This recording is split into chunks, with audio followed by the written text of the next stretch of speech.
Dude, I want you to be as smart as I am. Motherfucker, give me a... Dude, I want you to be as smart as I am. Motherfucker, give me a... Dude, I want you to be as smart as I am. Motherfucker, give me a...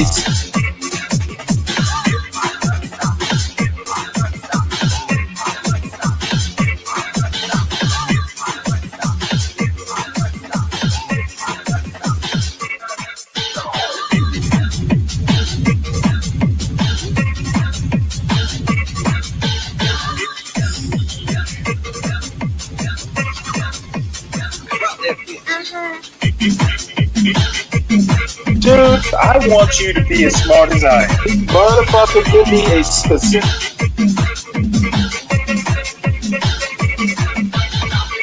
Dude, I want you to be as smart as I am. Motherfucker...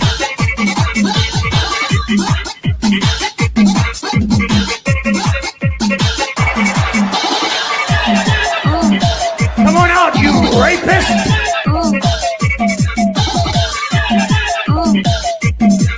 Dude, I want you to be as smart as I am.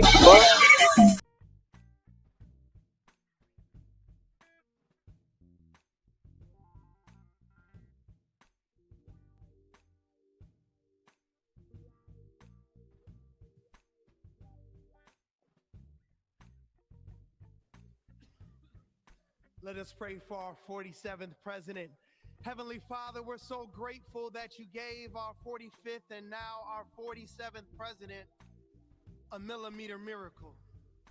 We are grateful that you are the one that have called him for such a time as this, that America would begin to dream again. We pray that we would fulfill the true meaning of our creed, that we hold these truths to be self-evident, that all men are created equal. We pray that you use our president, that we will live in a nation where we will not be judged by the color of our skin, but by the content of our character. Heavenly Father, in the name of Jesus, we are so grateful today that you will use our 47th president, so we would sing with new meaning, my country, 'tis of thee. Sweet land of liberty, of thee I sing. Land where my fathers died, land of the pilgrim's pride, from every mountainside. Let freedom ring, and because America is called to be a great nation, we believe that you will make this come true. So let freedom ring. From the prodigious hilltops of New Hampshire, let freedom ring. From the mighty mountains of New York, let freedom ring. From the heightening Alleghenies of Pennsylvania, let freedom ring. From the snow-capped Rockies of Colorado, let freedom ring. From the curvaceous hilltops of California, but God, we're asking you not only that, let freedom ring from Stone Mountain, Georgia. Let freedom ring from Lookout Mountain of Tennessee. Let freedom ring from every hill and every molehill in Mississippi, from every state, every city, every village, and every hamlet. And when we let freedom ring, we will be able to speed up that day for all of your children, black men and white men, Protestant and Catholic, Jew and Gentile, will be able to sing in the meaning of that old Negro spiritual, free at last, free at last. Thank you, God Almighty. We are free at last. If you believe where the Spirit of the Lord is, there is liberty. Come on, put your hands together and give your great God great glory.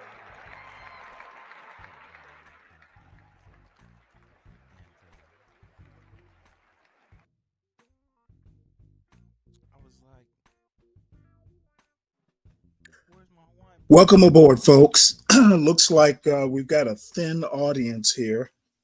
I wish I had a monologue ready, but I don't have one. I don't seem to be able to do monologues. So I actually had something. I was going to do a short video today on populism and never got around to it. So it'll have to wait till tomorrow, and I guess I'll just do a standalone. But I think what I will do is probably start out with a couple, well, a couple videos that I've been kind of saving and I don't know, just seems like a good time to do them right now while people trickle in. We're gonna do a few pop the balloons in this new African um, dating game. It's some sort of Pan African dating game, which looks interesting at least. And towards as the morning progresses, we'll transition into news because I got like 10 different news items that I want to talk about. So we're going to start out with Dee Dee. That's the name of her channel. I've watched her before. And I kind of like her. Uh, things I agree with, things I don't agree with, but we'll see what she has to say.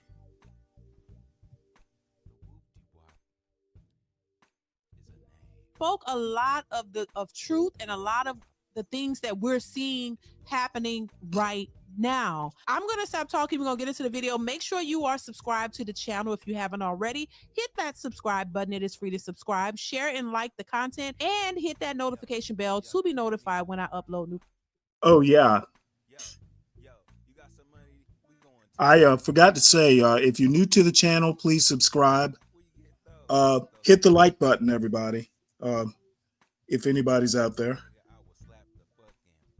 Content. I'm going to stop talking. Let's go ahead and get into the video. Here we go. You guys have been living in a fantasy land. You think that it's not going to happen. You think there's going to be some kind of bailout. There's going to be something else. There's going to be nothing. People right now are being put on the streets. In Dallas-Fort Worth, the constables are moving people out, putting their stuff on the front yard.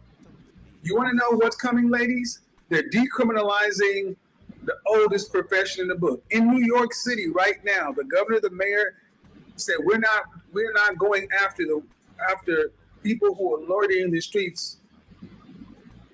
So, like it or not, some parts of Manhattan, some parts of the five boroughs have been turned into right there in the streets. Go to World Star, you'll see the video yourself. Broad daylight, transactions happening on a stoplight. Guess what? That's New York. Guess where else is about to come? California. States across the country, because why? There's not enough money to give to people. And if you're a woman and you have a regular job, you know, let's just look at it. If you were not an essential worker during the pandemic, you are at risk. I was in Neiman Marcus the day they shut the world down, and I had never seen panic like that before. And all those women's eyes, because many of them have been with that company for 10, 15, 20 years. All they had done is retail. Neiman Marcus is on the verge of bankruptcy, and the only thing that saved Neiman Marcus was the pandemic. Those women over there know they are coming back. And when the world stops again, many of these 40-year-old women are not going to have a job to go to and have no skills in the environment. Ladies, winter is coming. Now, let me pause it for a second. And I think what he's saying is a lot of these so-called independent boss chicks do not realize what's ahead. They don't realize that trying to do it all alone is not going to be beneficial to them. And yes, there are some women who are financially stable and can take care of themselves. And I think that's great. But as much as we hear women saying, I don't need a man, I want one, I don't need him, I want a man to pay my bills 100% of my bills, and I want him to do all this, that is going to be impossible for a man to do because he has his own responsibilities and his own bills. You can't really, in your right mind, think that an established man is going to come into your life and be responsible for all of his bills, everything that he's got going on. If he has a child, he has to be responsible for his child or children and his bills and everything that he has going on. Do you think that is that easy for a man to come in and take on all of your responsibilities as well? That's just unrealistic. And I think that women are looking for this because what they want is a safety net. They want a safety net because either they know that they're going to run out of steam, they don't have the same steam that they had when they first started. They're getting tired of working. There are lots of educated professional women who fought to be in those positions and went to school to achieve that status just to turn around and say that they don't want to work. They don't want to do it. They're tired of it. They want this soft life. They want to have a man who can come in and just take on all of the responsibility while they can just rest easy and not have to worry about working. This is what modern. I actually have to worry about this. Well, not worry about it, but wonder about this. Um, it seems as if she's saying that black women in particular and women in general don't live in the real world. And I'm sometimes doubtful that this that women actually believe that. I think part of this argument she makes, and Kevin Samuels made, and you'll there's several other women content creators who are in this same vein. Um, I sometimes wonder if that's really a widespread attitude that women have, especially women who have kids. Um, but then, I guess I don't get out that much anymore. But I mean, I've dated women with kids probably, maybe, to be honest, actually, I've probably only done it maybe three times. And one of the three women I was kind of into. The other two, were just kind of like, hey, let's date, let's have some fun, that sort of thing. None of the women that I dated. Now, granted, this is over 20 years ago. Time flies. I always got the sense that they were hoping maybe, I would take that responsibility, but it wasn't something that I was pressed on. It wasn't something that was insisted upon. So I kind of have my doubts, but what do I know? Women are saying this is why they refuse to go 50-50. This is why they don't want to have a responsibility because they're tired of doing it. The very thing that they bought for and wanted, they're tired of doing it now. So they want a man to come in and pay everything, and they're having a hard time finding a man who's willing to come in and take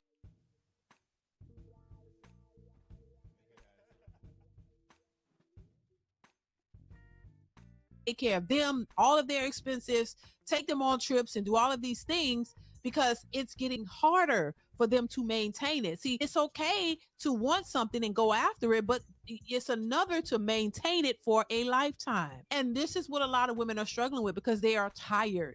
I hear a lot of women, they're tired. They're tired of having the whole load.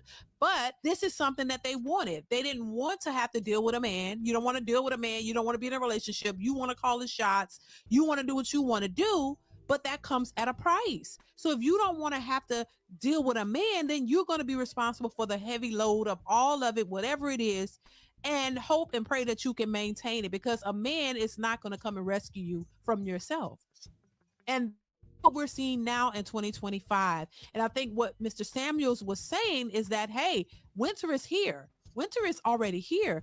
And it's proving that a lot of these women are struggling more than the ones who are getting to the bag and actually sustaining this lifestyle that they all claim to have. So there are more women out here who are actually struggling and struggling to make it, scratching and surviving, trying to really keep. Well, the only pushback I have against that is everyone's who's not independently wealthy or, having a good job. If folks, if MAGA is to be believed, we're all struggling to buy eggs. So everybody's struggling. I don't know that that is particular to women. Keep this lifestyle up, but it's getting harder and harder to do. So winter is here, and now a lot of them are, quite frankly, a little afraid. This is why they're trying to push this idea of a man coming in and being this, provider, which meaning he comes in and pay everything because they don't want to work, and it's getting too hard for them to maintain it by themselves. Let's continue. Winter is coming, and when winter comes, it does not, and this is not just the winter. We are heading into what I'm going to call the long night. It's not going to just be 3 months. It's not going to just be 6 months. We're talking about a global reset for the world. The world. I'm going to skip ahead. I have been studying. But some are still in denial, thinking that, oh, I'm a woman and I as long as I can work and take care of myself, I don't really need a man. But when I'm ready, oh, yeah, God gonna send him to me and I'm gonna have everything I want.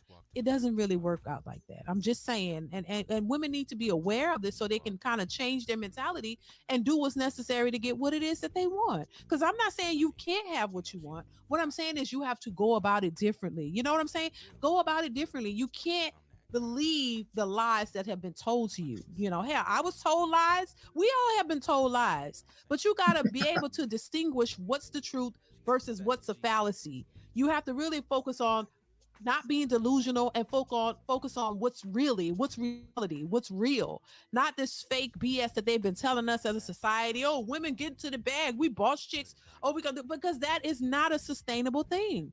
And we're seeing it happening. And a lot of women are crashing out because they are tired. I wouldn't want to live like that for the rest of my life. So I understand women saying, hey, I'm tired. I don't want to do, but you gotta prepare for that. You gotta prepare for the life that you want. You can't just think that, oh yeah, black women are just the boss chicks, we entrepreneurs, we running shit, and we're gonna be running it for the rest of our lives. She's repeating herself. Just good about it. This is why I say you shouldn't post everything on social media. That is not something that you should be doing. And there have been several women on TikTok and Instagram who have been talking about, how much assistance they were getting, and what kind of cars they drive and how good they're living. And then when that stuff gets reported, they end up losing those benefits because the people even realize that, hey, if you can afford all of this, then you wouldn't qualify for the benefits. So what I'm saying?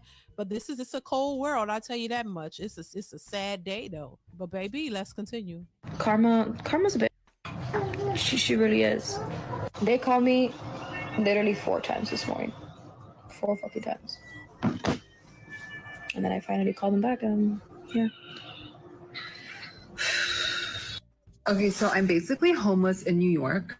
Here a little over a month ago, and I'm subleasing an apartment. And my original plan was to get another sublease for September to December. Essentially my plan was basically to just digital nomad. But to be honest, I don't know if that's the right decision anymore. Time is running out and I'm starting to get so stressed.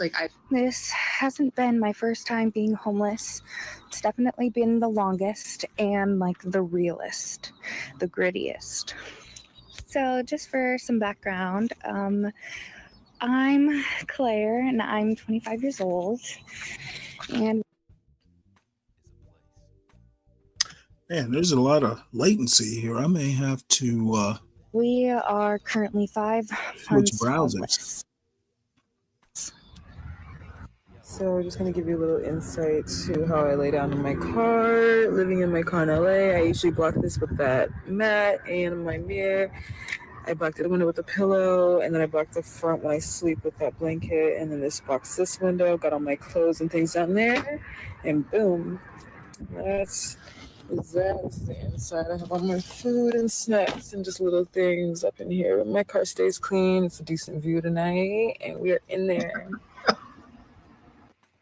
Homeless single mother living in a hotel with a 4-year-old. Y'all, we still in the hotel, but it's okay. You know what I'm saying? God will never put you somewhere that you cannot handle it. And yes, we are in a different hotel because the other hotel definitely got mad expensive. So I definitely like this hotel. It's a cheaper one. Let's talk about how easy it is to be homeless and why you shouldn't judge because it could easily be you. I had my own room, own bathroom, and we were moving. We were moving in November of 2022. So our lease was up for our apartment that we were currently at. So we were moving to another apartment. I was excited to move in to my new place. I was ready to, decorate. And just like that, I was homeless. I was then left in a situation where I had nowhere to go. And I never thought it was going to be me. I never thought I was going to be in that situation until I was. Why I don't like my college, they actually made me an. Now, before we move on, baby, Winter is coming. it is. And I just think, and this is why I, for the life of me, don't understand. I know, listen, hey, I'm not oblivious to the idea that, hey, a man would be, just get a man and everything is going to be so great. I understand that comes with challenges as well. But for a lot of these women, it's their pride. Their pride gets in the way of the idea of thinking that if they did have a companion, if you did have a husband, that means it's two of you working together, that you can build your resources together, focus on the things that are most important, and not just all of the focus and all of the responsibilities on you. One of the things that annoys me about these people, Kevin Samuels included, they never actually talk about what do you do if you do wind up homeless. There's a whole lot of you shouldn't have done this, you shouldn't have done that, woulda, coulda, shoulda. But they never actually talk about, well, hey, if you find yourself in this situation, what do you do? I would love to see, and I'm sure there must be somebody out there, but I haven't run across them. At least on YouTube, what do you do if you find yourself living in a car or in your vehicle? What do you do? What steps do you take? Obviously, finding a job is one of them, but there's a whole lot of finger wagging in these types of videos. And I don't know, this was a fairly new one, and I figured, like I said, I've watched DD before. Figured I hadn't watched in a while. I'd see if there was anything new going on. These videos get repetitive. That's why I haven't played one in a while. So I kind of find these of limited value, at least as far as self-help. What do you do? How do you figure it out? These videos don't do a good job of that. And maybe that's not their intent. Maybe the whole thing is, get an audience who kind of shakes their head and goes, I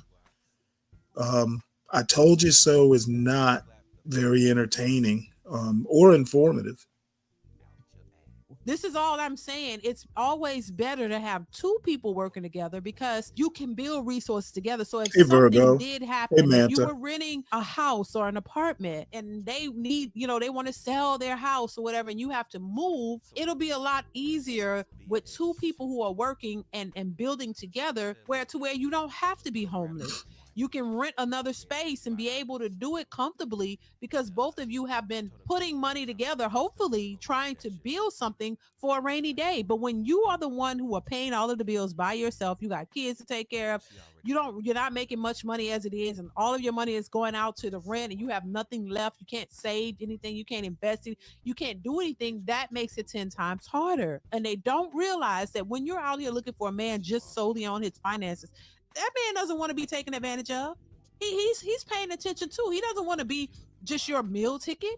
He's looking for somebody who wants to work with him. And so this is where a lot of women find themselves in these positions. But let's continue. Repeating herself again. Homeless last year when they kicked everybody out of their housing. They kicked us out and said, go home. And I was like, well, I don't have a family. I don't have a home to go back to. And they're like, too bad. Didn't give me a refund until months later. It was a tenth of the cost that they gave me back. I didn't have enough money to rent anywhere in the United States.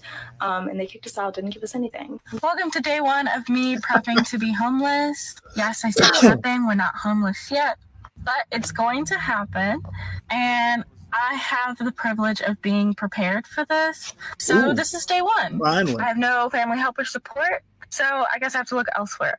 I'm going to spend the rest of my night looking at storage units for all my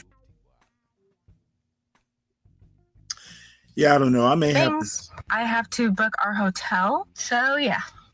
I debated even making this video. Like, this is an extremely vulnerable thing for me to tell God knows how many strangers. Okay, story time on how I became homeless by choice. Florida, living in Florida and everything that I went through was a very, very stressful situation for me. It honestly gave me PTSD, and I hate Florida. But yeah. Let's talk about how I went from a good job, a 3-bedroom house in the suburbs, to homeless and jobless in less than 30 days. I've been living in the same house for... Hey, Troll, you may have to start doing videos. You've given more advice in one post than this whole show. I've been skipping through about almost 18 minutes of it. Avoid hotels, definitely. For 4 years, and with the economy, landlords see that they can get more money for the houses. So after 4 years, it was time to renew my lease. And on December 1st, my landlord said that they were doubling the rent. So with doubling the rent, Okay, I suspect you knew this before the lease was up. I think they usually tell you ahead of time, that, hey, the rent's going up. I think it's been a while since I've lived in a lease type situation, but I'm guessing you probably knew before, the day the lease was up.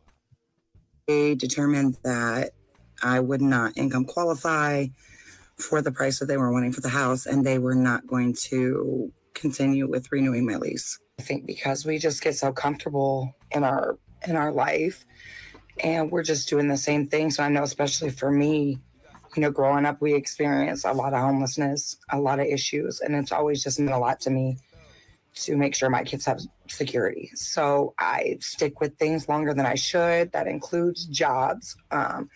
This employer I knew did not have my best interests at heart, or any of the associates' best interests at heart, but I stuck it out for my kids. Listen, and I think that she brought up a good point, because I think people do get comfortable and they think that they got it made in the shade and nothing would ever happen. This is why I say you hear a lot of people talk like things are just going to be the same way forever, as if changes don't happen. And even if you have a really good job, that job could be stripped from you tomorrow. And then what are you going to do? What is your plan for the future, and how you're going to continue to take care of yourself? And so I think a lot of people don't think about a rainy day. They just think, oh, well, I have this good job, I have these degrees. But we know a lot of people with degrees, but they don't make a lot of money, and they're still struggling. You know what I'm saying? So you have to think beyond that and beyond yourself, and think about the future. And if something was to happen, how are you going to maintain, how are you going to maneuver? So this is why I don't understand why modern women think and move the way they move, as if these types of situations can't happen to them. Let's continue.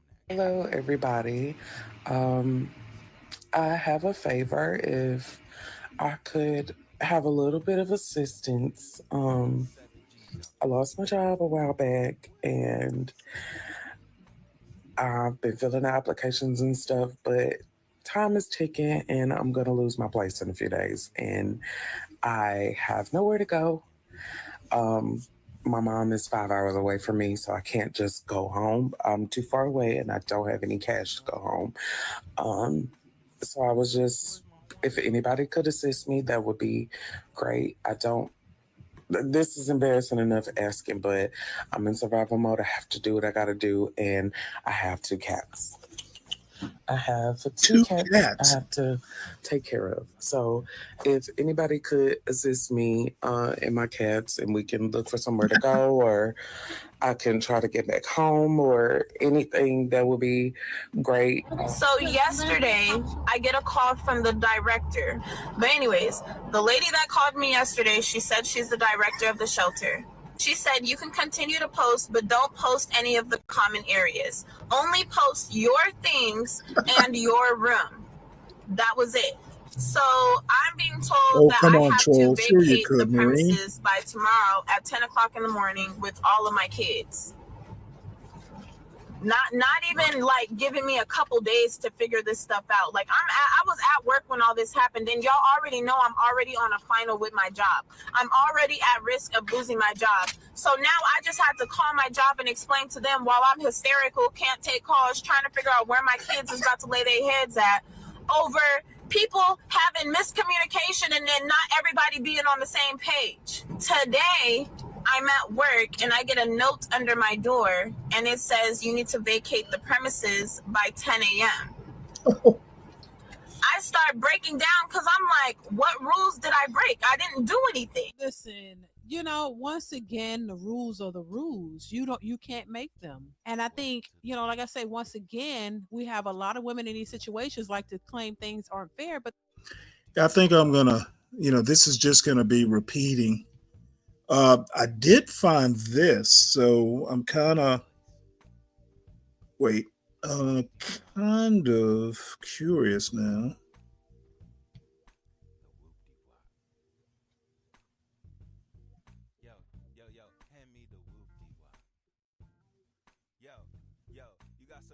The women, just did a quick search on YouTube. It seems that most of, just a quick 1 minute search. It seems most of the shelters, women's shelters, are for battered women.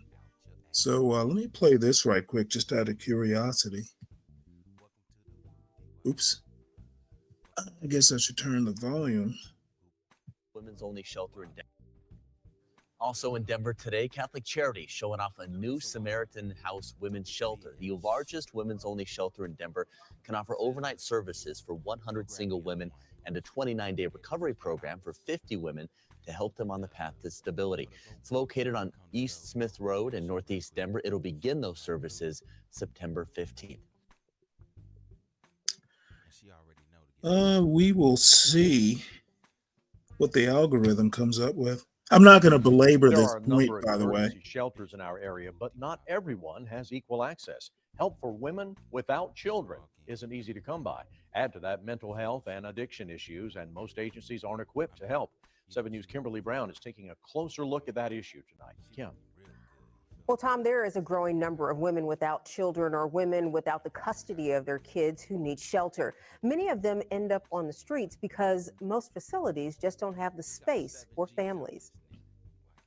When you look at Belvina Bond, it's easy to make assumptions, but you don't know her story. It's scary. It's not safe, ladies. It's not safe for a woman. It's not safe for a man. It's dangerous out here. She moved to the upstate from Washington with her husband without their children. After he left her, she was raped and robbed at gunpoint. Now she's alone and needs a place to stay. It's a scenario Becky Castro says she's heard during her 30 years of service at Miracle Hill Mission. With only 30 beds available for ladies, helping those in need can be difficult. Many women that come in here don't have custody of their children, or they're trying to get their children back. Becky sees it as a growing problem, single women looking for shelter. Most shelters focus on women with children. Miracle Hill keeps beds open for those without little Spartanburg. ones, many of whom face mental challenges. We see a lot of mentally ill women that maybe they're dual diagnosed, they have addiction issues and mental health issues, and people just can't handle them. According to the National Alliance of Mental Health, an estimated 26% of homeless adults staying in shelters live with serious mental illness. Nearly 46% live with severe mental illness or substance use disorders. Belvina says she needs medication, and being here gives her the stability she needs to get back on her feet. I feel safe and protected here. I got somewhere to sleep. I can eat. I can take my medicine and be normal. Well, one solution is treatment, as well as providing shelter for those with multiple issues. And that's a challenge for cash-strapped agencies just trying to help people from all walks of life. Yeah, Kim, you've opened our eyes here to a group that we don't often hear about their plight. The agencies, the shelters that do help them, do they need help? They actually do. They need volunteers for one, but they also need toiletries, towels, washcloths. That was one thing she mentioned today. You don't think about that, but those are possessions that people will use and keep with them. So the shelter will lose them each time they lose a person or someone walks out that door. So anything that you use at home, they need it at the shelter. So if you can donate, please do so. Now, folks around here are generous, so hopefully that help will be coming in. Thank you, Ken. Here's another request for generosity. Yeah, I don't know. I'll put the topic up on my board, and I don't know how deep I'll go into this. It's one of the weird things. I'll get to watching something and just kind of go off on tangents, but I am kind of curious. You always hear about battered women's shelters, but in the previous video, all those women looked fairly young. No one mentioned any sort of domestic issues. So I am curious. Maybe what I'll do is just start like in my little town, see what's just kind of do a quick search of what's going on in this little town in Georgia. What happens if you wind up in extremis. And Troll, you're a military or former military. Every now and again, and it doesn't happen enough. I don't know what they used to call it in the military, like contingency planning or something. I've always found it helpful in my life to sometimes when you're sitting around drinking beer, watching TV, just ask yourself, what if, what if, a natural disaster hit, or what if you had some huge medical bill? What if my car breaks? Um, People, it's kind of a gloomy subject to sit around and think about, but I have found it helpful. Even if you're working, a minimum wage job, you've got to think about these sorts of things. Lay up what money you can, etc. It's something that, I don't talk enough to my son about. And luckily, he's got a safety net. However, oddly enough, I had my son when he was, well, in my 40s. So I've actually, thought like, gee, in 20 years, for instance, I'll be 80. What if between now and then, I'm my son's remaining parent? What happens if for some reason I'm not here and he winds up in some sort of, homeless situation? As a matter of fact, it's probably time, when he comes home for spring break, probably time to, sit him down and go, hey, you need to be thinking about this, that sort of thing. So anyway, I'm not gonna belabor this point or, do a whole show of doom and gloom, but I'm sitting here, just my mind happened to wander on this topic. So I am interested to know what's around in this little town. So we'll move on to something more cheerful. Let's see. This is a game show, and this is totally off the topic. Hard to segue to this, but I ran across this game show. It wandered into my algorithm a while ago, and I've been meaning to watch it. This YouTube site is called the Pan-African Dating Show. So we'll see how Pan-Africans date. This episode, African man dates 4 women behind the curtain. Don't know what curtain, but we will find out. And if it's no good, we'll switch to a tried and true pop the balloon, but it looked interesting. My name is Elvis, and I'm a Pan-African dating show. I'm here to get my lioness. The lion has spoken. Let's see if the lionesses will answer to his call. We are going to have different rounds where we're going to first hear the voices, and then we're going to see the tours, and then we're going to go to the land of honey, and then Zotoso, and then the final review. Let's get into it. I rejected this guy, but he's back on the Pan-African dating show, and I am going to help him find his perfect match. And you make a prince kiss so many frogs to get one little frog. So I'm here to get another girl because I think you missed a chance. My feelings are not hurt, or at least I'm gonna pretend my feelings are not hurt. But guess what? I'm a nice person, and this is what we do at the Pan-African dating show. So, ladies and gentlemen, Mr. Elvis, the Yes, ladies are having some nice voices today, I'm pretty much sure. Okay. Oh, that's the Mhm. girl. Why are you looking at me like that? Oh, sorry, I rejected you. Oh, you rejected me. Oh, yeah, sorry. So you here to replace me? Exactly. We have lady number 1, number 2, number 3, number 4. Please take it away. It's number 1. Hi, How are you doing? I'm fine. How are you? Would you sing for me any Baby Cool song? Baby cool song? Yeah. You know I'm from Gargamel song. Ooh. Yeah. I didn't tell you that. Oh, now we know. Yeah. A Gagamel Song. song. All right. Mm. Let me take you down to my hometown. Every day I dream about you and loud. I'm sorry. No, I'm still getting the vibe. Okay. I'm not sure about the lyrics, but yeah. Maybe she can do kase pitchy.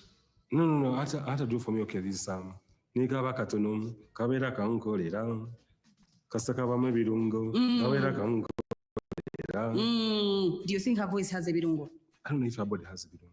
Oh, we will get there. Elvis, let's hear lady number 2's Lady voice. number 2, how are you doing, girl? I'm good. How you doing? So again, how you doing, girl? Give me vibe. I said I'm good. How you doing? You're doing, girl? You okay? Yeah. Lady number 2, Yes, please. after we're done, like in bed, you know what I'm saying? How do you appreciate me? Like in which way? Like in, what I'm saying is like when we're done in bed, like that moment when we're all done, we're all sweating off, you're partying off. How would you say, babe? How would you say that? Yeah? Babe, you've been so nice. That's it? Oh. That's it. But wait, are you satisfied with that? Elvis, you're from Lesotho, yeah? You know what I'm saying? And asking this question leads me to another. How do the ladies in Lesotho appreciate their men after the deed? You know, ladies in Lesotho are these girls who appreciate everything. That I know everything Solid they Snake. do, I just say, think she's okay. you're good. In Uganda, they will tell you if you're not good. What do they say? We will hear in the comment section. They must tell us. Lady number 3. Lady number 3. Yes, Can you please. give me in your local language? My local language? Yes, please. I beg your pardon? Would you give me in your local language? Like your, okay, well, for starters, what's your local language? Love language. Okay, what's your tribe? Okay. She doesn't. But she knows she's in the Mama. What tribe is that? Oh, what did she say?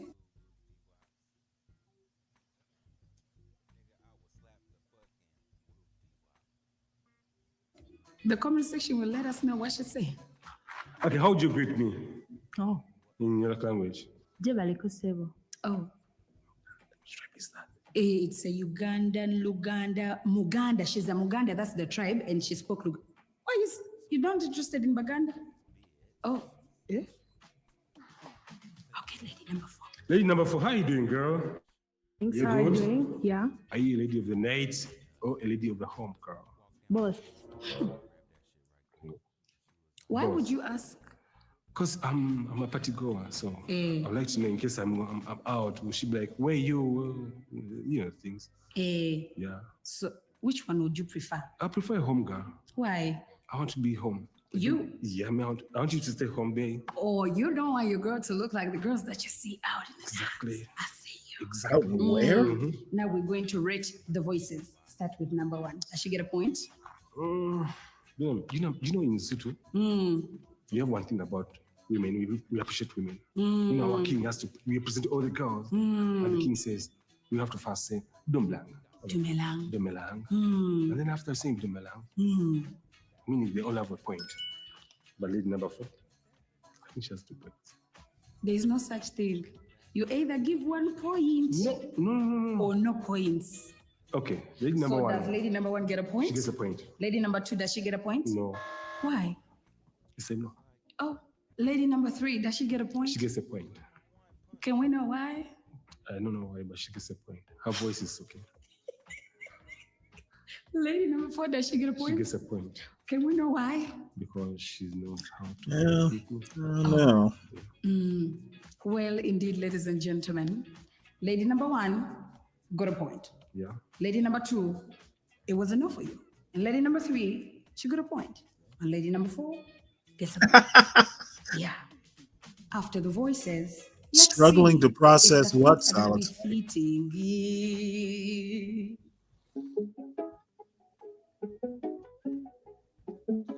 How important are feet to a man when he is choosing for a partner? Elvis, let us know how important are feet. Yeah, to I'd be Mama interested told to me see her bad without, feet, like in real and life. she can fit. Her skin is. So I which one are actually you looking knew for? a girl years ago who was that Chicken dark feet?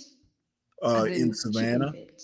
and she had her skin was In amazing. Sesotho, we would say Mautu.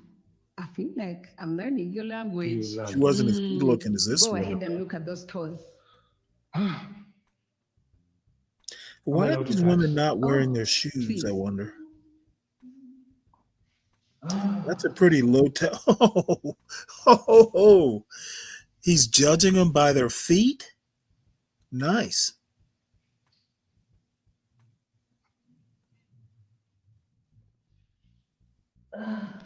I think they should do this on Pop the Balloon.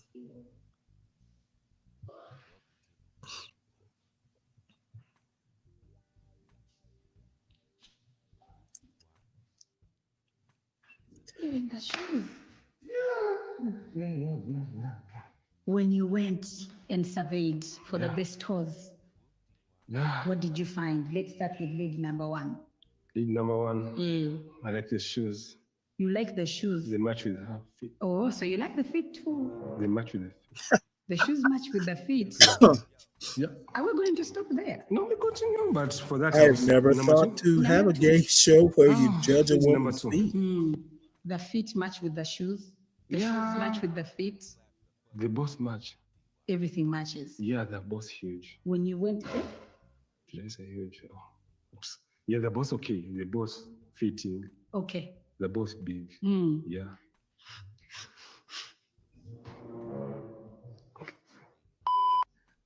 Yeah.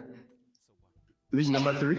Yeah, I don't think that's her I like the hair. shoes. Solid The Snake. shoes. Yes. I saw you touching the shoes. Crusty feet Yeah, with I like You like pedicure. the shoes. Yes, I like the shoes. But comment on the toes.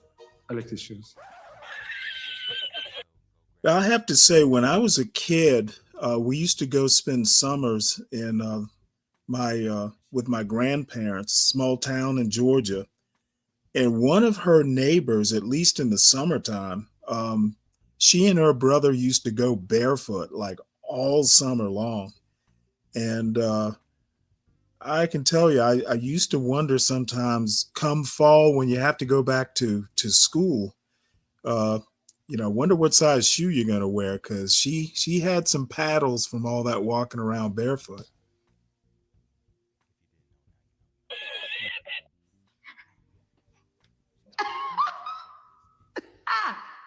I'm sorry, we keep laughing, but this guy is just too unserious. Lady number 4. Oh, lady number 4, I like the shoes and I like the feet. Ooh, why do you like her feet It's first? chicken feet. It's chicken feet. Yeah. I like chicken. Yes. Yeah, I don't eat duck. Yeah. Even the shoes look like they are for chicken feet. Yeah, exactly. It's time to give them points. Lady number 1, does she get a point? Oh. Why? Because they're matching with the shoes. I wanted to pick one thing, so they're matching. I'll go with it. So, if you were to pick between the shoes and the toes, I'll go for the shoes. oh damn! So she don't get a point. Yeah, she can get a point. Indeed, lady number 2. No point. Why? Because I failed to pick one. So Now, I wonder if any of them have webbed confused. feet. Will you Yeah, finish the Troll, video? I'm kind of waiting to see it when he was down there kind of looking at him. I was thinking he'd be Do they touching look those feet more. Lane number 3. Hey, number 3. Hey, I like his shoes. but we're giving Is he points looking at the for this. shoes? for the toes. I give for the shoes a point.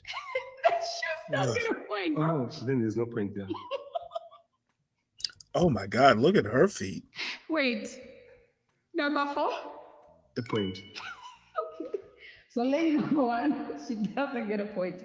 Lady number 2, no points. Lady number 3, no points. Lady number 4.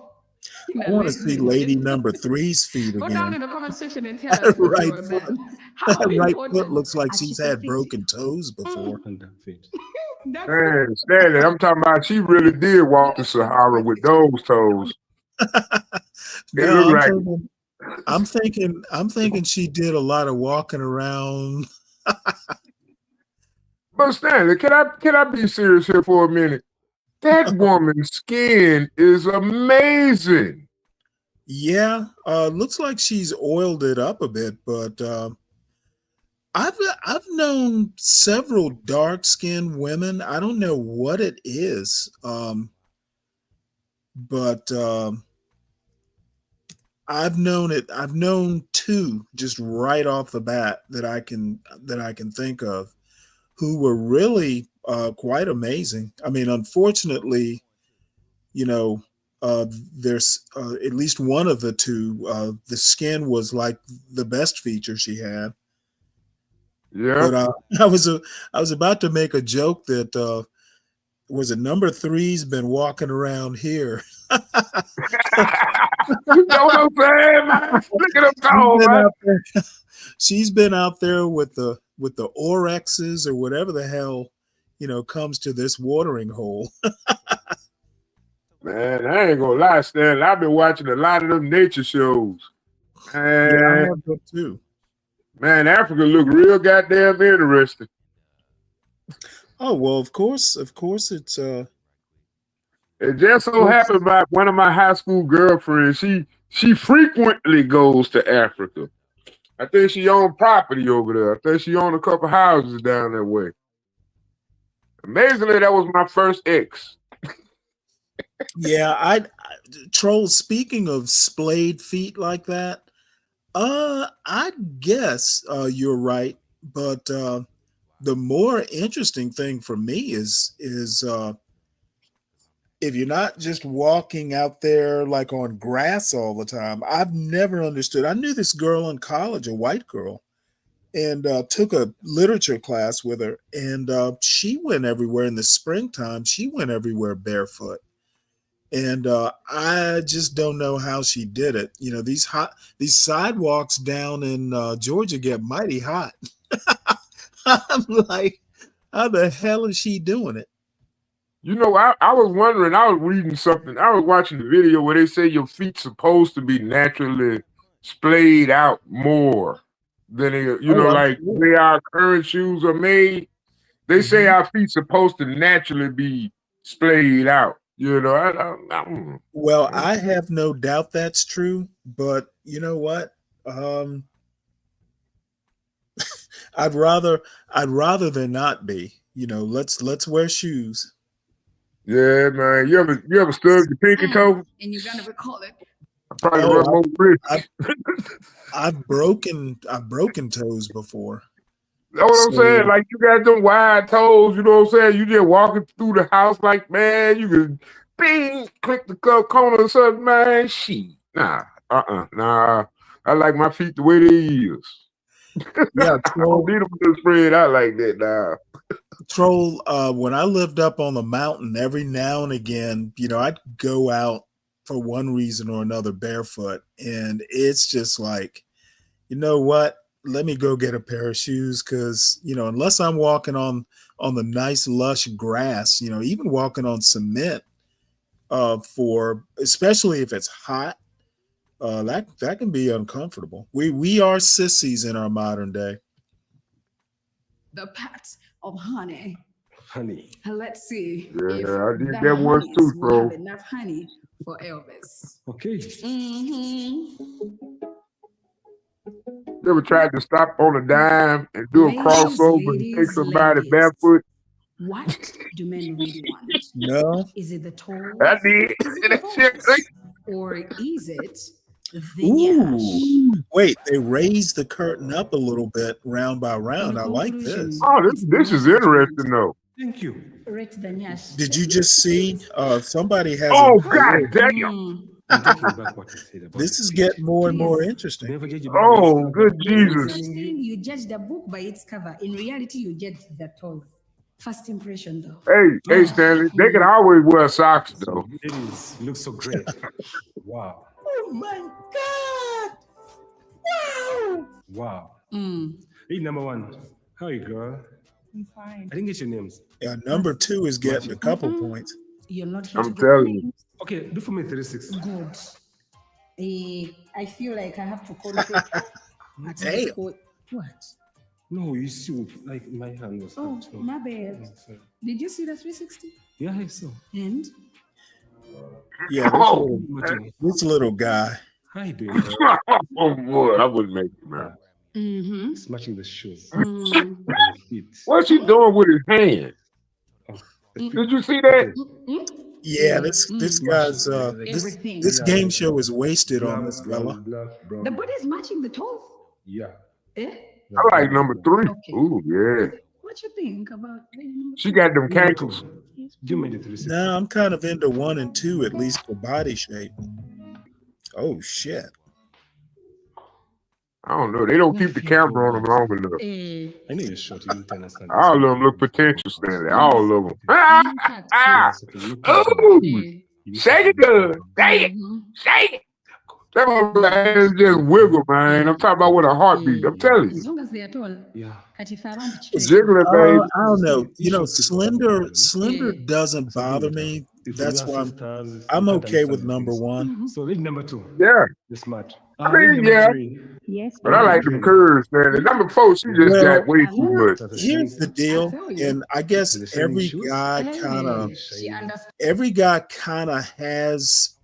I've always thought, you know, if a woman at like 25 is very curvy, what is she going to look like in 20 years? Like if you marry her, and I can tell you from experience, unless you are just majorly into fitness, I know I got lazy. You know, once you get married and you kind of don't have to look like 100% great every time you go out.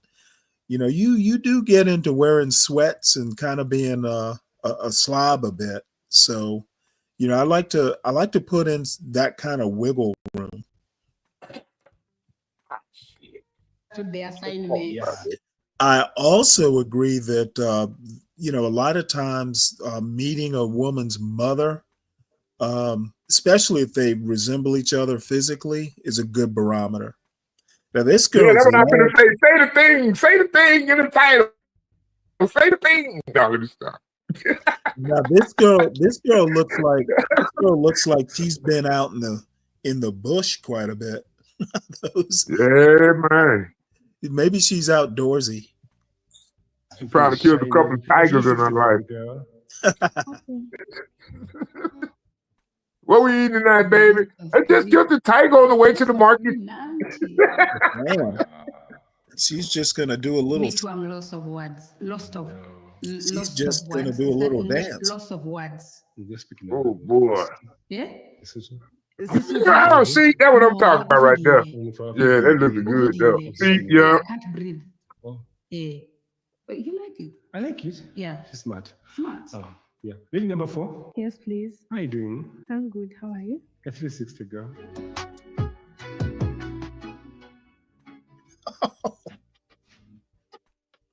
Doing things you wouldn't do if I could see your face. Yeah. Sign language, yeah, because yeah, even the words are gone.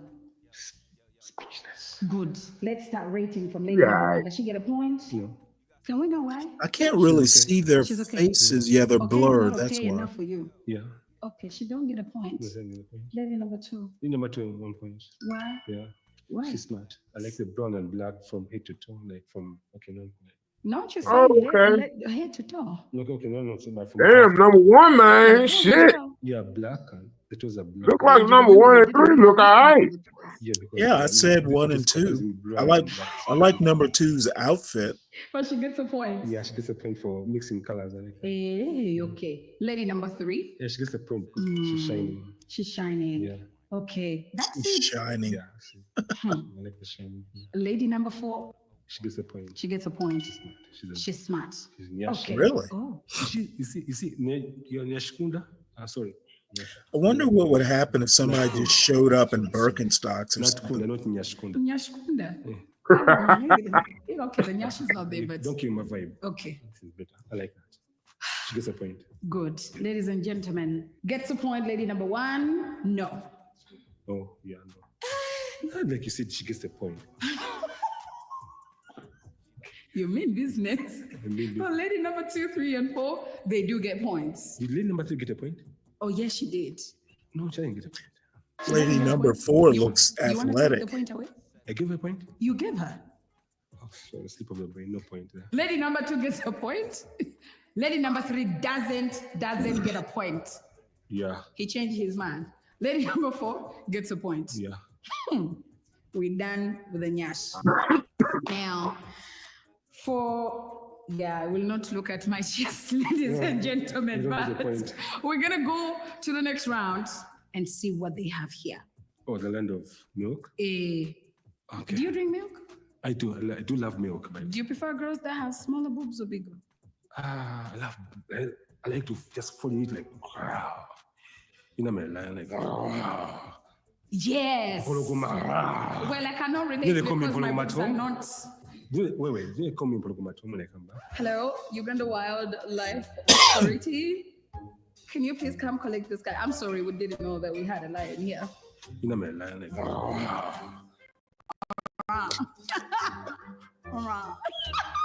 Oh, who welcomes you back home? Oh, my sister. Hold up. Wait a minute. Something ain't right. Oh, your sister calls you a lion. Yeah, because the way I roll when I'm coming in. Hey! What? Wait, huh? Your stepsister. Great, ladies and gentlemen. Yeah, this guy's like an African Urkel. Yeah, but is he talking about his sister?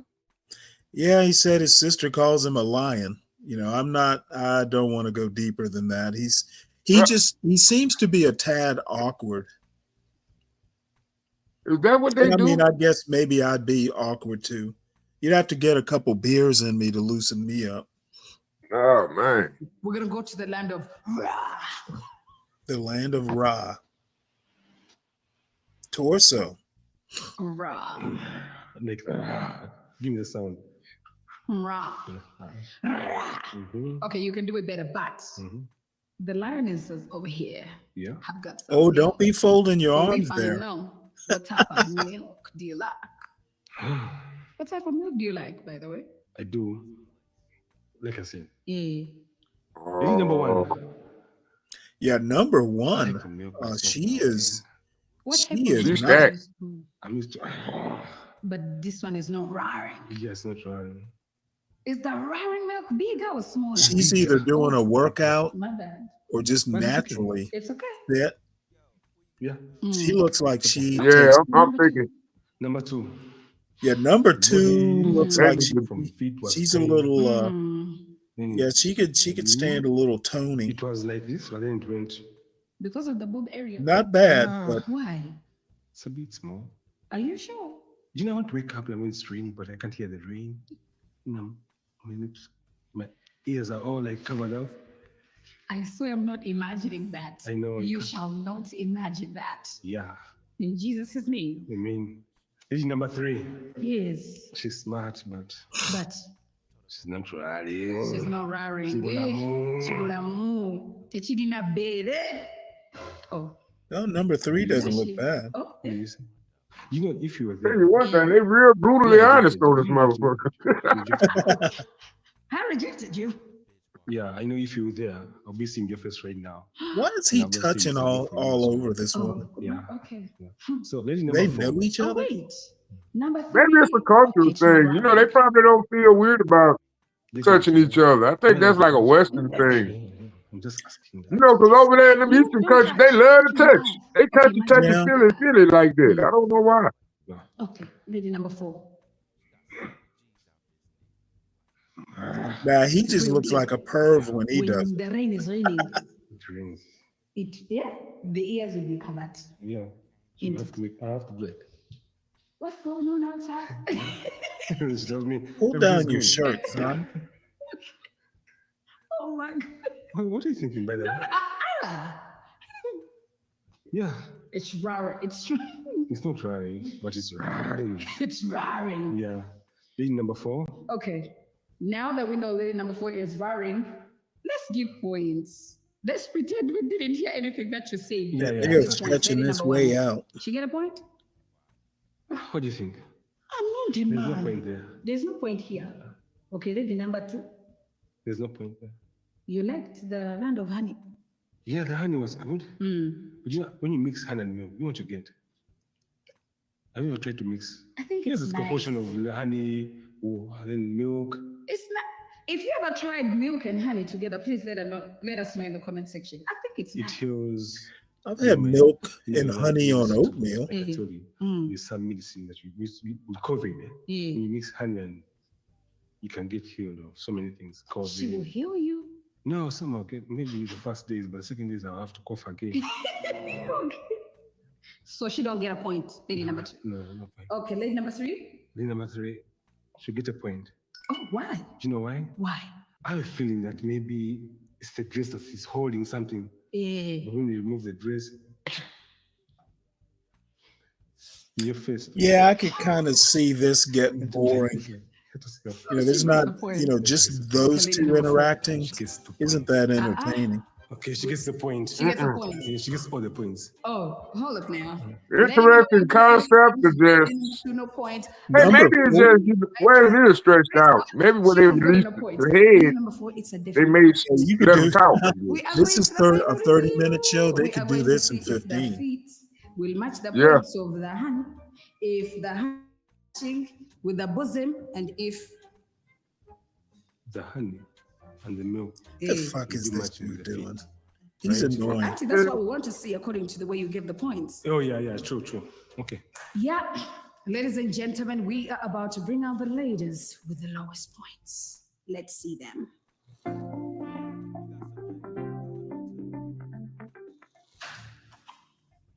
You see me now? It's time for the final reveal. Mr. Elvis, Yes, please. we want to know, is the lion in you still roaring or it's quiet? It's still quiet. Meow. It's meowing now. Oh, for God's sake. Don't first reveal. Do you think Yeah. you're content with the points that you've given? Ish. Why? Don't first see. You want to first see? See, don't judge the book by its cover. So I want to first Aren't confirm. you judging from the tools? I was trying to judge, but I want to confirm if what I was Yeah. judging is right. Okay? Let us see if what he judged is right. Ladies and gentlemen, the ladies with the list points are going to be coming out. And that will be lady number 1, please come on out. Lady number 2, please come on out. Lady number 3, please come on out. Wow. Told you number 1, man. They're all fairly decent looking.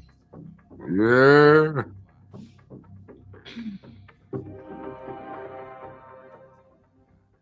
First impression. What you think? Number 1 got that face though. It was my brother. Me, I've just come. Oh, wow. Number He 2 or was 3, kissing them with like him. wifey type Yeah, though. I see. I didn't even say anything. I swear it wasn't me. I swear. Wallah. Wallah, Never. wasn't me. How could you? It can't be Did I you. miss this? Yeah. How could I miss this? Are you regretting? Indeed, I'm regretting. Oh, mind you, lady number 4 is in the back. She got the highest points. But now, if you're regretting, you're trying to tell her indirectly that she's not good enough. You're even regretting. How the hell do you know if she's good enough or not? Number 1, I would definitely. Somebody see us. be Yeah, that hope disappointed. real talkative, ain't she? What you think, lady number one? Lady number one. She a real chatty. She a real chatty patty. She looks so gorgeous. She's smart. Thank you. You're beautiful. Lady number one, what do you think about Mr. Elvis and the remarks? He's a fucking dweeb. Well, I really don't want to sound bad. Yeah. The height and the body is not good.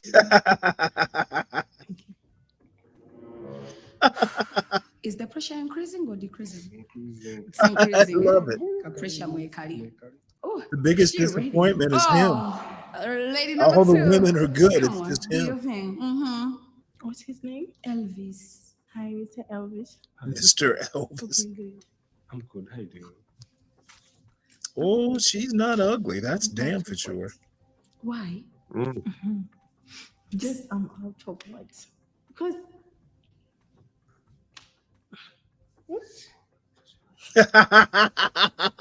I have a Uninhibited, huh? You say, I told you. And you don't want me to see. Meanwhile, you saw and you pretended you were blind. Look at that face. Now he chose another one. I'm out of words. I'm speechless. Now you can't believe it. See? The way you love me, Godi. Lady number three. What you think of this? Tall. Yeah. She's good. She's good. Do you have a problem with tall ladies? I love so tall ladies. Even if she... I love so He's wearing heels. I love you short girls. Yeah. Short ladies have a problem. You can't understand what I'm talking about. Yeah. Because we'll be talking. Apparently in Africa, Yeah. you can It will touch be a black long people's distance hair. relationship. Exactly. Hopefully, lady number three understands what you're trying to tell me. Where my lady number three? Okay. Hi. Hi, how you doing, girl? Yeah, I'm good. Unfortunately, according to your height and the one I'm looking at, And she's the least of the three, but she's not an ogre. because I don't like men with beards. The chihuahua, the shoes are so funny. The jean. Me too. I'm so sorry for you. Ngola bien. So sorry. Oh, bless you. Yeah. Don't be touching. Hi. Hi, how you doing? I'm so sorry. Who's my sister? Hi. Man, she is tall. Thank you for coming. Yeah. Now you see you're shorter than her. Now you see. Yeah, you're number one is ridiculous. I would have no Next problems time you with her. should choose wisely. That's she what I'm said. saying, man. Number one, man. I'm telling you. Why? You short, so I was managing like I was like, yeah, I got a picture of you, so I was trying to. I didn't get the height, but it's okay. So well, it's you. But men, let us know in the comment section what you think about dating tall ladies when you're short. Yeah, they are, Zhang. Because you're shorter than her. Oh, me? It's No. okay. It's okay. Sijja kukuba nnyo kuba bakubye dda. Okay. The lady with the highest points, she about to come out.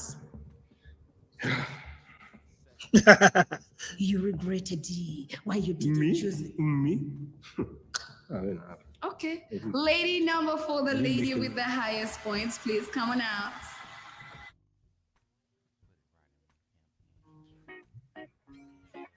In 3, 2, 1.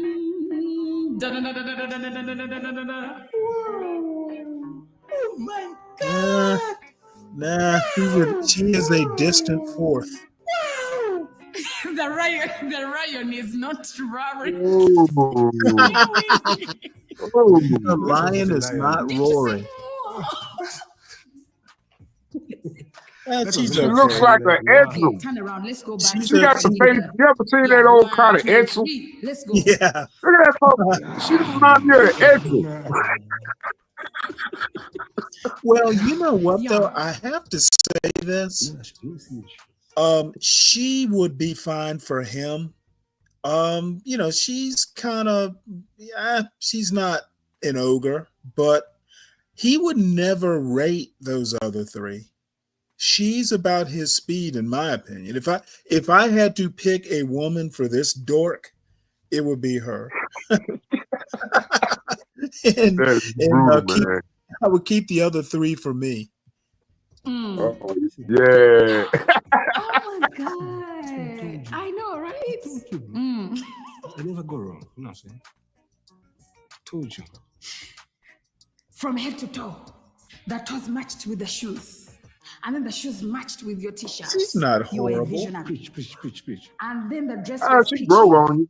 And then the No, honey no, was, no. oh, She's child, yes. not. And then the I honey mean, was honeying. And then the bosom for was him, bosoming. And for then the face him, card. It's that's probably the snapping. best he'll ever do. 10 out of 10, man. I want to see her Sweetie, you her want to say face something? still on though. Please go ahead. So do you feel like you're missing something? I haven't missed anything. I know that's right. 10 over 10. Because you can't have me and miss anything. I Babe. can't be. Look at me. I mean, look at me. I wouldn't be kicking her out. Sorry. She has a I 5. was looking. Oh, yeah. So, lady number 4, would you want to come closer to this man? No, Darling. he looks like African Urkel.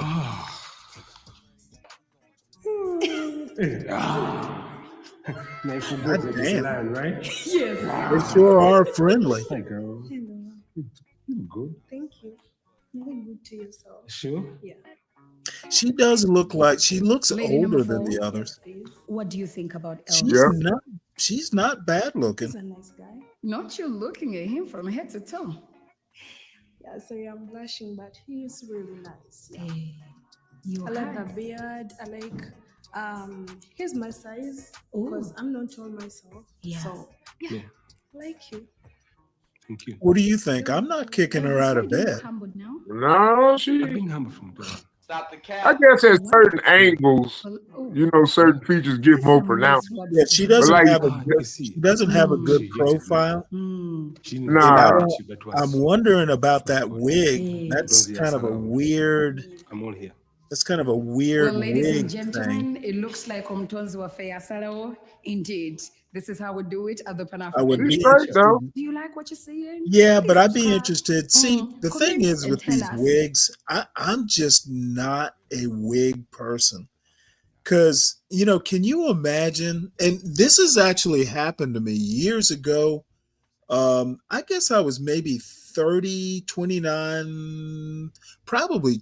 Yeah, I think I was 29. I met this chick at like a store, and me being not that observant, I guess, she looked decent. I mean, she wasn't beautiful, but I mean, she was friendly. And, I didn't know anybody in Norfolk. I had just moved there.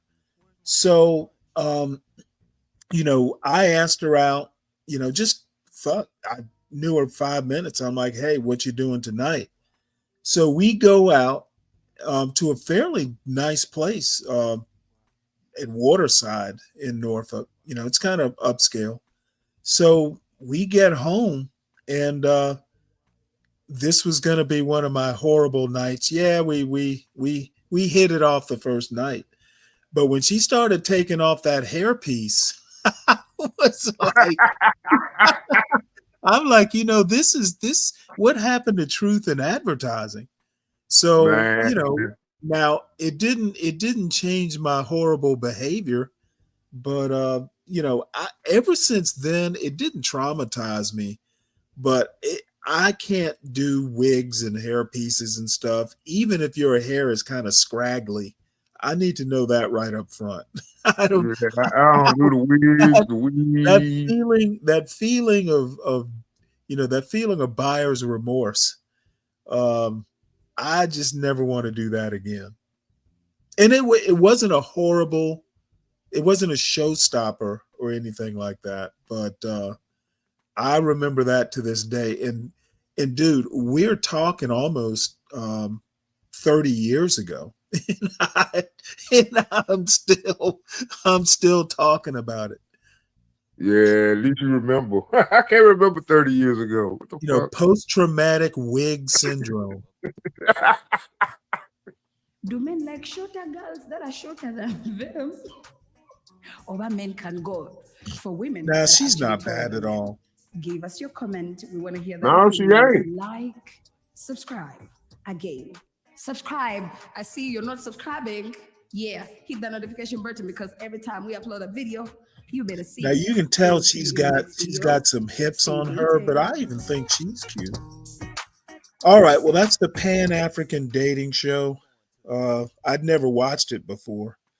Let's see. Do they have other episodes? Just out of curiosity. Oops. Let me go back. My name is.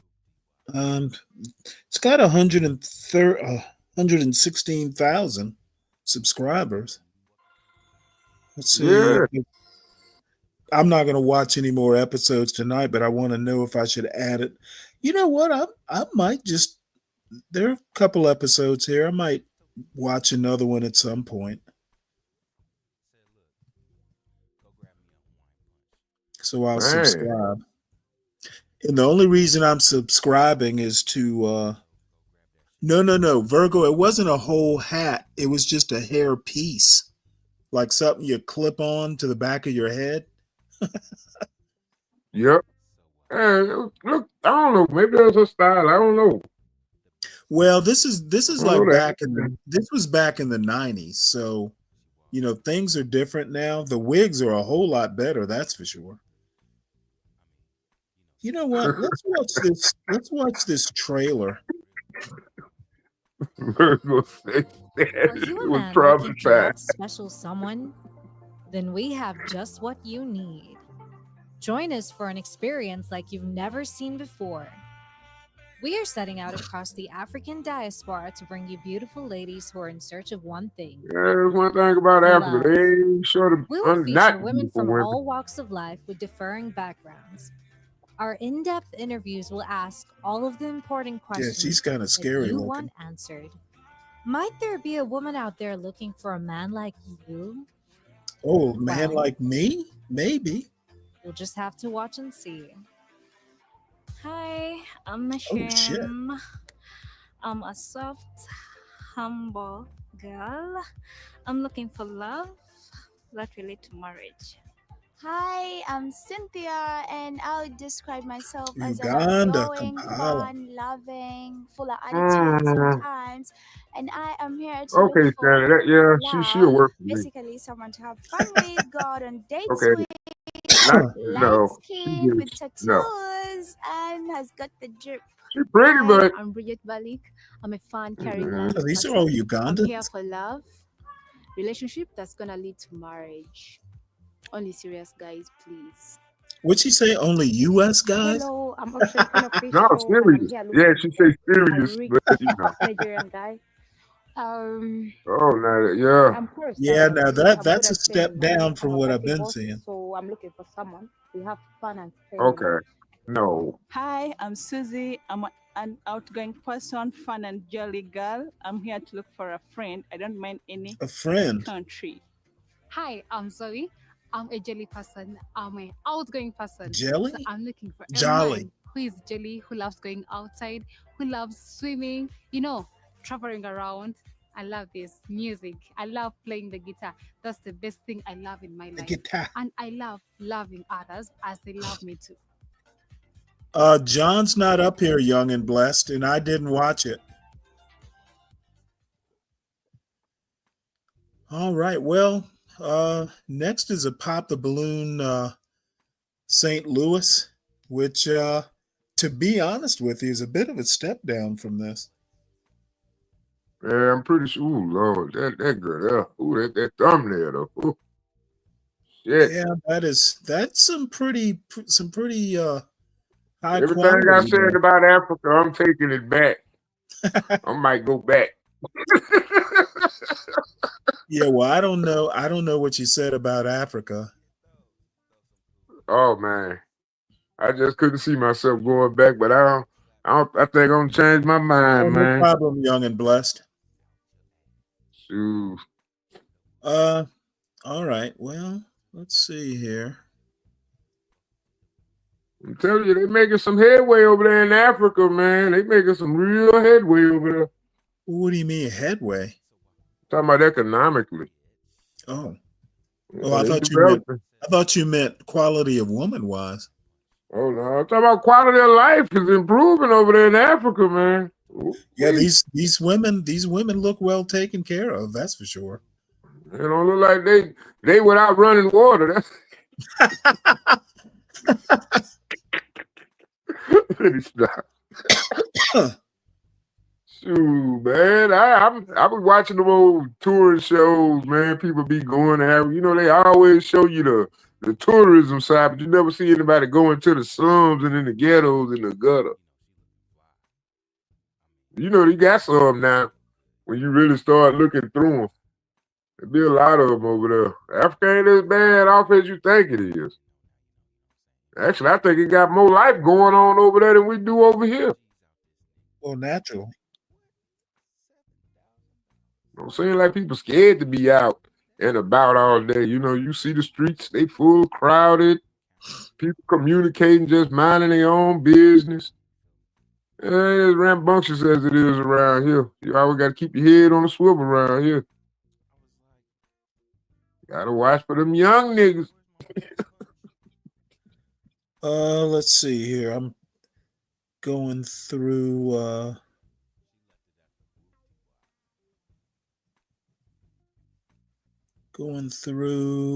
some videos here. Yeah, I'll go ahead and start this one. This is I think this is the latest Pop the Balloon St. Louis. I think you were up here when we watched the last one. It was about as ratchet as you can get. Detroit is worse. Augusta, Georgia is worse. But this was pretty bad. Oh man. The most classy thing, the classiest thing about this Pop the Balloon is that little sequence, right? That's the classiest part of it. Man, come on, man. It goes downhill from here. Oh man, that girl look like a nigga I used to shoot dice with. Damn. Oh, come on, Stanley. You show that for one. Yeah. Okay. What is it with these young people today? Oh, she just look so angry. Why you mad, girl? Well, I think she's just trying to look sexy. But the question I'm asking is what is this fascination with trans women? Like every woman who doesn't look like, soft as a flower petal, people start commenting on, is that a man? Yeah, Stanley, there's so many of them, Stanley. You just don't know. No, it's not. You know what? You guys have psyched yourself, these far-right anti-black. Stanley, I promise you don't leave the house. Okay, I promise you. See, even Virgo said it. See, no, Stanley, even Virgo said it. I know I wasn't the only one. Virgo, I'm including Virgo in this far-right MAGA. It's not a far-right MAGA thing, Stanley. Come on now. It is far-right trans hysteria. See, Black Man, you started this. We was getting along fine then, all of a sudden. Well, no, she do look like a man, Stanley. Nope. She does not look like a man. Apparently, you know what? We're gonna ask the audience. I'm just gonna assume that you're an expert on the topic. No, I'm not saying that, Stanley. Look how she do look like me. Come on, damn. Ooh, Stanley, go on, get off of that picture, man. Okay. God, it's almost like we got the same nose. Apparently, if they don't look like a model, and see, half the guys Come on, Stanley, you cannot cape for that. You cannot just cape guys on this channel who make these comments wouldn't be able to get her. That's the point, Stanley. I probably want to put in the effort. This trans hysteria is the foundation. Stanley, you just don't know, Stanley. Foundation to incelhood. No, Stanley, no. I mean, it's all good when you know it's a woman. Y'all can't get women because you expect every woman to be Halle Berry. It's not that, Stanley. I mean, you got a lot of them out there, man. You just don't know, Stanley. I don't know if you've been out in places. See, here is where y'all don't fucking quite get it. I've dated more women in my life than you probably have so far. I actually know what I'm talking about. I give it to you. I give it to you, Stanley. You got that. So I mean, I ain't gonna, cause I don't do all that, Stanley. But well, you don't do all that because you expect them all to be Holly Berry. well, no, it's all about the company I keep. You know, Stanley. I don't just date to be dating. I date to have a good time. So it's not like I'm just all willy nilly dating different women all the time. Okay. I usually All might I'm continuously date 3 or 4 women in the course of 5 years. What I'm gonna say is the European beauty standard is hurting y'all black men. Who said it was only about a European beauty standard? I Stanley? did. Oh. I literally just did. All y'all expect blonde and blue eyed. That is the pinnacle, and every woman gets judged by Princess Diana. Apparently, Stanley, you cannot tell me that woman don't look like a man. Not only am I telling Those are some aggressive features. Not only am I telling I mean, you, she's a pretty woman, I think. Not only am I telling you that that y'all are gonna be lonely old men. Well, I'm already a lonely old man, Stanley. No, you're not. You're not as lonely or as old as you're gonna get. I can also tell you about lonely old men, but damn, I have many. Man. Now, would this woman be my type? Just the dreads of just the hair, the weave alone would be enough to discourage me because I'd be afraid she'll catch fire if she ever gets around like a wood stove. But man. I would never think that she was a man. Uh-huh. I wouldn't. Okay. A woman can be unattractive but still not be a man. Okay. I get you, Stan. I'm just saying she got manly features. You probably think she's a man too. No, I'm just saying. Oh, hold on. Hold on, Hold on. She's a man, right? Oh no, she cute. I don't think she's that cute. I Okay, think as a matter of fact, the first thing I would buy her for Mother's Day would be a breast reduction. Oh, Stanley. Yeah, because the jog ain't gonna do that now. That is too much of a good thing. That's some high man. Imagine how many bras she go through in a year. Well, she probably doesn't go through many, but what I'm gonna say is in about 30 or 40 years, this is gonna be problematic. She's gonna have all kinds of back issues. Yes, indeed.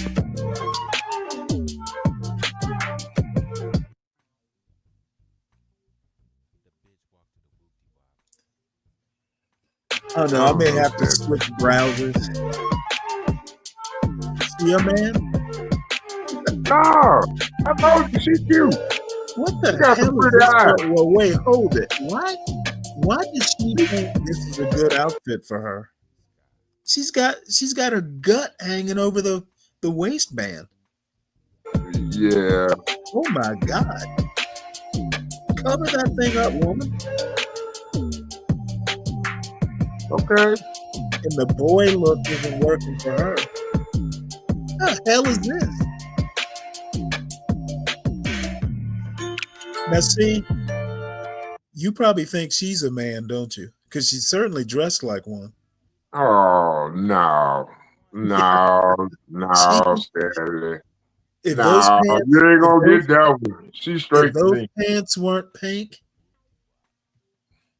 I ain't gonna lie. I think I'd be crushing on something like that.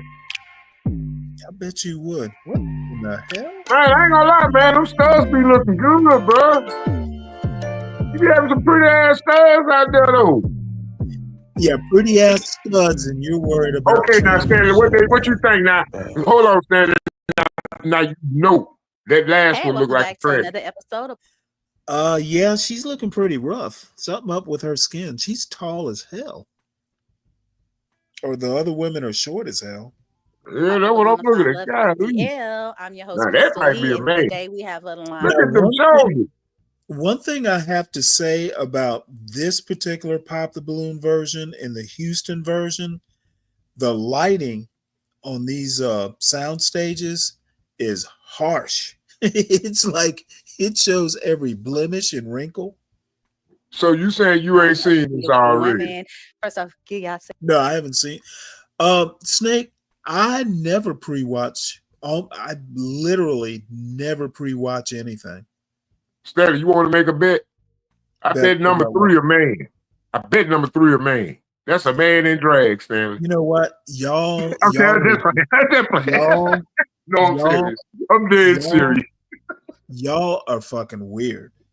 Oh, come on. I'm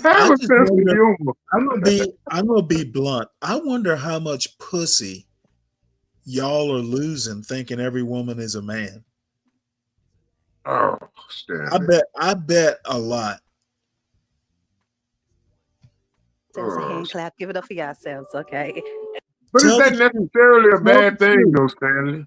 In an emergency, you would turn her down, wouldn't you? Which one? Number 3, the tall one. Oh shit! You would turn her down, like in an Makes emergency. you think it's a hug. You have hit a dry spell in your I don't life. know, Stanley.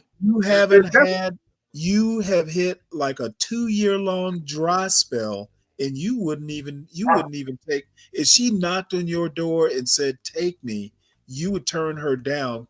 You would tell her she looks like a man. I'll wait another year. No, baby. No, I probably go across the street and give me some of that E&J or some of that Kentucky Deluxe. Mix it with a Coke.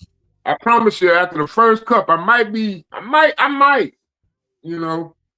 All I have to say is there's a reason the birth rate is going down in the Black community, because all these motherfuckers want Halle Berry, and they are really just like this host quality. Like the best most of y'all motherfuckers can do is this host right here, but y'all are wanting Halle Berry.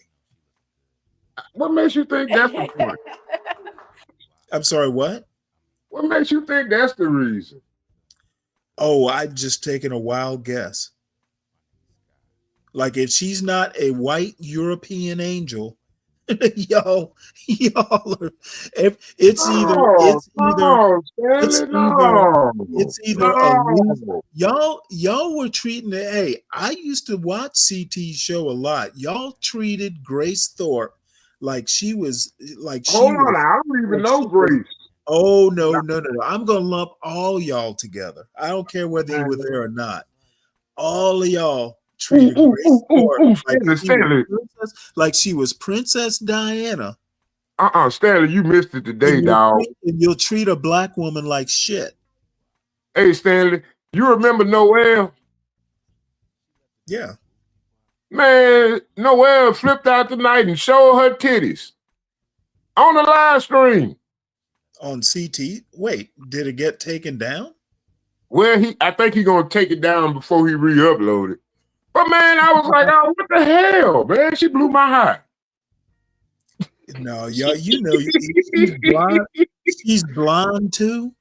Oh, no, I did that. I was like, good Jesus, what was he doing? Solid Snake, I bet you downloaded that video or figured out how to duplicate it. I tried to. I bet you did. Virgo, I've always judged women harshly, but I've always judged them fairly. Why do you think I didn't get married till I was in my 30s? I mean, there are a lot of women that I just kind of like, you know what? She's not up to snuff. So as a matter of fact, I judge harsher than probably anybody on this channel. It's just I'm not that quick to call a woman a man. And you know what was so crazy about it, though, Stanley? It was when Jay Prince was doing his little monologue. I actually caught a little bit of that. He was going after Gway, or was somebody else? Man. I was tripping out. Was somebody else with Gway? It sounded like there were 2 women using Gway. Yeah, it was Gway. It was 2 other women. I can't think of their names. Well, no, somebody was on there. Here for the somebody was on the same mic with Gway, right? I don't know. I was just listening at the time. But Because when he said something about her doing that, I rewinded it. I noticed Gway was all docile and shit. Usually she's just real aggressive. Oh, And she got aggressive. She got aggressive, but it's like, I mean, there's only so much you can do. Jay Prince shut her the fuck down. I was impressed. You think so? Whatever he was saying, and I only watched about 10 minutes of it, he was shutting some motherfuckers down. Oh man, he was going off. Oh man, I was tripped out. He had got into it with American Man called in. Yeah, I saw American Man on camera. Whatever, he was distraught. American Man looked like he got shut down. Oh man. Yeah, I'm gonna next time American Man brings his dumb ass up here, I'm gonna say, hey motherfucker, you better. I saw Jay Prince shut your dumb ass down. I might have to channel Jay Prince. Man, I don't know where he was. Boy, he was on it though tonight though. He was on it. Oh, he was on one. It was the most misogynist rant I've heard in years.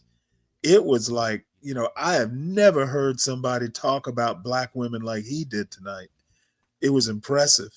He had CT talking, defending I'm black gonna tell you, women. you humbled him though. I gotta give a shout out to T Man here for the T Man.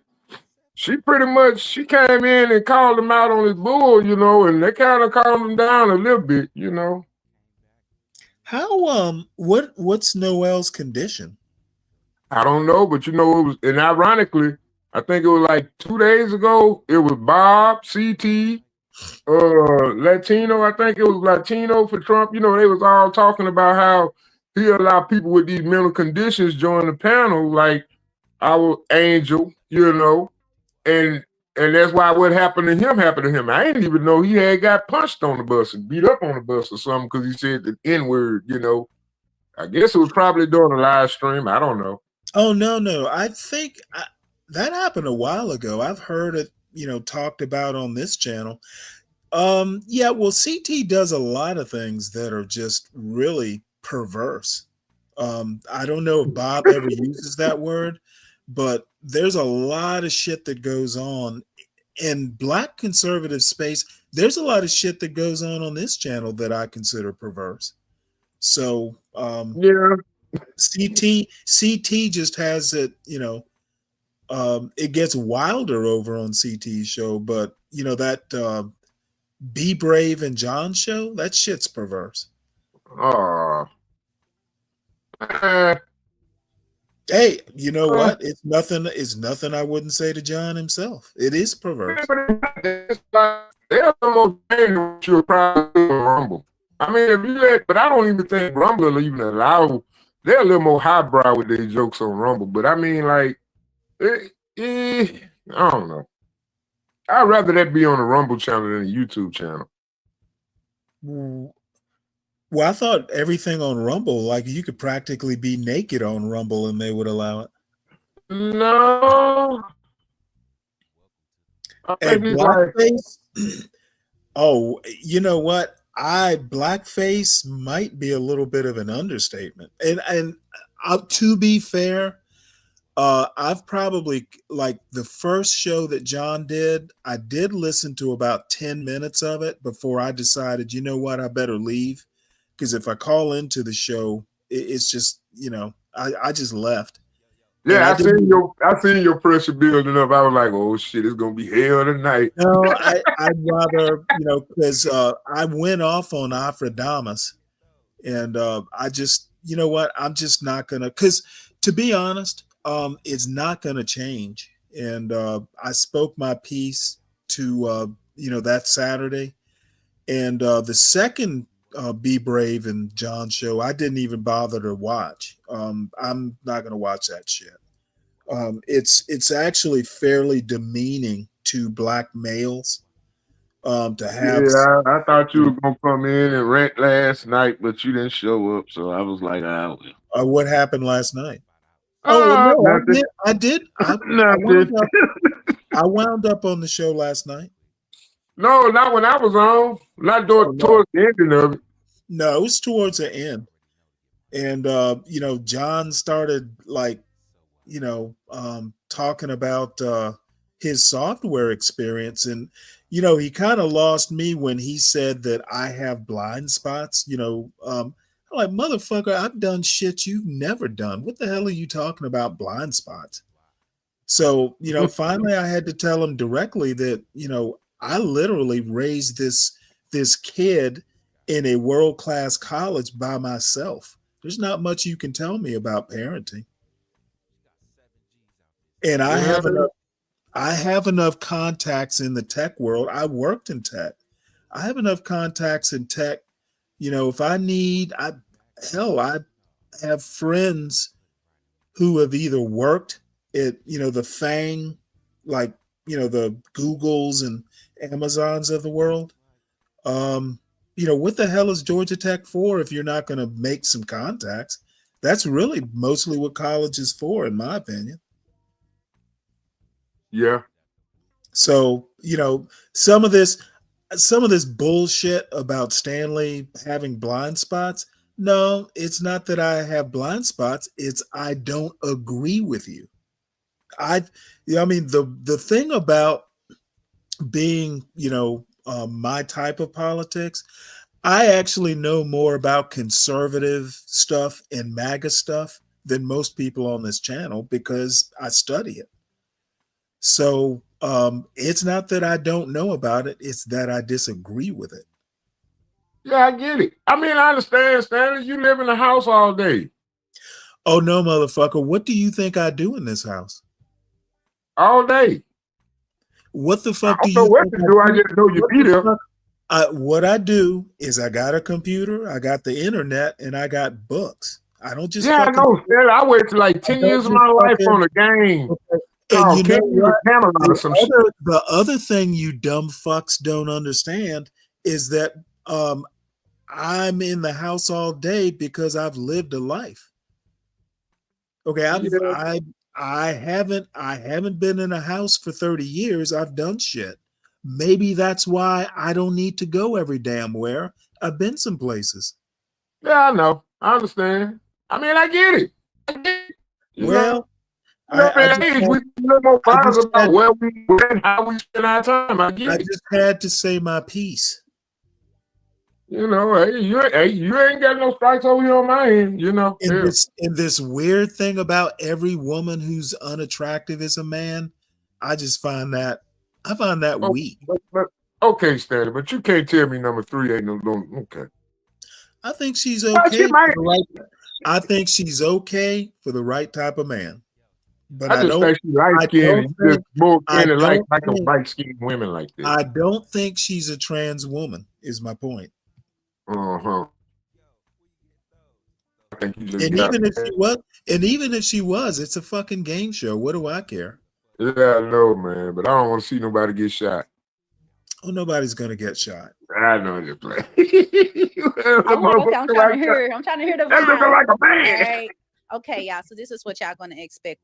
I mean, the thing is that if you look at a woman's body now, people get fooled and you know, they're you know, the surgeries and all the cosmetic stuff, of course. But there's sometimes like even if this woman has a harsh looking face, look at her body. There is no way you could simulate that. Yeah, but that nose, Stanley. What about it? Look at the jawline. I'm talking about number 3. You know what? If that's the best a man like you could do, you take it. Okay. You would take it and you would be happy. I probably would. A single man. We're gonna bring if we him out met on the telephone. Okay. When that guy hits the corner, if he's your type, he starts talking. It's a vibe. Hold off on popping your balloon.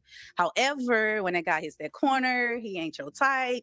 He starts talking. You're like, this ain't gonna be a match. Pop your balloon. We're gonna get to you and see why you decided to pop. Okay.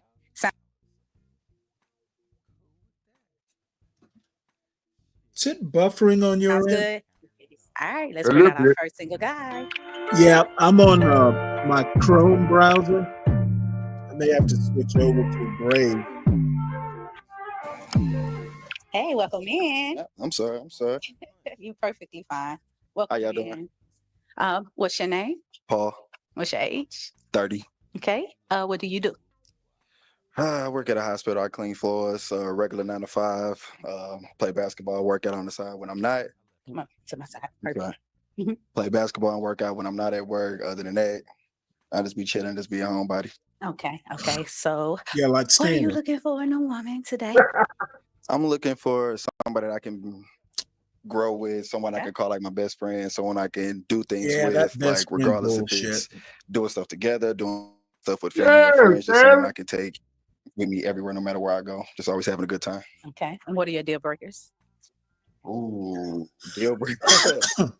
Someone that's very argumentative. I feel like if we always going back and forth, if we don't see eye to eye, that's a problem.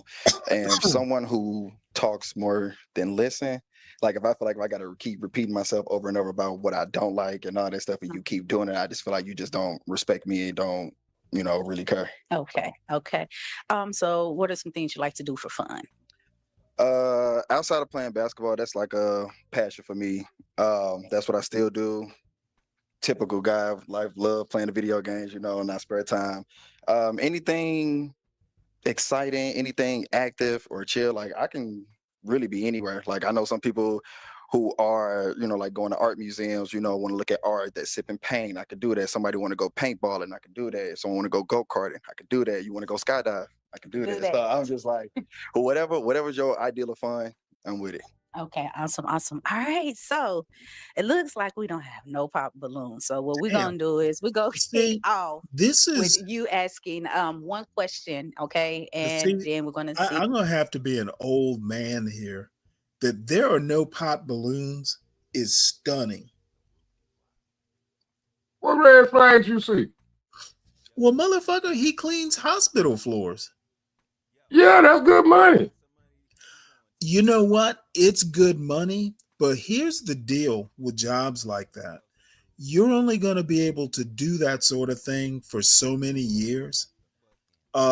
People often don't realize that these laboring type jobs, you can't do them for 30 or 40 years. Yes, you can. Not without being broken down by the time you're 60. Yes, you can. No, in my It's experience, just how you take care of yourself. I mean, granted, I do drink a lot. I do smoke cigarettes. But for some strange reason, I feel like I'm invincible. I don't know why. The constant and repetitive motion, that shit catches up with you. Not really. I mean, yeah. Actually, dude, have you ever been to a fucking VA hospital? For a checkup? No. No, I go to my local doctor. I mean, like if you ever go to like a VA hospital. Oh yeah. I just take my shit all the time. I happen to be, in the VA system. No. You see, and it's mostly guys, by the way. Yep. Doing 30 years of like ditch digging or road work or construction. Oh yeah, it catches up with you. Yeah, running that jackhammer all day. I know people who do tree work, like the climbing trees, and you know what I mean by tree work. Yeah. Oh yeah, you do that for years and you're out in the weather a lot. Oh shit, that catches up with you. I don't know, Stan. I know a white guy. I used to, when I was cashing at this local gas station, there was this white guy who used to drink coffee with me.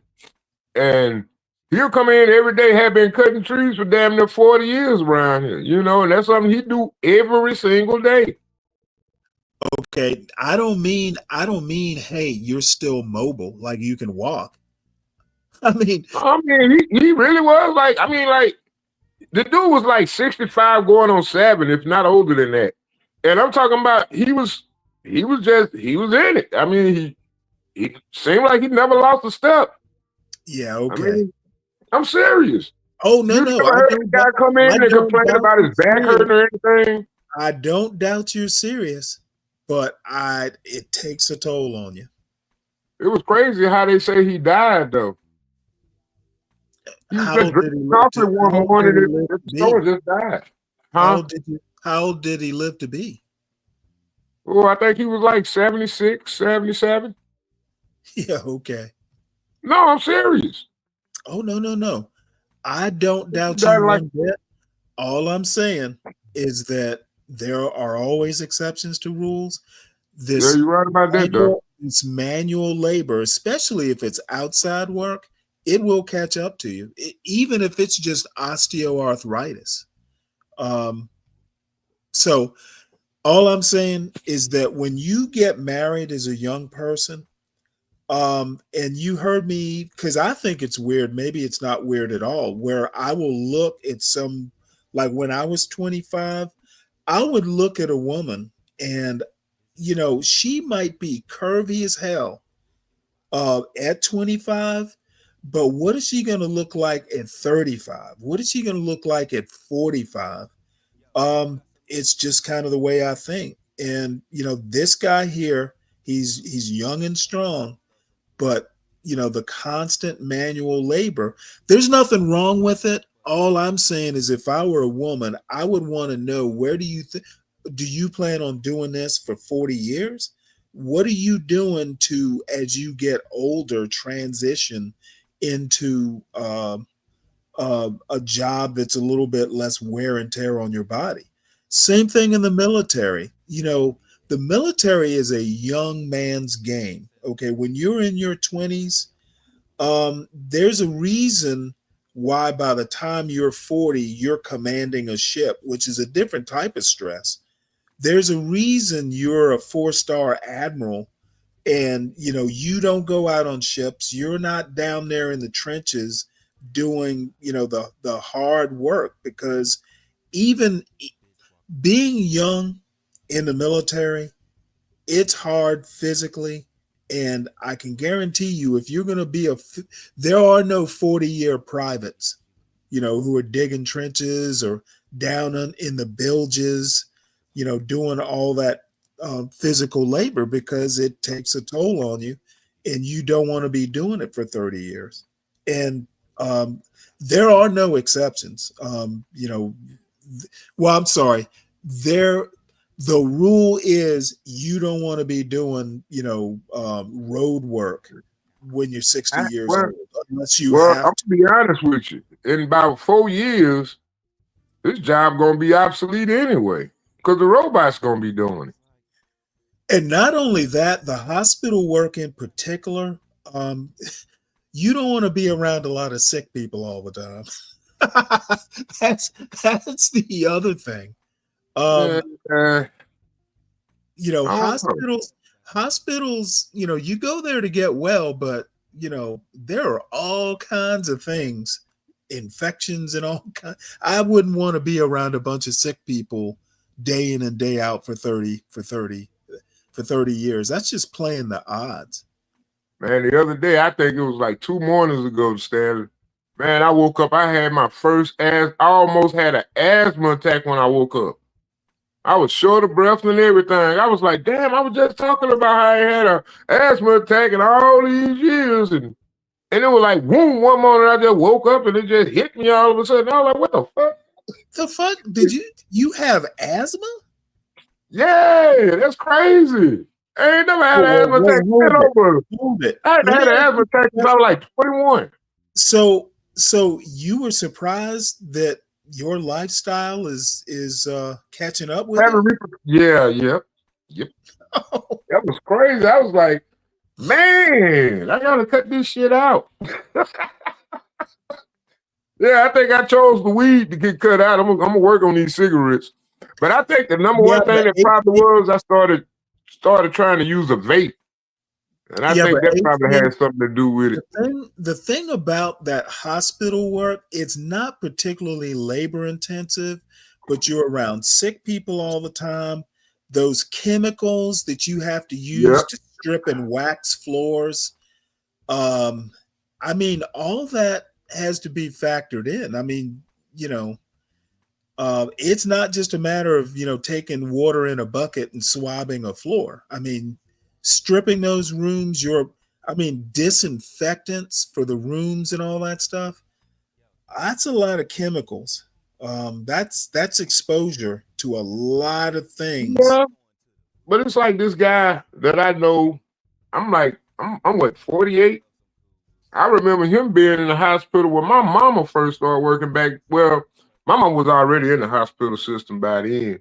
But like in the early 80s when my mom was just starting off as a LPN, CNA, LPN, you know, it was this guy. He was always cleaning the floors. He'll sometimes come work with me and my dad on our little construction projects, when they had their off time. But Right. I seen that guy, what was that, 2 days ago, and he's still working at the hospital cleaning floors. Yep. And I was like, dang, man, I know he's been doing it for more than 40 years. Well, I That's mean, but crazy. I couldn't do it. you get promoted. It's better to be, telling the young kids, hey, I need you to mop this floor than you doing it yourself. Yeah. And Yeah. I knew a guy actually that I worked with years ago.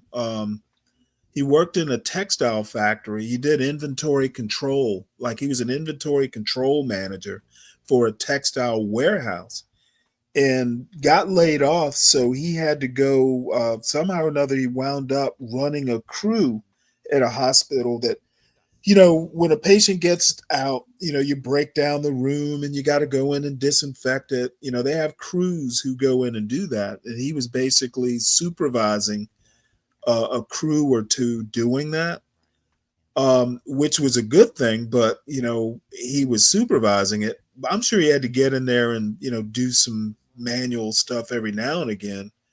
But this guy here is young. All I'm saying is all these young women who don't pop their balloon, and I know maybe it's just me, but when I was 25, and I didn't do it very well necessarily, but I did for some things think about, well, where is this going to be in 10 years? And it's a downer. It's boring, but it's something young people, it's something young people should do. You're not going to be 25 forever. And, again, that's what parents are for. My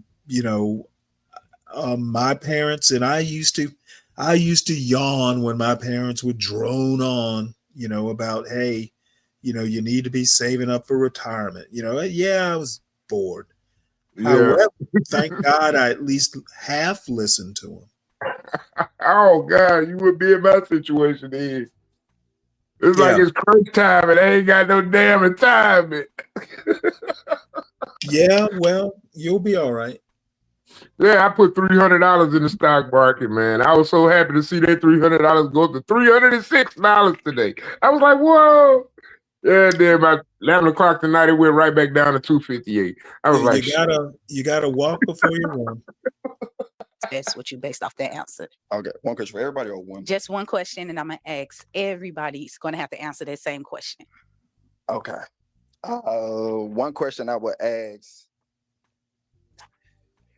what is your guys? No matter what, there's no coming back. If someone does this to you, oops, sorry. That's just you can't do it no more. What would it be? Like if it's a cutoff, like deal breakers wise, like if someone said this, someone did this to you, no matter what, no matter how much love you got for them, there's no coming back if you do this. When the condition apply. Yes. All right. We're gonna start at the end and work our way back up. Okay. All right. Name and age. Not give me dessert. Okay. Question. I tell you what, she really do know how to strag it on, boy. Yeah, because she started from the back. That's a good one. That is a good one. It's a good one. Okay. All right. Name and age. Christy, 33. Okay. See, the other thing is, Christy, I would think in today's world, one of the first things you'd want to say is, hey, I'm a baby daddy. I got 2 kids by 2 different women. Now, I know why they don't, because it's kind of like, everybody would be popping their balloons at once. You kind of want to ease into it. Like when you go out on a blind date, I don't know, on a blind date, I would think you would say that would be one of the first questions I'd ask. It's going to definitely come up in the conversation if you're serious. Right. And that was one of the advantages, like my wife, I knew her brother before I knew her. So I knew some bits and pieces of her background, her situation. I've always, the best luck I've had with women were people that I got introduced to through friends. Same question. I would have to say if you lie. I don't like a liar. True. Who So a does? lie means it's over? Oh, well, good luck with that, Age, lady. Keisha, 35. Yep. I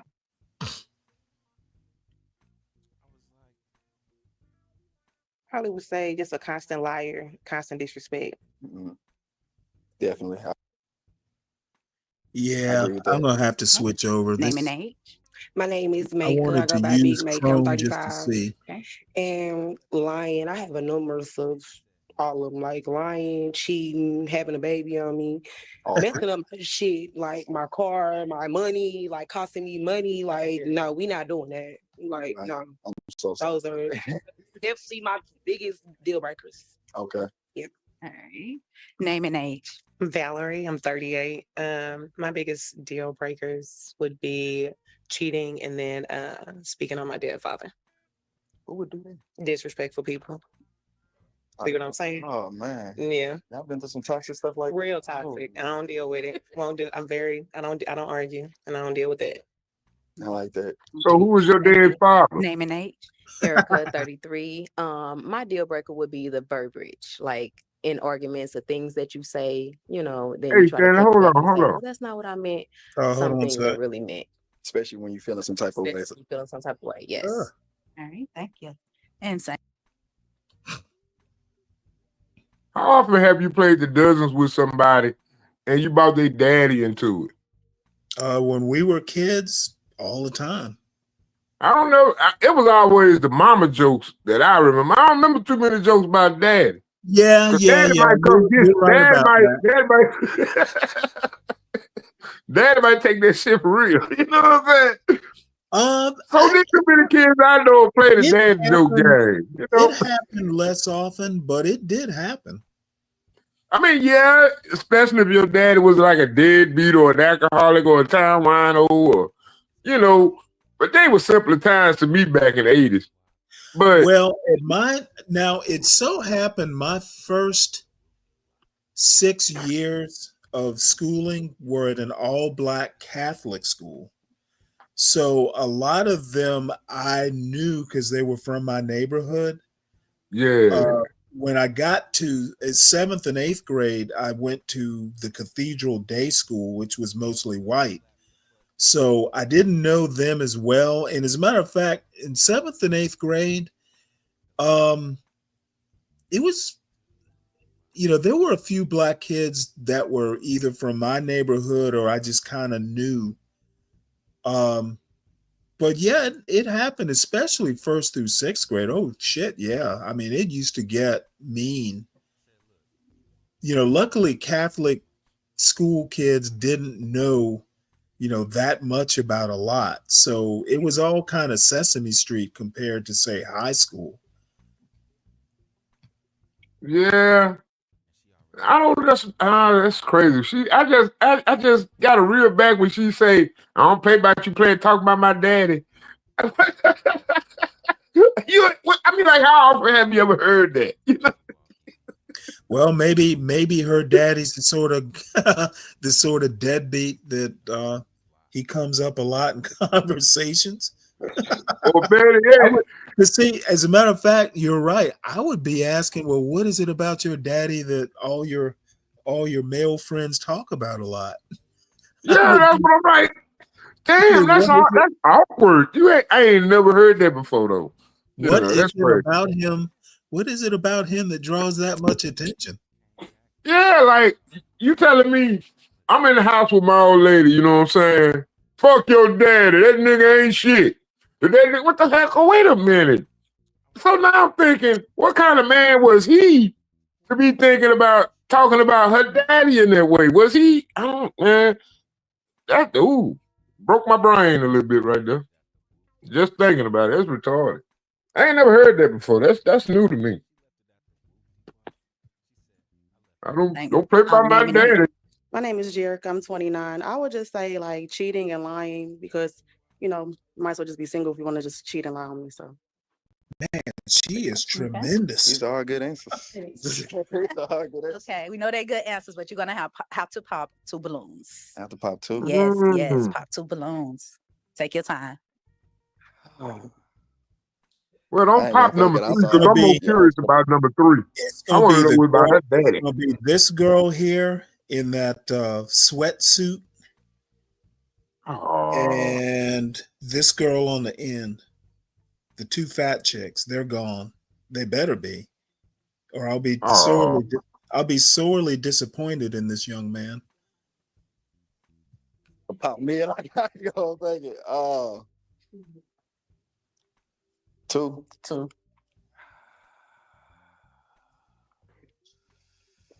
I'm sorry. Damn, that's surprising. No, gotta do it, dude. Gotta do it. You know it. Not do it. At least he got one of them out of the way. Try to let that be a surprise. Nobody pop your balloon today. Man, it's none personal. I promise it's none personal. Okay, so let's get to that then. Of course Okay. it's not anything personal. So before we get to why you pop, I want to get to why you had your balloon unpop. Somebody just He's popped. a nice looking guy, and I just wanted to hear what he had to say. Okay. So why did you decide to pop her balloon? You want the honest answer? Because you said I have to pop 2. Like, so, this girl just went on pop this phone. Wait, hold it. So I'm like, so it's like I just closed my eyes and just did it. I did it. Oh, that's why. It's none personal. It's wow. You got popped on any. none personal. Okay. See, that's kind of sad. None personal. He should have been much more I like your deliberate. giddy up and all that stuff. You got some amazing eyes and all that. Yeah. Like I said, it's nothing personal. Like, but it kind of feel that way. I was so sorry, but damn. Like, next time, don't do no any, mini, money, mo. Okay, let's go to the next lady. Thank you. Okay. All right, you popped your own balloon. Kurt, what he about to say? I mean, but we're gonna get to see why you had your balloon unpop. I liked his answers. His answers was good. Okay. He seemed mature for his age. Okay. So why did you Work for his age? it's the same. It's like I said, it's none personal. The same thing. It's just like when you in the lineup with everybody and all y'all had some amazing answers. So it's just like I just had to pop 2. So it's like it's nothing personal. There's nothing bad about you that I can say or see, nothing like that. So that's just honest. And I love the little girl. I love it. Okay, let's go back up here. All right, so Hold on, we got one. oh, somebody did pop while we was talking. Oh, my fault. We got one. Shoot. Hey, how you doing? So before we get to why he popped, why did you have your balloon unpop? I think he looked nice. He got nice eyelashes, dressed nice. You know, he's attractive. I like how he talk. And let me correct that. He didn't pop his balloon. You popped the balloon. Yeah. Okay, you popped it. Okay. So why did you decide to pop then? I just like brown, like a darker skin tone. You know, I think I find him attractive, but not like on a romantic level. You know, Understand that. Hey, like, hey, Stanley, if you look at that camera, and you look like she like a minotaur or Yes, I'm something. interested in anybody who's interested in me. When you were small, they say it's not the looks, it's what's the inside. But the older you get, Like if you the looks, and then when we're trying to get to know you. So, like I said, same thing. Well, I didn't pop yours, so you already know this. No, I get. He seemed real cool. Like he's like a real good dude. But you know, I can't compete with dark skin. I can't. I can't compete. That's a good. That was good. Well, But thank looks you like so he's much. trying to with all So those we still tattoos. got to get I ain't gonna lie, man. I think number 3 in love. You see, she ain't breaking eye contact with that dude. Well, she's at eye level. Everybody else is looking everywhere else, but number 3 has not taken her eyes off of this guy. Nope, I'm gonna get to y'all. I'm actually just start up here since we up here, okay? Okay. Ask that question. You just said right here to my side. Okay. So his question is, do you have kids? No children. Oh wow. Okay. I ain't the only one out here. All right, same question. I have Number a 3, son. He's she meant 11. something right. Okay. Well, wait, hold it. I can't hear. I You have a said daughter you that's wanted going to to be hear her 16 in voice, or June. was it Virgo? All right, same question. Virgo. I have a son. He's 11. Okay. Oh, okay. She does sound a I have a little daughter that's going to be masculine 16 there. in June. 11. God damn. How I old have is 2 she? children. My son is 14. My daughter would have been 6, but she passed away 2 years ago. So I'm sorry to hear that. thank you. Ooh. Okay. All right, now we got rubber everywhere. Okay, so based off the data you got so Wait, far, how old are these people? They've got to all be in their 30s, apparently. need you to pop 2 more balloons. Can I ask a question on top of that? Because I feel like depending on my next question is going to depend on who I'm going to pop next. Because I asked that for a reason. You gotta pop 2 balloons. Y'all see how I'm just the best? Y'all see this? Why you doing me like this? I ain't do nothing to you. Pop 2 balloons. Man, this is Based off the information you've gotten so far. So I get that, but I don't judge. It's I know. Because she ain't got no kids, she stay. I'm sorry. I'm sorry. Oh my God. This is finna kill me. 3. Hit it. I'm sorry. these balloons are crazy today. This is Man.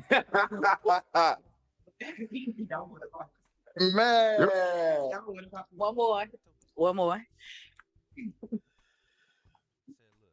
Oh my God, this is hard. Number 1. Go on here, number 1. Then I be wrong because she ain't got no kids. I can't do y'all like that. That's not fair. This is a good problem. It's really a good problem. Oh well, she didn't pop the second one. Because I switched up. We're about to see. We're about to see what had happened. Okay. So before we get to seeing why you decided to pop her balloon, since we're already right here, we'll see first. Why did you have your balloon unpop? He looks nice. I love the beard, the chains, tattoos, and all that. It's just like you kind of indecisive, don't really know what you kind of looking for. Yeah, do you like big tits or A not? little long to answer the question. Let's pop the balloon. That's all you gotta do. Let's pop the balloon. For real, you know what I'm saying? Don't be So a if she's gentleman. doing this your type, why not? I'm a big girl. I respect can what she take it. said. I mean, like I said, I can't be mad at it. You know, I can't am believe she very. doesn't have I'm not saying I'm kids. indecisive, but because of this, and it's just like I hate just being put on the spot to, you know what I'm saying? It would have been Yeah. that woman probably would have been the first person I thought had kids. Yep. Is Virgo, you still out there? I have a question for you. Yeah, she just said some real shit though. He makes no money, but spend lots of money. Well, he might make good money, but all I'm saying is that the money is one thing, but the job, I mean, people fuss at me, you know, like American Man for being a plumber and all that shit. I don't have a problem with any of these jobs if you like doing it. But all I'm saying is that, these are jobs you're not going to be able to do forever unless you get the type of promotions where you're running crews instead of having to be on a crew. I'd be having all kinds of questions about this. But I mean, somebody got to do it. To be honest, if he has a business that is doing floors, that is different than being, like a wage worker doing it. He didn't. These are questions these women need to be asking. But they don't care about none of that, Stanley. Well, they really need to. They really need to care about this sort of stuff. I mean, the kid's almost out the door, Stanley. What, 7 more years? One woman said she 11. Okay, do you know how long 7 years is? in their mind, they probably thinking, wait, I've been through 11, 7 years gonna be a breeze, you know? Oh no. I mean, if it's 7 years, that person is in like what, fourth grade? No, what I'm saying, like 11, Or they said fifth like grade? 11 years old. So Okay, well, 7 years is a long time. That's a fifth grader. yeah. So I can tell you right now from personal experience, from it kind of went fast, but if I think back on it, from fifth grade to 12th grade is a long ass time. I ain't gonna lie, Stan, it went by kind of quick with me. I As was a like, kid, as a kid I or was as a walking to parent? school at one time, and next thing I know, boom, he No, want to I'm go to talking school about and being stuff. I'm talking about being a parent. Yeah, There's a lot of changes that happen between fifth grade and 12th grade. yeah, but I guess because with me, it was I became a father earlier, so like I said, I didn't have as much experience as you did. Well, no, But you know, I did the best I can. I only have one child, but I had the advantage because I have a brother who's 13 years younger. So Oh, I knew how to change diapers, and I had an idea of what it's like to raise an infant. I was in eighth going to ninth grade when he was born. So I've changed diapers. I've had to sit with a kid when he was sick. So that's the experience I had. I was never responsible for it, but I knew how to do it. yeah. I mean, the early years was easy. They are. Perfectly fine. Once they go to So I school, mean, it I gets a can't be little mad more at you. I appreciate complicated. that. No, but you look good though, for real. Thank you. So do you. Appreciate it. Huh? You model? Sometimes. Yeah, I think I've seen you on social media, so yeah. Oh, really? You look good. Oh, thank you. I All was right, thank you hoping so much. Virgo was Okay, so in let's that get audience. over here and see why you decided to pop up. Before then, I want to know, why did you have your balloon unpop? I was just trying to see what he had to say. I like the tattoos overall, and he's tall. So as a tall woman, I had to give the tall ones a chance. Yes. All right. I agree with that because there's a lot of tall women who's been scared because they don't want to climb that tree. But but Well, is she someone that you find attractive? Why? I mean, of course, like I said, I'm interested in somebody that's interested in me. I Why don't did he really say he go popped off your looks. Like I balloon? said, all the women are beautiful, but again, it's what's inside. Like that really counts for me. For sure. So I appreciate it, but It's okay. Okay. I just want to know Later about on. her. man. Don't hurt you in the long run. Okay. Thank you so much. All right, let's go back up here. All right, so since you were so desperate to ask a question, now you get to ask that question. I feel Well, I feel like it's like a game of songs. Like, man. what question would you like to ask? We have two women whose balloons are still up. So you two have kids. Since I don't have any, and I know with women, they say, oh, well, I'm not having another kid until I'm married, or the next person that I do have a kid by, yes, we have to be like X, Y, and Z. Will you guys be able to Now give I'm me a gonna kid be if we can get honest. to that point? Depending on Like, his that's the shit, age, because if I feel he like I might ain't got not nothing, want so to if y'all date can't a give me no woman with kids, then it's kids. That's what I'm thinking. You think he's gonna have Now, enough if income to supply he's a future between, child, let alone the two she I already would got? say if he's under 35, he should try going younger. Maybe find someone who doesn't have kids. If he's between 35 and 40, he may have, he may prevaricate a little bit. He may, it might be okay depending on the situation. But I can tell you right now, and this is from personal experience, you either want those kids to be younger than like 10, or you want them to be older than 14. Damn, that's wow. That was deep. Hold on. Well, yeah, you're right. But the thing Well, about it, yeah, if I they, mean, the thing yeah, is, because you're right. you can weather, 2 years of high school because they're practically adults anyway. Yeah. And then, if they're younger than 10, you can kind of work with that. You kind of grow together. But that 10 to 14, those 4 years, they're a bear. And really 16 and 17 can be a bear, but it depends on the child. Like my son, he wasn't that bad. He did have a little bit of an attitude, but I could deal with him because I'm used to dealing with young men. I did it in the Navy. And you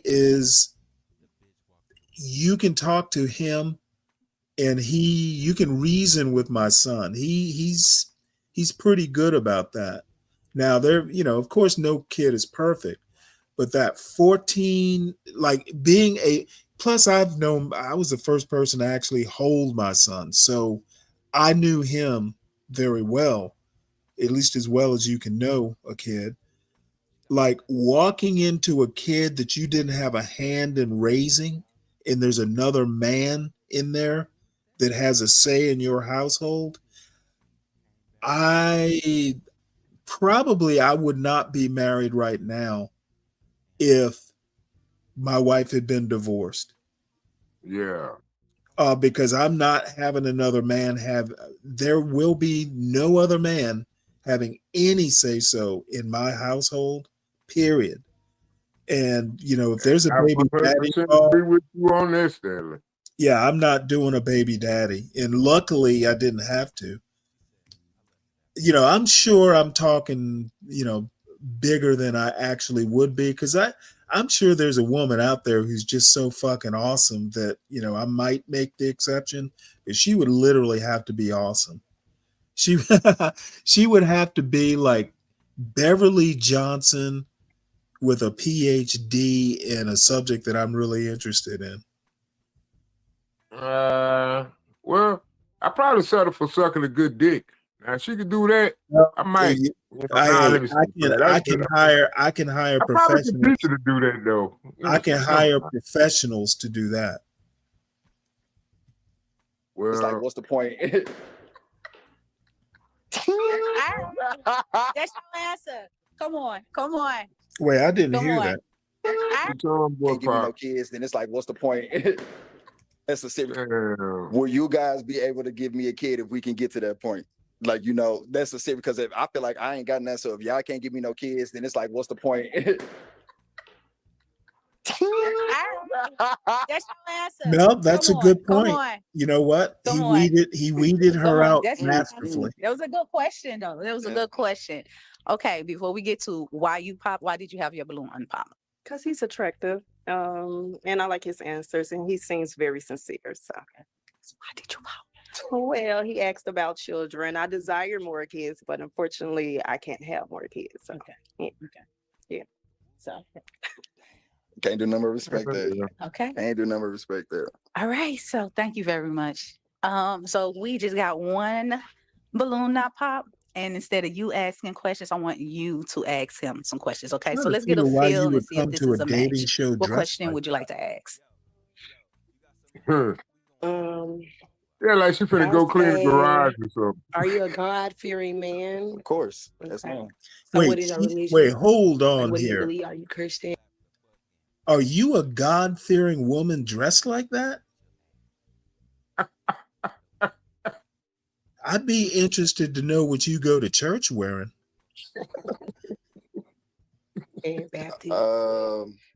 I mean, a woman dressed like that, fearing God, is on like Christian really Baptist, interesting. but I probably consider myself Christian. I do go to church. I do believe. I got religious tattoos. Can't do anything Religious without God first. So Right.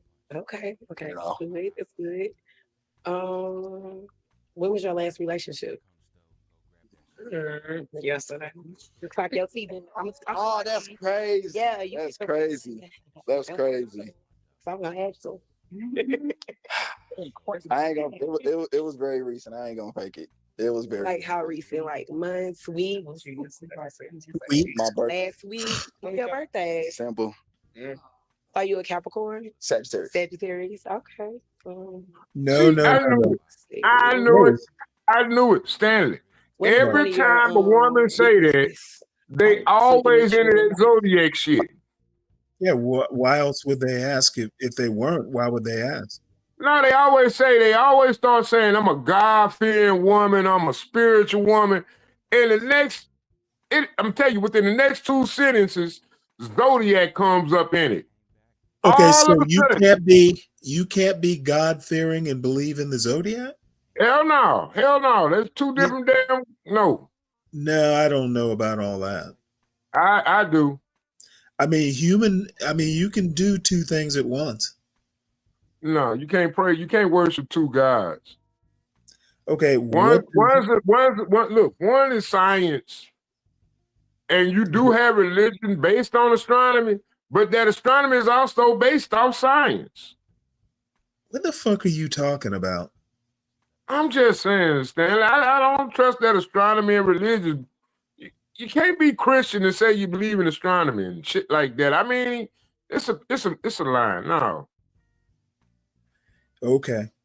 I mean, come on. The zodiac. You think being an Aries make a big difference in the word of God? I don't know. I don't think so. Okay, well, I don't ever remember the 2 being compared like that. But I'm just saying, how can you say what's going to happen today if you got faith in God? How can your zodiac symbol make you into a person Some people just outside find of what God created? Some people just find it fun. No, Stanley, some people take that shit seriously. And that shit irritated me all my life.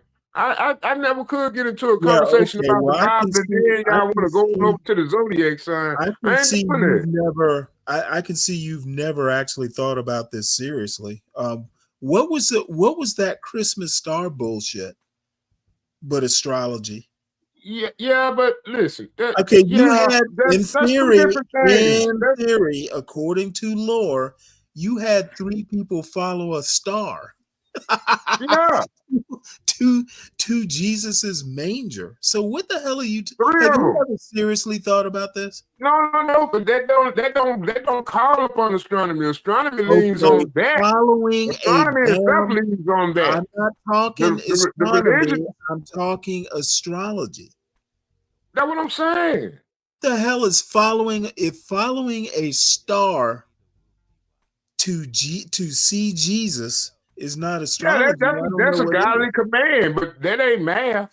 Okay, yeah, okay.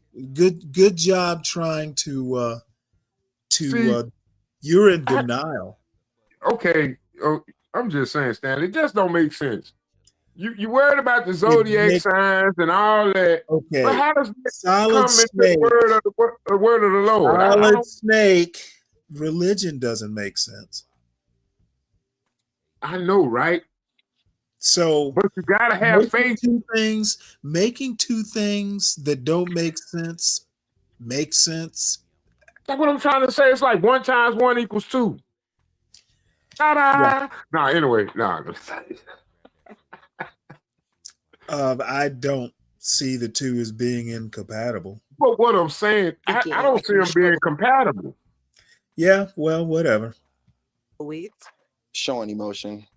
I know as far as men, we are taught to keep it in, don't talk, just be a man. But when we do speak out, then we get called sassy or we not being a man because we expressing ourselves. So I feel like that is a struggle for me because I'm also nonchalant. But when I do express myself, that I really had to care. Or if I see a pattern, like I'm not going to speak unless it's a problem. Right. A lot of times I can take it, but as soon as I do speak it, then it gets blown back in my face or it gets turned against me. Then it's like, that's why I just shut up.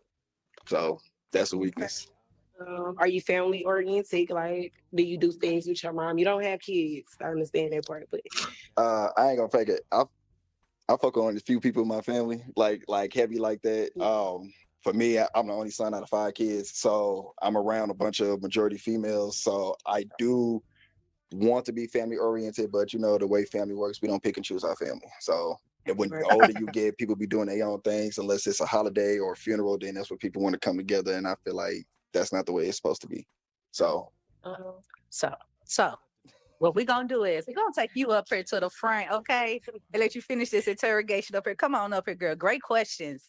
You're gonna stand to my right, and you're gonna stand to the left. We're gonna have you guys ask one final question to each other, okay?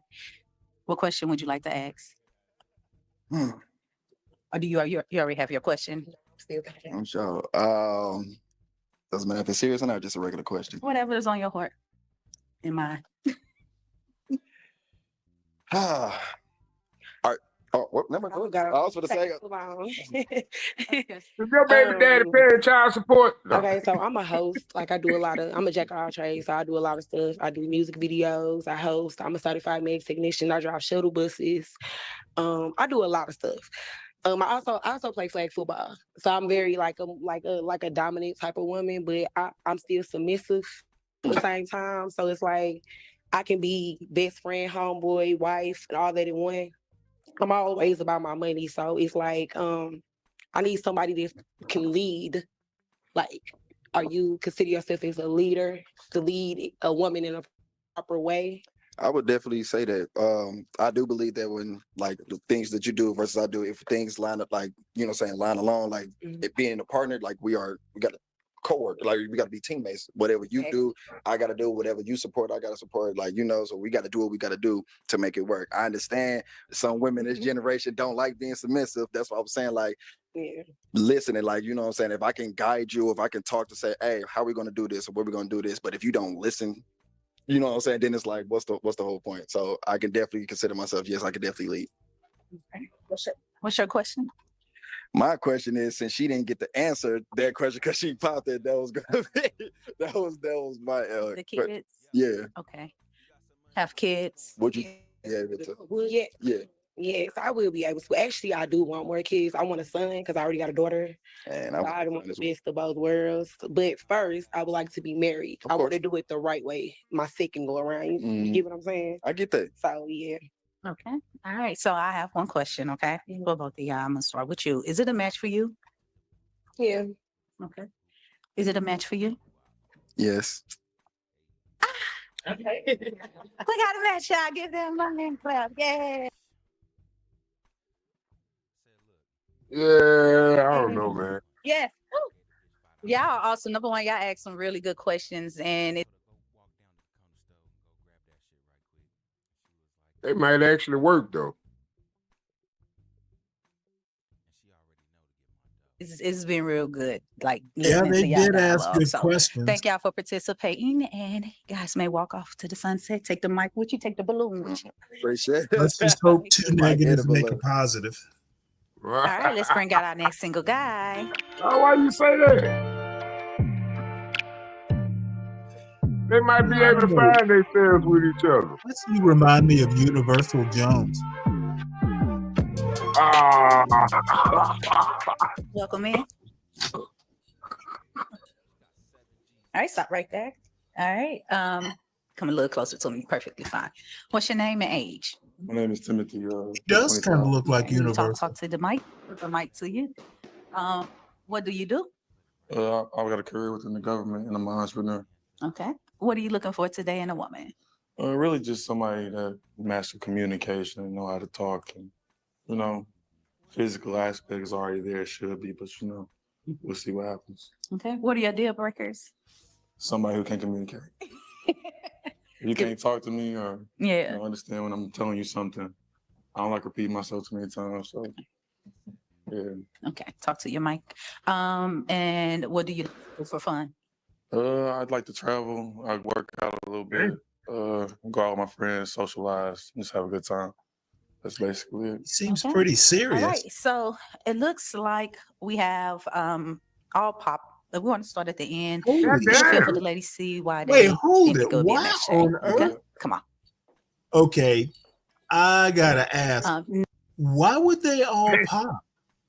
He come with a duffel bag full of laptops. He should have had a duffel bag with laptops. Now, I mean, this guy seems fairly normal.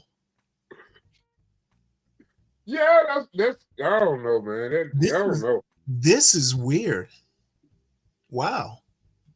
Name and age? Ebony 30. Okay. So you decide to pop. Why did you pop? The age. He too young. Too young. Can I ask you something? Yeah.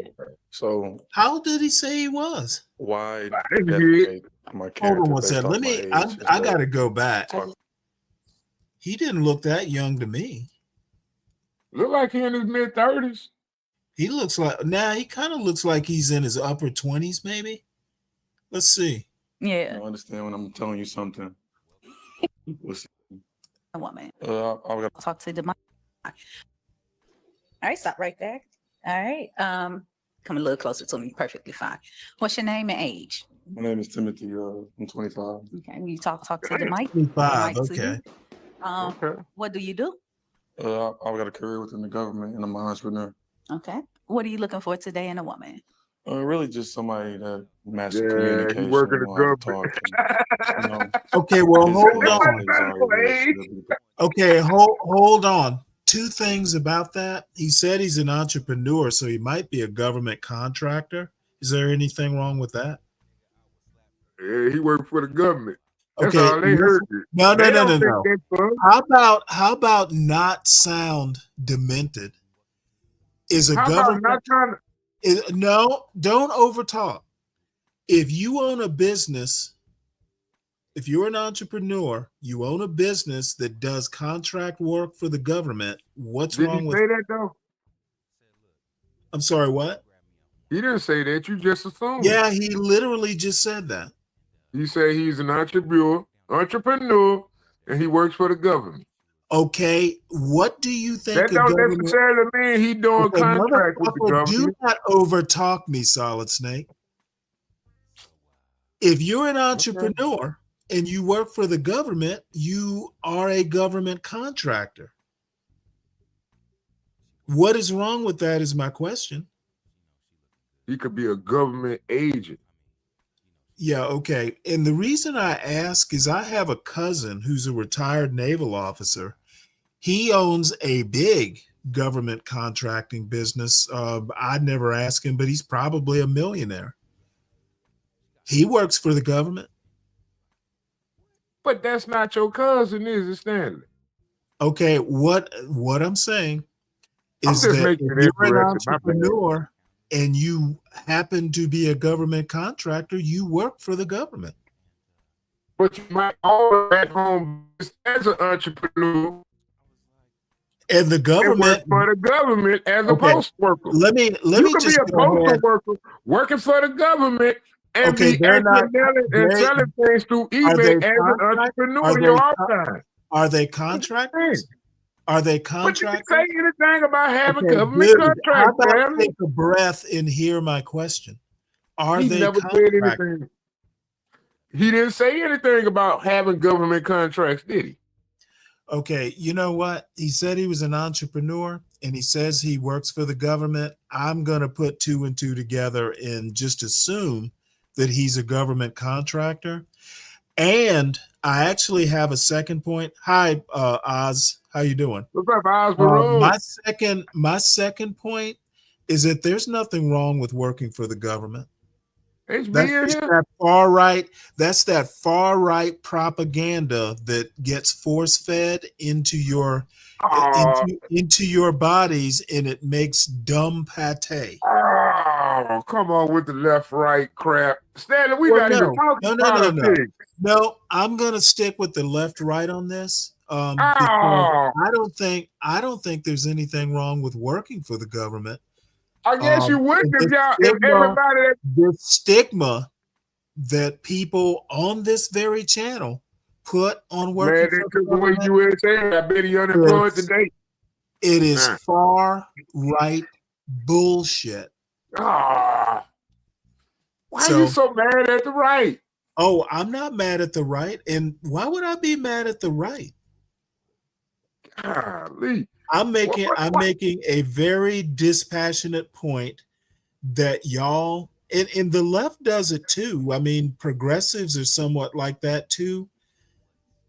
It is heavy on pronouncements and light on actual knowledge. Oh, okay. But it's good when you just be absent from all credibility. It's cool. It's cool. Okay, if everybody you ain't if you don't think I'm credible, I'm okay with that. Well, I didn't say you weren't credible, but I'm saying you representing something that's not. Okay, I'm not representing anybody other than my opinion. And by the way, it's a somewhat You informed can be pretty opinion. biased against a certain audience, which lead me to believe that you probably lean towards the other side of that audience. You know, it's just What a audience? The right audience audience. here. The audience here. The right audience. The audience here leans right. I know that. Okay. But I'm not going to change my opinions just to suit an audience. What I'm saying, but why have such a bias? Oh, it's not a bias. It is a bias. No, I don't think it's a bias. I think it's bias to think all government workers are bad or sit on their ass and do nothing. I think that's bias. No, I think that's just being honest. No, I think it's uninformed and ignorant. Oh, come on, Stanley. Stanley. Hey, just my opinion. Stanley. $10,000 for a bag of washers. That's what? I like think 90 boats? 90 military grade boats. Okay, No, rude. $90,000. No, it has nothing to do with what I said. I didn't ask about a bag of washers. I'm talking about people who work for the government. He could be a postal worker. And the other thing, the other thing that people don't know, especially when it comes to military equipment, and it's not across the board, and there are probably more exceptions than rules, but a lot of these items, like the government hammer that everybody talks about, a lot of times those hammers and these washers and stuff like that, they have to meet military specifications. So sometimes there are special processes. What looks like a simple hammer might not actually be a simple hammer. Yeah. It got all kinds of mystical and unique geoengineering powers, huh? My first ship was a minesweeper, and hey, there were a lot of $5,000 hammer. Finish what I'm gonna say, Solid Snake. You can wait. My first ship was a minesweeper, and there were a lot of things that had to be non-magnetic. Okay, that's like the hammers. Okay, I get you there. The hammers on there couldn't have a whole lot of ferrous material, so there were special. Sometimes these military specifications require special manufacture processes. Now, that's not everything. I would almost be willing to say most things don't require mil specs, but some things do. Yeah, but Stanley, if you want to demagnetize it, just put it under high heat. I don't want to get deep into demagnetizing anything. My point is that sometimes a simple washer, or what looks like a simple washer or a simple hammer, may not be. There's such a thing as military specifications or mil specs. Almost I put it right up there with EPA regulations. It's a bunch of crap. Every civilian item that I used to have to purchase had some sort of mil spec. Yeah, Stanley, it's called bullshit. That's what it was. Okay, and you know what? It's called padding your book. It may be bullshit. It's called money laundering. It's called fraud. I'd be willing to bet that the only reason you're calling it bullshit is somebody on Fox News said it. No, Stanley. No, Stanley. I do have some type of experience in certain type of mechanical fields and engineering. Now, I ain't never went to college for this shit, but I do get it out the buzz, Stanley. I do know how to... Solid Snake. Stanley, I got some skills now. I don't think you do. Well, Stanley, believe what you want to believe. But Stanley, if you think it's gonna cost $80,000 for a freaking bag of bolts, well, go ahead then, because you can order that shit right from Timo, and it'll probably give you the same level of quality as they claim has higher standards. Let me ask you a question: if you're in the middle of a war, do you want to bet your life on it? Hey, Stanley, I didn't. Well, you probably didn't see too much field time. I don't know. Oh, I did. I caught the You tail end might of be it. a bench warmer, I Stanley, caught- for all I know. I don't know your service record. I am a bona fide war veteran. Well, you don't seem to show no signs of. Only You know thing I what? know you got is You know Trump what? derangement syndrome, but I don't know about no all post-traumatic I have stress to say, disorder. Solid Snake, you doubting me is no big whoop. I didn't say it had to be. I'm just saying the only thing I can observe is Trump derangement syndrome. I don't know about I think post-traumatic stress disorder. the only people who have Trump derangement syndrome. I know post-Trump victory denial. The only people who have Trump derangement syndrome are voted for Trump. You know what, Stanley? You got PTVD, post-Trump victory disorder. That's what you're doing. That's what's going on. Yeah. That's all. Yeah, whatever. Oh, come on, Stanley. Oh, hey, I'm not talking bullshit. You really believe they pay $80,000 for a hammer? Whatever that. I can't think of this script. I believe. want to go back and watch this movie. But I believe half the people who talk about these $10,000 hammers have no fucking clue what they're talking about. They just hear it. Yeah. They're just repeating. They're just repeating what they hear on Fox News. Yeah, we just gonna go and support $50,000 for the Congress. Pretty much. Hey, $50 million. Do you know how much? Do you hear that Trump wants to basically turn like a large part of the White House lawn into a patio like he has at Mar-a-Lago? Do you hear that? Yeah. Now that's money. That would be money well spent. I'm just saying, but who said he was going to use taxpayer money? How you know it ain't going to be Elon building? How you know Elon? I'm just saying he's billionaire. What makes you think they got to steal, Stanley? He should not be taking public property and spending his money and altering it. That's even worse. How?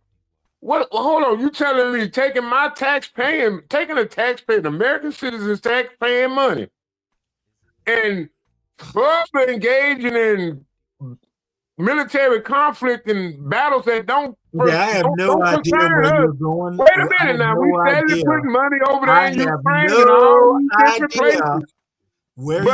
That's not a problem. That's not a problem going spending trillions of dollars on military armament to go bomb up some little ass city out in the middle of motherfucking Mogadishu. But then my motherfucking ass gotta go to the goddamn grocery store and buy some eggs, and I'm paying $12 a dozen. Come on, Stanley, that shit don't make sense. Okay, how long are you going to talk about something we weren't even talking about? I said White House, and he shouldn't spend private money to alter the White House.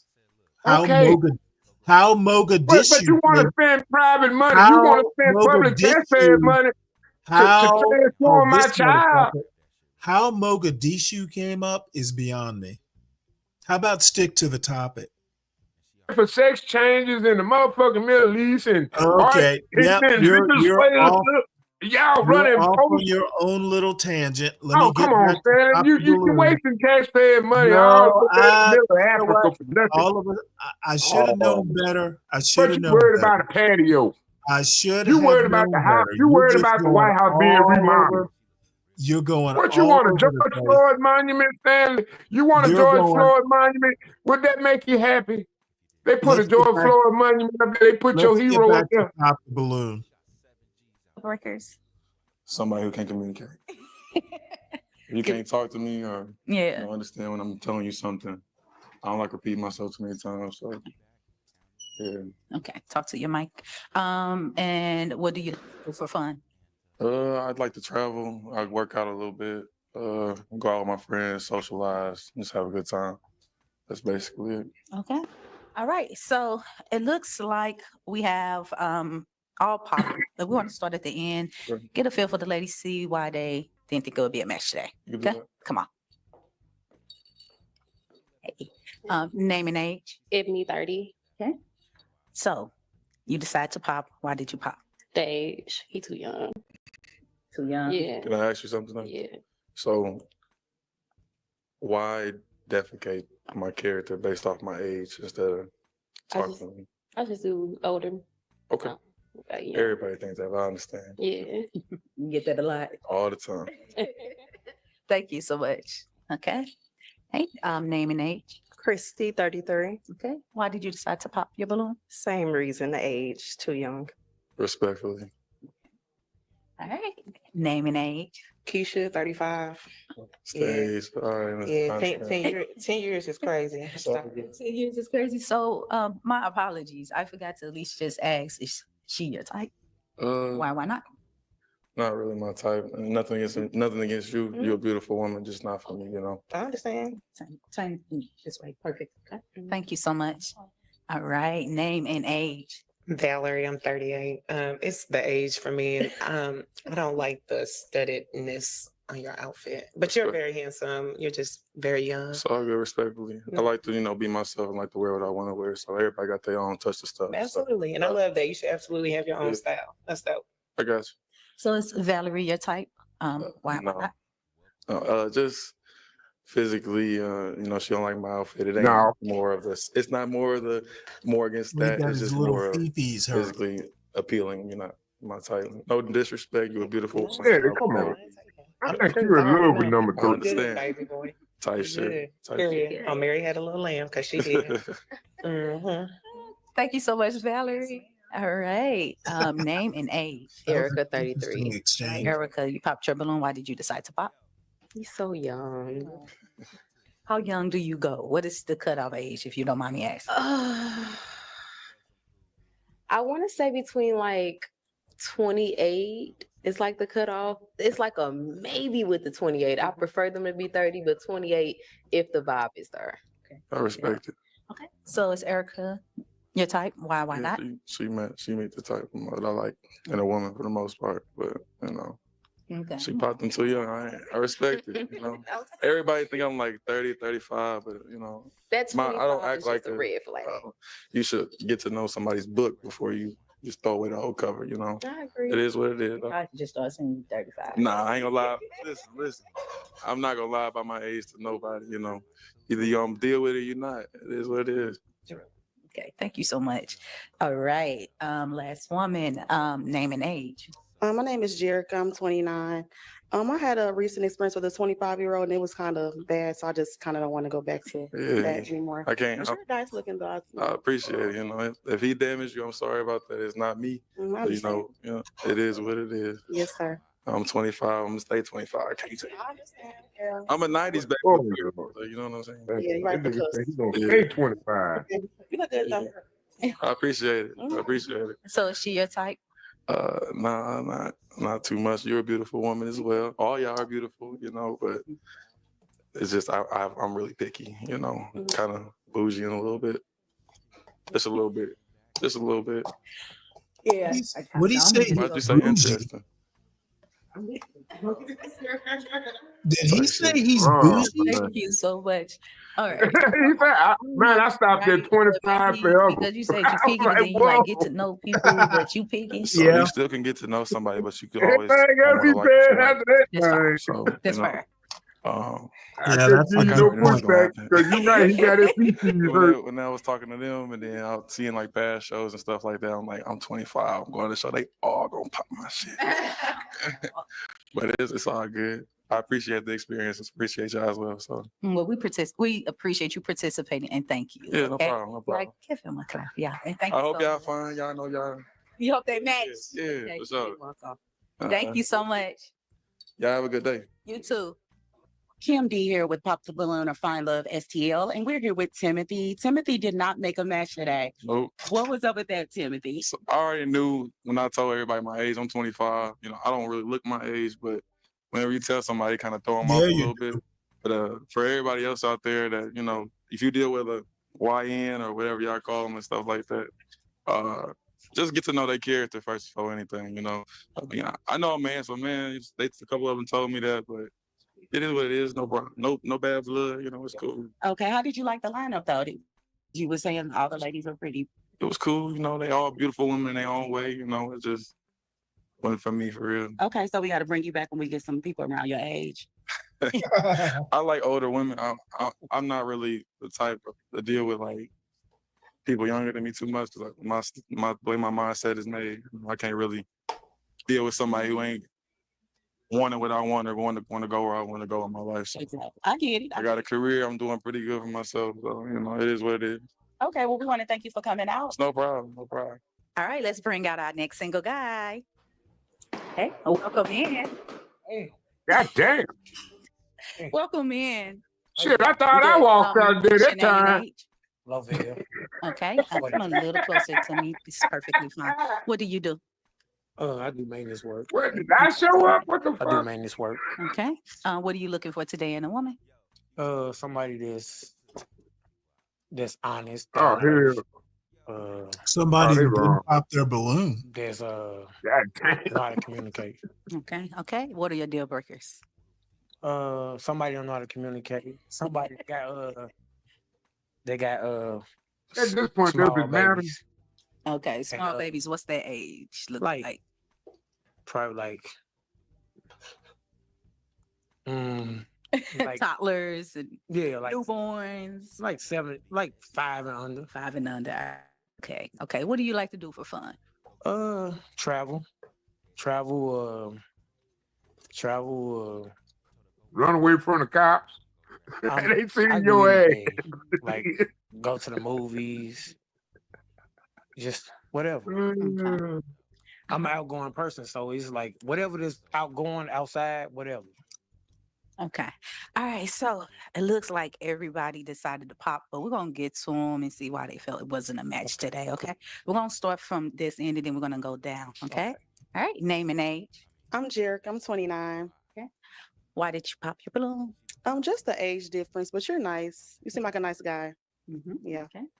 So she's someone that's your type? Yeah.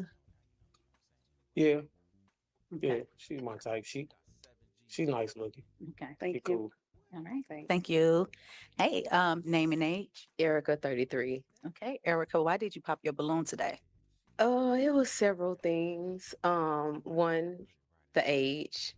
Can you turn this way? Also, no judgment, but the job description. And he said I do children. maintenance work, and I sell cars on the side. Okay. And he said children that are 5 and under. I have a 5-year-old and a 3-year-old. And he's not physically attractive to me. Cool. Okay. Is she someone that's your type? Why not? She ain't really my type. she she's short. I mean, too short. I mean, ain't nothing wrong with you, but I mean, like, she too short. What you like, 4'11" or something? Yes, I am. Yeah. I'm her height without heels. I mean, there's nothing wrong. You know. I ain't got nothing against short people, but I ain't that tall, but I don't like them too short. Seem like you got something against short people. Nah, Okay. nah, she too short. Team fun size. Okay, thank you. All right. Name and age. Man, you pop my balloon. Valerie, and I'm I'm all 38. in. Fuck Okay, it. Valerie. All You bets decide to off. pop your balloon. Why? Physically, he's just not my type. I can't get with this hair in the back. It's like it's weird to me. It's like a Halloween costume. You know what I mean? No disrespect. I mean, I'm sure you're very sweet, but like, yeah. And then the plain tee. I feel like you could have did a little bit more. Yeah. Respectfully, no disrespect. So is she someone that's your type? Why not? No, I don't know. She got a pooper. She cool. She cool. Somebody I. Come to my side. She's somebody I probably approach. She cool. She. I don't know about the Man, stop outfit, lying. Okay, but she cool. She cute. Thank you. She cute. I appreciate that. She cute. All right, thank you, girls. All right. All right, name and age. I'm Keisha, 35. Okay, Keisha, why did you decide to pop your balloon today? Just didn't feel the initial attraction. Yeah. That's it. That's I understand that. Yeah. Okay. I'm feeling that. Mutual. Yeah. Is she your I type? mean, she my type. I like them BBWs. she she cool. I like that. Thank you. Yeah. All right. Thank Yeah, you. she my type. Thank you. Okay. All right. Name and age. Christy, 33. All right, Christy, you decide to pop your balloon. Why? It's the age difference, and Yeah. he's not attractive to me. So Yeah, cool. So is she your type? No, Why not? She too small. You come to my side. She too small. Okay. Thank you, girl. Like a little kid. But I know. I mean, you know. Cool. Thank you. Okay. Hey, girl. Okay. Name and age. Ebony, 30. Okay, Ebony, you decide to pop your balloon. Why? Just I wasn't attracted to him. Okay. Yeah. All right. Is Ebony your type? Why not? Nah, she just What? just too much makeup. Okay. Too much makeup and I don't like her outfit. I ain't gonna say nothing. Mm-hmm. I ain't gonna say. Oh, yeah. Yeah. Thank you, girl. Thank you. It's cool. You want? I mean. I'm about to say. So I ain't worried about it. Yeah. I'm about to say. You want to follow me? Yeah, yeah. All right, come on. Let me say you right quick. I'm joking. So thank you so much for participating. We do not have a match today, but we definitely are thankful to have you on. Thank Okay. you too. Thank you. You All right, appreciate it. I gotta get him. Here we go with Lavelle. Lavelle did not make a match, and we want to know why. I mean, they all pop their balloon before I can even say anything, but wasn't nobody really my type really anyway. Nobody? Nobody. You know, maybe like one, but I mean, They had already it's popped. cool. Yeah, they already popped their balloon. Okay. So how did you like your experience today? It was cool. It was I cool. had fun. Okay, we're gonna Go bring back. you. Yeah, that's what I'm gonna say. We're gonna bring you I back. had fun. Okay. Yeah, I had fun. All right. Well, thank you. I wasn't really ready. This was a spur of the moment thing. Okay. So next time you're gonna be ready. I'm gonna be ready. Okay. This is spur of the moment. I came to support my boy. Okay. And then I'm like, hi, hey, I just come and try it out and see what's going on, you know. So I came and I wasn't ready, but it's cool. But you'll be ready next time. I'll be ready next time. All right. I'll be ready next time. Well, thank you, Lavelle. Thank you. All right, let's bring out our next single guy.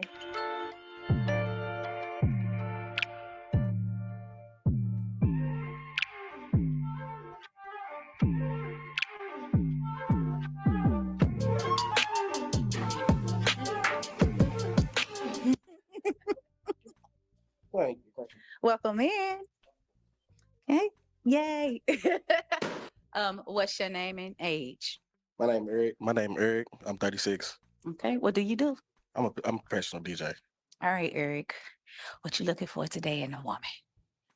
A friend, like, I mean, you got to build something first. You can't just jump into everything. So a friend first. Okay. What are your deal breakers?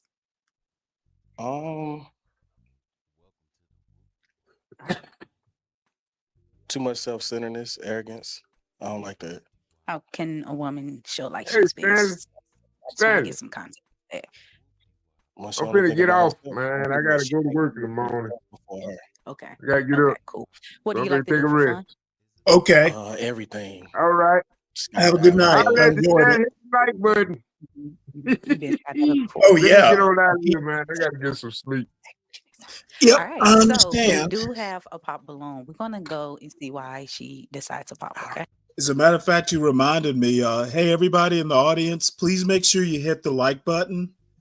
If you're new, subscribe and share the wealth.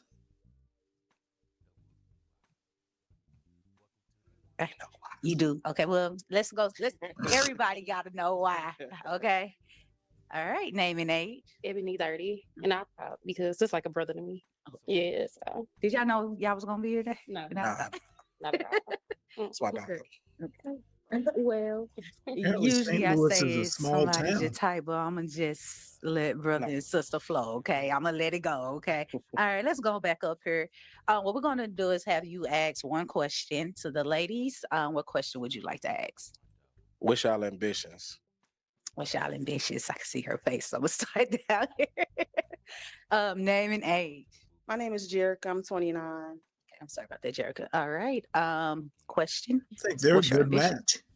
One of my ambitions is to become a registered nurse. So I'm actually in nursing school right now. So that's like one of my goals right now is to become a nurse and then also just kind of take my music further. I'm also a music artist, Okay. rap and everything. So that's one of my other ambitions. So yeah, Okay. see how far I can take that. All right. That's dope. That's nice. Thank you. All right. Name and age. Erica, I'm 33. Okay, Erica. Question is, what are your ambitions when you come to the side of me? Thank you. Health and wellness to build a healing community to assist my people. That's dope. Okay. Thank you. All right. You ready? All right. Name and age. I'm Valerie. I'm 38. All right, Valerie. What are your ambitions?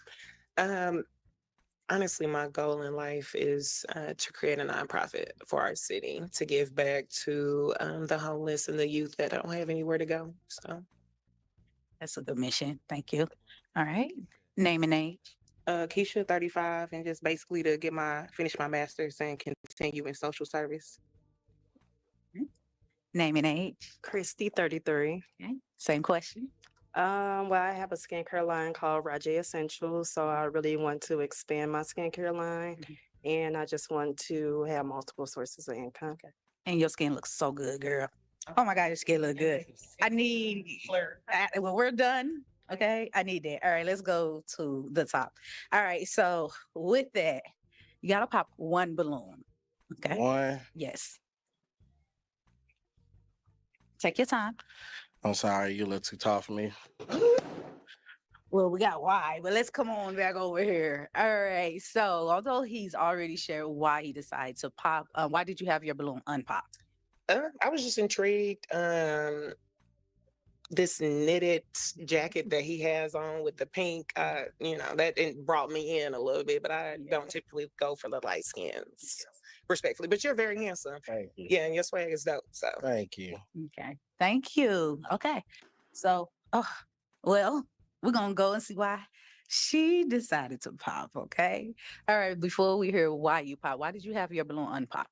I just want to hear what he had to say and everything. Just kind of hear more about himself. Yep. Okay. So why did you pop? I just don't like the earring gauges. Yeah, that's the only Ain't thing. nothing wrong with it. But you still look nice. That's it. That's it. Okay. So is she someone your type? Why not? Typically no, but we could be friends for sure. Okay. All right. Thank you. All right. So we got another pop balloon. We just ain't getting to the next question. We're gonna get to the pop balloons. All right. So before we get into why you pop, why did you have your balloon unpop? I think he looked nice. He seemed real cool. Seeing him such a guy. Right. I believe you though. I believe you. You seem, hella cool. I only pop just because I like a little more brown skin. Nothing wrong with it. I'm part of the beige community. Me too. Yeah. I feel You can't be you be racist then. I guess your own kind. a little more tan. Nah. It ain't hurt nobody. I mean, like I'm dark in the summer. No, you're not. Yes, I am. I seen It's wintertime. you in the summertime before. I get dark in the summer. You're saying all year. Disrespectful. Is she someone that's your type? Why not? Not typically, but I like her though. She real cool. Oh, thank you. Thank you. All right. So somebody else that popped a balloon. This wench. I'm just playing. Hey. You better know her. Okay. Before we get to why you pop, why did you have your balloon unpop? I just wanted to see what he had to say. Okay. So why did you pop? I love Eric. We have a very, friendship, and that's it. We basically got the same name. Uh-huh. Hers got an A, mine don't. Okay. Okay, so that leaves us with, I ain't know what else to say after that. One person that doesn't have their balloon unpop. We're gonna go and have you ask her a question and get some dialogue going between the both of y'all, okay? To see if it's a match. Okay, what question would you like to ask? What's your deal breakers?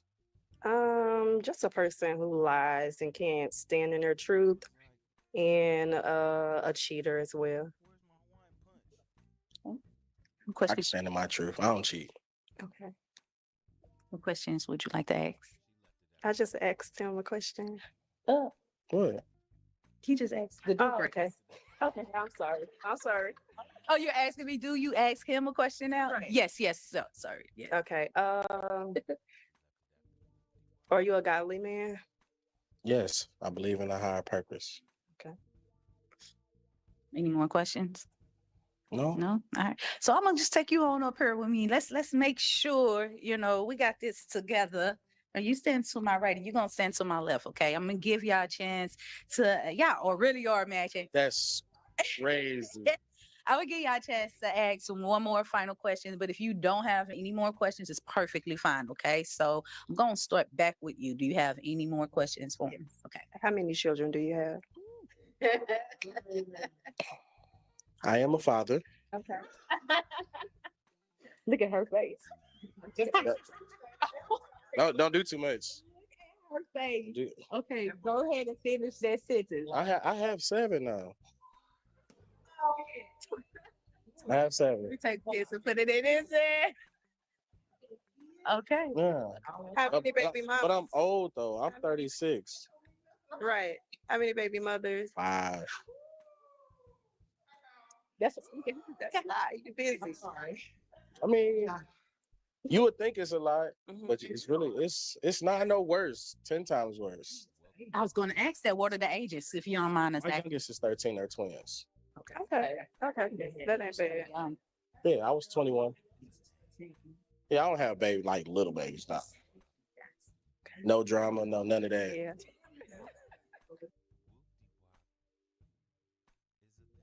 That's what people be scared of. All of them under 18. Okay. Yeah. All right. Well, thank you, girls. You done popped your balloon. You ain't a match for you. Could go ahead and get back in. Look nice together. Yeah. Y'all should still get a picture after the show together. Like, the coordination is fire. That coordination is fire. So number one, thank you for coming on, participating. We didn't get a match today, but we still highly appreciate your energy. I know most of them, so Well, listen, that's probably why they all. it's not fair. Okay, thank you. Y'all give him a clap it up for him, and you may walk off. Thank you. Here we go with Eric. Eric, you did not make a match, and you almost had a match. Almost. Until. The deal breaker. I mean, I knew that was gonna happen though, so I ain't worried about it. And how many kids did you say you had again? 7. 7. So they had a problem with the 7 kids and 5 baby mamas. Yeah, if she would have actually knew me, that wouldn't even have been no problem. That wouldn't have been an issue. Not even a little bit. Man, y'all look so good together. I mean, we'll probably in the future. You think you still got that? I'm pretty sure I got confidence. Okay. I got confidence. But we'll see. We'll see. Thank you for coming out today. No problem. All right, let's bring our next guy.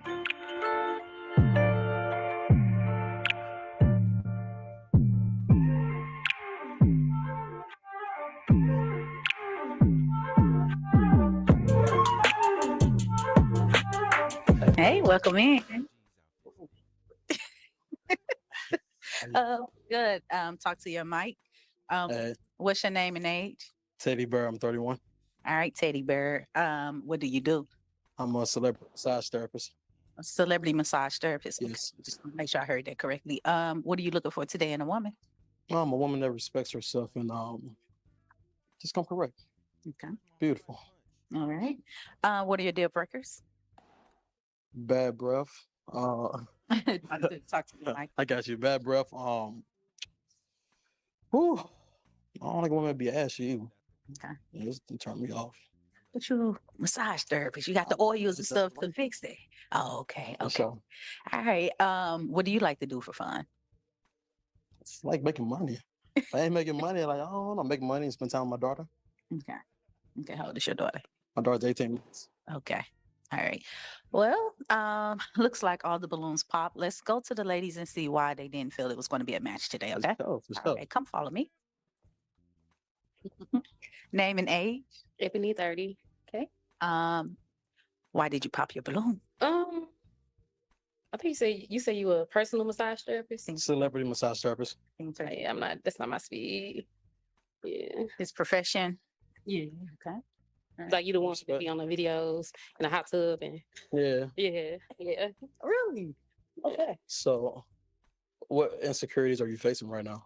I'm not facing no insecurities. It's just not my speed. Okay. Okay. Yeah. All right. So, Is she your type? Why not? um, nah. I'm gonna be honest with you, she not. You're beautiful though, but you're not my type. I like slim. Shit, that's what it is. Okay, big baby. I love. You know what I'm saying? I love milk though. I ain't gonna fake it. But yeah, I like my woman slim. Okay. All right. Thank you so much. Appreciate you. All right. Name and age. Christy, 33. All right, Christy, you decided to pop your balloon. Why did you decide to pop? It was pretty much the same reason, his profession. It's a red flag. Why is it a red flag?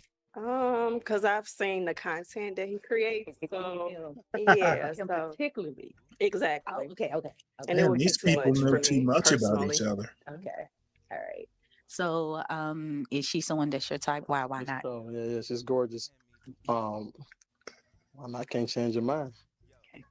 Thank you. Okay. Name and age. Keisha, 35.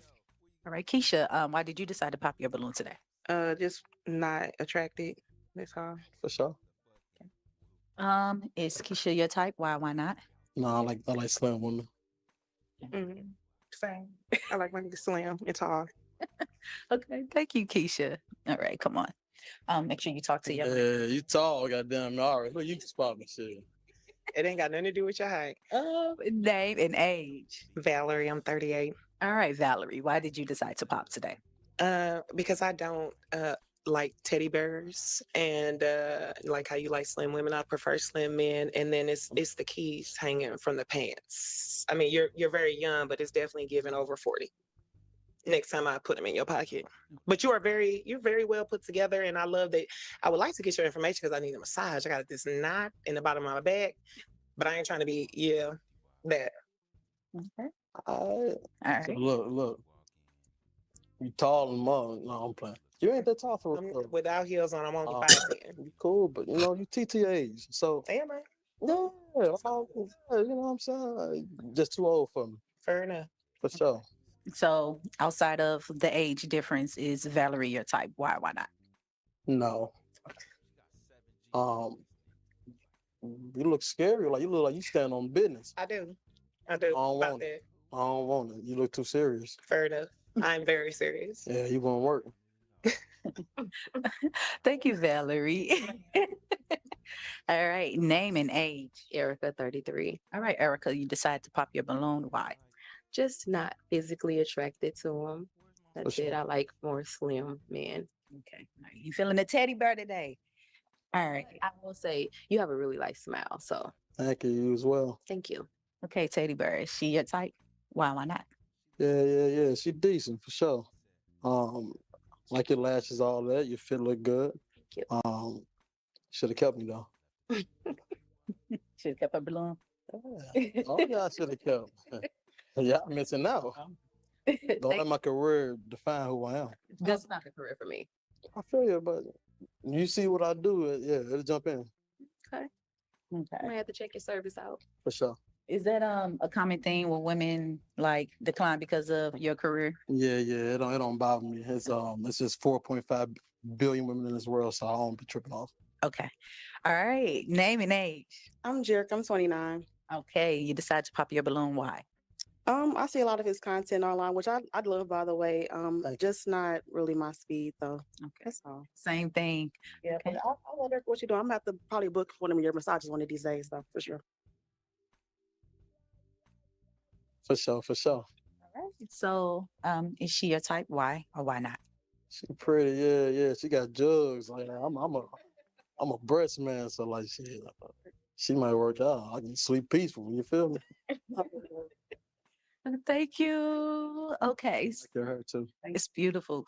So we did not have a match today. That's okay, cool. but we definitely thank you for coming out, participating. Okay. sure. Thank you so much. And you may walk off. Okay. Thank you. Appreciate Give it up for him. Yeah. So we are here with Teddy Bear. I don't know. Teddy Bear. I don't know what that is, Dave. I just call it What was it? revealing. I'm at loss for words, first of all, because Too I much of a haven't good seen your thing. content. I can't wait to go watch it. But it seems like everybody in there were intimidated by that or was not feeling the. Yeah. Me, the way that I flip women up in the air, all the good stuff. I just have a good time. What you do again? You better stop there. You know, you say you flip women in the air. Yeah, flipping the air, the jacuzzi, the rose petals, the setting. I do a lot of sensual massages. Wow. Okay. But I do not mix business with pleasure. Okay. I should become my client, and it's just what that is. Okay, I get that. Okay. Did Yeah. you see anybody in there that you were feeling out? Yeah. There's one. Okay, it was one. It's the one who had a balloon last. Like, Okay. as soon as I got a daughter, she's like, yeah. My daughter's young, so I saw this coming already. I'll talk to the guys in the back. So, Okay. Well, thank you for coming out. oh, love, I appreciate you. All right, let's bring our next single guy.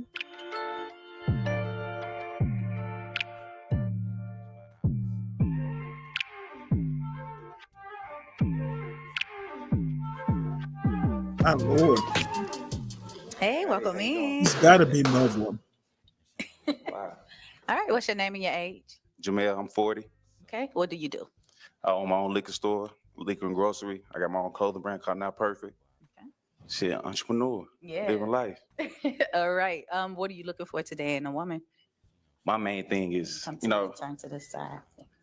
Yeah. my main thing about a woman, loyalty, how the way she carry herself, you know, Mhm. long as she got, ain't no lazy chick, long as she got something going on for herself. Okay. Yeah. What are your deal breakers? A liar, person that lied too much for no reason. Talking about you outside, but you somewhere else, Tyrone house. All right. What do you like to do for fun? Live life, enjoy myself, travel, take care of my daughter. I have an 11-year-old daughter, beautiful. Yeah. Okay. All right. So it looks like we have a couple of pop balloons. We're going to get to them and see why they decided to pop. Okay. That's cool. All right. So since we already right here, we'll start from right here. Okay. All right. Name and age. My name is Jerica. I'm 29. Okay. Jerica, why did you pop your balloon? Just the age difference, but I like the beard. I appreciate it. Thank you. And the Appreciate smile it. too. Thank you. Nice teeth. Okay. Thank you. All right. So is Jerica your type? Why am I not? To be honest, beautiful, but really not my type. That's okay. You know, Totally fine. All right. Thank you, Jerica. All right. Name and age. Erica, 33. Okay. Erica, you pop your balloon. Why did you decide to pop? I just prefer darker. what's wrong with some yellow? Huh? What's wrong with some yellow? You are way too yellow. I'm too yellow. Okay. All right. So is she your type? Why or why not? She a beautiful woman, but she got them slugs in her mouth. Got them slugs, but she all right though. She cool. All right. Thank you. All right. Name and age. I'm Valerie. I'm 38. Okay, Valerie. Why did you pop your balloon? Just you're very handsome. You're just not my type. Okay. Yeah. Yeah. Okay. A little bit shorter than I would like, respectfully, because I am very tall. But Okay. yeah, I respect love the that. beard. Yeah, you I fresh. appreciate it. Yeah, for sure. I don't want to waste nobody's time. All right. So is Valerie your type? To be honest, no. Okay. She not my type. It just fit the shoes. Ain't no disrespect. No, I ain't You everybody know, cup of tea, but I'm definitely yeah. somebody cup of coffee. Hey, each and own. Period. Everybody got their, what they like. Yeah. I respect that. All right, thank you, Valerie. Let's go back on up here to the front. So what I'm gonna have you do is ask one question. Okay. Okay, and we're gonna get a feel and see if you got a match today. What question would you like to ask the ladies? Who I'm gonna start off with? No, you're gonna have one question. What?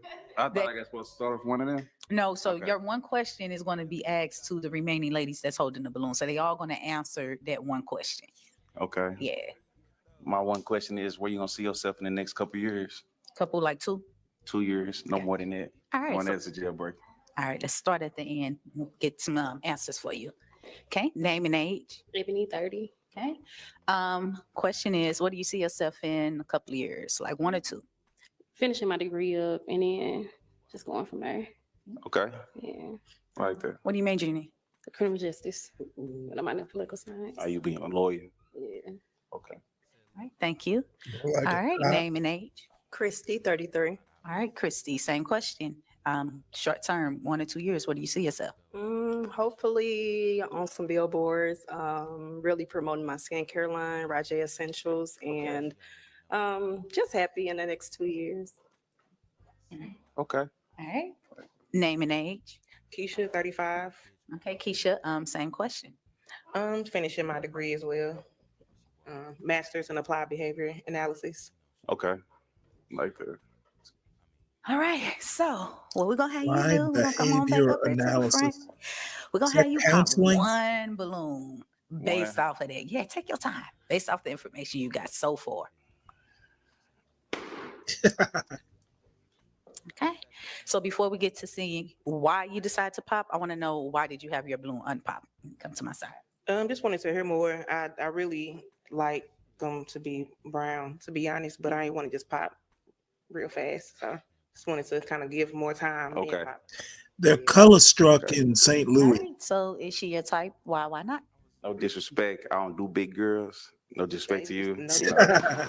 And earrings. I'm not feeling the earrings. You're a beautiful woman, but I know, you thank know, you. everybody got their own pick with what they like. That's true. You don't even gotta, you know, you ain't gotta. I understand. Everybody got their type. Yes. Thank you so much. Okay, so while you were talking, we got another pop balloon. We're gonna see why she decided to pop. But before we get to why you pop, why did you have your balloon unpop? He got a good head on his shoulder. He's nice looking, dressed nice. So okay. So what made you pop? He said he don't do big girls. I ain't gonna lie, I was gonna pop your balloon with the what's the name? You was gonna pop her balloon? I would. Why? Ain't my type. Okay. Too much makeup. That's fine. No. I do. Everybody got their own, you know, what they like. No. Okay. Thank you. You a beautiful woman though. Got beautiful stuff. Maybe. Okay. All right, thank you so much. All right, so we did have one balloon unpop, but now that balloon is popped. So, all right, same question. But before we get to why did you have your balloon unpop? I really just wanted to hear him out and hear what he had to say. Okay. So what made you pop your balloon? It's the age difference. I feel like 40, that's 7-year difference for me. But I love that he is goal oriented and he has his own businesses and things. What's the oldest you go? 39. What's the difference? You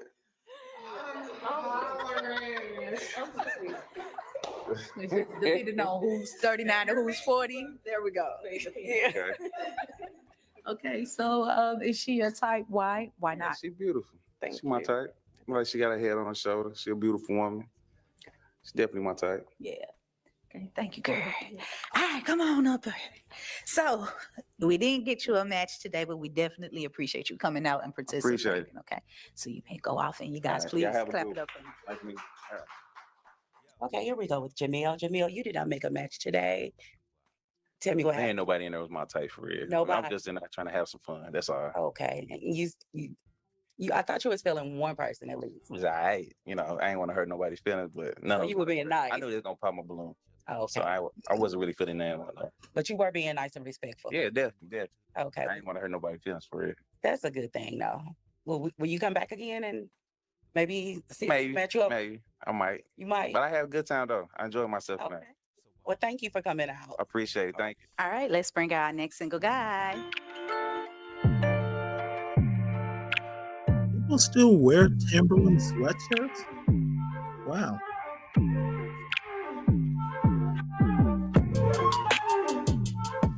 Hello, welcome in. How y'all doing? What's your name and your age? I'm Joe, and I'm 34. Hey, Joe. What do you do? I do construction work and also help people move. Okay. What are you looking for today in a woman? A woman, respect, honesty. That's about it. Okay. What are your deal breakers? You could come closer to me. I'm sorry. You're fine. Deal breakers. Kids. Kids. I don't know, self-esteem, stuff like that. Low self-esteem. Yeah. Okay. What do you like to do for fun? I like to work out, go to the gym, watch sports, travel sometimes, but yeah. Okay. All right. So it looks like we have a couple of pop balloons. We're going to start at the end and work our way back up and see why they didn't think it was a match today. Okay. All right. Come follow me. All right. Name and age. Ebony, I'm 30. And then okay. He said kids, I got a son. So yeah. All right. So is Ebony your type? Why not? She cool, but I wouldn't, no disrespect, but yeah, I wouldn't. She's not my type. Okay. You keep walking away from me. I'm sorry. I promise you. Okay. Thank you so much. All right. Name and age. Christy, 33. Okay. Christy, you popped your balloon. Why did you decide to pop? It was the name for me. I have an ex by that name, and I just don't want to go through that again. So nothing personal, but yeah. The name triggered. Yeah, all people It named was the first Joe one to act pop, I think, alike. too. You heard that name. All right. So is Chrissy your type? Why not? She ain't my type because she popped her balloon, so that's Okay. you know. Petty Betty, okay. But no, she cool though. I might, but yeah, she cool. Okay. All right. Thank you so much, girl. All right. Let's work. Yeah. Okay. Make sure you ain't got no balloon behind your back. So name and age. I'm Valerie. I'm 38. All right, Valerie, you pop your balloon. Why did you pop? Yes, ma'am. Physically, he's not my type. Yeah, he's just not my type. Keep it at that. Okay. So is Valerie your type? Why not? Oh, she cool. She just a little too tall for me, but besides that, she cool. Tall glass of water, maybe some tea. Thank you, Valerie. Man, All she's right, name and got a age. weird Erica, attitude. 33. Okay, Erica. Why did you pop your balloon? It was the braids. And then he said children. I have 4. So Holy shit. All right. So outside of the kids, is Erica your type? Why not? No, she's not my type. She's a beautiful woman, but I don't mess with the grill. I can't do the grill. y'all come against my real name. Mine one of my homeboys or something. It might be cool, something like that. But yeah. Something against her grill, I ain't and doing she's it. surprised? The fuck? Thank you so much. Okay, so we do have a couple of balloons that are not pop. We're gonna have you ask a question to the ladies and see who's a match for you today. What question would you like to ask? What do you think about taking a guy on a date? Okay, I'm gonna start with you. Make sure you say aside of me. Okay. Name and age. My name is Jerick. I'm 29. Okay. What do you think about taking a guy out on a date? I don't think anything is wrong with that, as long as it's reciprocated, for sure. So yeah, nothing wrong with it. Okay. I like to trick on my man. It's cool. Mhm. All right. Thank you. Okay. Name and age. Keisha, 35. Okay, Keisha. Question: what do you think about taking a guy on a date? I don't mind it. If it's the first date, I would prefer for the man to take the lead. But I mean, if we vibing and we get to know each other, then I don't mind. Man, I don't know what is up Just with come this on back to woman. the front. Based off That's of the just information you ridiculous. have, we still have 2 unpopped balloons, but we don't have you pop 1 balloon. Why is she wearing that outfit? I fuck with her a little bit more, so. Okay, so let's come right here. Before we get to why you pop, why did you have your balloon unpop? I just want to hear him out, basically. That's it. Okay. Why did you decide to pop her balloon? I liked her answer better. When no offense to you, but yeah, you cool. You seem cool, but yeah, I liked her answer better. That's it. Yeah. Thank you. All right, so let's go back down there since you liked her answer better. We're gonna get some more conversation going between y'all, see if it's a match today, okay? Okay. But we're gonna have you ask Dave, questions. Then what question would you like to ask? This is your type of atmosphere, If I you would could think. have any superpower, what would it be? Superpower. Pop her balloon. Yeah, I feel like I got a superpower right now.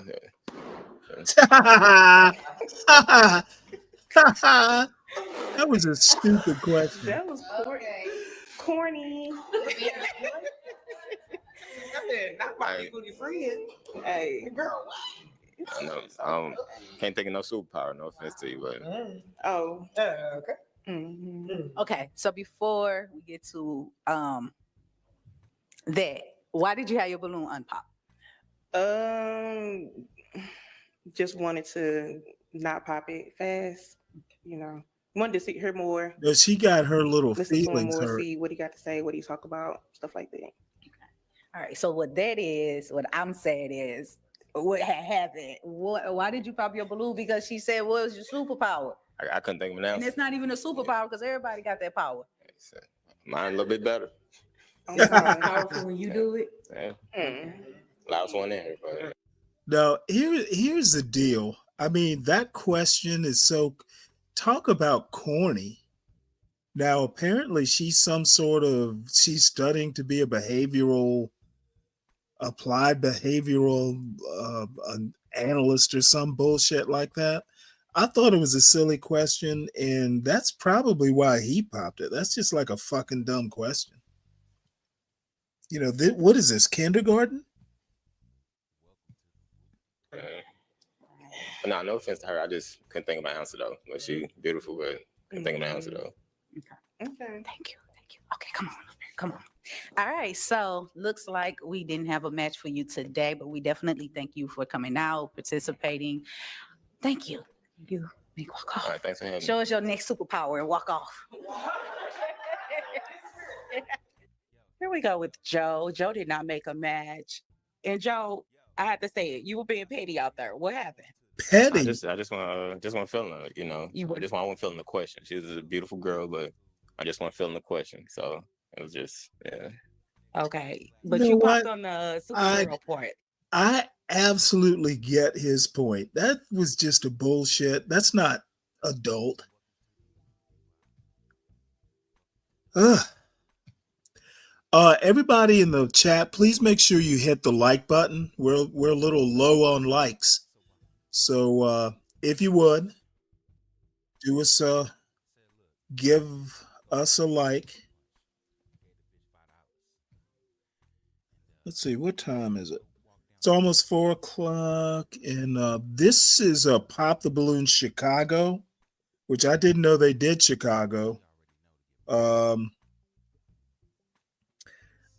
torn between just going ahead because I got like 10 news stories here.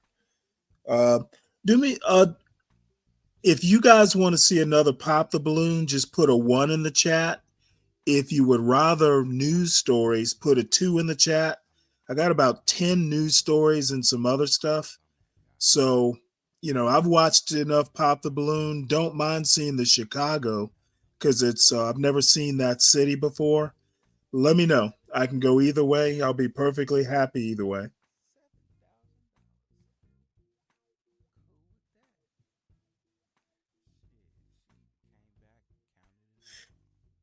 It almost looks high production value here.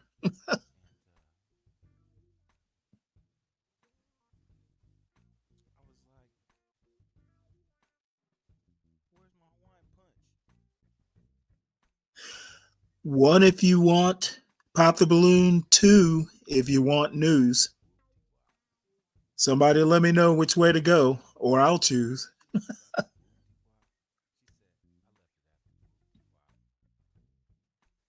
Either one is fine. I guess I am. The only reason I asked is this one's like an hour and 35 minutes, which to me is a little long. But what the hell? I've never seen it. We'll have a look. If I get bored with it, we can change. We got the money, it's coming to tell you shit. They want me to pop my shit. Uh-oh. I don't know whether that's an original song or what, but I'm going to skip through it if I can. Yeah, for real. That's the only one? Oh, you know what? Yeah, this is the guy from Indianapolis. Interesting. This ain't that time. Hold on. Chicago edition, man. Make some noise for that, man. Yeah. Sold out crowd, man. Out of town, man. The first to do it. The first Pop the Balloon tour, man. You know how we coming, man. Listen. Chi-Town, what's happening, man? You see the ladies looking good. More You know what I'm heavy saying? I hitters. got something for y'all. Look, it's simple though. This how the game go. Anytime a fella come out there, y'all see anything y'all like, y'all hear anything y'all like, pop y'all balloon. You feel me? Y'all got y'all toothpicks?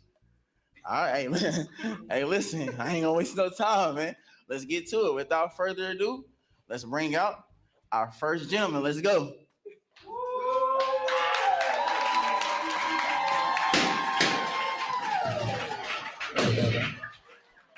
Come right here for me. Come right here.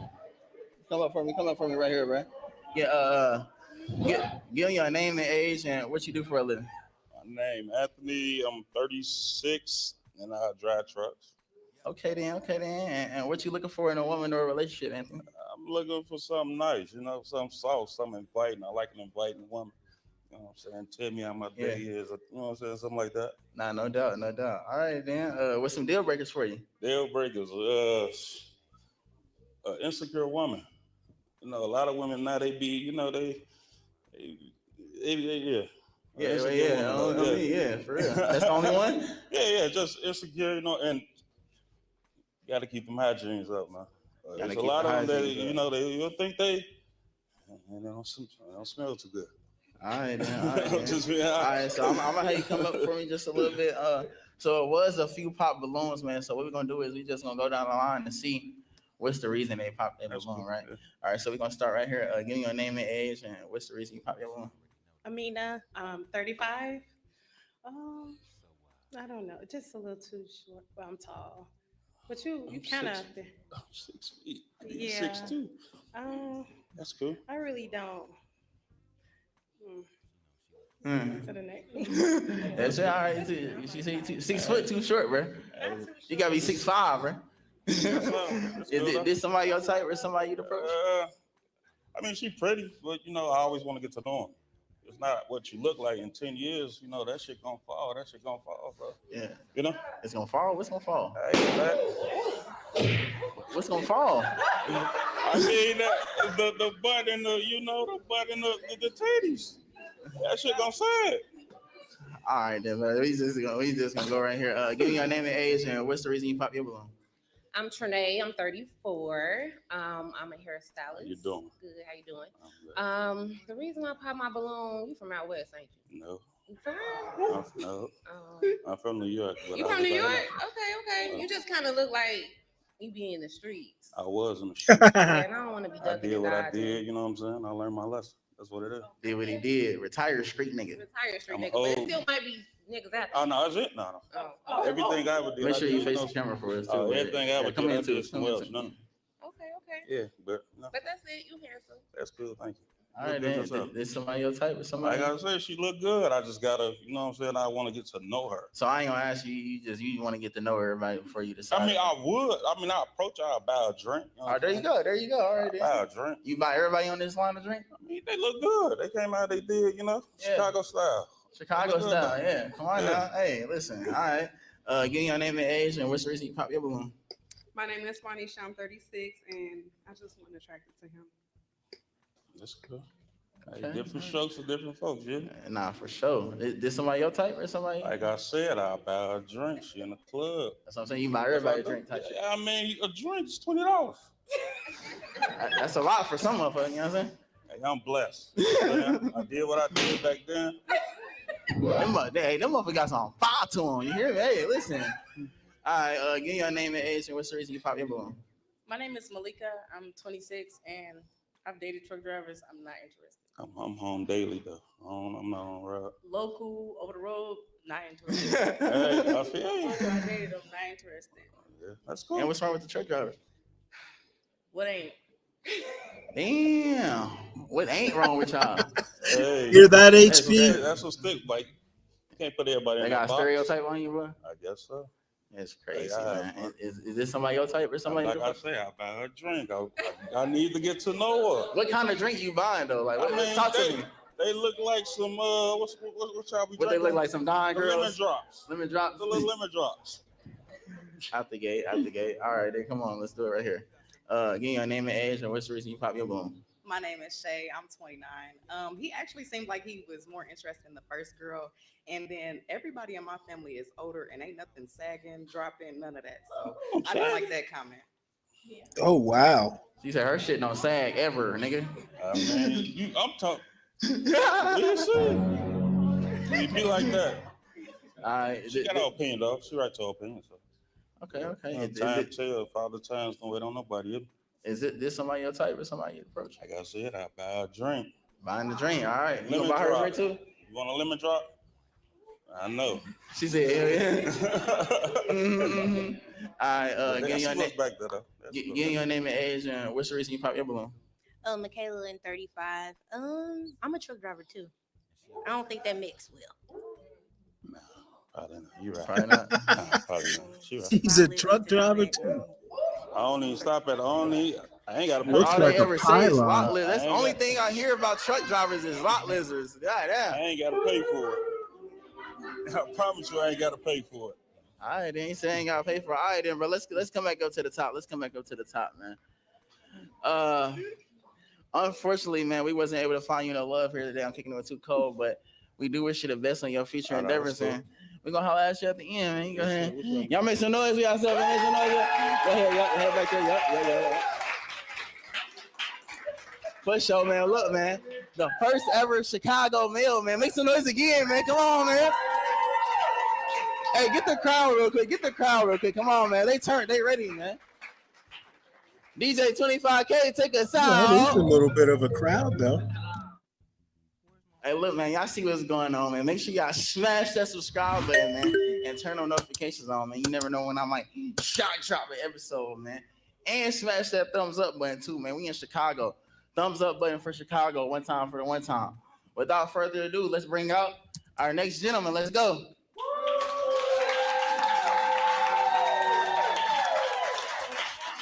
Come right here, bro. Come right here. Yeah.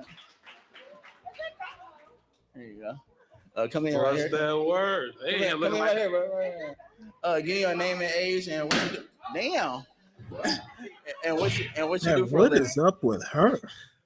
Entrepreneur. Why is she wearing I that work. outfit? I got a business. What's your name though? Your name? Neek. Everybody know me as Neek. What's up, guy? You look good, girl. How old are you? 30. Just turned 33. Okay, then. All right. And what you looking for in a woman or a relationship? I'm goofy as hell. I like to laugh, man. I'm a foodie. I like to eat. What else I like? I like somebody like to travel. That's pretty much it. Just chill vibe, no pressure. Okay. We grown. And what's some deal breakers for you? Let me see your mic real quick. Don't cover the just hold it like that. Yeah. Deal breakers is somebody who insecure, bitter about your last exes that you chose. I ain't choose them niggas for you. You chose them niggas. I ain't them niggas. And I ain't gonna put my exes on you. They was bogus, but you ain't bogus. You know what I'm saying? Just bitter and insecure. You said what? Don't put them on me. No, I'm just talking to you, guy. What the hell? Well, damn, right, Dave, all not right. all of them are big. That's your deal breaker. That's your deal breaker though. Anywho, bitter, insecure, and shit, and somebody that don't like music. I like music. I like to wake up to music. I like to cook. I like music. I like to wake up good vibes and shit. Like the morning energy is everything for me. Like I wake up, Anita Baker. I'm making breakfast. We gliding through the house. He I'm is like on rapping, that grumpy Fred. shit. I'm tired from work. We all tired from work. We grown. On me. It's the weekend. Yeah. All right, look. I ain't with that grumpy. Hold your mic like this, bro. You holding it. You covering your shit up. Hold your mic. Just hold your mic right there. Yeah, don't cover the top. Really? They didn't look all big to me. No grumpy hoes. They heard you. All right, look. We have some pop balloons, right? So we just gonna go down the line and see. No, I don't know. I think there are a couple in the middle that are okay. Yeah, just face the camera for me. You know what I'm saying? Give me your name and age, and what's the reason you pop your balloon? Amina, 35. That's bro. That's gay. Yeah, that's my sis. That's my brother. Been known her for. Small you look good though. Thank you. You look like a Valentine's fairy. Like he coming. Not a fairy. I'm a fan. Out the gate. So I ain't gonna ask you, is this somebody gonna type in this film? She 5. Period. That's it. She 5. You know what time it is, man. Let's come right here, bro. Let's come right here. Right here. Oh. She got her balloon. Calm down. Hey, I thought she got her balloon. I wish. All right, right here. All right, give me your name and age, and what's the reason you pop your balloon? My name is Juanisha. I'm 36. And Juanisha. all over the place, and I do not like those shoes. Damn, what's them? What them is? What them Your is? shoe screens look dirty. Yeah, I got these when Ricks first came. These my day one Ricks. Day one Ricks. How much the Ricks be costing, bro? Like when I first bought these, they were like $13, $14. It was like dollars or $100. So what? $100? $1,300, $1,400? Damn. All right, The shoe screens could have been. The You shoe got them screens off of could have been a little Lululemon. Them whiter. motherfuckers transparent. What the Moving along. So this ain't nobody your Your type? ass in the Matrix. Yep. This ain't nobody your type? There's nobody you approach with? This somebody your type or somebody you approach? Damn, this is messy. Yeah, we right here. We right They, here. We they right took here. that mess from Indianapolis and brought it to Chicago. Cross, you got your I had a class couple on? shots today. I'm tired of being nice. I'm fucking tired of being nice. You The tired of being fuck? nice? Tired of being nice. I know you want nice. I don't know. That I girl, was that gonna be woman nice in to you though, but orange is actually pretty it's this decent. energy that made me want to not be nice. It's the way you came at me. Now I kind of want to be nice because I see in your eyes you don't want me to cut up on you a little bit. And what you say? I'm not your type. No, I didn't say you want my type. All right, I we can move tell. on. She don't like the shoot. You can tell what?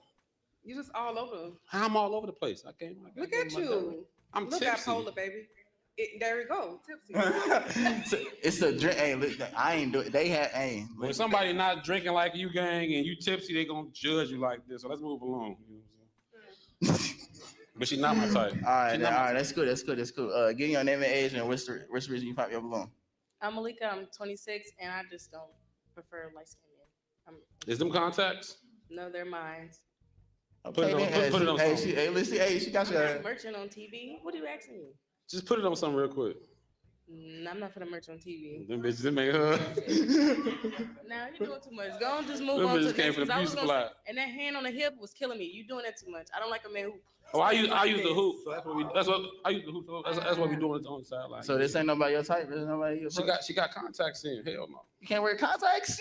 Hell no. To not like somebody. I'm his type. That's- He just mad because I said I don't You like my- light skinned men. Go on to How the you gonna next tell one. me you my type? So what would you rate yourself 1 to 10? I'm 1,000, baby. He over here trying to pick something out that he don't like about nobody because somebody said they don't pick him. Don't try to pick one thing out when you like. I just asked you a direct question. Was those contacts? And I said no. So how you gonna make something that I gave you an answer to? No, hold still. Them look real, bro. Is we finding love or is we looking at eyeballs? What is this? I mean, that's why y'all ass single now. Y'all got trying too to much call attitude. cat. He trying to call cat, but them they do look real though. They do look real though. They real, bro. Them yours for real? You fumble, bro. Don't even worry about it. You fumble. Wait a minute. No. We right here. Come on. I got good credit. Never mind. Fuck it. Give your name and age and what's the reason you pop your balloon? My name is Shay. I'm 29.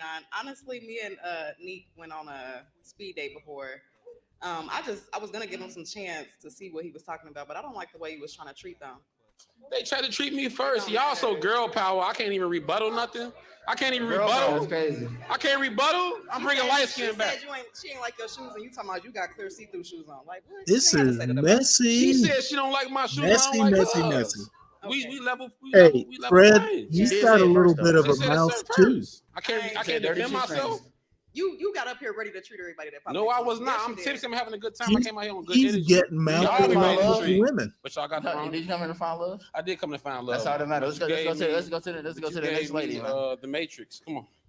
What the Matrix? I don't even understand that. That's some shit. That's some Chicago shit. You gonna have to decipher in the comments. Y'all sensitive as hell. Let's get it, man. Give your name and age and what's the reason you Let's pop your go. balloon. Y'all sensitive as fuck. What a camera. 35. You know what? It seemed like your ex had you a little bit razzle dazzled and frazzled because you came out here with all type of negative energy. And yes, I do look like I'm from the Matrix. For sure. And what about your shoes? Oh, he's talking about you. Day one Ricks. Day one Dusty They belong Ricks. in the garbage. That's where they belong in. Oh shit! You look like a garbage bag. Fuck you talking about. No, I do not. Your ass look like a Tubi version All of right, Matrix. look. All right. Come on. Come to the top, bro. Come to the top. Yeah, I'm but gonna Fred, leave he's got a bunch of mouth Listen too. here, man. Listen. Unfortunately, bro, we weren't able to find you no love for today. Aww. But This all you got? we do. It's better women out in the crowd. Damn. Hey, look, can't get nothing out here. You want somebody from the crowd? Let me. But hold on. Look. We just, Holy shit!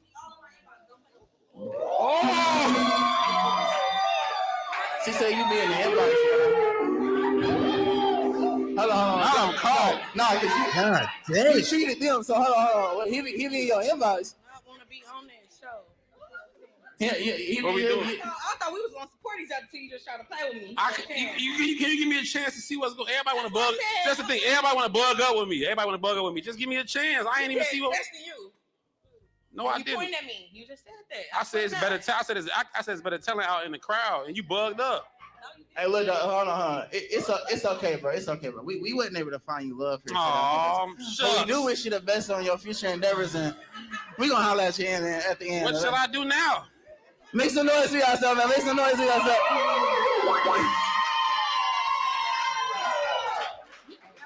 His ass fried, man. Hey, listen, man. I don't even know what to say, man. Hey, 25K, man. Take us out, man. Hey, look, man. Make His sure y'all ass smash that fried. subscribe button, man. I ain't gonna waste no more time, man. Y'all see what's going on, man, in Chi-Town, man. Let's bring out our next gentleman. Let's go.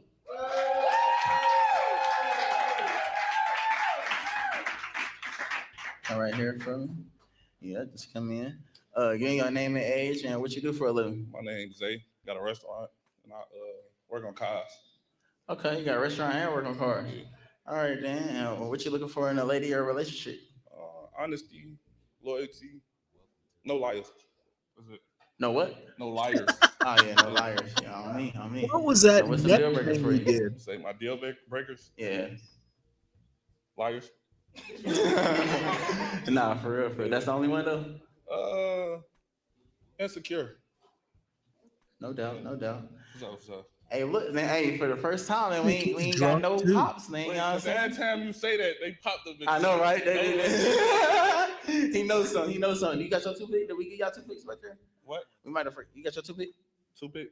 No. Let me get that. Let me get that because about to get tricky for you. You know. I'm gonna have you pop one balloon just based off of what you see. I'm thinking he might have had a couple drinks too there, Fred. You ain't these sound effects got me dead as hell, bro. No offense, but Hold on, come down here and make sure you face the camera. What's the reason you pop her balloon? She just ain't my type. I consider her as probably somebody I could probably work with or be friends. No. Okay, all right then. Give me your name and age, and what's the reason you left your balloon unpopped? My name is Michaela, 35. I was trying to give him a chance to speak, but he is shimmering today. You say what? You're shimmering. Shimmering. They don't like the rhinestones, bro. Niggas can't wear. Niggas can't do nothing. No. I'm supporting my homie colored brand. I'm just a real nigga. That's it. That's your color brand? No, that's my homie. Oh, okay. That's hard. So I'm gonna definitely support bro shit for sure. No doubt. All right then. All right. Let's go to the top, man. So look, man. Come on, so Angry Snowman. For this first She's round, what we're kind of gonna cute. do is I'm gonna have you come in for me, face the camera. Don't you like cartoon characters? I'm gonna have you ask these ladies one question, or you want to ask them all the same? Or you want to ask them different questions? All the same. How many kids I got? That's the only thing you want to ask. Yeah, just okay. That's all right. one. I can ask them one question. Give them a combo. That's kind of plain. That's How kind of many plain. kids I got? What y'all do? Okay. All right then. What y'all do for a living? And how many kids y'all got? But give me your name and age, and then answer the question. My name is Amina, 35. Okay. I got 3 kids. 3. I work for the state, and I also own my own business. I'm a tax and credit repair specialist. Yep. Okay, then. Thank God she has something to do. You want to add more? No, we just gonna stick to those two. Nah, we gonna stick to those two. For you can go on the tangent real quick. Come on, let's go to the next lady. We're just gonna go down the line and ask them each individually. Okay. Give your name and age, and what you do for a living, and how many kids you got. Okay, I'm Trinae. I'm 34. I'm a hairstylist, and I have 2. Trinae. Okay, then 2 kids. All right, then. Give your name and age, and what you do for a living, how many kids you got. My name is Juanisha. I'm 36. I have twins, and I work for the state, and I'm a business owner. I'm a hairstylist. Hairstylist. Okay. All right. Give your name and age, and what you do for a living, and how many kids you got. My name is Malika. I'm 26. I'm a community health worker, also a medical assistant, and I also have my own business, and I have 1 kid. Okay. All right, then. All right. And same for you. Name and age, and what you do for a living, how many kids you got. My name is Shay. I'm 29. I work for a health insurance company. Damn, she's 29 and she looks older than all of them. Okay, then. All right, then. Zay, my boy. Hey, listen. Based off of that, man, I gotta have you pop just 1 balloon. Could I do Pop 2? Damn, go ahead. Hey, do it. Feel free.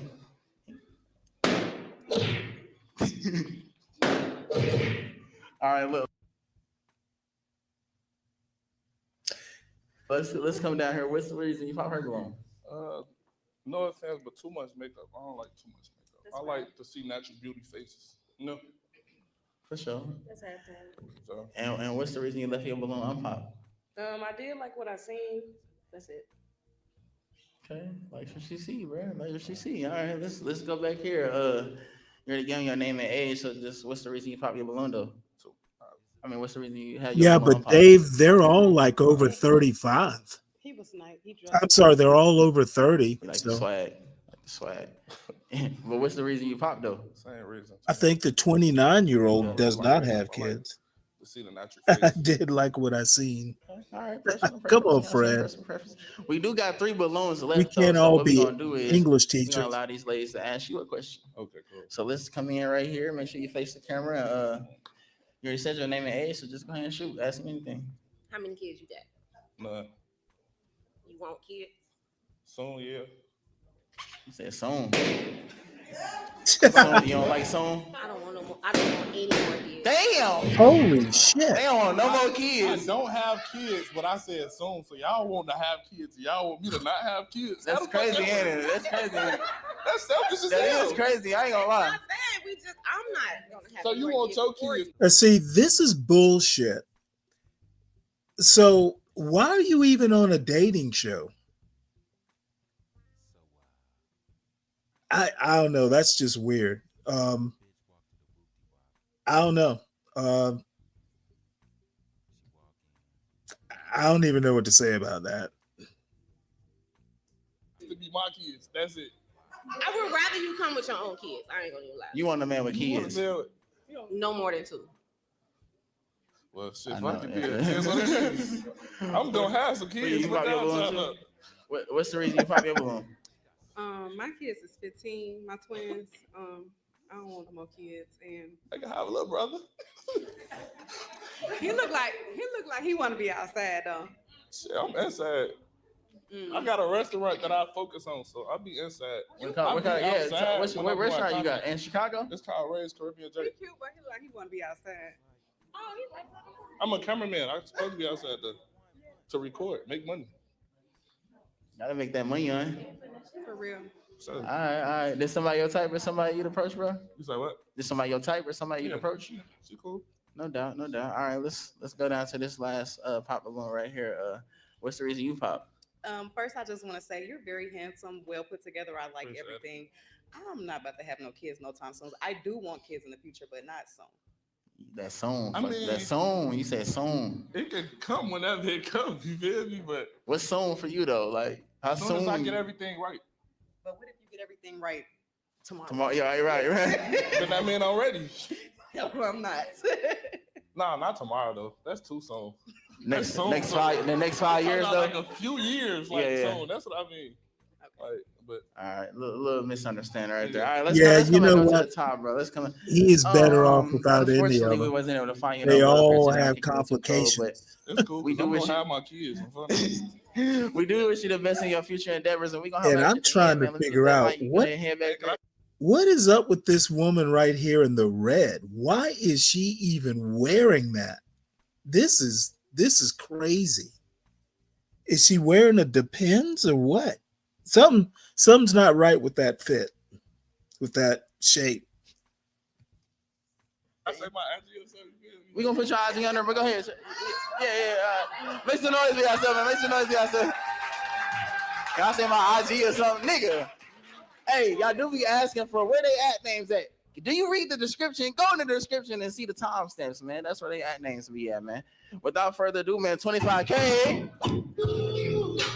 Hey, Fred, I have a feeling. Hey, look, man, I I have ain't a gonna waste feeling no he time, was man. Let's moving get around straight so to it, much man. because Let's he bring wanted to out get the our hell next out. gentleman. Make some noise for him, y'all.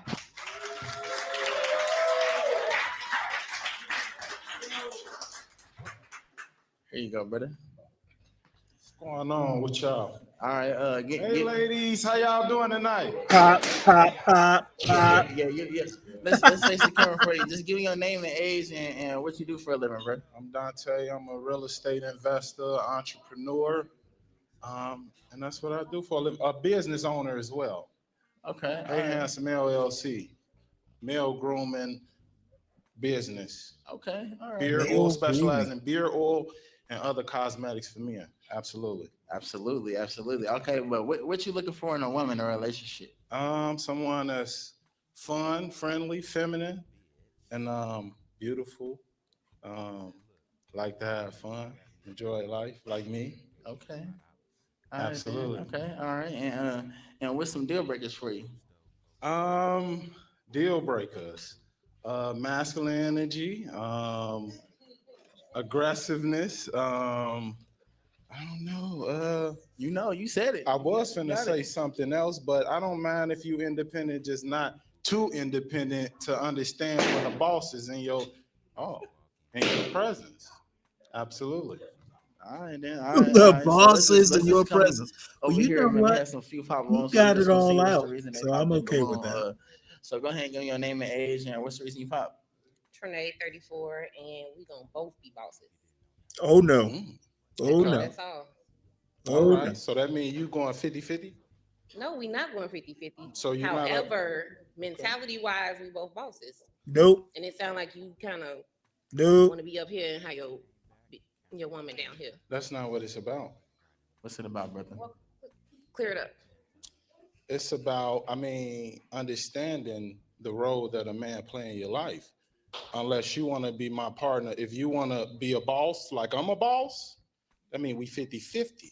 But if you want to be a boss in a feminine manner, then that just means you're a woman, I'm a man, and respect that. That's it.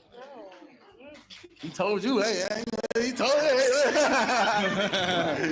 nah, look, though, She this asked somebody for your that type? This shit. somebody you the first show? She nice. She real nice. No doubt, Beautiful. no doubt. All right, then let's go down. We had a couple. Few, you pop yours too. All right, we got a few more pop balloons, so we just gonna start right here. Come back here for me a little bit, brother. Yep. Give me your name and age, and what's the reason you pop your balloon? I'm Malika. I'm 26. I popped my balloon because when he came out, he didn't initially like say hey to us. He waved across and said, "Hey, ladies," when you supposed to be finding a little here, and that just lets me know off the back you distracted and you easily want to talk to other people. So, What's your take on that, bro? Another thing, and he seems very demanding and controlling off back, and I just don't like initially those. What? I'm not. I don't like dreads. Hey, She don't like I dreads either. respect your preference. Hey, but I just wanted to greet all the ladies in the crowd. I seen some beautiful women in the crowd. I can't greet beautiful women when I see beautiful women. Are you here for the ladies in the crowd or the ones up here? I'm here for, listen. Nope, wrong answer. Go ahead. Next. Listen. You here for? Yeah, he said. Listen. You here for I'm the pretty ladies in the sure crowd? the ladies in the crowd don't feel offended. And the ladies up here, do y'all feel offended by me complimenting? Okay. Hey, You do. I can't speak to insecurity. I can't speak to that. Nobody's insecure. It's just nobody's insecure. I have the highest confidence probably in the room.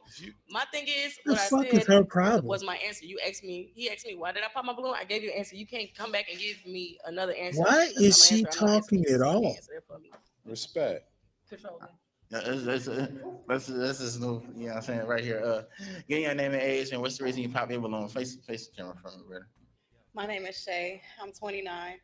You are very handsome. I like everything that you were saying, but you were very friendly. I'm not insecure, but I do not want my men to be that friendly. I mean, I don't know what to say. And now, ooh. Here's the thing. It's the entrepreneur and business aspect about me. I'm a welcoming person. You know what I'm saying? I don't want nobody to feel like I'm not welcoming. So that's how I am. I understand that, but there's also men in the crowd. You said, "Hey, ladies." Hey, well, I didn't want to say hey men. I mean, I'm not. You don't want to say what's up to me? Yeah, that's crazy. What's up, dog? You know, like what you. So is it? But hey, you too. Hey, I like everything about you. You still beautiful. So this is somebody your type or somebody? All of them look nice. So they all your type. They all got their opinion about me, but I wouldn't never say they not who they are, even if they don't like me. Okay, then. All right, then. That's fair, bro. That's real mature of you, bro. I'm proud of you for that, man. I'm proud of you. Oh, thank you. Just face the camera for me. Thank you. I'm trying. Give me your name and age, and what's the reason you pop your balloon? Michaela, 35. I think he's well put together. You should have introduced yourself to the gentleman in the in the crowd too, because you have. You should address the whole crowd and not just the ladies. Because you have a beard. Oh my line, lord! right? You're an entrepreneur, so you're supposed to, try to She on some get marketing everybody shit here. for you, I man. guess this I'm is about why to, HB yeah, left And I'm we about to Chicago. get too. into You it. fumbled. We about to You get fumbled into the it, ladies though. and the But you gentlemen. know Yo, what? yo, yo, yo, But yo. let me say this Your though. clients. Let me say this though. My company was the name of it is Hey Handsome LLC, and that term came from the ladies pickup line. So when the ladies would inbox me, they would say Hey Handsome, and I used that. It was motivated by women, and that's why I greeted the women because they was an inspiration for the business that I created. But hey, that's no You got to disrespect to include the both. You got to fellas. include the inspiration Huh? and the clients. You know I what I mean, mean? but look, if the women love it, the men gonna love it too. True story. That's it. True story. True story. That's All it. right, bro. We had Hey, some pop balloons back here as well, right here, right? Give me your name and age, and what's the reason you pop your balloon? My name is Juanisha. I'm 36. And that comment when he said, "Oh, I had to greet the women in the audience," like you didn't have to. You could have just said, "Hey, everybody," because everybody, you don't know if they looking for love. We here. You just want to So put hey, words that in the She comment looking was man's for mouth. love valid. right here. Exactly. hey, Here's what I'm you gonna should say have this said. though. And that'll make you Look, insecure. check this out though. She said I'm controlling, right? What is more controlling than telling me who I can greet? You know what I'm You said saying? you was looking Can for every. You said you was can I looking for. not? She said you was controlling. Yeah, Right yeah, here. no. I wasn't telling you. I was just saying off what she said. Okay, She said I was controlling, but what is more controlling by telling me who I can and cannot greet? So if you come in, if you step in, no, I was saying off what you're said, but she said So who are you rebutting on? Are you rebutting? I'm what she said or rebuttaling what I on said? you, but she validated what you said. She piggybacked off what you said. No, I'm validating what you said. Okay, and you said You pretty much made it Yeah, like you dude. trying to see what's in the audience also. Just leave. That's how You your trying to comment came you off. trying to see what's in the audience, bro? Or you trying to see what's right here? None of You said these I'm women looking are leaving pretty with much like anyone you who's made it like close you was to a looking to see man. what was in the audience also. Like I'm here for everybody. These you know, women are as I going to said, be look, if I was alone. standing where y'all was standing, I wouldn't even be worried about if y'all if y'all said hi to the men in the audience Fred, because they I'm go secure in beyond myself. talking too So much. that what y'all said to him don't even matter because I'm me. You know, I'm very rarely like remotely red pill, but these women must be silenced. They must learn their place. This is ridiculous. God damn, they'd have me cursing them out. Is that But so? You saying that's an insecure trait? I'm saying I don't know what that is, honestly. I don't know what that is. If I was where y'all was at and y'all greeted the men coming out, I wouldn't have said, I wouldn't have popped That's the balloon confusing off that. because we right here and you right here. So that means Okay, all right, we get it, we get it. You two, you shouldn't have spoke to that. You should have just said hello everybody instead. So yeah, we had a pop balloon right here as well. So I'm sorry. give me your name and age and what's the reason you pop your balloon? Still beautiful. Still beautiful. My name is Amina, 35.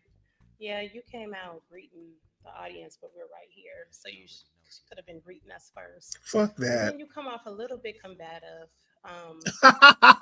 He comes off You would combative? just be, combating for a minute. Well, just because he's not letting you You get gotta be away with combatant to get bullshit. Yeah, but you're very well put together.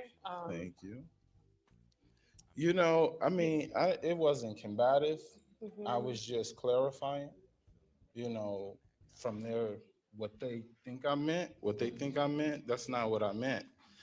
I don't know, unless the lady, Then it just seemed like I you're mean, so you real friendly. I mean, I'm not an insecure woman. I'm just saying Yeah, you I wouldn't should want be you to insecure be out though. and then you just all up in You every should woman's be face. you know All insecure. in the crowd and all what's that. interesting to me is I never even thought that y'all would felt like think that was crazy. Like He's I appalled thought right that now. if I walked in and greeted every woman in the room, I didn't think that would be a I mean, bad thing. but if you would have came out and greeted us first and then greeted the audience, then I could see. Then we talk on a different Yeah, level. well, there's nothing Yeah, you gotta talk to your special selection about you. first, and then Yeah, because we right here. They in the crowd.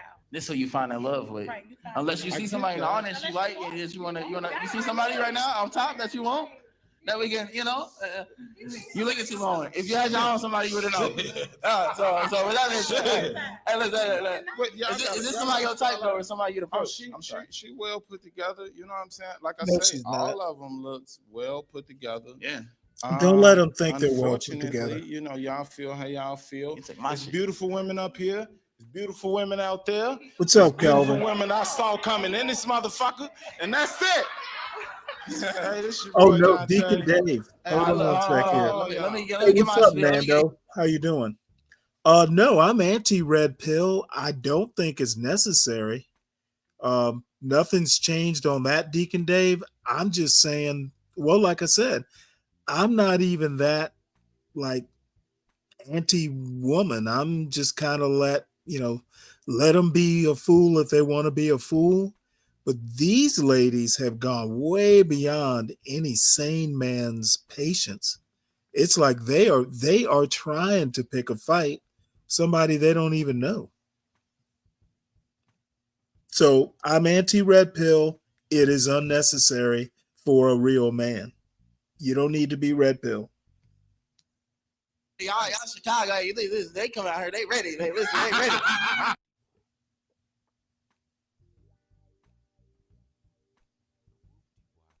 My name is follow me on IG. Hey, listen, we got you, bro. We got you, bro. You go get you, Passport Poppy. But unfortunately, bro, we wasn't able to find you in love today. I think we're too cold, but we do wish you the best in your future endeavors and appreciate you, man. love, Thanks for bro. We having gonna me. holler at you at the end. Let me get Absolutely. that mic. Y'all make some noise here, yourself. Yeah. Yeah. 25K, man. Come on, man. Hey, look, man, I need y'all to smash that subscribe button, man. And smash that thumbs up button, man. Y'all know we get into it right here in Shot-Town, man. Let's bring out our next gentleman. Let's go.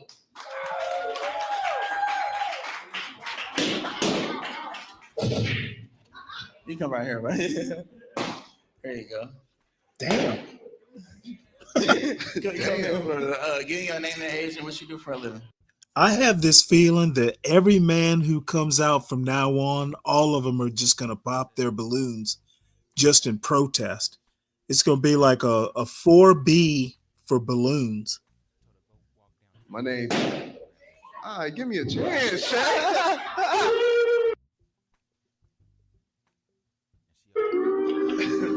him a chance. My name Timmy. I'm a professional content creator and a walk-in dispensary, if you will. A walking dispensary. We are in Chicago, though. We are. I mean, Yeah, what you looking for in a woman or a relationship? I ain't gonna lie. If you're gonna be with me, I'm real silly. So you gotta be like. I don't think they're liberal women. Like, I'm talking like if I'm in Walmart and we walk across some bears or something, a box of bears, I'm jumping in that bitch. And you can't get mad. You jumping in there every time. I'm a child. I'm a grown child. All right, then what's some deal breakers for you though? Deal breaker. Now the biggest deal breaker for me is would have to be. I ain't gonna lie. A lot of women I've been running into talk too damn much. I'm talking like if we watching a movie, you talk just talking, but not about the movie.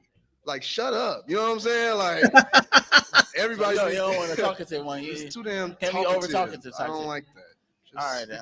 All right. So it looked like all the balloons was popped, bro. So we just gonna. That's a damn shame. We just gonna go I down think the they're line and see what's perfectly the reason conservative, they popped the man. balloons. Let's come up here for me, bro. All right. I'm make sure you face the camera and give me your name and age and what's the reason you popped a balloon.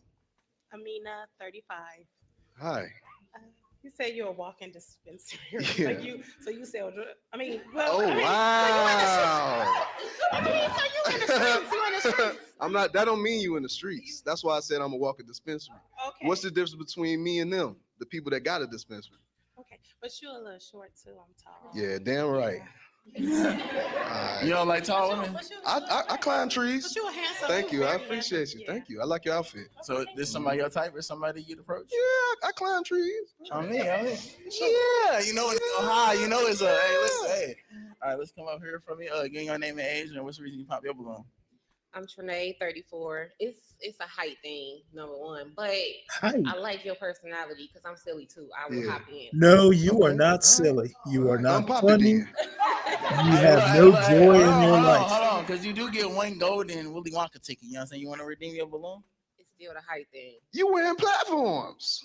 They not that. Look. That's about 6 inches right there. But so when I go out, I want to Oh, wear okay. heels. You All know, right. I don't want to be. I can wear just like, some tall shoes too though when we go out. What you gonna rock? What you gonna put on? Platforms. So this somebody your type or something? Yeah, I like All her. right, I like all her right. belt. Okay then. Give me your name Pretty and age. smile. And what's the reason you pop your balloon? My name is Juanisha. I'm 36, and it's just the height. But I do like that you're funny.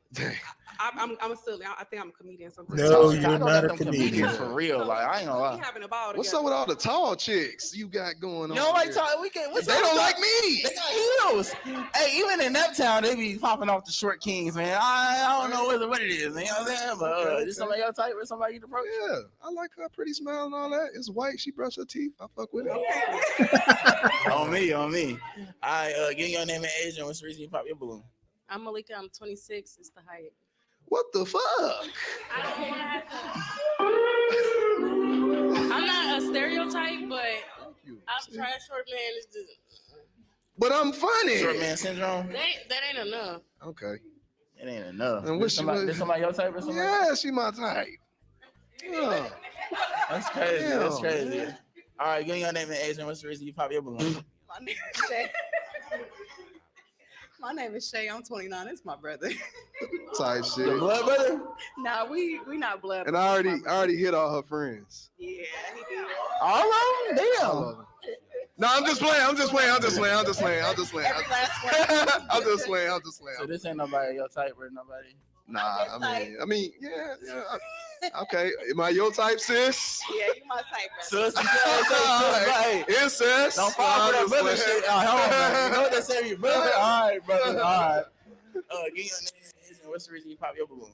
Michaela, 35. He's well put together. I think he's funny. Thanks. The walk-in dispensary comment, and he said he was retarded. Yeah. Yeah, they got him.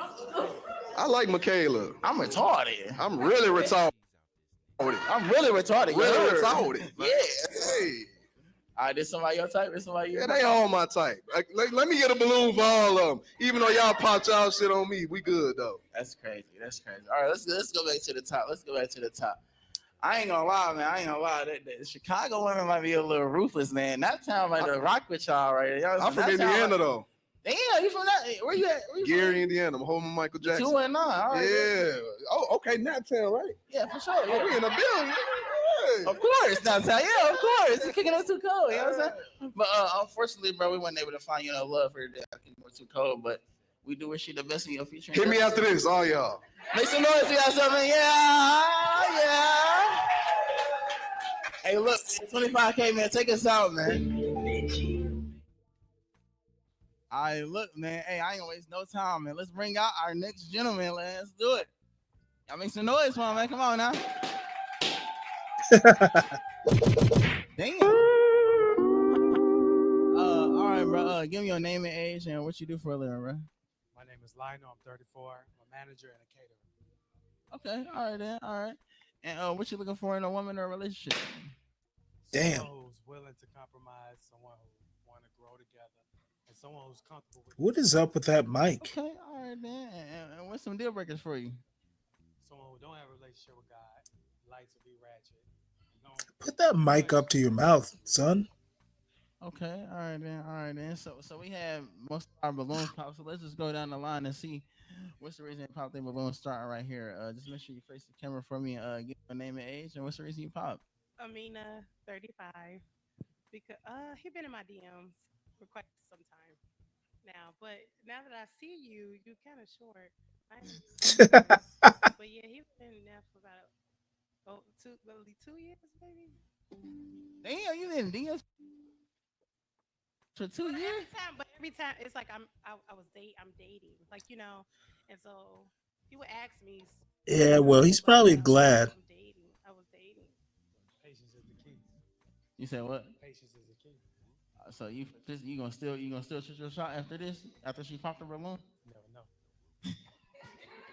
They said Rico Reckless was in Summer Walker DM for eight years. You know what I'm saying? So how long? What's the cap? When you give up? Like, do you ever give up being in DM? You never know. Just keep going. Somebody gonna be out there. All right, then. All right. So this somebody your type? Or somebody you'd approach? I mean, I like them tall. You never know.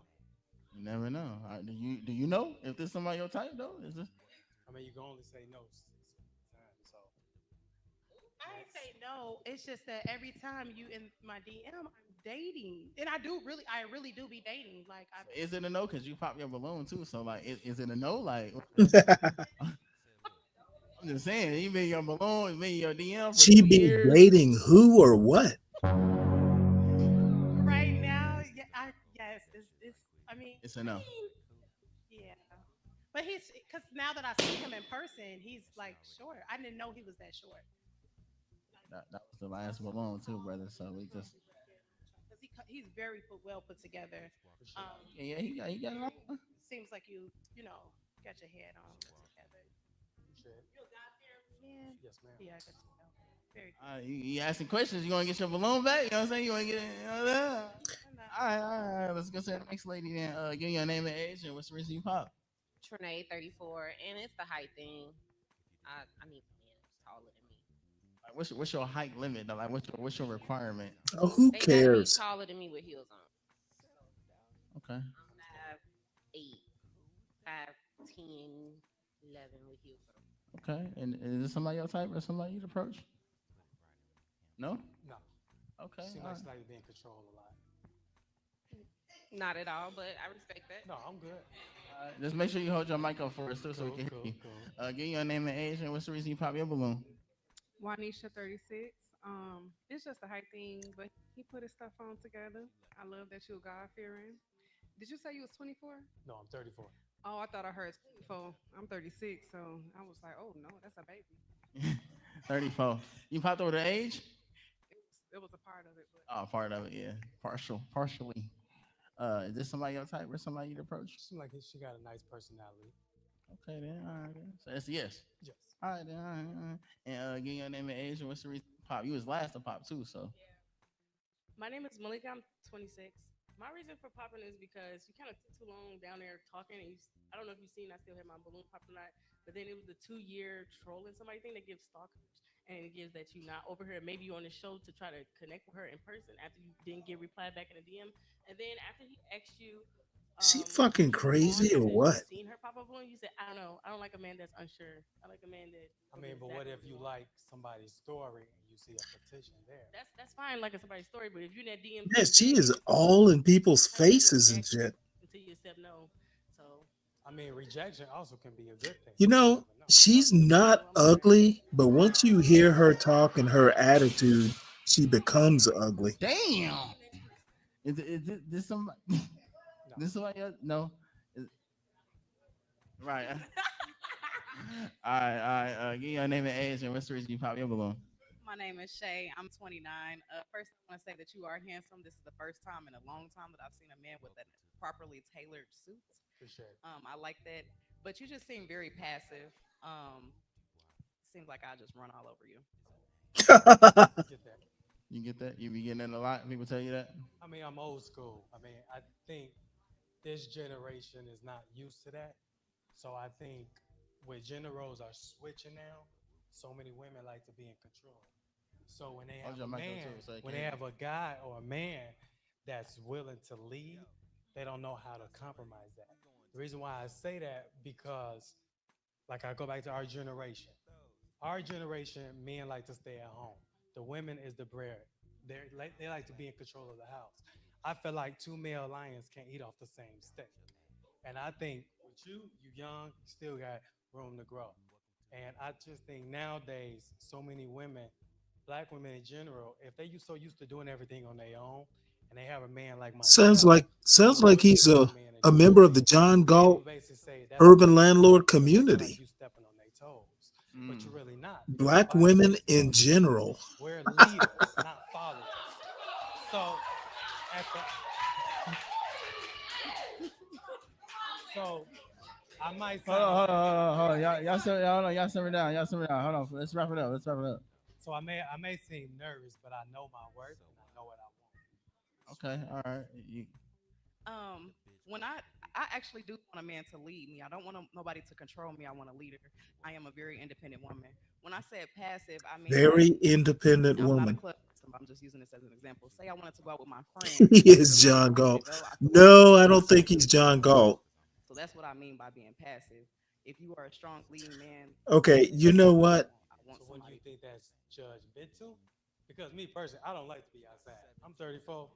I had my time. I'm more of a family oriented person. I like to work, cook, chill, and relax. I'm not more of Mm. that outside person because at the end of the day, what's outside, you can get at your house. You get what I'm saying? And at the end of the day, I At got the end of the day, at the end of the day, you got to think about this. What's outside, you also can get into your house, and you can't get a DUI being in your house. So when you go outside, I feel like that's a form of distraction, and that's what deteriorates so many relationships. But when you want to go outside, that's you willing. That's basically what I'm saying is okay. Let's say you're a mother. He's a When you bit go outside with long-winded, your isn't he? girls, basically that's you. That's your way of venting, getting yourself relaxed. Because women do a lot. hold your mic. Women do a lot, and you guys don't get the credit for that. So I feel like when you go outside, I feel like you're being yourself. You're letting all those problems that you bottle up inside, you releasing it with your girls. You're supposed to go outside with your girls because at the end of the day, when you stay at home At the so end of the day. much, it's like basically, what are you living for? Okay, all right. Ain't gonna be like that. All right, let's go to the next one. All right, give your name and age and what's the reason you pop your balloon. Michaela, 35. I think he's very wise and intelligent. The only thing that really got me is you staying in somebody's inbox for 2 years. That's very Understandable. disturbing. 2 years is that's 2 years. Understandable. And by you saying that you know your worth, you should know your worth. And when somebody is rejecting you or not giving you that same energy or feedback, it's time for you to move on and find something better out there for you. You shouldn't keep holding on for 2 years. That's too I long. respect that. Yeah, for sure. But Appreciate it. after this feedback, would you got a limit now? How many years you'll be in the DM or Yeah. what's your limit now? How long you I get? mean, I guess no means no, but I mean, I know somebody's out there that's worth it, so I'm cool. No doubt, no doubt. And is this somebody your type or somebody you'd I mean, approach? she's beautiful. I like her house, so she's cool. Okay. Go back though. I did at first and just took the 2 years. I just did. You say you would get it back? Yeah, until the 2 years it scared me just a little bit. Just a little bit. Understandable. Okay. All right then. All right then. Can I just comment about that real quick? Don't listen to them about being in somebody's inbox for 2 years. I just want to say that my friend, her husband was in her inbox for 2 years. They've been married for 4. So just don't let nobody discourage you about that. Appreciate it. All right then. All right then. Let's take it back to the top then, man. Let's come over here. Unfortunately, bro, we weren't able to find you love here today on Kicking It Too Cold, but we do wish you the best in your future endeavors, and we're gonna holler at you at the end, man. Y'all go ahead and make some noise. So y'all say, oh shit. Yeah, 25K, man. Go crazy, man. My bitch impressive. Hey, look, man, I need y'all to smash that subscribe button, man. We on the road to 50,000, man. I need to smash that subscribe button, man. I ain't gonna waste no more time, man. Let's bring out our next gentleman. Let's go. The hell? Coming out with the rose and still getting popped is crazy. That's crazy. Here you go, bro. Give me your name and age and what you do for a living. My name is Derek. I'm 38 and I'm in security. Any of y'all like to get put in handcuffs? Handcuffs. Hey, listen, hey. Freaky dinky. All right, then. Oh, what you looking for in a woman or a relationship? One that's outgoing and understanding. Okay, all right then. And what's some deal breakers for you? One that can't communicate, go on Facebook or go on her girls group and talk to them instead of coming to me. No doubt, no doubt. All right then, man. So it looked like majority of all the balloons are popped, so we just gonna go down the line and see what's the reason they popped their balloon. Hey, listen, they Man, ruthless, short man. Listen, guys they have ain't. no We gonna find chance in love or no in today's this one, you know America. what I'm saying? Give your name and age and what's the reason you pop your balloon? Amina, 35. Just not my type. Sorry. Okay then. Is this somebody your type or somebody you'd approach? No. The height and just look Too tall? more older than she is. All right, then let's go down here. Give your name and age and what's the reason you pop your balloon? Trinade, 34. Just not my type. The height. Okay, is somebody your type or somebody? Yeah, she's my type. I'll approach her if I see her outside. No doubt, no doubt. All right, then that's fair. Give your name and age Black and what's the reason Manta, you probably I don't know. Juanisha 36. He's like a little Short, but Yosemite Sam. put shit on today, okay? You got the spikes on them, motherfucker. Appreciate it.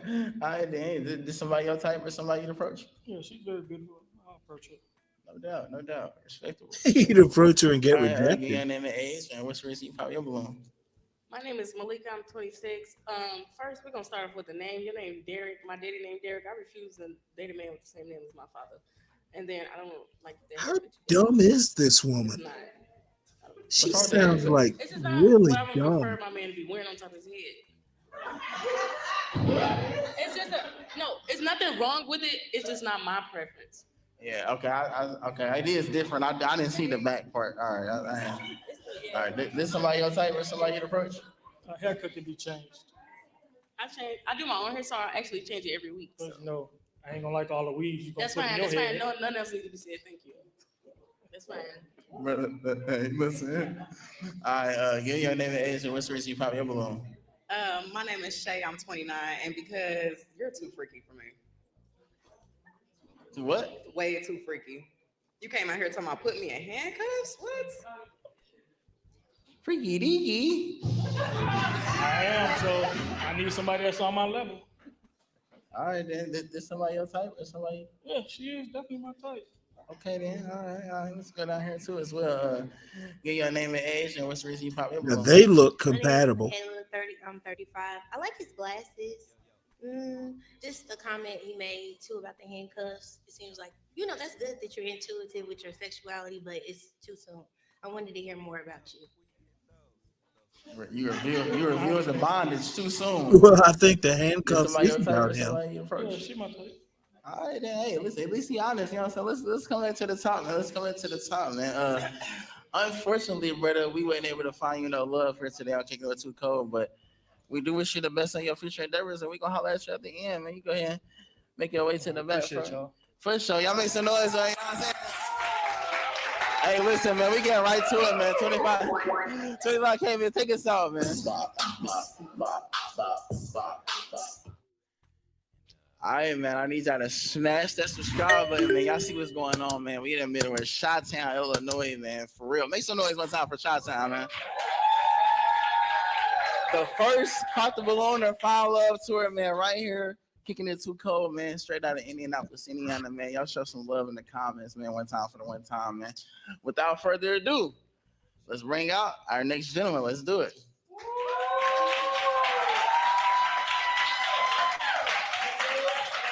Okay, neighbor, come in for me a little bit. Give me your name and age and what you do for a living. Just because of this show, Dave? I'm an actor. I own a marketing business, and I'm 20. Or is this show an example of it? All right, then.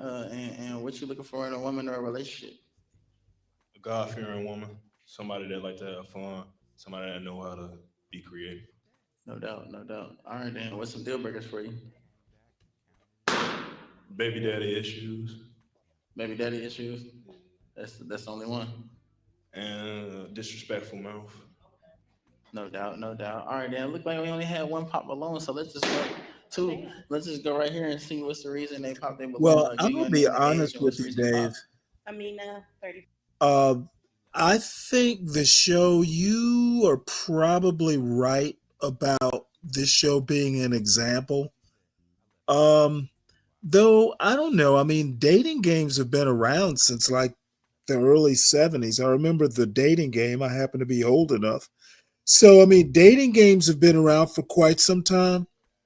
I don't think this dating game is really, it might be a little bit more off the chain, but it's not that, I think Arlette's version is actually pretty tame, or usually is. I will say that the standards are lowered just wanting to go on a show like this. If I had to get out in public and basically look for a date this way, I couldn't do it. There are better ways to do it. So I think the standards, I think just going on the show, and this isn't just men's standards, it's women's standards too. I think both sides of the equation are pretty much bereft, to use a fancy word, of standards.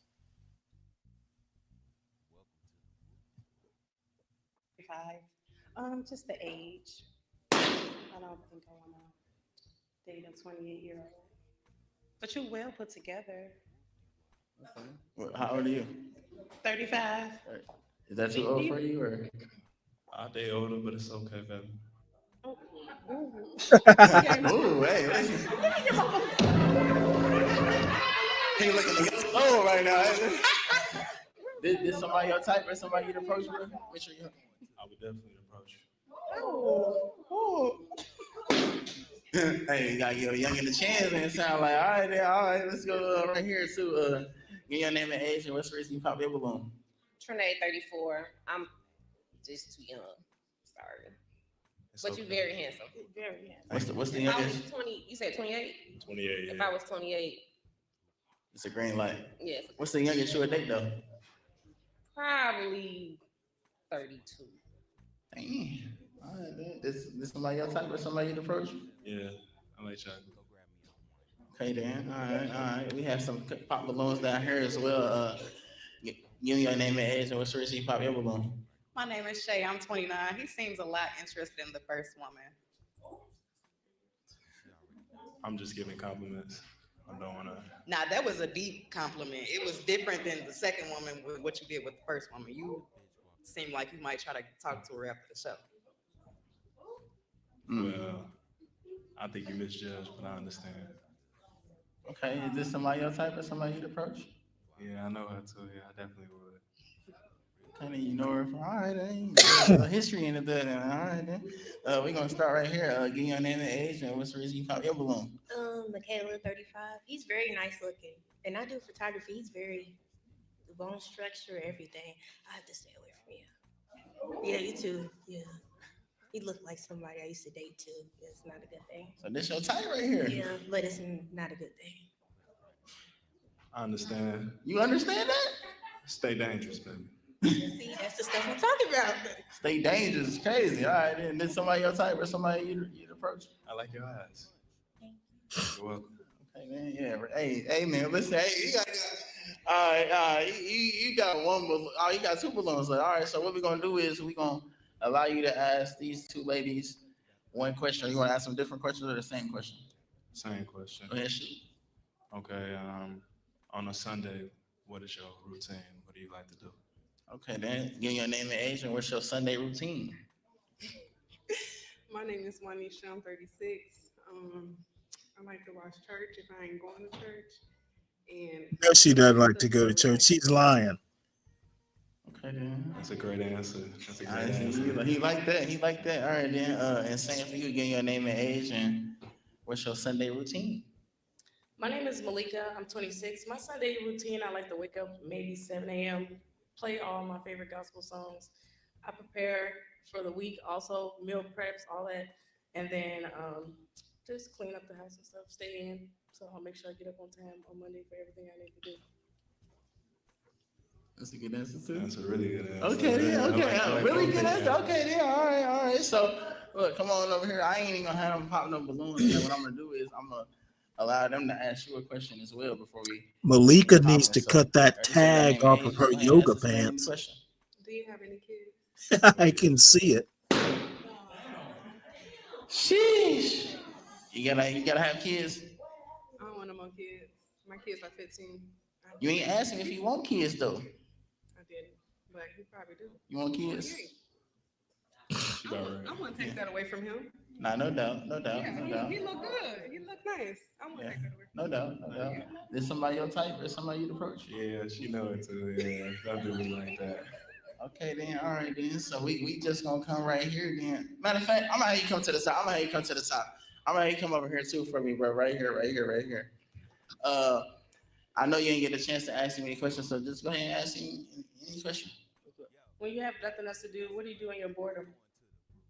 I like to watch basketball. I like to read books. I like to play video games. I like to play basketball. I like to do a lot of different things. It just depends on the day. Okay, then, all right, then, all right, then. All right, so you asked her a question, you asked him a question, you know what I'm saying? Any last questions y'all want to ask each other before we get to a yes or a no? Yeah. Oh, she ready. When you're upset, how do you handle your anger? I try to think through my things first.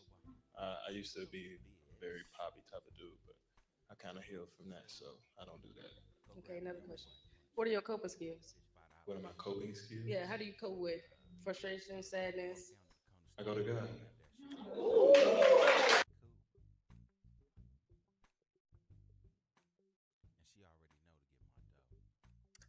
Oh, come on. What is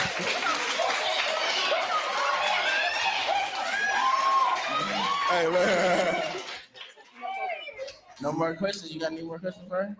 No more questions. Hey, listen, hey, without further ado, man, is it a yes for you, bro? It's a yes for me. Is it a yes for you? Yes.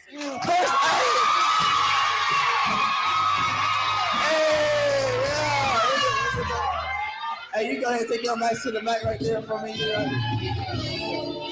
Okay.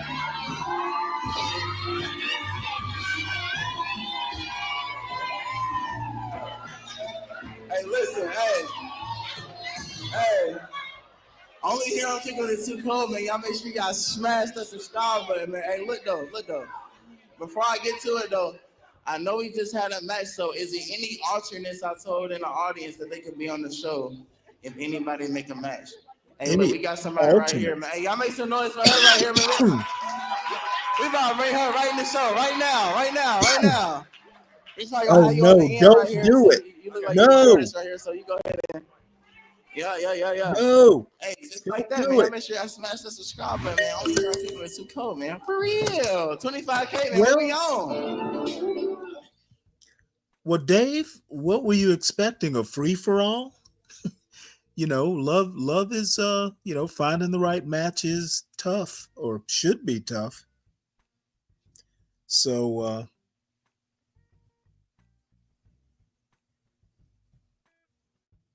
Hey, yo, man, we down to our last three gentlemen, man. So I ain't gonna waste y'all time, man. Let's get to it, man. Chicago showing out. Let's bring out our next gentleman. Let's go.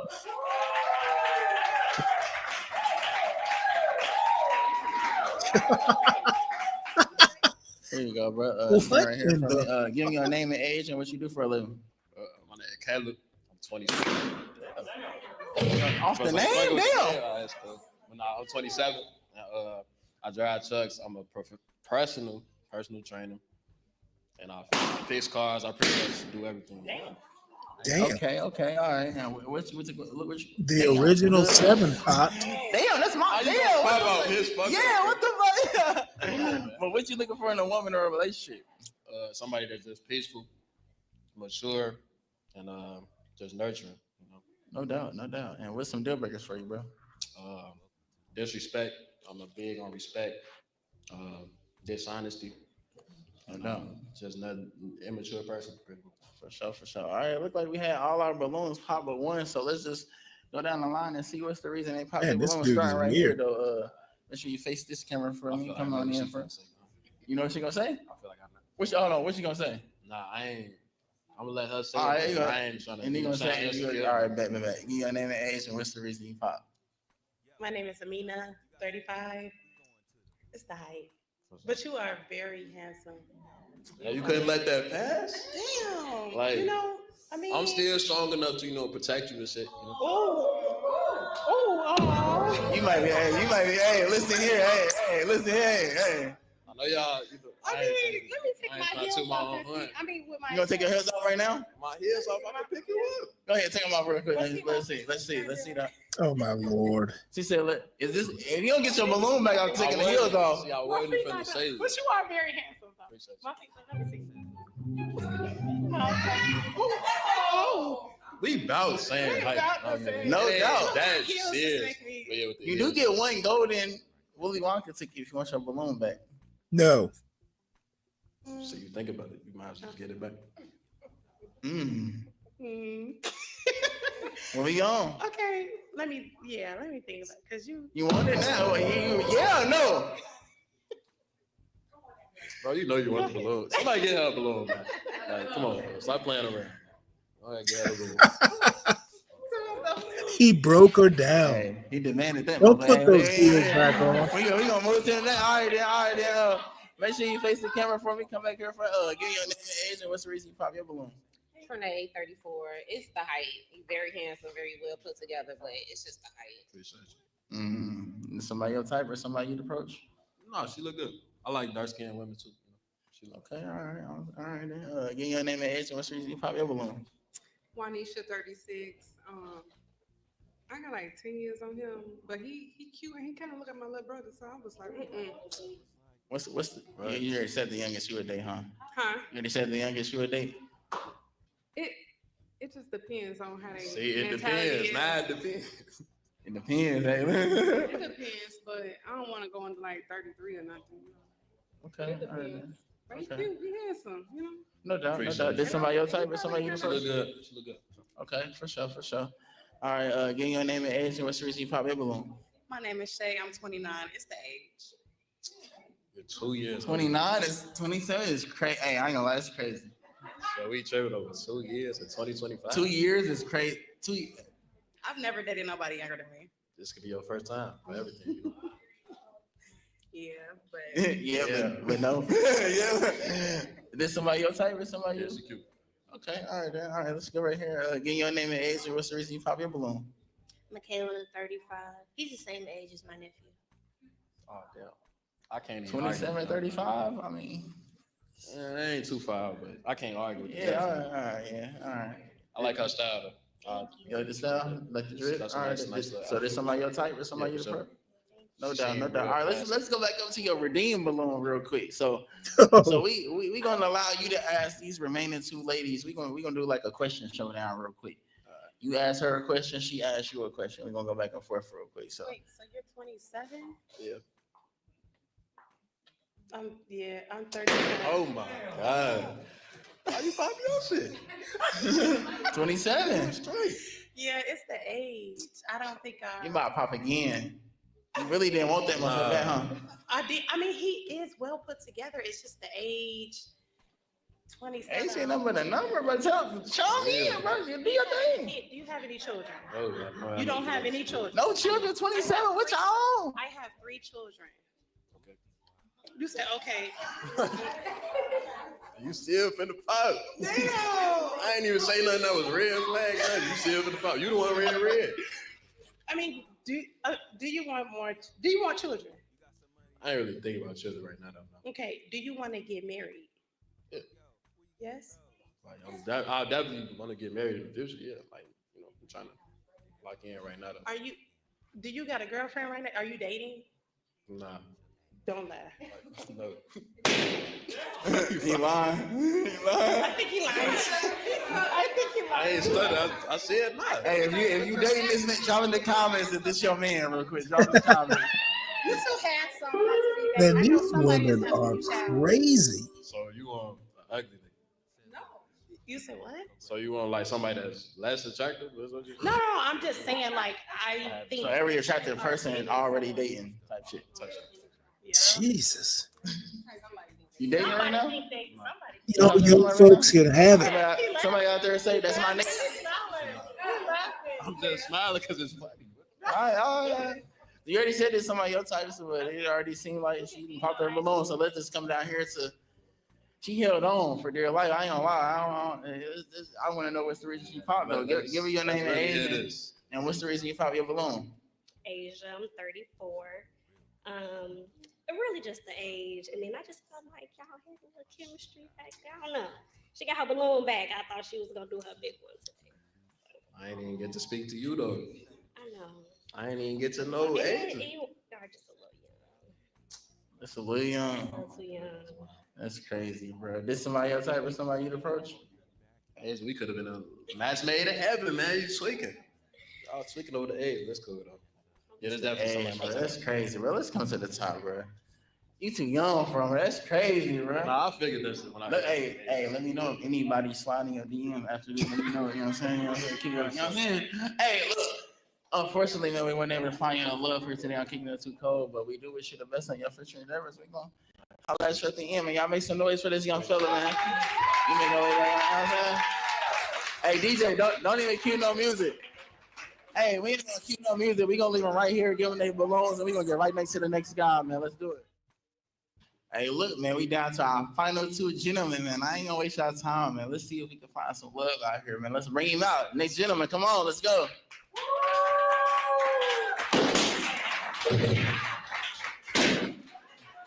Yeah, this way for come back here for me. Give your name and age and what you do for a living, bro. My name's Khalik. I'm 27 and I do maintenance work, and I'm also a vet assistant. A vet assistant? Yep. Okay, all right. And what you looking for in a woman or a relationship? Really just, somebody who can be themselves and somebody who can add to my piece. Comfortable. Okay, then. Nah, for sure. And what's some deal breakers for you, bro? Like baby daddy drama. Like, I don't got time for that. Really liars and, hypocrites. No doubt. That's fair. All right, then. Seems like, unfortunately, all our balloons was popped. So let's just go down the line and see what's the reason they popped their balloon. So let's just start right here. I'm gonna have you face the camera and go ahead and give your name and age. And what's the reason you popped? 35. Just the height. And yeah. Short kings don't get no love. Sam, man. That's crazy. Is somebody your type? Is somebody you approach? Yeah, she's pretty. Yeah. No doubt. All right, and right here, just come in for me just a little bit. Yeah. Give me your name and age, and what's the reason you pop your balloon? Trinidad 34. It's the age, it's the height. But Thank you. You're cool too. thank you. No doubt. Is somebody your type? Is somebody? Yeah, my bad. She's very pretty, and she seems like she got her mindset. Okay, then. All right, then. And just make sure you face the camera too. You know what I'm saying? Give me your name and age and what you do for it. I mean, not what you do, but why you pop your balloon? My name is Monisha. I'm 36, and he's handsome, but he's like a little baby to me. I get that a lot. So. I was about to ask you. We get at you. It's the facial hair, lack of facial hair. Nah, for sure. Did somebody your type though, or somebody you approach? Yeah, she seems fine. Yeah. Okay, then. All right. And right here too as well. Give your name and age and what's the reason you pop your balloon? My name is Shay. I'm 29. You are very handsome, but why didn't you get your dress done? Well, these are actually free forms, so they're not supposed to get done. It's just a way of life. So that's it. Okay, well, that's the reason I popped my balloon. I do think you're very handsome and put together. You rock with the freeform style? No, I don't. My brother has it. I hate it. I wish he had cut his hair off. Damn. Shout out Cold World.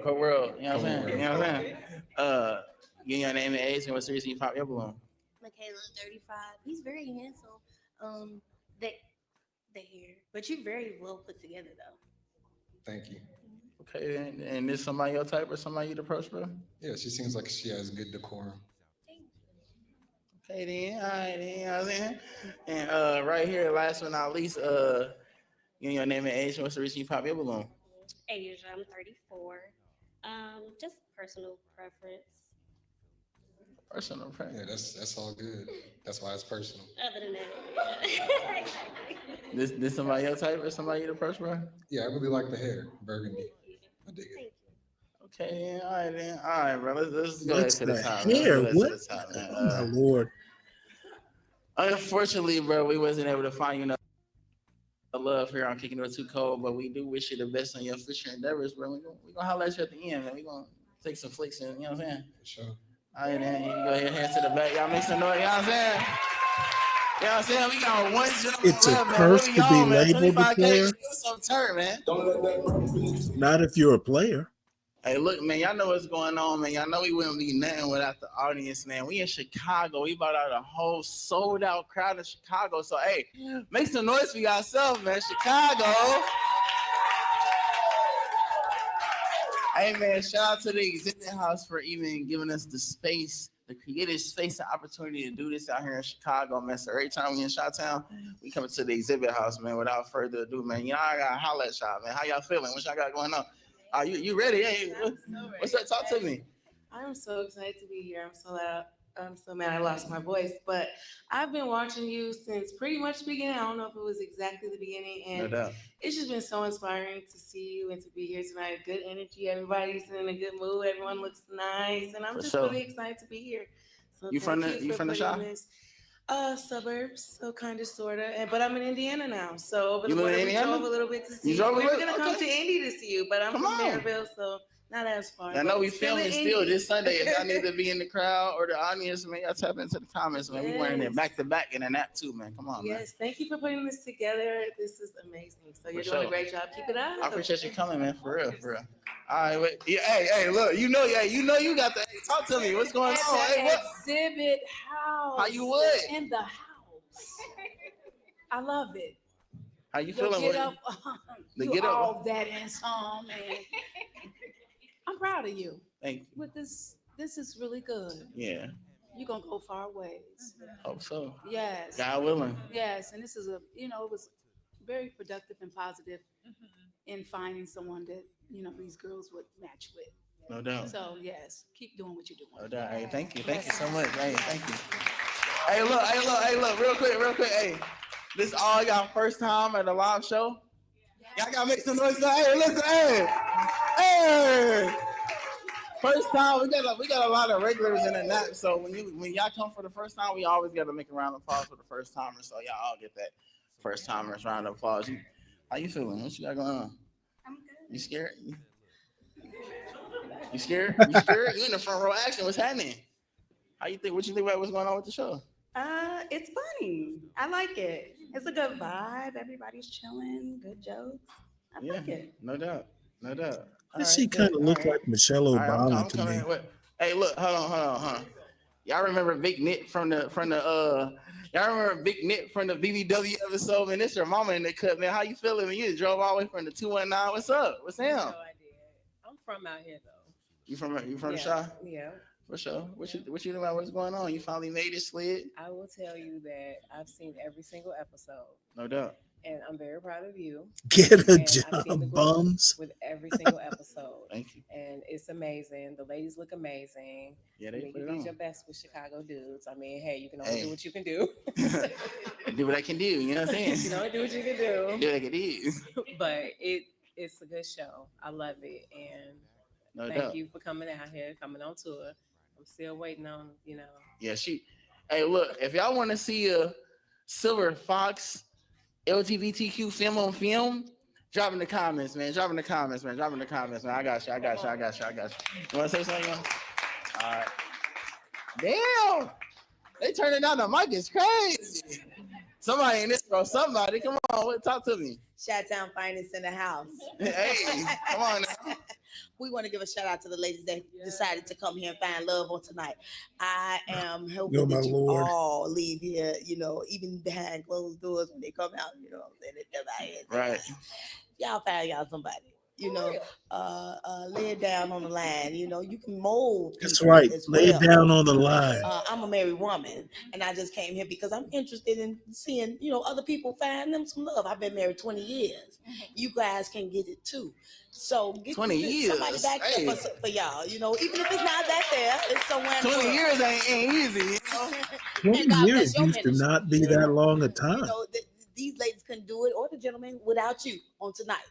And it's very entertaining for us, and we just ecstatic at you all. And you guys look good. Y'all doing good so far, so good. Keep up the good work. Nah, that's love. Hey, that's love. Come on, talk to me. We in Chicago. I don't want to hear from everybody. What's that at? I just want to say I love your show. I love what you're doing. I like that you have like different types of shows with the LGBT, the poly. I like the inclusiveness. Well, there was an LGBTQ show. Me too. How did I miss You that know we one? neighbors. All right, y'all wanna holler? Don't be scared now. Come on now. Don't be scared now. Talk to me. What's happening? Okay, I'm just here supporting my good friend. Who? Amina. Nina. Shout out Nina. Hey, real talk. Shout out Nina. Hey, pan on Nina real quick. And I'm pan back to me. Hey, shout out Mina because she really helped, cast a lot of these people and, help me put this show together. So, mad love to Mina, man. You know what I'm saying? You got to have somebody in each city when you're doing this tour that help you behind the scenes. So, if you want to help me in Democrats? Detroit or Cincinnati or, How do you know Memphis, these people are Louisville, Democrats, tap into Dave? my DM, man. If you got some pool influencers, connect, man. That's how we going to pull the tour together. We got to do it together. I can't do it alone. So, yeah, shout out Mina, man, for real. For real. All these women not able to find No real doubt. men? Oh, Sounds and I'm like also MAGA to supporting my me. hairstylist too, Juanisha. Yeah. Only Juanisha, real, out the gate. only real man in MAGA's What you think about what's going on with the show, though? I love this. You know what? To be honest, I've never watched your show, but I'm gonna be tuned in from now on. But yes, I love bringing Black love together, Me too. bringing Black couples together. I Me love. too. I'm married, so Shout I was out to hoping you. for more matches, but I know, right? it's a good time, good vibe. So yeah. And once again, shout Look out to like the all the Black good women looking because women are that in the be a majority audience. of supporters out here, man. So shout out to y'all for sure for popping out and showing love, man. So we in the back row with it, man. Don't be scared now. Don't be scared. I'm starting over here. Nah. How you feeling? How you feeling? What you got going on? Hey, I just want to say shout out to you, shout out to Exhibit House. The ladies are beautiful. The men, you definitely could have did a little more work on them. But I know you can only Crazy. do what you can do. That's but crazy. y'all gotta give these guys some grace. They can't help because they short. So I got to do better. They got to give them some grace. All right. Now, you know what I'm saying? Nah, for sure. How y'all feeling? Y'all scared? Come on now. Grab that mother. Come on now. Don't be scared now in the shot now. We on tour now. Talk to them. How you feeling? Good, good. We're really enjoying it. We came out. We drove about an hour and a half, hour and 10 minutes, and we're loving it. Hour and 10 minute drive. Hey, come on now. Hold on. Anybody else drive though? Anybody else drive far? Oh, you drove 3 hours? Hold on, let me, you know what I'm saying?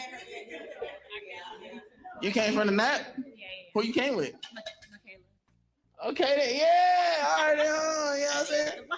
You scared to get the mic? Don't be scared to get the mic now. Come on now. The only snow bunny in the audience. You know what I'm saying? You gotta talk to him. You feel it? How you feeling about the show? I'm good. I've been watching the show. I think even more like I don't even know if she watches the show, but I've been tuning in. I just never.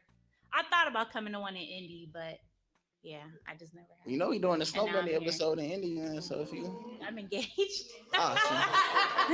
well, congratulations. You know what I'm saying? Congratulations. Thank You know what I'm saying? Okay, then. All right, then. Come on, man. Talk to me. How y'all feeling? We in the Man, I shot. just want to tell you, man, just everything that you've put together, you've created, your vision, and I see you doing it live, how in tune you are, man, how it's a second, you just, the preciseness.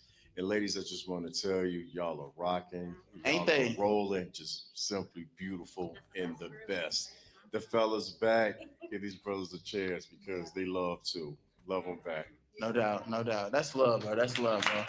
I ain't done. Hold on. We got to talk to me, man. Talk to me, man.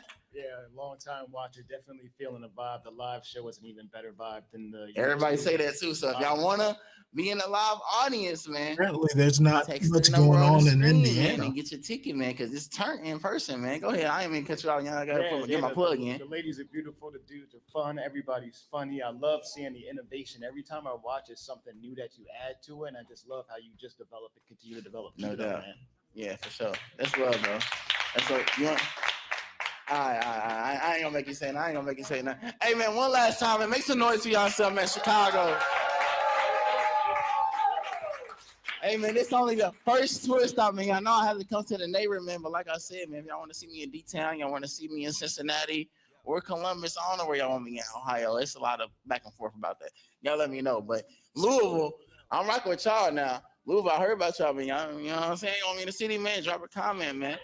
I ain't gonna waste no more time, man. We got one gentleman left, man. 25K, give us one song, man. We out of here, man. Hey, look, man, we down to our last gentleman, man. So I need y'all to smash that subscribe button, man. If y'all rock with this Chicago episode and made it all the way down to the end, man. Also, One last smash that loser. thumbs up button, man. You never know when I might shot drop, so smash that notification bell too, man. We gonna bring out our last gentleman. Let's do it.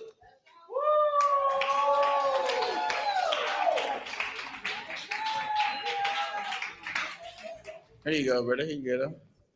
Okay, then. All right, then. She said, I can't see. Give me your name and age and what you do for a living. Come on, right, come right here. Come right here. Face the camera for me. I'm Aristotle. I'm 35. Okay, then. And what you looking for in a woman or a relationship?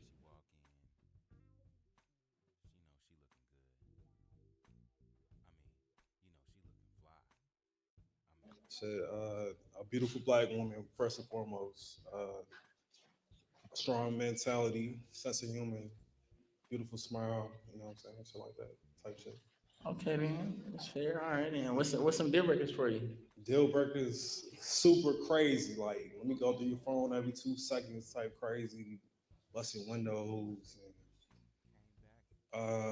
She been on the Maury show, shit like that. Y'all been on the Maury show?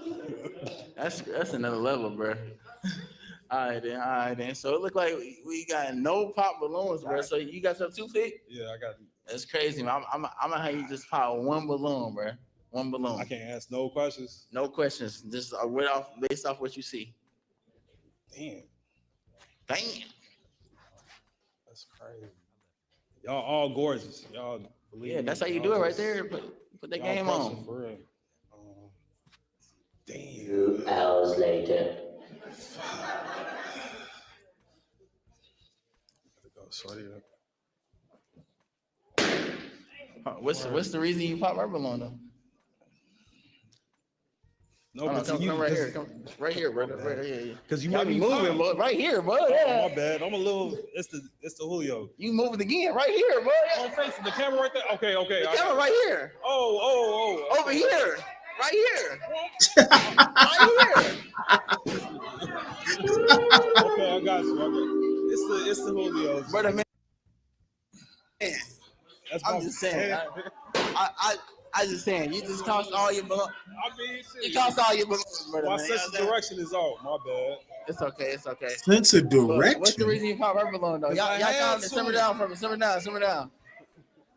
They turn. You done stir the pot, man. Come on, man. What's the reason you pop rubber balloon though? Because you told me to pop a balloon. Shit, I had to pop a balloon. Even in that they blame me. In Chicago they blame me, bruh. It's you. You She's popped it. fine. I mean, they all fine. So it was. I didn't hear nothing from her, so I just had to pop a balloon. She was at this end of the lineup. I popped it. For sure. But she gorgeous though. And give your name and age, and what's the reason you left your balloon unpopped? Asia, 34. I'm just trying to hear him out more. He ain't really 34. Just giving him a chance. Hey man, had the opportunity, but it looked like you only got one opportunity left right here now. But we're gonna go and see what's the reason they popped their balloon, and we're gonna start right here. So come in for me, just make sure you face This the way. camera. Yeah, hey. Okay. Right here. Hey. I got you. Know what I'm saying? Give your name and age, and what's the reason you popped your balloon? Amina, 35. Just no, you're not my type. But you well put together, but What? Okay. no. All right. Okay. This somebody your type or somebody? Not for real, but she cute though. She all right. I mean. Oh, I thought you said pretty ladies, Kelvin. You said petty. No doubt. All right, let's go right here then. Give Pretty. your name and age, and what's the reason you pop your balloon? Trinae, 34. It was just when you was down there, you was kind of all over the place. We like, bro, the camera. I know. that I way. couldn't find it. I thought it was standing right there. Yeah, my man right here on with That's my orange. bad. I wasn't petty. That's my bad. But you well No put doubt. together. Yeah, it was just that. Okay. For sure. And this somebody your Absolutely. type? Yeah, she I got he it. answered it before Pressure. me. Hey, listen. She pressure. All right, then. All right, let's go right here then. Give your name and age, and what's the reason you pop your balloon? My name is Juanisha. I'm 36, and I was trying to hear him out, but then he started spinning the circles and stuff, and I was like, Literally. "The Don." Yeah, I was. And I'm Off like, the Don? You off the Don? It's the dime. He was like, "It's the Don," but Yeah, it's the you can't dime. handle your liquor, baby. Oh no! I hold my shit. I'm thorough with my shit. No. I was just looking for the camera. You was right there. I thought I'm You looking at could've the reached out and touched tripod. the That's what I was looking at. But Straight cameras. Right. So. This one was not that big. But You was no, not at all. confused, Not honey. at all. I'm a little. You popped your own balloon today. Okay. Low key, cause they.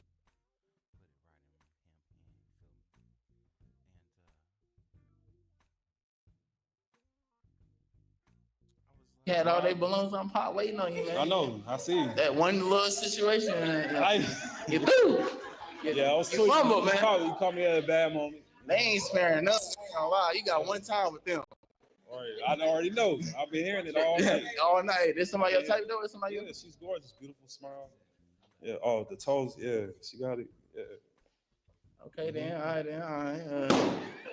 Damn, that motherfucker. Hey, that motherfucker. She. All right, give me your name and age, and what's the reason you pop your balloon?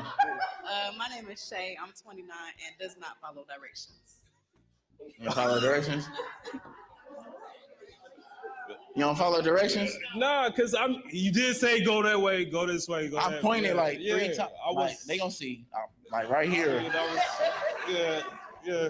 I was my attention was focused on the tripod. And not me. Not the Not host. you at all. Nah. Not the host. The tripod. The robot. I was just Crazy. stuck on a tripod. So is this somebody your type or somebody? Yeah, she's gorgeous, pretty toes. Yeah, I like the heels. Yeah. All right, man. Okay, all right. Let's go right here. You did pop your balloon last, so what's the reason you pop your balloon? Give me your name and age as well. My name is Michaela, 35. I met him on the elevator. He was pretty nice. He was a gentleman. He might have a feet fetish, probably. I don't like people touching my feet. Damn, you don't like the toes suck? No. Oh well, yeah. You suck toes? I do, so it wouldn't work out. I mean, all right. This somebody your type? This somebody your type? This somebody you prefer? I mean, absolutely, she's gorgeous. Yeah, I mean, I can't see her toes, but she doesn't like toes. Yeah, my toes are not ugly. I just some people just. Do I have a foot fetish? Not to that level that you insinuating, but I do appreciate pretty toes. You know what I'm saying? So. No doubt. I think every man would appreciate a nice little toe. You know what I'm saying? Nice little toe here. Well, she making this big toe and pinky toe. You gotta have both. You gotta have both the big toe and pinky toe. My thing is if the second toe is longer than the big toe, the second toe is a deal breaker. That's a red flag. Cool. Hey, look though. Unfortunately, we wasn't able to find you though. Love when people are too cold, but we do wish you the best on your future endeavors and. Yeah, put that tripod over there somewhere. Motherfucking fuckers ain't doing. Nah, don't blame on the tripod, bro. I said right here. You still trying to get my setters circles and shit. Nah, man. Trying to get my setters direction together. We gotta holler at you at the end, man. Look at that mic for me, man. Y'all go ahead and make some noise for the live gentlemen, man.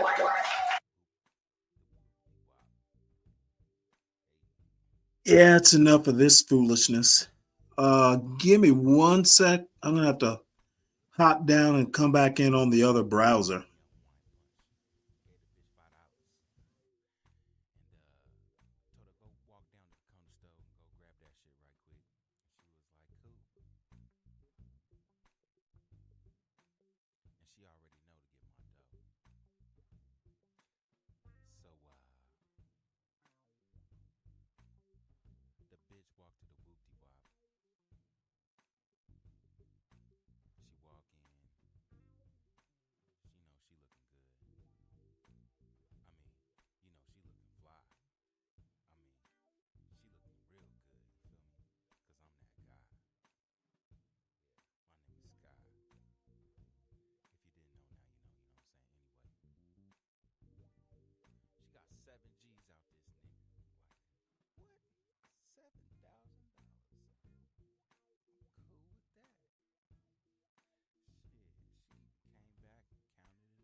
All right, let's see here.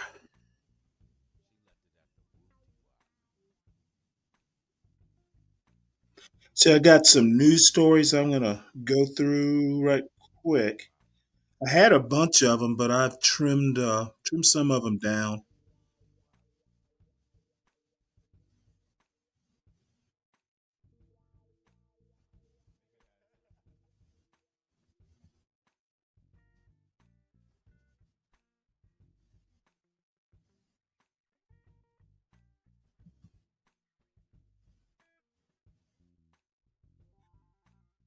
Okay. A lot of brothers got feet fetishes. Yeah, well, I mean, nobody wants a woman with claws for feet or hooves. So, if that counts as a foot fetish, I guess it just does. I'm gonna go through. Let's see, 2, 3, 4, 5. I got about 5 news stories and then one quick comment from Glenn Lowry's show. So this is interesting. Trump asking the Supreme Court to allow him to fire an independent agency leader. It is troublesome that Trump is going directly to the Supreme Court. I don't understand how that works, but if the courts work like they should, he needs to go through the lower courts all the way up to the Supreme Court. So it's going to be interesting to see how they answer this. This is highly unusual, and there's nothing about being president that allows you to not follow um, how the judiciary works. They're a branch of government too. So let's go ahead and play this story right quick. This news story was written by Ann Marimo. Trump asks Supreme Court to allow him to fire independent agency leader. The administration is seeking legal support from the conservative High Court to back its efforts to expand the power of the presidency. The administration asked the Supreme Court on Sunday to clear the way for the president to fire the leader of an independent agency that investigates whistleblower reports filed by government workers. The first time President Donald Trump has appealed to the justices for help in his efforts to remake and seize greater control of the federal bureaucracy. Hampton Dellinger, the head of the Office of Special Counsel, sued the Trump administration after he was fired in a one-sentence email this month. Dellinger said his termination was illegal because it violated a law that shields leaders of independent agencies from removal by the president, except in cases of neglect of duty, malfeasance, or inefficiency. In addition to Dellinger, Trump has, in his first weeks back in office, ousted more than a dozen inspectors general, replaced top ethics officials, and removed the heads of other agencies that protect federal workers and investigate agency wrongdoing. The question of whether Trump has the authority to push Dellinger out without good reason is an early test of how the conservative Supreme Court, with 3 Trump nominees, will respond to the president's efforts to systematically reshape the bureaucracy. Many of Trump's initiatives on immigration, transgender rights, and government spending have already faced pushback in the lower courts, and those cases are expected to eventually reach the high court. The Constitution gives the president the power to remove top executive branch officials for no reason or any reason at all, but Congress has passed legislation that protects certain officials from being fired without cause in an attempt to ensure their independence. In recent years, however, the conservative Supreme Court has taken steps to expand presidential power, most notably when it found last summer that Trump and future presidents are immune from criminal prosecution for their official actions. Trump's early actions are also testing to what extent Congress and the courts can restrain executive authority and asking the justices to define those boundaries. In Dellinger's case, a federal judge in D.C. had issued a temporary order allowing him to keep his position in the interim as the case proceeds. Dellinger was nominated by President Joe Biden to a 5-year term that expires in 2029. Late Saturday, a divided panel of the U.S. Court of Appeals for the D.C. Circuit rejected Trump's request to block the lower court order and remove Dellinger, and the administration quickly asked the Supreme Court to intervene. This court should not allow lower courts to seize executive power by dictating to the president how long he must continue employing an agency head against his will, Sarah M. Harris, acting Solicitor General, wrote in the emergency filing provided by the Justice Department, but not yet officially docketed and posted on the Supreme Court's website. The lower court rulings, she added, irreparably harm the presidency by curtailing the president's ability to manage the executive branch in the earliest days of his administration. The justices could respond as soon as Tuesday to the administration's emergency request, which was earlier reported by the Associated Press. To make its case, the Trump administration pointed to the court's 2024 immunity ruling and a 2020 decision in which the justices said the structure of another independent watchdog agency was unconstitutional and that the president had the power to fire without cause the director of the Consumer Financial Protection Bureau. In the lower courts, U.S. District Judge Amy Berman Jackson ruled last week that Dellinger was likely to succeed in his challenge to the president's removal order. She has allowed Dellinger to continue in his role for at least 2 weeks, ahead of a hearing scheduled for February 26th. A D.C. Circuit panel said in a 2-1 order that it would be premature for the appeals court to step in before the underlying legal issues are resolved in the district court. There is no dispute that the president violated the statute by not making any finding of inefficiency, neglect of duty, or malfeasance in office before removing Dellinger, according to the order from Judges J. Michelle Childs and Florence Y. Pan, both Biden nominees. In dissent, Judge Gregory C. Katsas said Congress cannot constitutionally restrict the president's power to remove the special counsel because of the office's broad investigative and enforcement powers. He said the matter should be immediately reviewed by the appeals court. A court order preventing the president from firing an agency head and thus controlling how he performs his official duties is virtually unheard of, wrote Katsas, a Trump nominee who served as deputy legal counsel in the first Trump administration. After hearing this, I kind of get what their point is.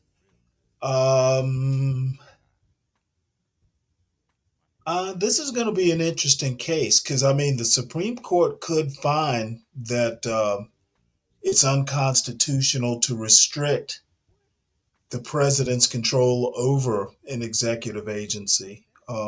Yeah, this one's going to be a good one, I think.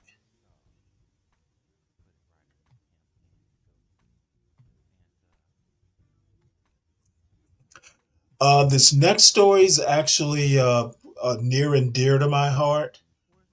In rural America, more women are saying, I don't.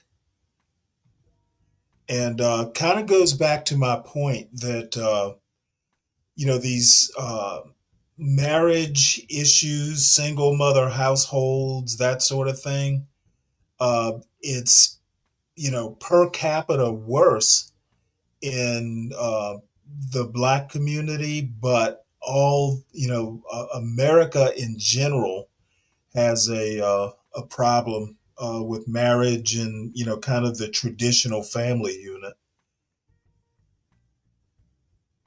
Let's see here. Another short story. This opinion piece was written by Shelley Clark and Matthew M. Brooks. In rural America, more women are saying, I don't.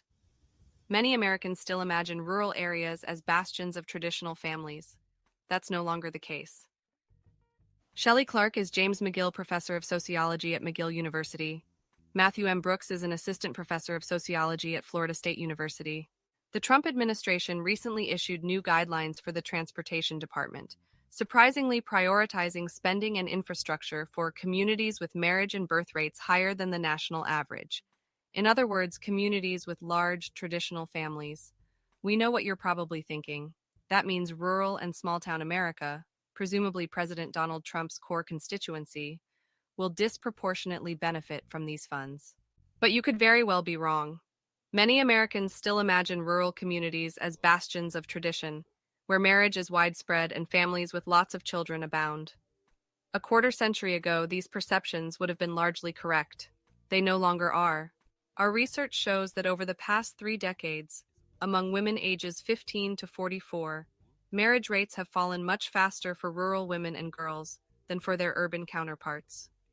Between 1988 and 2018, the proportion of rural women who were married fell from 55% to 33%. Marriage among urban women also declined, but to a lesser degree. At the same time, cohabitation has risen more sharply, and divorce has declined more slowly in rural America. By 2018, rural women were more likely than urban women to be in an unmarried cohabiting partnership, 19% versus 14%.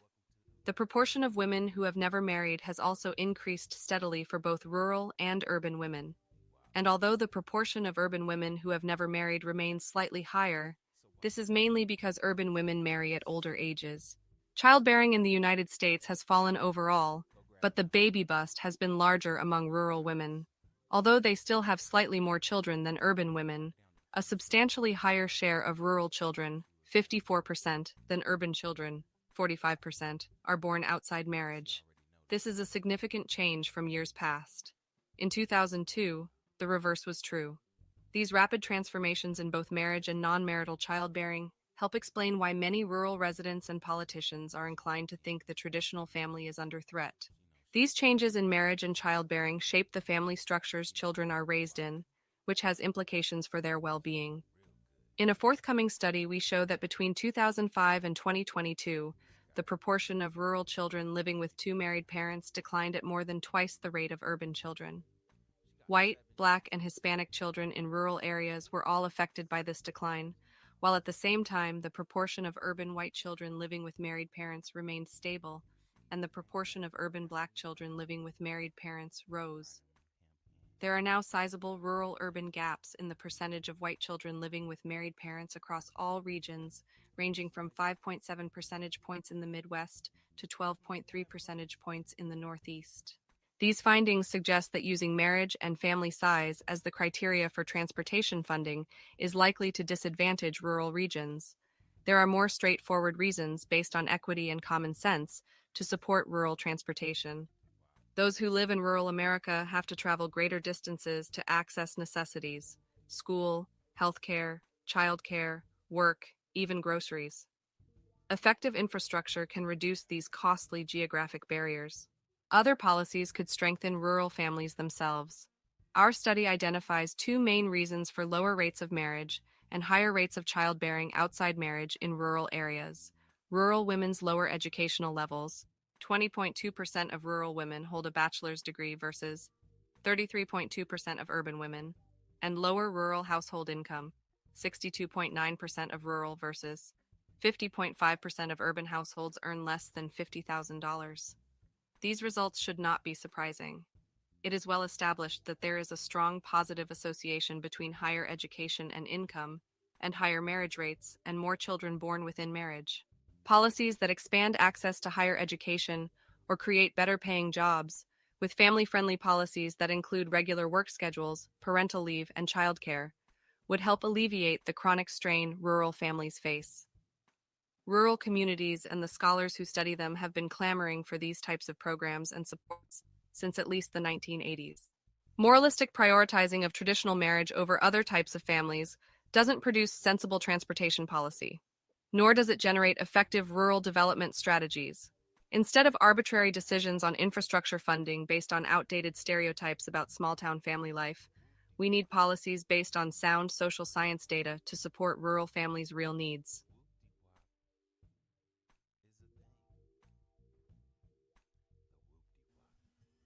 I think it's pretty interesting to see that children living with parents in urban communities is actually on the rise for Black families. This is between 2005 and 2022.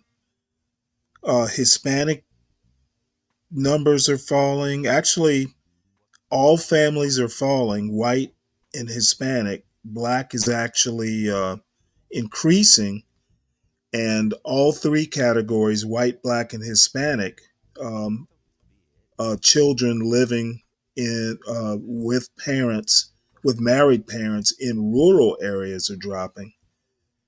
Pretty interesting number. The next story. This is actually interesting as well. Soldiers are arriving at the border, but hardly any migrants are crossing. Apparently, just the threat of having soldiers at the border and the other measures that Trump is doing have successfully discouraged illegal immigration. But the twist is is actually interesting. This news story was written by Arelis R. Hernandez.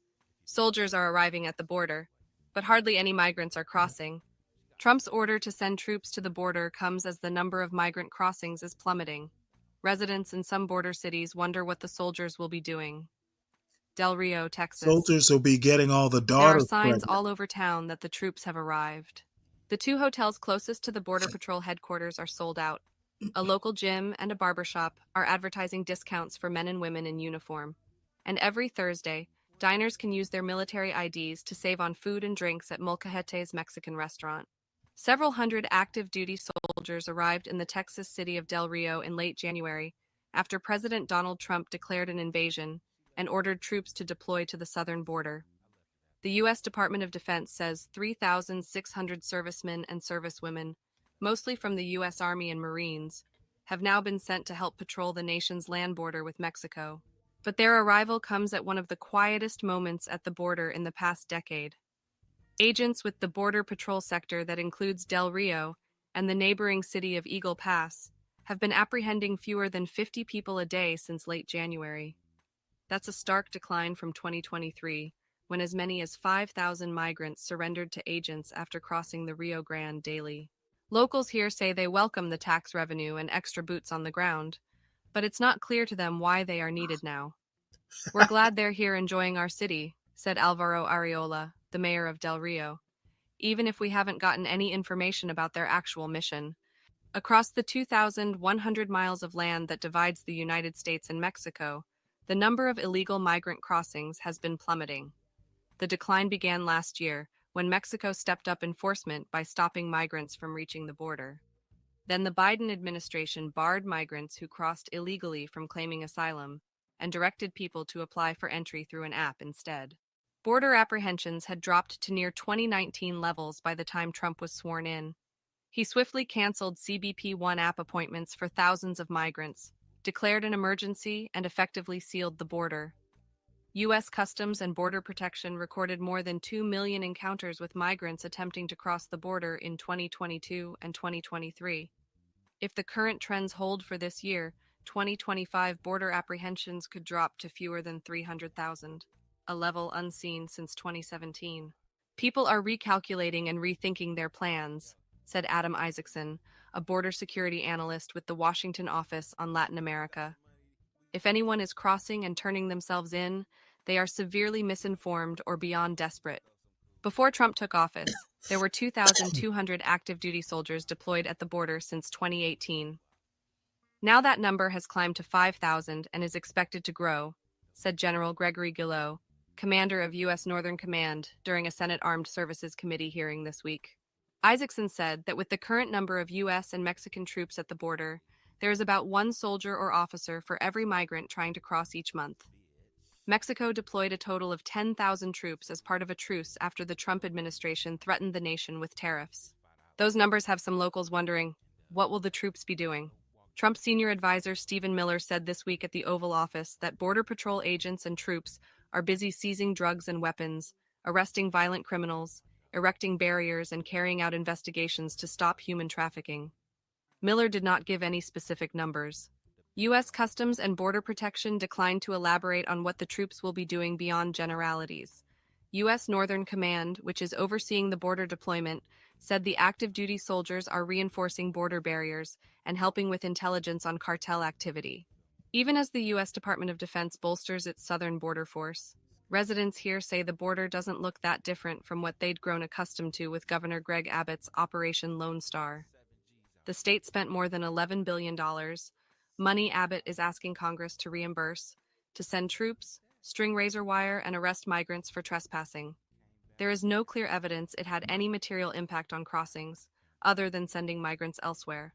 Local leaders in Del Rio said as many as 400 soldiers have arrived in the city since late January, reporting to Laughlin Air Force Base, where fighter pilots go to train. They are then dispatched to different parts of the border. CBP officials said they are surging or reducing troop counts according to where they are needed. Ronald Chatler, a Del Rio businessman, owns a property on the banks of the Rio Grande and a factory in Mexico that makes products including tote bags.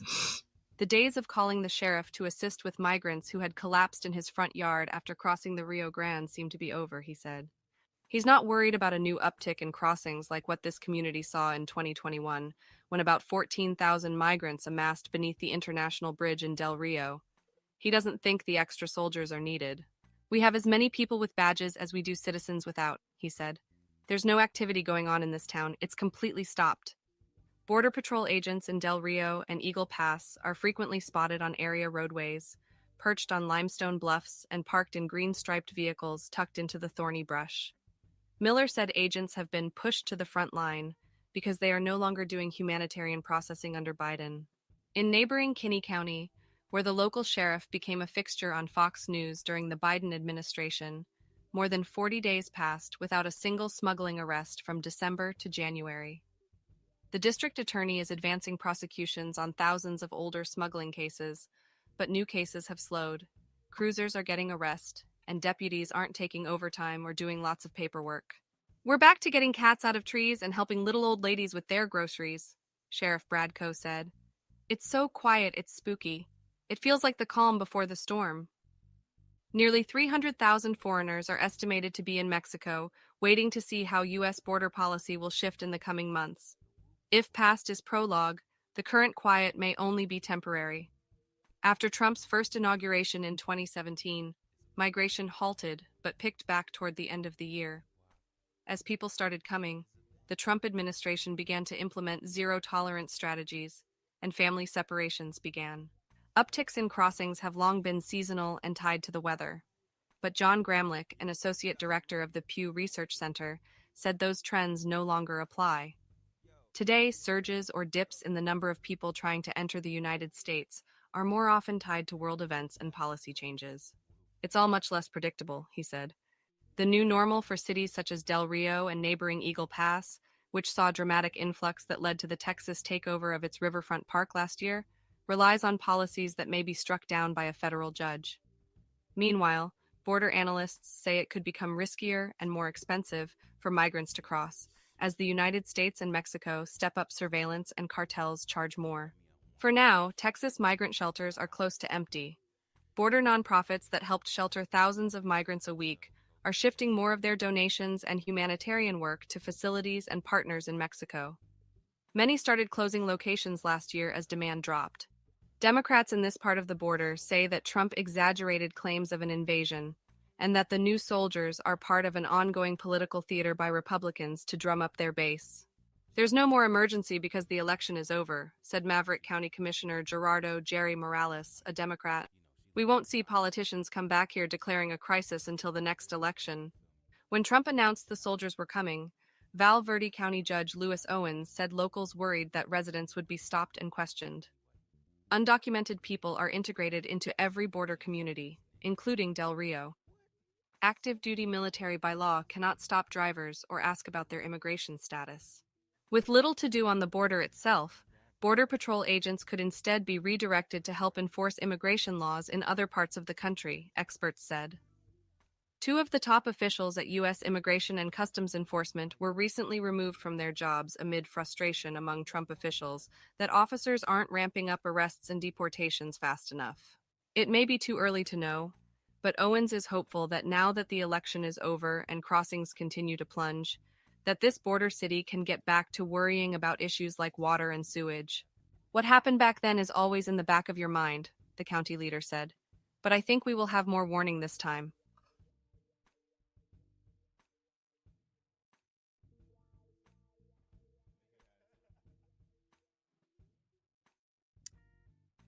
All right. Well, the next story is concerning the next mayoral election. I guess it's next November in New York City.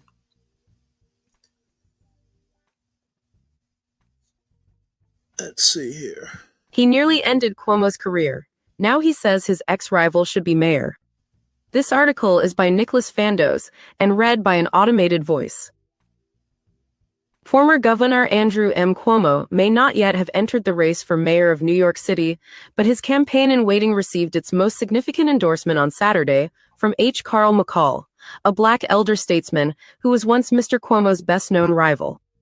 In an open letter, Mr. McCall did not mention the current officeholder, Mayor Eric Adams, by name, but he said that a head-spinning series of events surrounding the Justice Department's move to drop federal corruption charges against Mr. Adams had called into question his independence from President Trump and necessitated new leadership.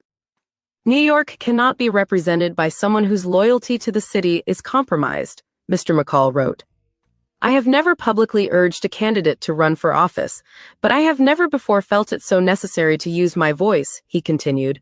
For these reasons, I urge Governor Andrew Cuomo to run for mayor of the city of New York, and I offer my full support. The letter came as Mr. Cuomo, who resigned his governorship in scandal in 2021, is taking increasingly decisive steps toward launching a comeback campaign for mayor in the coming weeks. And it was the latest indication that the once unshakable bond between the city's second black mayor and its black political establishment may be crumbling after the prosecutor overseeing the mayor's case charged that he had agreed to a quid pro quo with Trump administration officials. Andrea Stewart Cousins, the state Senate Majority Leader, joined the chorus of black leaders calling for his resignation later Saturday. Mr. Adams is not ready to give in without a fight. A campaign representative for the mayor declined to comment on the letter, but Mr. Adams spent Saturday working the phones to try to regain his footing, reassure allies, and impede Mr. Cuomo's progress. Former Governor David A. Patterson, the state's first black governor, said that Mr. Adams had told him in a lengthy phone call that he was all in on the race and hopes Andrew is ready for a tough campaign because he is. Mr. Adams evidently also took a dig at Mr. McCall, 89, who endorsed him in his 2021 race. He basically suggested that someone wrote the paper and McCall signed it, Mr. Patterson said, relaying what Mr. Adams told him. He said he's probably on a respirator. Mr. McCall denied that Mr. Cuomo had written the letter, though it did have all the signs of being a coordinated effort with the former governor, who has been careful not to directly comment on Mr. Adams's predicament while privately moving to capitalize on it. Just minutes after Mr. McCall's letter was circulated, Mr. Cuomo put out his own lengthy statement thanking his former opponent for his faith in me and for his advice, trust, and confidence. It did not directly address the mayor's race. As Mr. Cuomo knows well, few endorsements could be more valuable symbolically or practically as he tries to carefully peel away Mr. Adams's black base of support, a crucial constituency for any New York City mayoral run, without prompting a backlash. Mr. McCall, a former New York State Comptroller, was Mr. Cuomo's first political opponent in an ill-fated 2002 bid for governor that has lingered for decades in the memory of some black New Yorkers.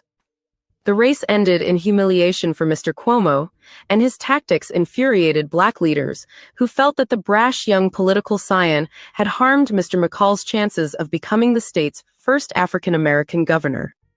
Mr. Cuomo spent decades carefully rebuilding relationships with black Democratic leaders, and as he has contemplated a run against Mr. Adams, allies of the current mayor and of Mr. Cuomo alike have pointed to the McCall-Cuomo contest as a cautionary tale.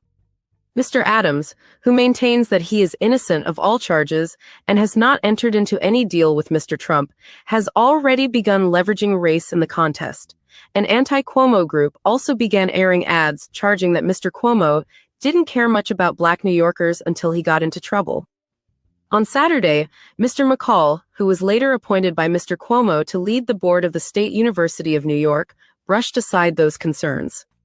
Some might be surprised that I am supporting Andrew so strongly and so early, he wrote in the letter. But despite how it is sometimes framed in the press, we were never political adversaries. 20 years ago, we were competing candidates who shared then and share now the same core values of what is right and wrong and sought to make New York a better place. Many black New Yorkers do not share that view. I will never forget the McCall-Cuomo race.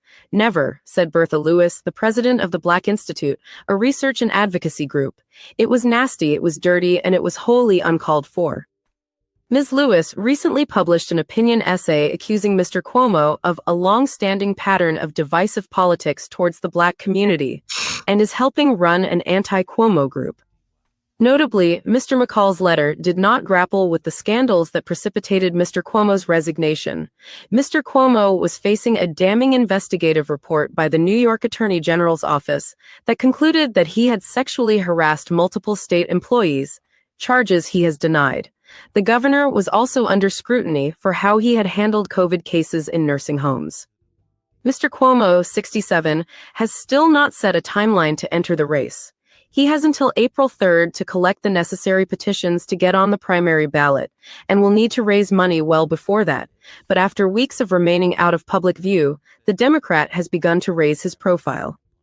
Mr. Cuomo has met privately in recent weeks with key city stakeholders, including Catherine Wild, president of the Influential Partnership for New York City, and Representative Adriano Espaillat, the chairman of the Congressional Hispanic Caucus and a supporter of Mr. Adams in 2021. On Friday, Mr. Cuomo posted an upbeat campaign-style video with footage of him embracing Black and Latino seniors gathered for a Valentine's Day event hosted by Assemblyman Eddie Gibbs. Mr. Gibbs said he was undecided on who to support in the mayor's race. "I missed you," Mr. Cuomo, looking trimmer and grayer than when he left the governor's mansion, declared to applause in the video. He again did not mention running for mayor, but he presented himself as a figure ready to protect New Yorkers from crime and from Mr. Trump. "We know how to make this city work and make this state safe for everyone, and that's exactly what we're going to do." Around the same time, the Staten Island Democratic Party endorsed Mr. Cuomo and urged him to enter the race. "We believe Andrew Cuomo is the only proven leader with the track record of results and the resolve to both navigate attacks from Washington and properly address the issues of corruption and deteriorating quality of life that our city faces today." The group's chairwoman declined to say whether or not she had spoken with the former governor's team about his potential candidacy. A tight-knit group of longtime Cuomo advisors have been making preparations to finance a campaign. In addition to the likely creation of a super PAC outside the campaign, Mr. Cuomo's longtime fundraiser, Jennifer Bear Michaels, has begun securing commitments from major donors to host events directly for the former governor, should he enter the race, according to two people familiar with the planning who were not authorized to discuss it publicly. Other prominent Black Democrats also appear to be reconsidering their positions on the race. The Reverend Al Sharpton and Representative Hakeem Jeffries, the top House Democrat, both publicly said this week that they feared the mayor had let himself be put on a short leash by Mr. Trump. Mr. Sharpton and others have been speaking regularly with Mr. Cuomo, though he has not publicly supported him.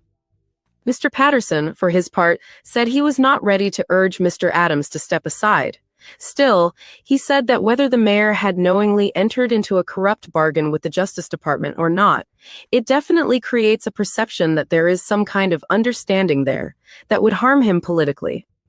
Mr. Patterson said that Mr. Cuomo, whom Mr. Patterson has accused of trying to shove him and Black rivals aside in the past, needed to assess how deep Mr. Adams's Black support remained.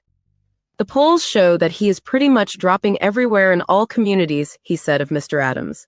"So does that open the door wide enough for Andrew to consider running? I think it does." Mr. Patterson also spoke with Mr. Cuomo this week, he said, and offered him a word of advice about his low profile. "I suggested to him that after the dismissal," Mr. Patterson said, referring to the mayor's charges, "this would be a good time to stir it up a little more." Jeffrey C. Mays and Dana Rubenstein contributed reporting.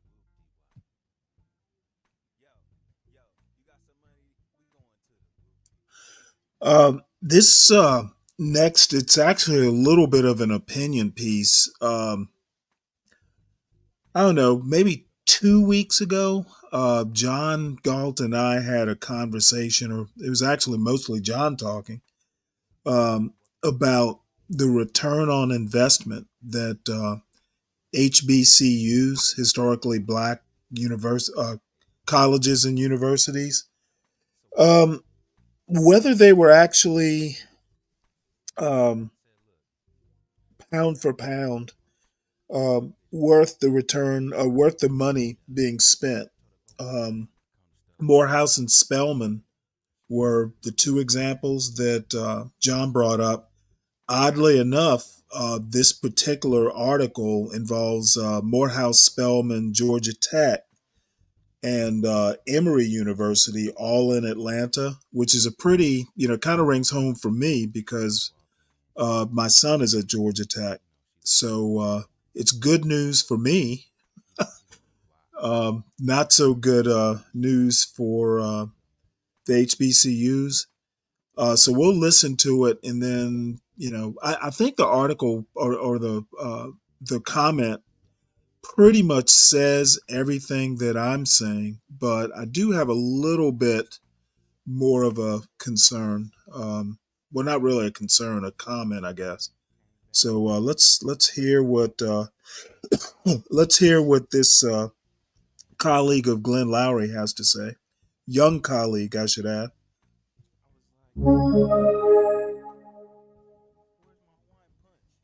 Do HBCUs deliver the goods?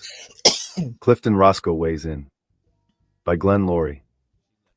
The long silence is over. Clifton Roscoe is back.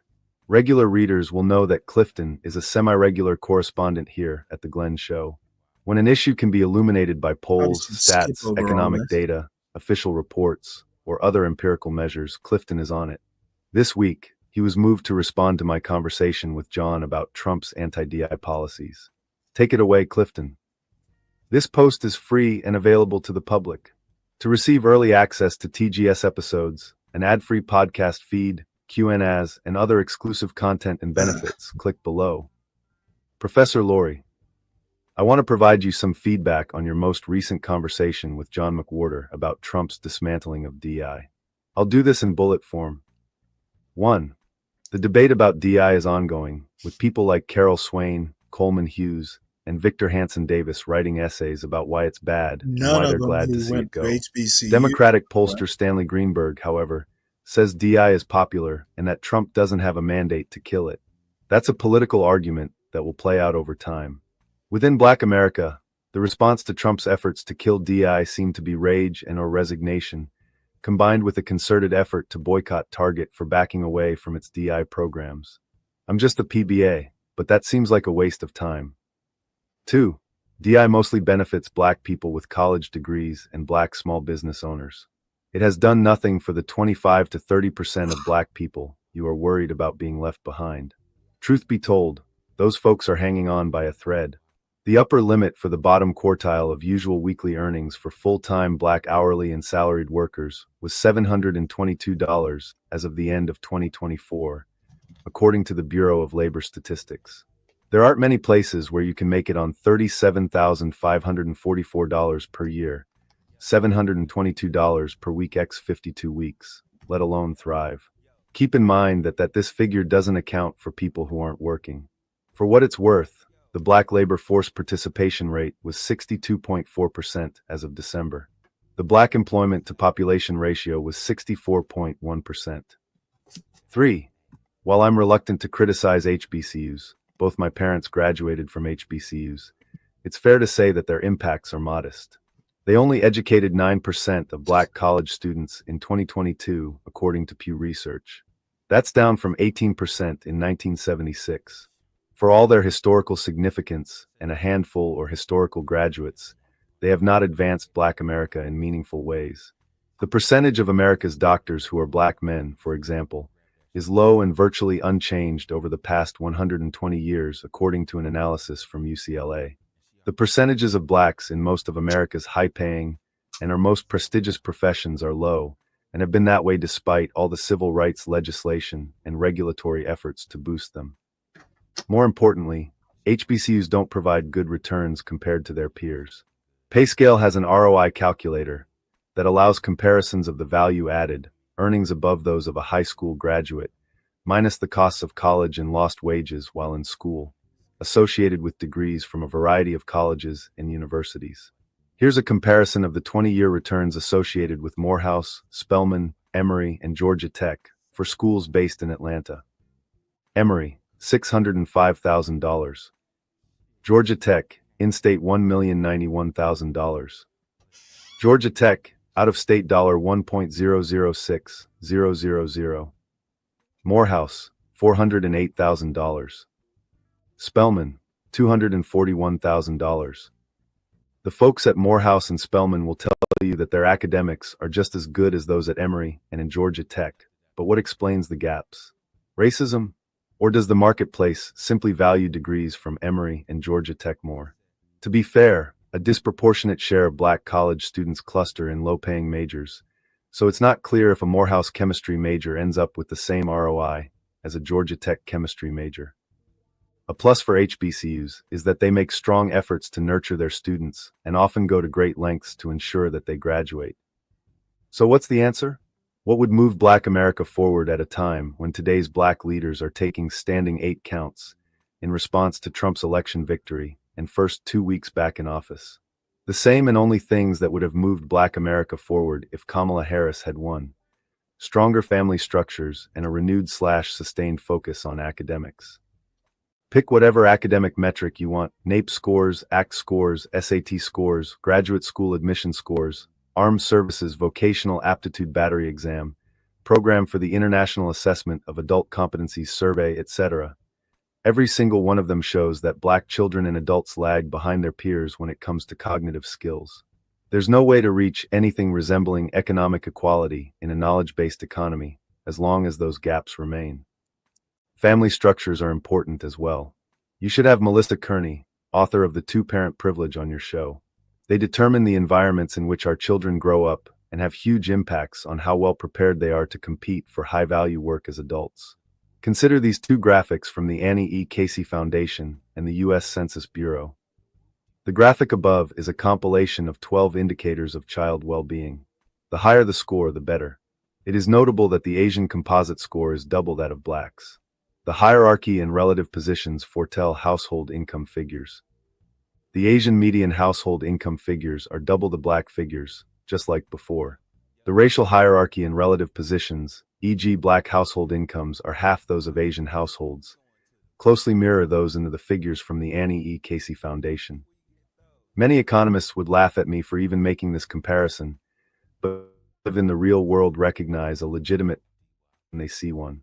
To them it would be easy to connect the dots, do a rough roots to fruits comparison and say, of course, it's no wonder that Asians are leading the pack when it comes to academic achievement, household incomes, household wealth, and life expectancies.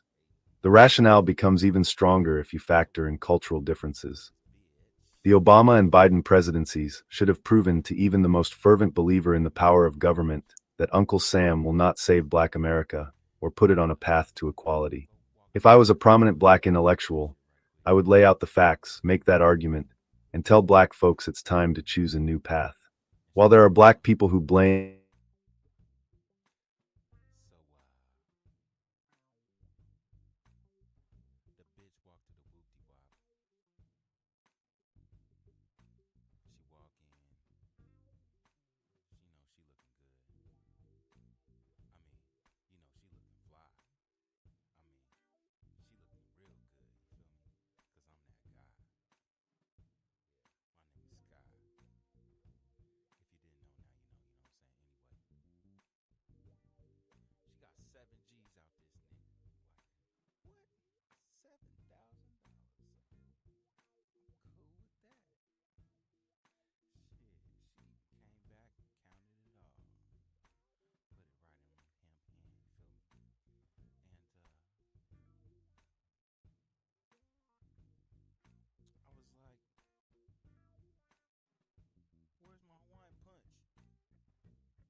Uh, let's see here.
Not exactly sure what's going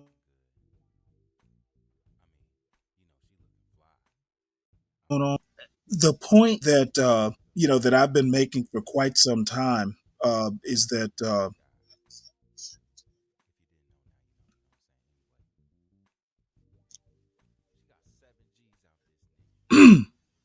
the anti-black bias that they mentioned towards the end really has nothing to do with Asians. I'm guessing that was some sort of misspeak. Um, as far as Asians and some of the things, how seriously they take their academics and that sort of thing, that's certainly something that black kids should be doing. Their parents should be encouraging it, majorly. The point is well taken that HBCUs aren't doing a good job as far as return on investments. I think it's true that a lot of the folks who go to HBCUs aren't necessarily going for the great academic experience. It's really more a cultural experience. Um, I actually asked my son, if he'd considered Morehouse or an HBCU, and the answer was no, because he has something specific that he wants to do that Georgia Tech is pretty good at. Namely, the software engineering stuff. And at one point, he mentioned an interest in doing artificial intelligence and that sort of thing. However, one of the things that I push back on a lot on this channel is why black people and black conservatives in black conservatives specifically, in my opinion, they care too much, and maybe I should just say we care too much what white people think.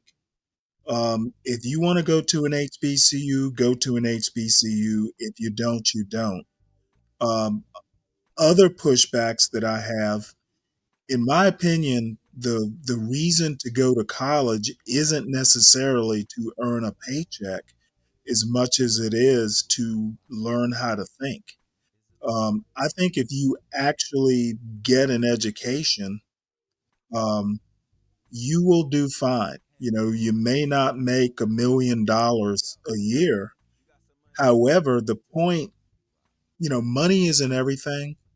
And as long as you're comfortable and you're able to get some of the things you want, I think that quality of life is very important. And part of quality of life is doing an occupation that either you're naturally talented at or you like doing.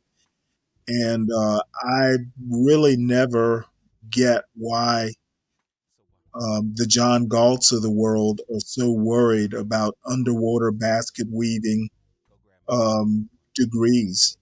That's something that a kid and his or her parents deal with. It's not really it's not a community decision. And what people think about what you might want to major in, you know, to me, it's not that important. But then I've never had to deal with it either.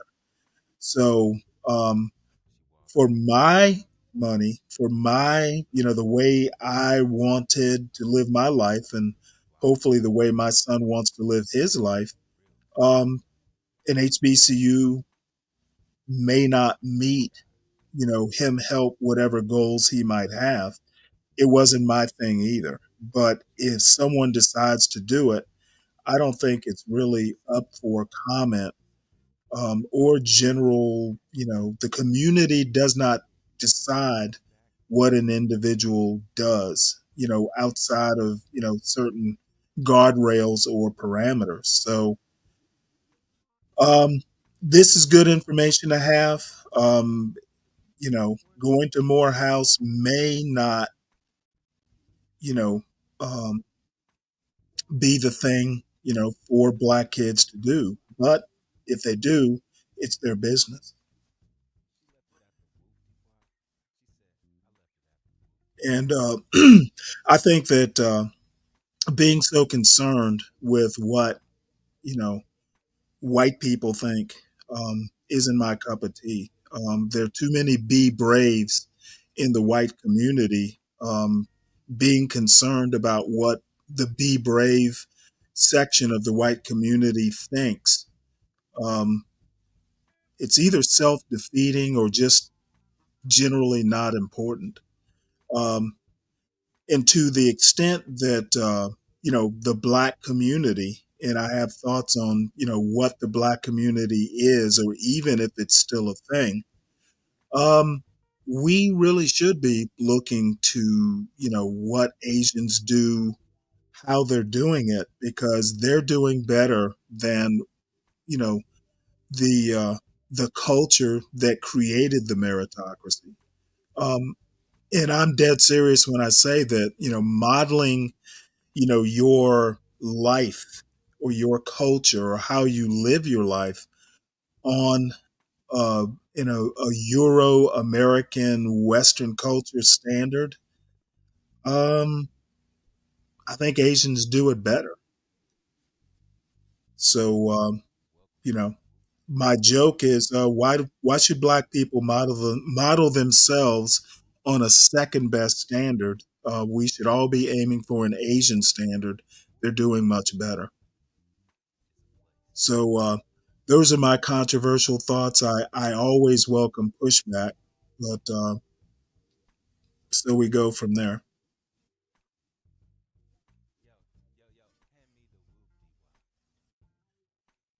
And next is this particular commentary on the quote single mother epidemic.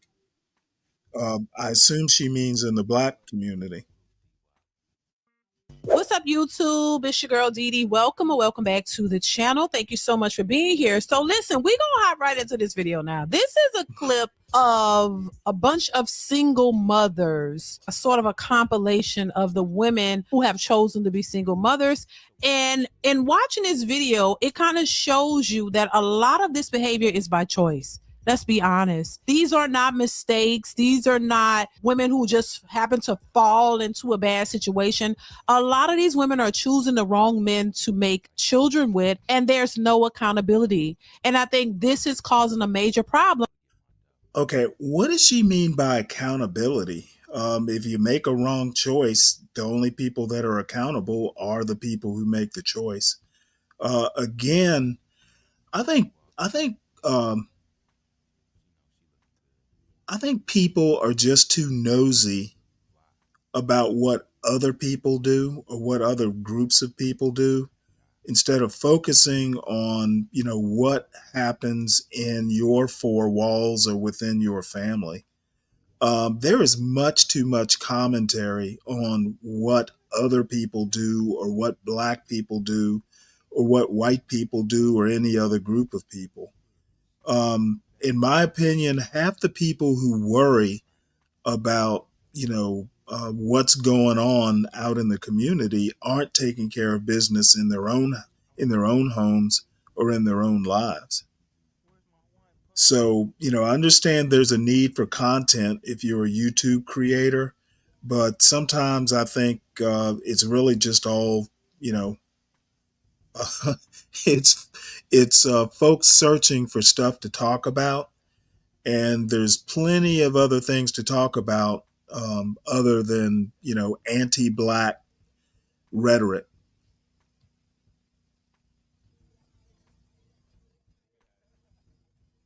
in our communities, and it's causing a problem with the children that they are creating as well. And part of the reason why a lot of these children don't have stable households and don't have stable fathers, in some cases stable mothers in their lives as well. So I thought this was an interesting video. We're gonna get into it. Definitely chime in the comments. I want to hear your thoughts on this one, but let's go ahead and get into the video. Here we go. Have any kids?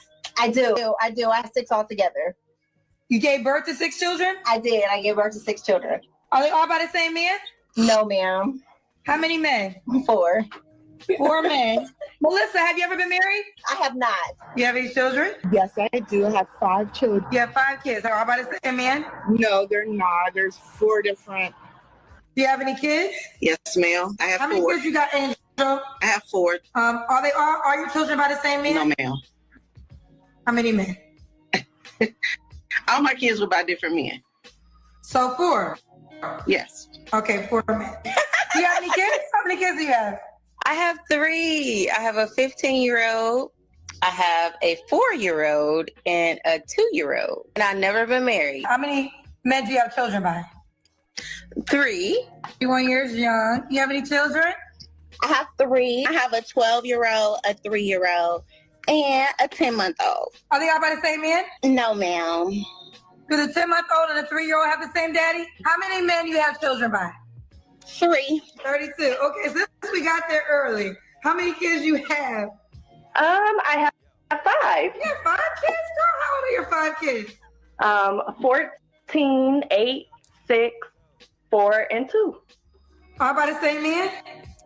No. How many men? 5 men. Listen, I mean, we see the thing that they all have in common. You know, this is why I say this should not be something to just look over and have sympathy for. These are willful acts. This is the choices that these women are making. You cannot tell me anything other than that. There's no shame. They think that this is okay. This is welcomed. This is something that is okay because women are empowered and women can do whatever it is that they want, and nobody can tell them anything. Nobody can shame them. Nobody can say, hey, this is not a good thing for your kids nor for you, and you're still out here looking for a man who's responsible to come in and take care of all of your irresponsible choices. Where they do that at? But you can't tell them nothing. You can't say nothing. You just got to roll with it. And then they have these unrealistic expectations of what they want from a man at this point in their lives. Oh, now they know their word after 5 kids and 5 baby daddies. You got to be kidding me. But this is the epidemic that we see happening right before our eyes. And a lot of these women don't see anything wrong with it. But we'll try to shame a man in a heartbeat. Oh my God, you don't want, why you don't like your mother? No, he got common sense. He don't want to have to come in and take care of 5 different men's children when you need to go find the fathers of your children for them to take care of him. And I just think it's too much. This is crazy, y'all. I ain't gonna lie, this is crazy. Let's continue. I have 4 almost adult children. All by the same man? No. How many men? 4. 4. Have you ever been married? I have been married to a woman. Do you have any kids? I do. I have 5. All by the same man? How many men? I'm sorry? How many men? 3. 3 men. Okay. Do you have any? Oh, you have a child. How many kids do you have? 7. She's the youngest. You have 7 children. Hey, how many men do you have children by? 5. Do you have any kids? Yes. How many kids, honey? I have 6. You gave birth to 6 people? Yeah, 6 children. Are all your 6 children by the same man? How many baby daddies do you have? 6. Have you ever been married? No. Do you have any children? I have 8. You have 8 kids? I really do. You gave birth to 8 kids? I did. 8 kids came out of your womb? Yes, ma'am. All by the same man? 3 different fathers. So you have a grandbaby. How many kids do you have? I have 4 sons. Excuse me? 4 sons. 4 sons. All by the same man? No, by 3 different fathers. 3 men. Have you ever been married? No, I haven't. Okay. Do you have any children? Yes, I have 4. 4 kids. Okay, all by the same man? No, ma'am. How many men? 3. You have any kids? Yes, I got 4 kids. How many men? 4. Another one. Why you not with the 1-year-old dad? He got some problems. Like, he had too many problems. Like, he got like some crazy problems, and I had to leave him. Baby by him. Huh? Why did you have a baby by him? I was pregnant before I found out. Why did you get pregnant before you found out he had problems? I found out he had problems after. You should have found out first, right? Yes. Hindsight is 2020, but they still don't learn from it. It's like, oh, it's always an excuse. Oh, I didn't know he was a psychopath. Oh, I didn't know he was abusive until after I had 3 kids by him. Then I realized and I had to get out of it. That dog don't hunt. And that's just the excuse they keep making over and over and over and over. And each one of the fathers, one was abusive, one was a narcissist, one was in the streets, one got killed, one was this, all of them. So that shows that you pick horrible men to make babies with. You pick horrible men to date and make children with. So that says a lot about your mentality, how you think, how you see life. That has everything to do with you too. But nobody's never told them that. They're so used to blaming the men for everything. You don't even look at yourself, no accountability. You don't see that your choices have everything to do with you, that there's some dysfunction going on in your head as to why you would pick men who are constantly in jail, men who are narcissists, men who are criminals, men who are abusive. Every man you made a baby with has a problem, and you don't see that means you have a problem. And if you don't get your problem fixed, this is going to be a continuous cycle. And that's what we see. This is why we see multiple baby daddies. We have 4 or 5 children, 4 or 5 baby daddies, because you're not learning from your mistakes. And those mistakes are going to yield consequences that you were not prepared for. That's just what it is. It's inevitable. Let's continue. Okay. Do you have any children? Yes, this is where they're going to eat me up. I have 4 kids. Are they all by the same man? Nope. I got 4 different babies. Okay, 4 men. Why is that funny? Could somebody please explain to me why is that funny to her? Have you ever been married?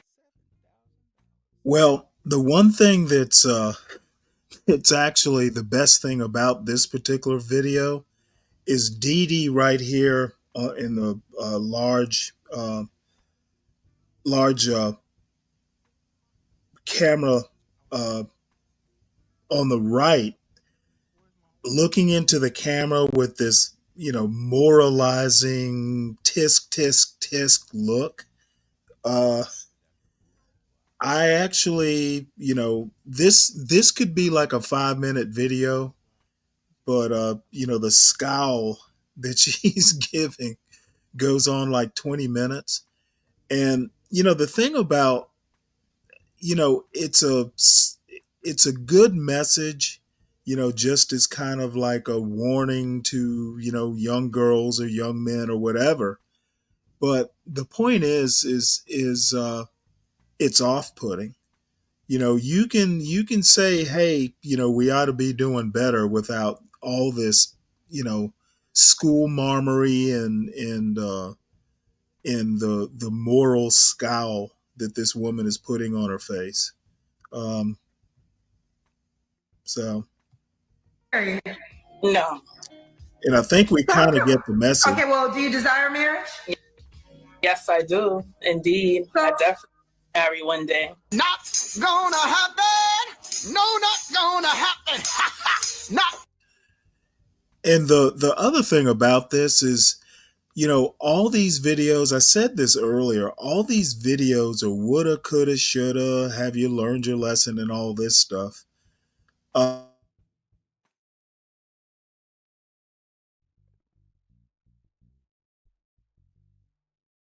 Say we, I just mean all you. Are we really doing prevention at all? Are we stopping any of these mistakes from happening? And on the other end of the equation, are we actually helping people deal with what has happened and what is happening? Putting these women up and just kind of shaming them is basically what's happening here. I just don't know how productive that is. And really probably the only reason I've gone this long is Dee Dee is cute, so I kind of like looking at her. After a certain point in time, I just kind of close my ears to the moralizing. Gonna happen. Do you have any kids? 4. 4 kids. How old are your kids? 15, 12, 9, and 5. All right, all by the same man? No.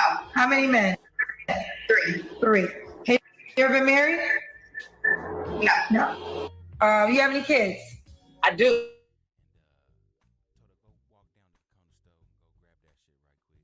I have 5. Well, it's hard to goon with all this moralizing. you know, this this video is not sexy. It's just a bunch of women who have made mistakes. And I'm gonna be honest with you. If you've had like 5 kids and never been married, these aren't mistakes. I just don't see how you can make the same mistake. A mistake of, having a kid is huge. It's a sea change in a person's life. Um, I just don't see. I just don't see how any of this is effective, other than entertaining, the people who like to moralize and basically just do, anti-woman and anti-black rhetoric. Welcome to the club. Well, this may be too much of a good thing. I think we get the gist of this video, so I'm willing to move on. And again, this is a video she just did yesterday, just put out yesterday. So I always hope in vain that, there'll be something different or even on a different topic that Dee Dee puts out, or Kendra D. The one thing I do have to say about Kendra G is that it isn't all, baby mama talk and the mistakes you made. Her show is essentially like a singles sort of show. She actually has like a singles dating app out. So Dee Dee here is just kind of concentrating on, the topics she wants to talk about. The actual Kendra G show is a little bit more wide ranging. There is some positive, because you do come across single young women who don't have kids, who are just kind of out, shopping for men, and vice versa. There are men who come on there occasionally. So anyway, we'll move on. This is something,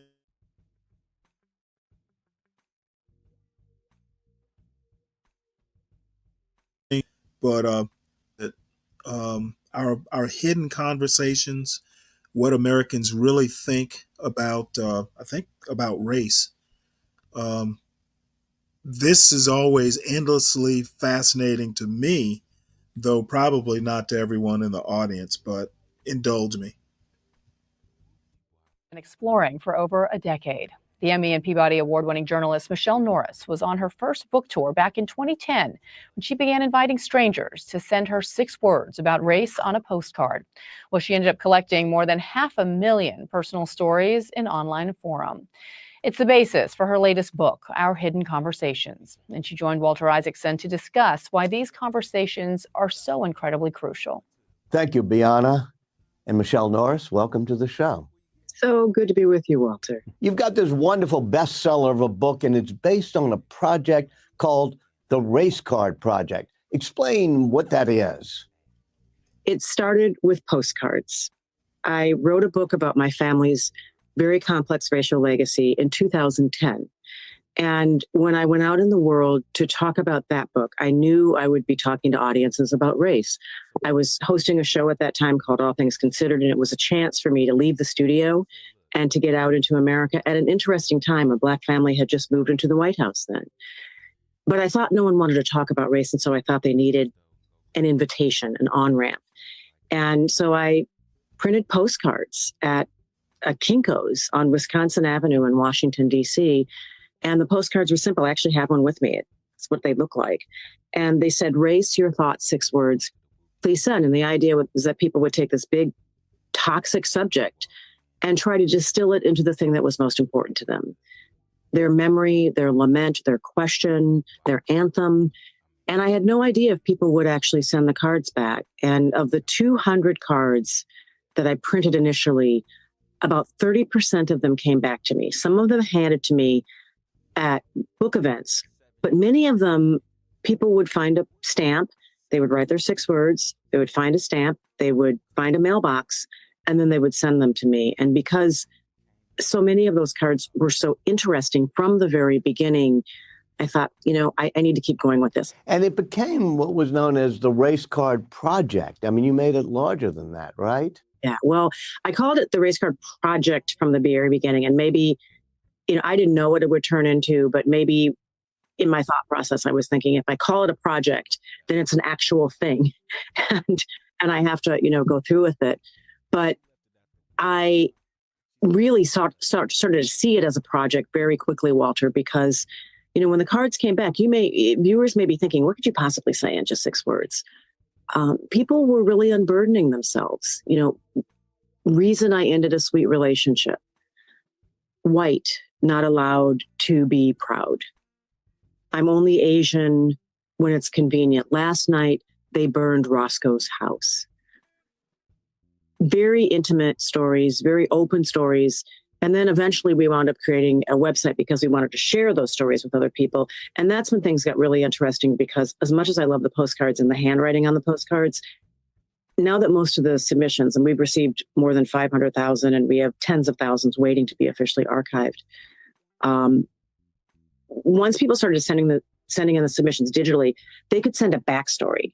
They could explain what they meant by their 6 words. And that's when things got deep and interesting. And they would leave an email address and their name. This is the other thing that was amazing about this, is people weren't sending these stories in anonymously. They were signing their names. And once they started sending them in digitally, leaving their contact information so I could call them and do oral histories with them. Let me read you something from the introduction. You said, these stories revealed an obscured truth. People weren't running away from talking about race. A lot of them were desperate to discuss it through the prism of personal experience. Yeah. Yeah. The cards are very intimate. You will see that if you go to the website. You will see that if you read the book. People are writing about their children, their marriage, their coworkers, their commute, the visit that they made to the hospital, and how they were treated when they tried to check in. They're stories that are so much closer to the ground. And as a journalist, it was very humbling for me, because I have been writing about race for years, but I realized that I didn't have access to certain parts of people's lives. When we write about race as journalists, we're usually doing it because something has happened that merits our attention. And so we're writing about someone crossing a milestone, someone saying something that maybe they shouldn't have said, something bad happening somewhere. In this case, people are setting their own agenda, and they're telling us, this is what's important to me. And many of the things that people write about, adoption, blended families, what it felt like to be in America after 9/11, if you were Muslim or North African or part of the Arab diaspora.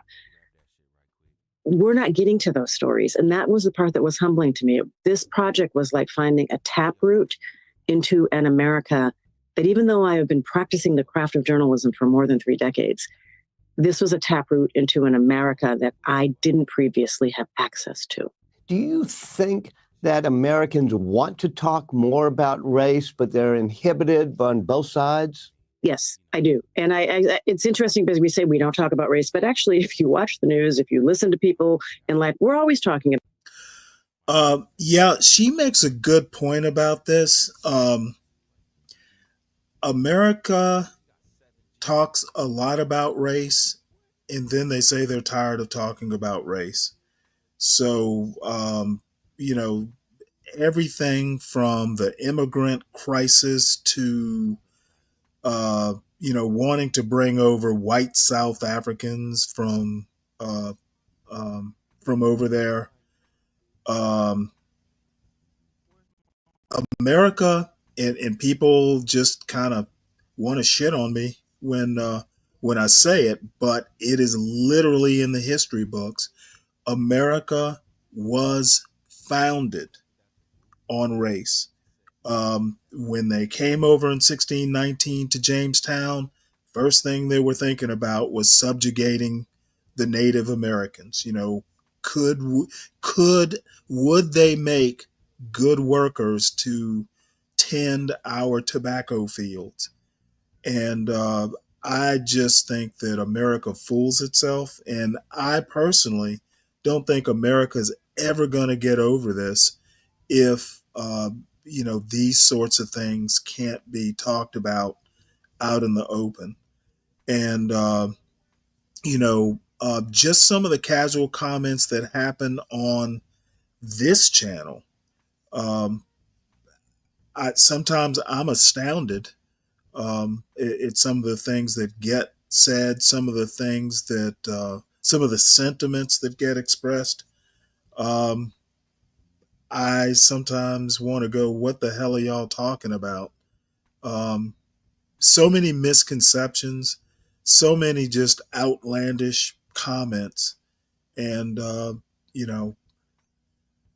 don't know. I think that America has always had a capacity for not doing self-reflection or admitting or pretending that something doesn't happen, isn't happening that is, etc. So, now I'm doing my moralizing, but again, it's endlessly fascinating to me, and it all dovetails into politics and culture. About race, and we're always talking about identity. So I call the book "What Americans Really Think About Race and Identity," because that is a continuum. People don't talk about it across difference, though, and that's the thing that I hope that this book will allow people to do, is to kind of peer over the fence. People talk amongst themselves about race and identity in their tribe, in their cohort, in their comfortable circle, in their family, but they don't always reach across that. Reach across some sort of cultural bridge to talk to someone else. Suddenly it feels there's a backlash against that people just don't want to talk about it. What's causing that backlash, and what can we do about it? Well, there are several things causing the backlash. I mean, we saw America go through an interesting moment after the killing of George Floyd. And it was an awakening for a lot of people. A lot of people started to put Black Lives Matter signs and on their bumper stickers on their cars and their windows. A lot of companies were making commitments and investments in trying to bring people together to talk about, these issues that divide us. And then there was a backlash, or perhaps also a level of exhaustion. And I'm really honest about this. And I don't, necessarily fuss at people for this, because it is exhausting. I think a lot of people are exhausted by the topic. Racial exhaustion is a real thing. And a lot of people feel like we're not solving the problem. A lot of people who are white feel like when we do discuss the problem, the fingers are always pointed at them.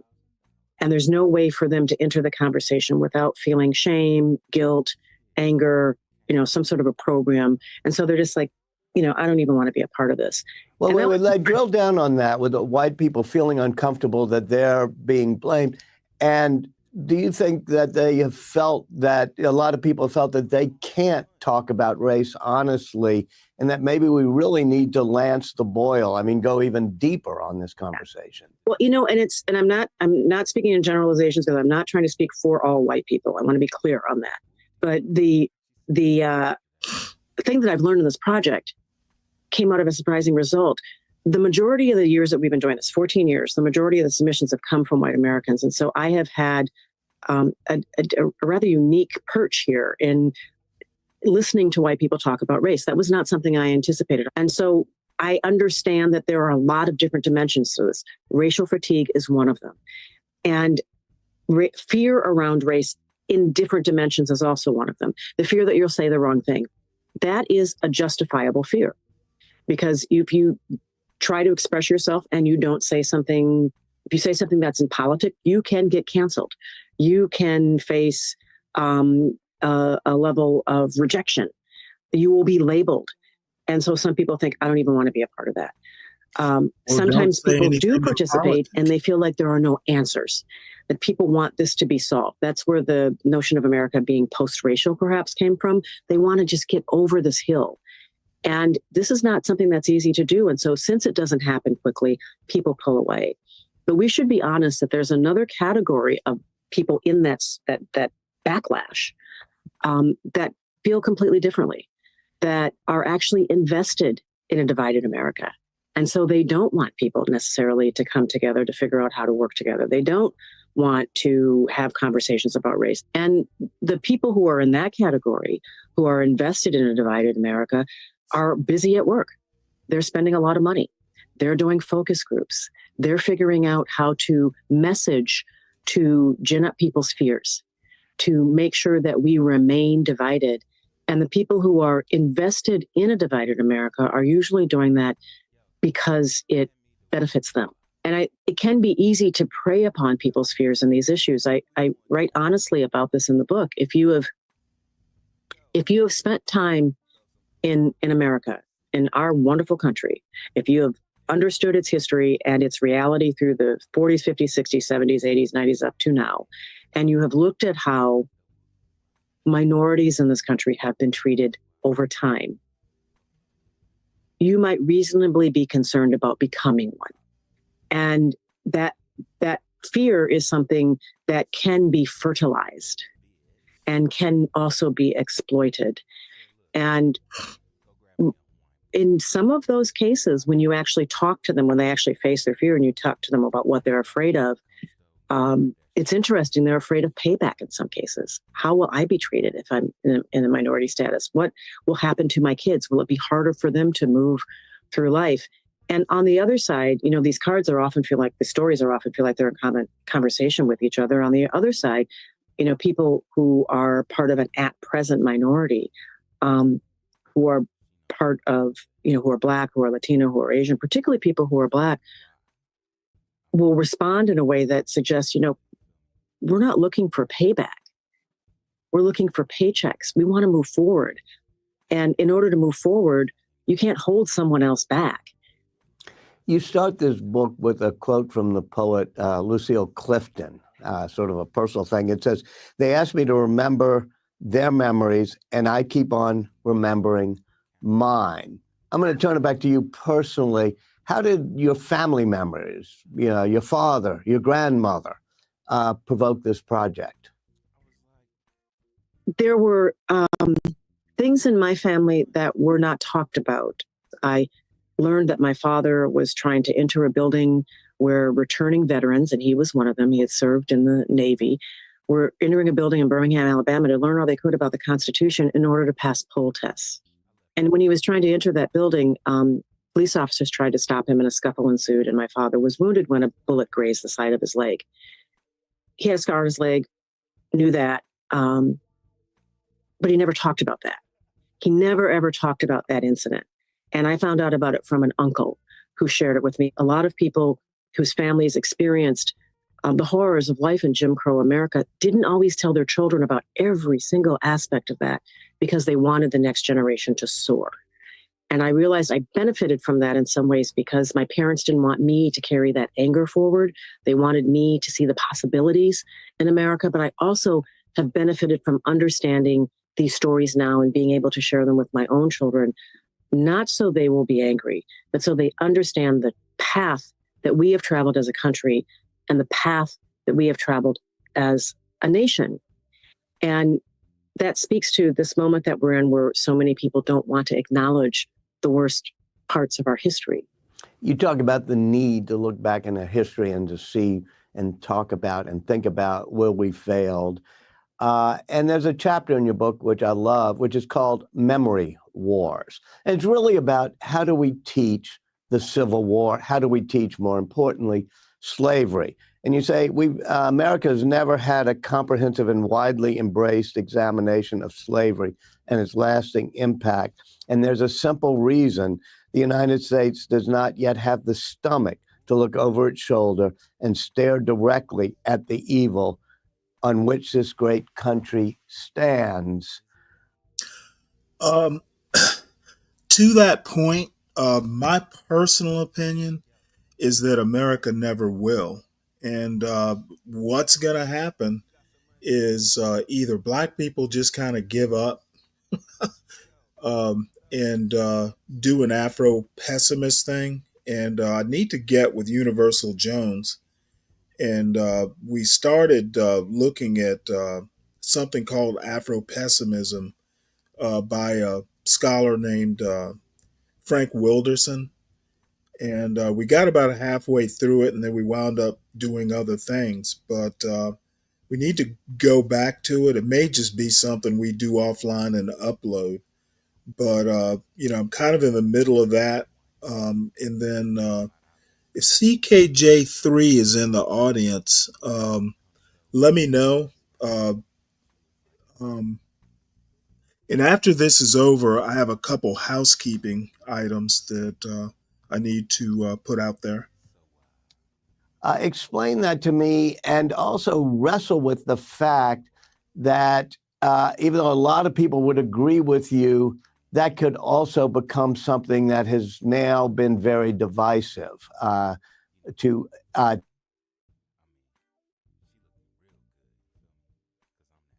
talk about. Moment to do it right now, in particular, because there are these wars over the teaching of history, because there is a concerted effort to erase that history or suppress that history.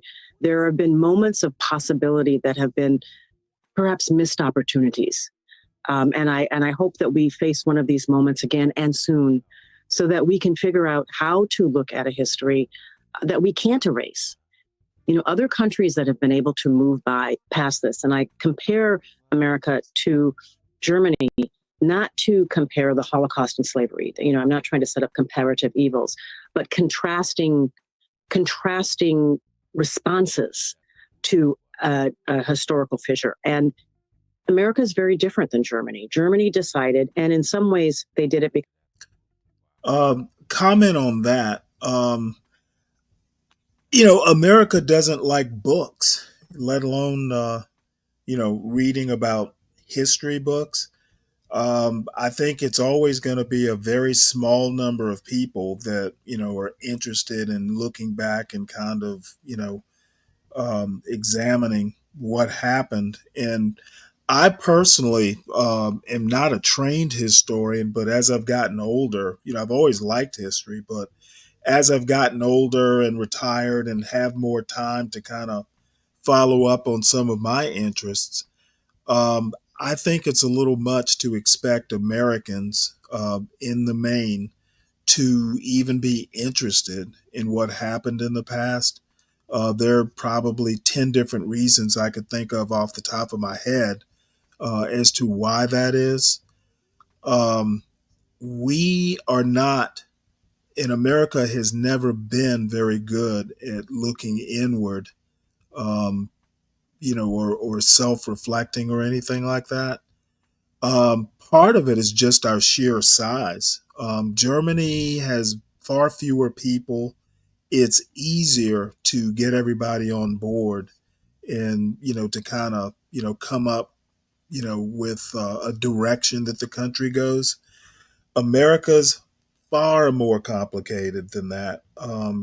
We simplify things to a great degree when we say 50% of the country is this way or 50% of the country is the other way. There's probably, and I always refer back to this book by a guy named Colin Woodard, where he talks about the 11, I can never remember the title.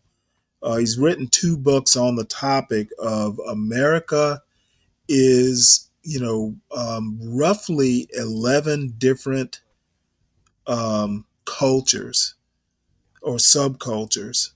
And, what's going on or what's important in New England will not be important in California, will not be important in Texas, will not be important in Minnesota. We're just too big a country and too diverse a country to, ever even agree on what we ought to be concentrating on. So, there are those of us, someone like a Dr. Sheila Mason. I haven't talked with her in couple years actually. But she has a theory of racelessness, which you can Google. It's a whole thing. There are textbooks and stuff like that out there. Basically, she would be okay with just like, starting tomorrow, nobody talks about race at all. Um, which in my opinion is untenable, just as untenable as, um, looking back at history and all that stuff. America doesn't like to read. And everybody seems to have, or multiple groups have multiple ways or directions they'd like to see America to go in. So, it's just one big mess. And, you know, it's been a productive mess somehow or another. And to be honest, the doom and gloomers about America's going, down the shitter and all that stuff. I don't tend to share that that thought or that belief. I think America, What belief, Stanley? hey, what's up? What's up, Always man? finds a What way. belief are you talking about you don't share? The belief that America's going down the shitter. Oh, okay. I got you. Um, things get bad, but we've always figured out a way to get out of it. The one thing Americans are is creative. Resilient. And, I don't know that particular ability is going to go away. I would like, if I had my way, um, you know, examining American culture or cultural criticism through economics. I've just never been a big fan of it. People like Glenn Lowry, much respect to Glenn Lowry, but economists make lousy cultural critics. They look at everything, as a cost benefit, and they want to analyze everything, on a balance sheet. And I don't know that that's ever really worked. So I was in the middle of a rant there, Angry Snowman. Oh, What's no, you're fine. I only asked that question because wanted to clarify that way. I understood where you were going with it. Well, where I'm going with it is America is anti-academic, and I agree with listening that. to Michelle Norris talk about what other countries have done, like Germany, kind of coming to terms with their Nazi Right. past. America doesn't work like that. We literally almost never look back, which is a good thing. But I think I don't know. I I think think looking back Americans is should necessary, know though. their history a lot better than they do, and the way patriotic education and stuff like that, in my opinion, isn't actually Well, education. Stanley, let me ask you this: do you think that most of your like we'll say junior high and your middle school and high school age kids, do you think that they know more about American history or more about say like British history or European Well, they history? certainly don't know British history. And I know, my son just went to college this year. I know he's had at least a couple classes over the 12 years in world history. Right. It's a survey course where they don't really, concentrate on any one thing. Probably the most concentrated course he's ever had was Georgia history, and Virginia history. Each state kind of does their own, Right. I remember we didn't have state history. I think the most concentrated I got when I was a kid was our town history. Oh, really? Yeah, like they went real in depth. Like I still to this day know who the founders are of the town. Mhm. For the guy that founded the town I grew up in, his name was Francis Joseph Stalin. He was from Munster, Germany. Hmm. And that's why the towns, it used to be named Stallows Town when it was first founded, but then because everybody that was from Munster, Germany, to pay homage to their homeland, they actually changed the name to Minster instead of Munster. My house that I grew up in was actually the town hospital and morgue, believe it or not, when the town was founded. Oh, really? Yes, they still had the concrete slabs down in the cold cellar. Then they had a real cold root cellar down in the basement with one of them big, huge, heavy oak doors on it. Mm-hmm. You know, Oh, and one then, of those storm doors, the ones that open up and out. yeah, for a cellar, the Yeah. big, huge, yeah, it had one of those on it, and then inside there were two poured slabs that stayed ice cold. Well, I'm not insisting that high schools, I think the patriotic education stuff, you'll get enough of that. It's not that they shouldn't teach patriotism, but it shouldn't be the focus. The focus should actually be on learning the history. I think But history and the actual civics behind the country, how the country runs. exactly. The government stuff, in my opinion, is actually more important because the history kind of dovetails into the civics. I actually think the civics is more important I than agree. than the history details.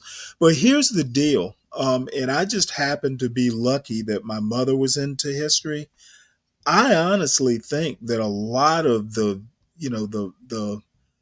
a lot of learning should be done at home. I also Um, agree with that. just if you're interested in it, if you aren't getting enough history at school, um you know a home, in my opinion, schools should be more about kind of telling you what's out there. If you want details about it, shit, there are libraries. Yeah, these are the references that I have for you. You can go and look at these. I get where you're going with that, and I agree 100% with that. Yeah, and and believe this or not, as liberal as I tend to be, I'm I don't probably think you're as liberal as you think you are. well, I'm not, but I always I go mean, I with. think you're center left, but you're center left, not full Oh blown no, left. no, I am center left. It's like I don't like deviating from it. But the one thing I want to point out is I'm probably to the right of almost everybody on this channel for sure about what education should be. I make the joke, and it's only half a joke, that if black people really are serious about getting ahead, they will look at what Asians are doing. And Put Glenn Lowry education first, actually, education and discipline. oh, absolutely. Like, I had my son in seventh grade. I think I told you this story actually. My son came home with a C in it wasn't even like a major class, but it was a C. And I asked him about it, and his response was, "Well, it's a passing grade." I looked at him and laughed. I'm like, "Well, not in this house." That's what I You would have know, said too, man. Honestly, C's are unacceptable. I mean, you're lucky enough that I don't say anything about B's. that was my sentiment. A B is barely acceptable. A C is failing. You know, That's how I see it too. Because C means that you're just doing enough just to get by, and that isn't how we work. We put in 100%, not 50. Exactly. Especially, Well, like it sounds like your kid had the same kind of parenting that my son has, and my daughters are going to have. When you have two capable parents, or at least one capable parent at home that understands what you're doing and that can actually help you with your studies, there's no right. reason for you to be getting a C. Well, I mean, the thing is, and the other thing that I used to orient him uh, about is put in the work ahead of time. You don't want to suddenly decide your senior year of high school. And I went to school that with folks that this happened to. Well, damn! All of a sudden, in my 11th grade year, Senior year, I they finally decided decided what that they wanted to be. yeah, well, no, I've decided I want to go to Harvard. Well, you know what? You should have known that when you were in middle school. Yeah, exactly. And, now it just so happened that I was able to, he took me seriously when I said, "Hey, you need to put in the work ahead of time. You want to be telling colleges no, you don't want to go there, rather than struggling to get noticed." Now here's the other deal. Now it just so happens that I'm just the way I was raised and kind of my temperament tends to be a little eggheadish, a little academic. If that's not your thing, that's fine. If you are good with your hands, or, that is education too. Shit. You know what? If my son had wanted to be like a carpenter or furniture maker or plumber, something like that, you know what? He'd have been doing that his junior year. You know what? There's nothing saying I can't go out and get you like some router. My Yeah, but father, even with that, Stanley, you still have to know. You have to be, proficient with the fundamentals, math. and the fundamentals are, the things that they teach you in school.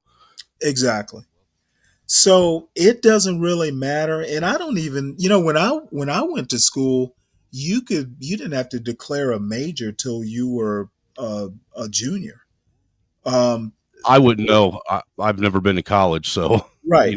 But it surprised me because my son had to declare a major right off the bat. Really, Yeah, and I don't know whether it's particular to an engineering school. They, for can he all I change know, his major at any time? you what? Can he I change think his you major can. at any time? I think you can, but I think they admit students based on, we want so many people who are interested in computer In these science. programs and these programs, that way they keep it Yeah. balanced, I guess. Yeah, I think that's what they do.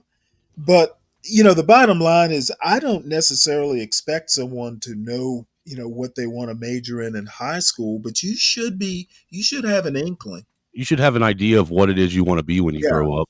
And You your know, parents, if they pay one of enough attention, should have already been fostering that shit when you were in Oh, grade school. angry snowman, you are speaking my language. I mean, parents don't have to be tyrants, but No, just aware. And, Well, and doing little exactly. things like if your kid's into science and technology and any of these STEM fields, you should be buying them STEM shit for Christmas and birthdays, to Well, help not foster only that shit. that, but parents, and I know it just so happened that I had time to do it.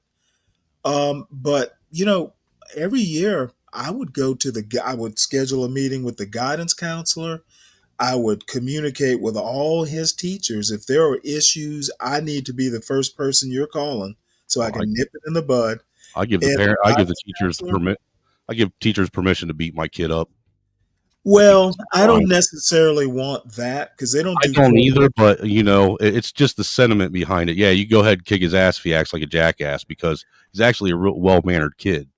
Right. Well, these days, at least in Virginia, I don't know about Georgia, but in Virginia, there were telephones in the classrooms. So, you know, the teacher could call. You got a phone in your classroom? Call me. Like if it is something, and yeah, you want the teacher to be the authority. They need to go through their paces. But if it gets to a point to where are taking time away from other kids learning, Right. yeah, you need to be calling me immediately so I can nip it in the bud. And I've had to do it maybe twice in 12 years. My son was pretty good about that. Well, I'll tell you one thing that me and the wife have had that we've actually had teachers comment to us about, that we're one of the few that actually do it, and that's every year when he goes to start a new grade and get a new homeroom teacher, and we do the meet and greet with his new teacher Yep. for the year.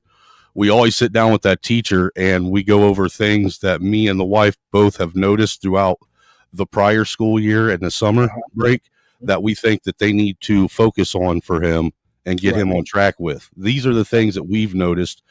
If you could you pay a little bit more attention to this with him? I'm not expecting you to, stop with your whole lesson plan for it, but Right. just, be aware of it. And if you notice it, is there some things you could do to kind of help foster him going in this direction where we want him to go? Well, you know what? You'll make her or him a better teacher. And look,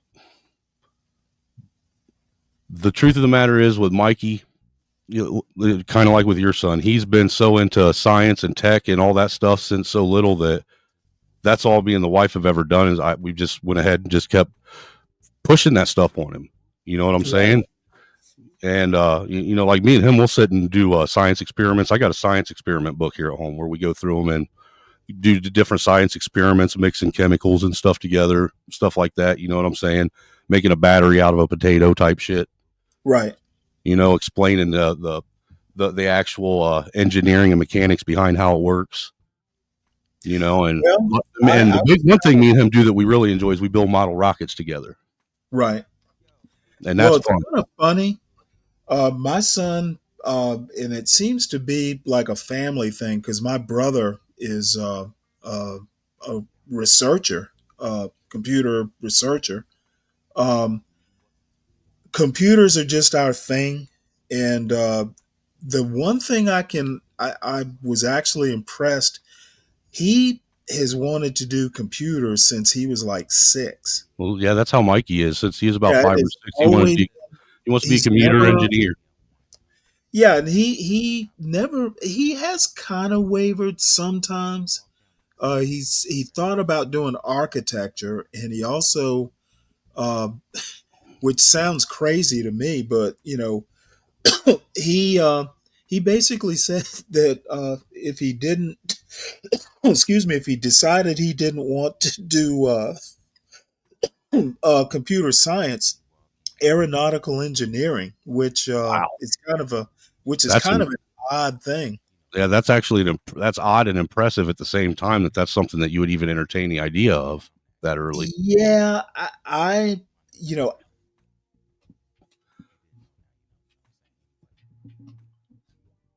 believe it or not, was last semester. You cut out every. I didn't hear anything you just said until said I you're was not. saying that the first time he made his first B in math last semester, which concerned me. I'm like, Did he well, beat himself up over it? no, it was his first semester, and I get the feeling that he wasn't as serious as he could have Right. been away from home. So yeah, my internet's been Sounds like messing it. up. Sounds like you got the feds trying to choke you out. No, I actually have a backup if I need to switch over to it, if I can remember the password. But Yeah, there you go again. I wasn't overly worried, and he didn't beat himself. He'll live. Right. He got where he needs to be. Now he just needs to stay there. And if he makes a B in math, I'm not going to worry about it. The grade, I just happened to ask him. I'm not keeping up with his grades. I don't. You shouldn't have to anymore. No, I'm an advisor, not a. My parenting is over. I'm just advising. Well, that's like the other day. Mikey, he's in social studies right now. They're going over the Indiana State Constitution with him. Mm-hmm. All right. And he came home, and it was the first time he's had homework in a long time because usually they do it at school at the end of the day. Mm-hmm. All right. So I got to come up with ideas of shit to give him to do so he keeps his mind going at home. But anyhow, he came in here and he had this these papers that is, or no, he had his it was his Chromebook because it had the article and everything that they were going off of for the lesson for the Indiana State Constitution. He couldn't. Yeah, he came in with a couple questions and he's like, I don't know where the answers are to this. So I read through the article. I said, well, I'll tell you this. I highlighted one paragraph. I said, this is the only thing I'm going to do to help you. I'm not going to tell you what it is, but your answers, both of them are in this paragraph right here. Mm-hmm. Other than that, you need to actually sit down and think. Basically it was asking where in the Indiana Constitution, how does it show that they promote the blessings of liberty and they secure the general welfare for the people in Indiana through the Constitution, and he didn't understand it, didn't know where to find it. And I told him, I said, look, dude, if you thought I was going to give you the answer, you're wrong. You ought to know better than that. I'm not just going to give you the answer. I'll give you some clues and help you find it, but even those are going to be limited. Well, one thing that I have been very sad about is they do not read and write. Like even in like the AP courses, they It's don't all do. done on a Chromebook or a laptop now. Yeah, but I mean, they don't even read whole books. I can only think of one summer he had some books he had to read for AP English, and that's the last time I can remember him like having to read a whole book. Was that in public school or college? No, it was in public school. Wow. And I mean, he took 2 AP Englishes. Even the AP courses didn't require I'm heavy reading. surprised you being as avid a reader you didn't start a reading program for him then. No, I mean, I buy him books that I thought he might be interested in. But, back when I took AP English, we were reading all the time. We had like a book a week, we had to slough through. Yeah, dude, I remember when we got into high school English and we had to start reading them big ass novels and shit. Yeah. So, we made a deal when he was, believe this or not, second grade. He would just get upset when I went to check his homework. So, basically we made a deal in second grade, you bring home all A's and I won't help you with your homework. He literally made all A's. I think he made 1B in 12 years and it was in band. And the band teacher, it was actually my fault he got the B. I won't get into details, but we just kind of took the hit. I was actually going to run it up, because it was something that, I thought was fairly minor. But you know what? I didn't like the teacher. He didn't like the teacher. I was just like, you know what? Screw it. Just take the B and, we'll just have to deal with it. Because I called the teacher. I didn't like his attitude. And I just, I'm like, we'll just take the B. I don't want to deal with this guy. Right. Sometimes you just got to pick your battles. Well, I talked to my sister, who's a retired teacher, and I asked her if I should just run this up, all the way to the Board of Education, and she was like, "Nah," because what'll happen is, you don't want to be that parent. Yeah, they'll blacklist your ass, and you won't be able to do nothing. Yeah, so I just let it go, which is not my nature. I can see that being hard, but kind of circle back to the history thing. I ended up getting my son a metal detector this year for Christmas. Oh, really? Yeah, that way we could go out because I live on about 2 acres of land. Mm-hmm. And I figured it'd be fun this summer to go out with that metal detector in the backyard, man, and see what we can't find. See what kind of history we can't dig up, because I'm sure there's plenty of it back there.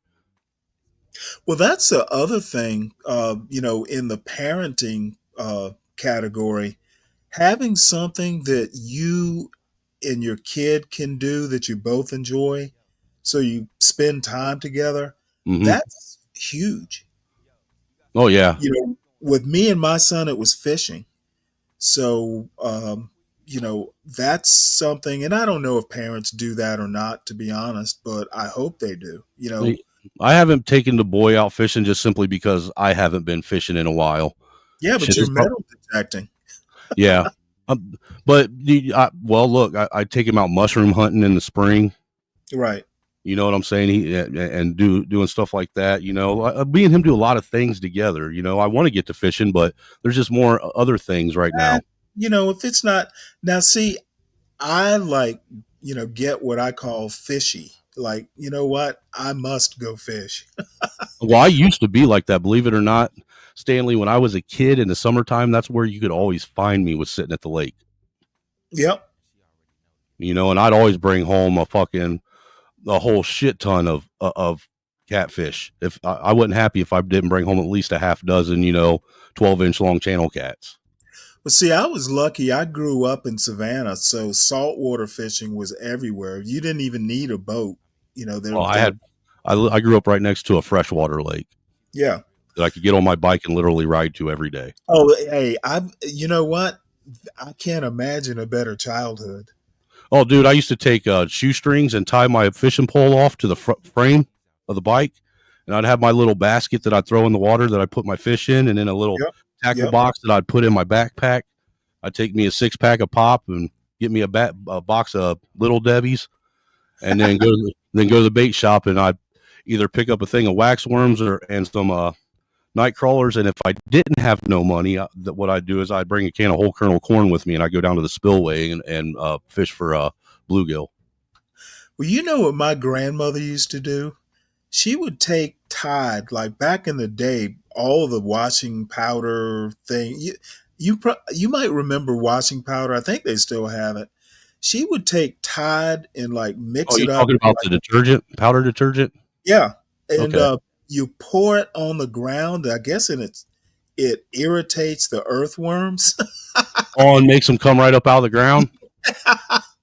Kind of like Yeah. when it rains real heavy and rain floods out your yard. And Yeah. you remember when it used to do that? And you could smell the Yep. worms all over the place. Yep. So she'd go out there, just put them in a container. We have worms for a day. I used to night crawler hunt at night. You know what I'm saying? Go out there. I'd be out there with a flashlight trying to catch them. Yep. I've never done that. Yeah. Well, dude, I've went out. Have you ever went frog gigging before since you're from down in No, but you know what we used to do? We would go flounder gigging. Oh, yeah? Yeah, you'd get right out in the marshes and shine a light. you just gig the flounder. Dude, what I did is I took, them like three prong rakes, garden rakes. Yeah. That you have Oh, yeah. on the big long handle. What I did is I straightened out the prongs on them. So I had basically three little arrows on a stick that I could use to stab them real quick. Yeah. I used to do that, and I used to go out and I'd basically, troll around in the mud for crawdads and shit, because crawdads are good too. Did anybody bow fish? Yeah, actually, my brother-in-law used to bow fish. Yeah, I had a neighbor of mine who used to do that. I'm like, I'd never heard of it. Yeah, but you were doing what? Yeah, my cousin, or my brother-in-law, he would go put like a little 1-inch broadhead on the end of his bolt, Mm-hmm.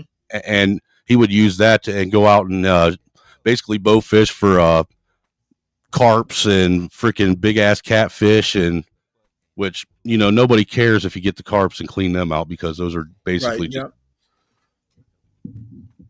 Although I do hear that if you can clean a carp properly without cutting into that mud vein in it, it's actually good fish. Well, I have a friend of mine who, up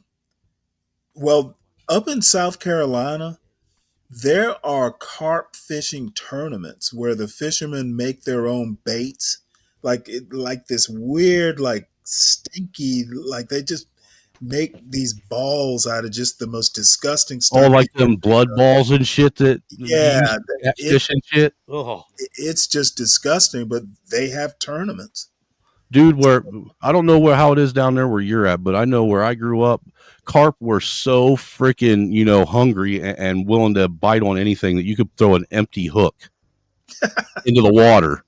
And sit there and gig that motherfucker along like you're trying to catch a bass or a little crappie or a bluegill, and a fucking carp will grab a hold of that thing. Yeah, sometimes you get them when they're sitting on their little beds. They'll lay eggs and then kind of sit on top of them. A lot of times, I know crappie, for instance, they'll get aggressive. It doesn't matter what you're dragging through there, and they're not necessarily hungry as much as they're just trying to attack whatever they think is a threat. Right. Hey, Angry Snowman, you was where do you stay in Ohio? I know you say you're from Ohio. I used to live you was by the lakes. I grew up. I grew up by Grand Lake St. Mary's and Fort Laramie Lake. Where's that? That's south of Ohio. It's Grand Lake and Fort Laramie Lake are right in between Lima and Dayton off of 75. Oh, okay. He was over there. Okay. Yeah, I was right in the Midwest. Okay. Yeah. You was that's south. You was by like Columbus. No, Columbus is about 2 hours south of me. Dayton was an hour south, and then Lima was an hour north, right off of I-75. Oh, okay. Yeah, I'm up here closer to like Lake County. I mean by the lake. I'm closer by the lakes. I thought Columbus. You up there by Cleveland then? Yeah, by Cleveland. Yeah, Cleveland is Isn't Columbus 10 north minutes of away from. Isn't Columbus north of Lima though? No. No, Columbus is it's actually a little bit southwest or southeast of Lima. Oh Jesus. Oh, so you was like southwest. Yeah, I actually, dude, where I grew up was literally like 30 minutes from the Ohio-Indiana state line. Oh, okay. I got you. The 75 isn't that far from the state line if you think about it. Yeah, I got you. It's only about 40 minutes. But I actually live in Indiana now over in Fort Wayne, so pretty much about the same area, just different state. You like it up there? Oh, dude, I love it. You love it? Fuck Okay. Ohio. Ohio's a shithole. I hate that fucking state. Oh, come on, man. Dude, the only thing Ohio has to offer anybody is rehab or prison. You think so? Let's keep it real. Absolutely, dude. After Clinton wrecked the economy in the Rust Belt, dude, Ohio's been shit since. I get what you said. I got a good job up here. I'm from here, but I got a good job. I was about to say that's the only reason why you like. Yeah, that's the only reason. I'm making some good money, man. So I can't. Yeah. For the money that I make and like the cost of living, I'm living like a god. So, Ohio's one of the worst states to live in and get child support too, man. Because they always side with women. Well, I'm married now. Yeah. but I still had 2 bitches I had to pay child support to.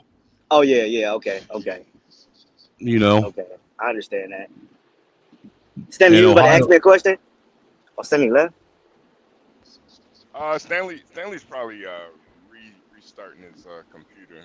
He'll be back. Oh, I know. Yeah, he was having audio issues. Ask me a question.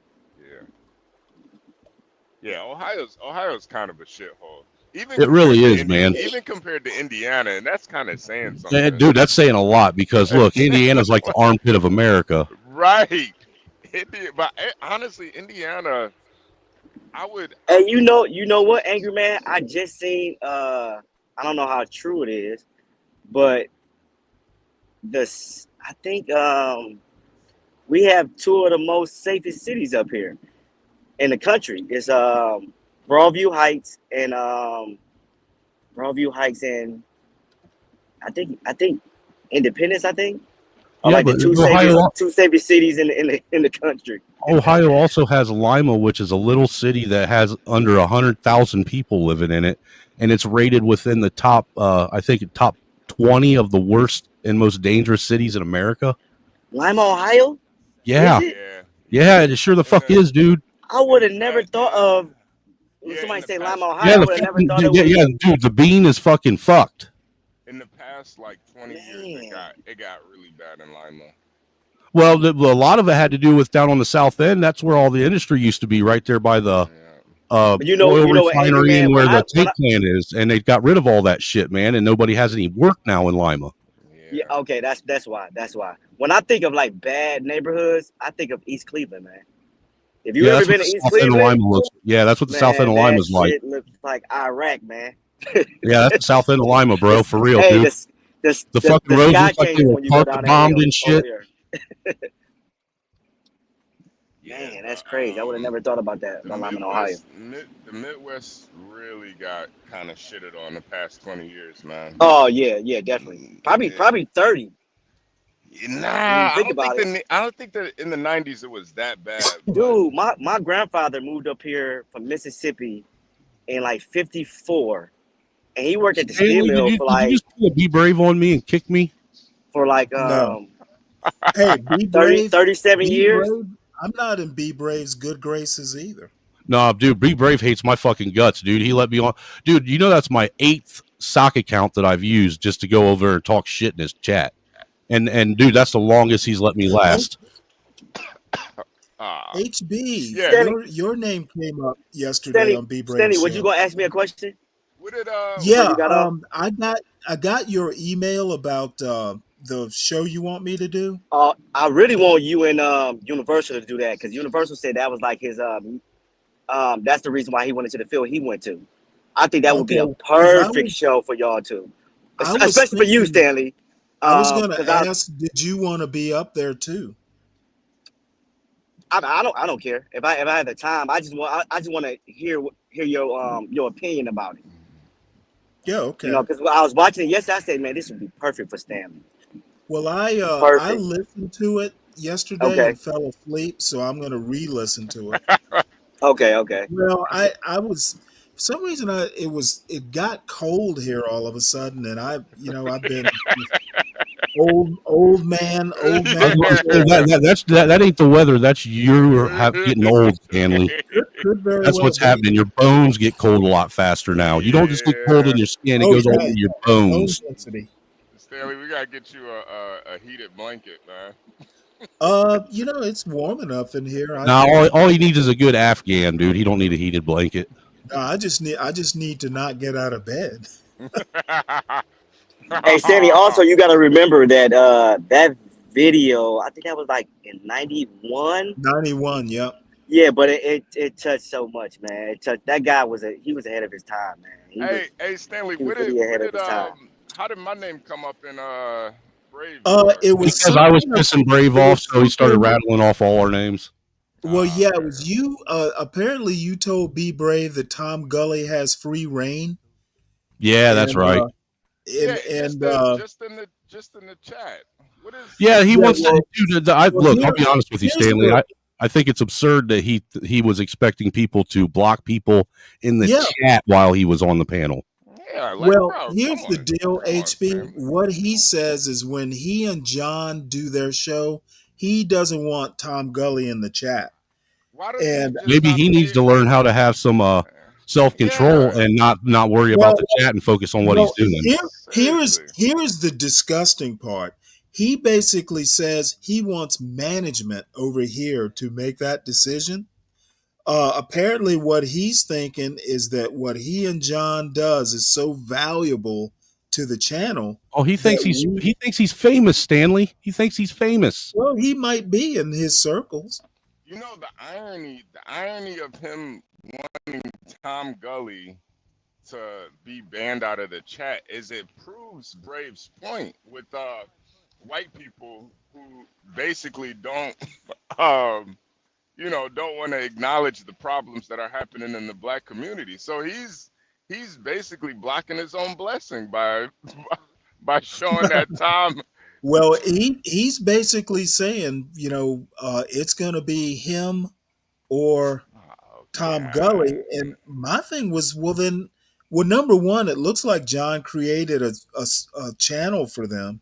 And Yeah. number two, if it's that important and you need that much control, have it on your show. I Or don't have think it Be on, Brave says have it on anything that profound though. You know what? I basically I said, well, you know what? If we vote on it, you know how I'm going to vote. Yeah. Why would I block Tom Gully out of the chat when he's literally He's been an proving avid Brave's supporter since you guys started, bro. And it's not even that. He's proven Brave's point. I don't know if Brave actually listens to the stuff that he says sometimes. No, he doesn't. He just says shit. But you're literally he's literally proving your point. So yeah, he has free reign. He can say whatever the hell he wants. It's proving your point right there. You're over here talking about black people. He's talking about your failed marriage.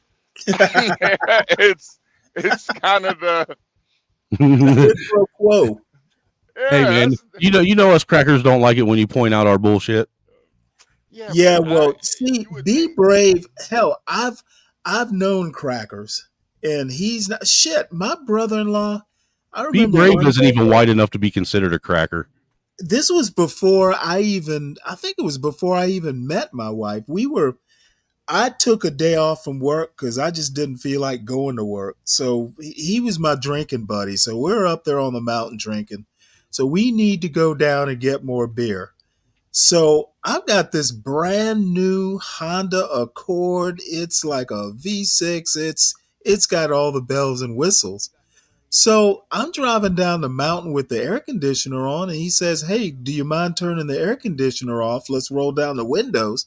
And he says something like, "Hey, yeah, I got hillbilly elbow. I gotta hang my elbow out the window," or some bullshit like that. So Be Brave. Be Brave's not a real redneck. I know real shit. No, Be Brave is an ignorant fucking white dude. He's white trash. Let's keep it real. Well, he admits to being it, but he wants to make it into a virtue. And then Yeah, but he acts like he's the Eddie Bravo of white trash, and that just ain't the case. what happens when there's like Stanley, what happens when there's like 1,000 people in the chat and they're all trolling him? Was he gonna want to ban the whole chat? Dude, he will. I swear to God, he will. If they're in his chat, he will. Yeah, but that's the point of him and John doing a show together. It adds value to both of them. Yeah, but just as well as I do, HB, Be Brave can't handle any kind of criticism or pushback on anything he says. Otherwise, he fucking explodes like a fucking nuke. It's not even criticism though. It's just somebody trolling him. Like, come on, bro. You gotta be more mature than that, man. You're talking about real issues and you're worried about Tom Gully, man. Oh my. Well, I think I actually don't really care that much about Be Brave. It's poor Ryan over there. For real, dude. I don't know why Brian sucks his dick the way he does, man. Look, I'm gonna tell you what, that's disappointing, and it's just fucking shameful to see a white man do that to another fucking ignorant white man. And Be Brave didn't get the joke, but I'm like, hey, Ryan, stop being a little girl's raggedy Ann. Yeah, he didn't catch that joke, but he didn't waste no time to fucking ban me one. And I said, no, I ain't going to go up there because I'm not going to be like Ryan and coddle his nuts. No, you said cup his balls. Yeah, cup his balls. Be Brave just flew way off the handle at that joke. Because it wasn't even directed at Be Brave. It was directed at Ryan. Yeah, Be Brave, he's just... You can tell he don't read, dude, because he has no reading comprehension skills at all. Well, I think that Be Brave is just special. I can't wait till Friday. I might actually watch the John and Be Brave show. Oh, I'm going to be in the chat trolling the fuck out of his dumb ass. Just to see what happens. I don't know, man. It's kind of... Go ahead, block me. I will fucking send the cash after John and buy my way right back on the fucking chat. I wanna know what talent does John see in Be Brave? Because I know he mentioned that. No, he said his ability to look like a moron. He said that no. I see the talent. He see the talent. I don't see it. I see the talent too. He's got a talent to look like a moron. I think they do what everybody else does on YouTube. Low hanging fruit with no data, no. It's easy for me to go on TikTok. Hey, dude, low hanging fruit is the fruit that tastes the best because it's the easiest to get to. It's easy for me to go on TikTok or to go on Twitter or whatever, and I can type in anything that makes somebody look terrible. It's so easy. Yeah, but the talent is being able to trigger people, and that's the talent is in the delivery of your troll. Right, and I don't think Be Brave. See, Be Brave doesn't. I think he just thinks a little bit too highly of himself. He doesn't understand a little bit. Yeah, but he doesn't understand that some people they're just completely triggered by what he says. They don't really see what he's saying, and I see what he's saying because look, it isn't like everything he says is false. No, there is some validity to some of the things he says, but it's the way he goes about delivering the things he says. He's an asshole about it. It's really not the statistics. No one can dispute that. It's the context. It's like this 70. The point about or non-point of basically, he says 3%, commit the crime in the black community, 70% excuse it. I'm like, 70% don't excuse it. They move away and don't think about it. This is the levels getting that high of people vacating the community? Where does he get that 3% from, though? Basically saying that 70% of the black community forgive 3% that commit these crimes, but it's way more nuanced than that. And number one, 70%, that's just a number he made up. Right, I agree with that. The bottom line, and I have a problem with John's. John pretty much agrees, at least in principle, with what Be Brave is saying. this whole thing about you have to represent your race and what white people care about black people. I'm just like, fuck that. Who really cares what white people think? And Well, I'll be honest with you, Stanley. That's why you started seeing more and more white people come into the conversation, though, because they were always brought into the conversation, but they were never there to represent themselves in it. yeah, well, I mean, the thing is the days of me being a credit to my race, man, that's motherfucking 1950. Okay, we live in 2025. Things are a lot better than they were back then. And blacks, if for Wait, can you say that again for the people in the back? oh well, things get better every day. I have no illusions that what happened in deep South Georgia, in 1950s happening now. That's just not true. Yeah, there's no way that However, we won't allow that to happen again. for better or for worse, um, black people are free to be their individual selves. Okay, Charles Barkley said it decades ago. His job is not to be, well, he didn't exactly say this, but his job's not to be a credit to the race. That's antiquated, and that black people think that now, I think is just back asswards. It really kind of is, because I'll tell you this much, being a white dude, I'd never really thought about my race or what my whiteness was or attributed anything to it until I started getting on these panels blacks here and started hearing that shit. Well, blacks historically have had to. Yeah, I'm but saying, not today. I'm saying Not today, though. today that is not Yeah. the case. Yeah, yeah. And I think that is like, and that's why I say be brave.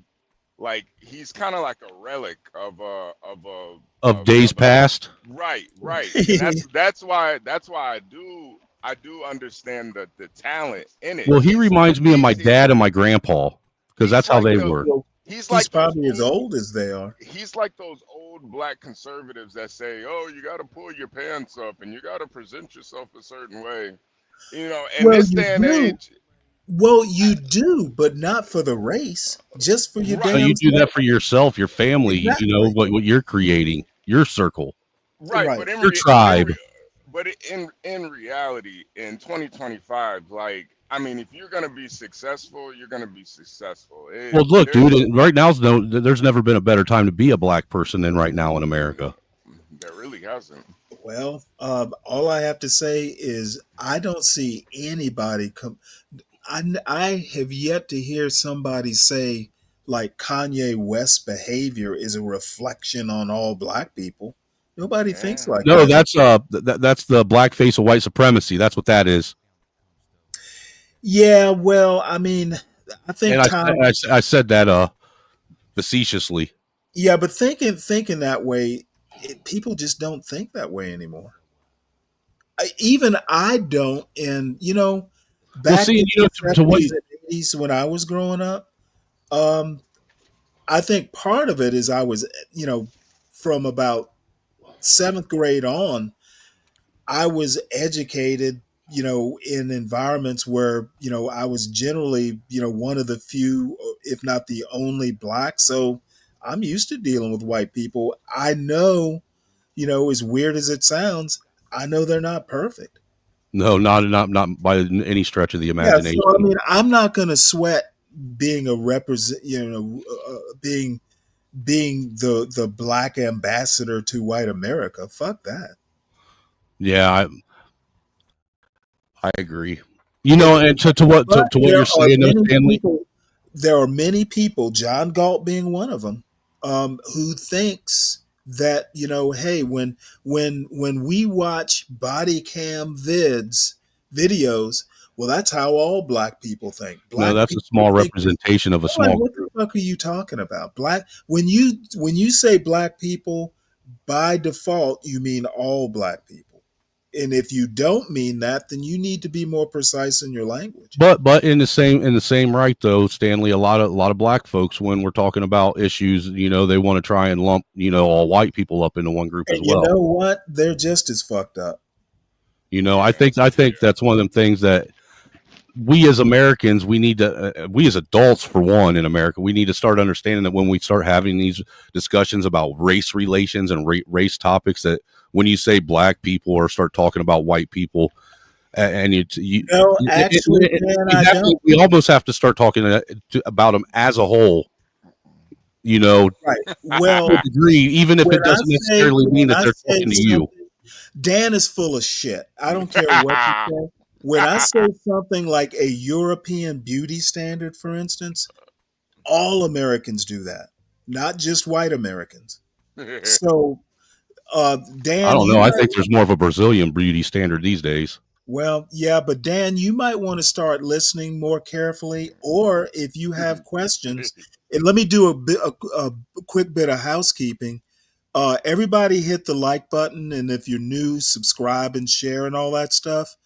I actually, CKJ3, you may know this, but I actually have an email associated with the show, and I'll put it in the chat. If you guys have either a show or a topic you want me to cover, feel free to email me with it. It may happen. Yeah, I was just about to ask for your email. Yeah, I got another video. Yes, and I was just going to point out to Dan. Look, I've been arguing with Stanley for almost a year now, so I'm well versed in Stanley's politics. Me and him have literally screamed and yelled at each other for an hour straight before. Well, my politics are basically don't be extreme. Extremes left or right or any extreme. I'm kind of like a moderation in all things sort of guy. And I married a white woman. I know that not all white people think one way or the other. You fucking traitor ass glacier glider. Well, you know what? I was getting on. How you going to sit here and talk all this shit you do about the black community, and you didn't even marry a black queen? Well, I mean, it wasn't because she was white. It was because she was the woman I fell in love with. No, I'm just fucking with you, man. I know, but the bottom line is, of all people, I would probably be, if I say all white people do this, it's probably a joke. Yeah, and if I say all white people do it, I fucking mean it. And I think that's the same thing with Brave. Like, obviously, he's not talking about all black people, but I think he is, though. Generally, I think he is too. I've gotten into enough discussions with Brave now that I honestly think that he believes that this is the vast majority of the black community. No, I think if he truly 70%. If he truly believed that, he wouldn't even be having conversations with black people. Well, he feels superior. Absolutely, he feels like he thinks he's better than all of them. I don't. Dude, I mean, HB. You remember what? Look, HB. You remember when Brave first started going around CTs, and he started acting like he was bringing value to CT's channel. He was bringing viewers. Yes, I mean he was. But he really wasn't, dude. It was no more than the same people that were already there. He kind of was, though, because Be Brave. What he does, he can say something that, and you know what? This is another thing that I've noticed.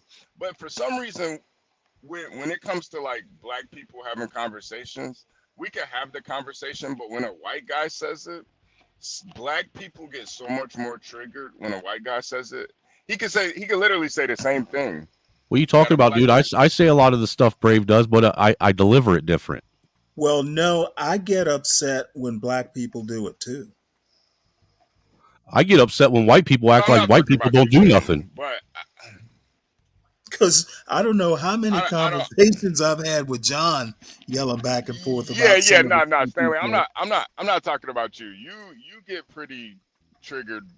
It doesn't matter the race. Well, no, the gender. I don't get triggered as much as just disappointed. How can an intelligent man think that? Yeah, but I think too, you guys have to take into consideration on the internet. A lot of times people do ham it up for the listener. Yeah, but he claims he's not in this for the views. and the listener. He's in this for himself. That's part of the hamming up. You know, that's part Oh, of is it? Yeah, I do. I do this Oh, for wait. the Deacon Dave betterment. says Brave is a talent. Can't Yeah, deny he is. that. Brave is something, that's for damn sure. He definitely rode the short bus when he Yeah, was in well, school. so was can't If deny he Lucifer. that. doesn't still ride the short bus when he goes out. Lucifer had talent too, as a fallen angel. You can't deny that. Deacon, be brave makes us good whites like myself look bad. Hey, all I have to say is people like Be Brave are stolen valor white men. Dude, that pissed him off when you said that yesterday too. Oh, I hope it did. It's not the first time. Hey, just like it pissed him off because he still hasn't forgot when I told him he was cucked by a Rottweiler, or his mom. A Rottweiler cucked him, his mom or whatever. I forget how I said it. I think that Brave doesn't. Maybe he doesn't realize that he is talent. He doesn't realize it. And I think he doesn't. Nah, I don't think you didn't listen to him. You didn't listen to his. I was going to say that motherfucker sings his praises more than anyone else. Dude. I swear to God, Brave's going to write his own obituary. The only person who praises him is him just as much or even close would be Leaked. Oh yeah. I like Leak though. I like Leak. I like Leak too. I think part of what she does is a troll though. She is a disappointment. Yeah, I think just Stanley, I do think a majority of people just troll and say these things. In real life they wouldn't be as Oh well, I think the internet allows them to be their real selves.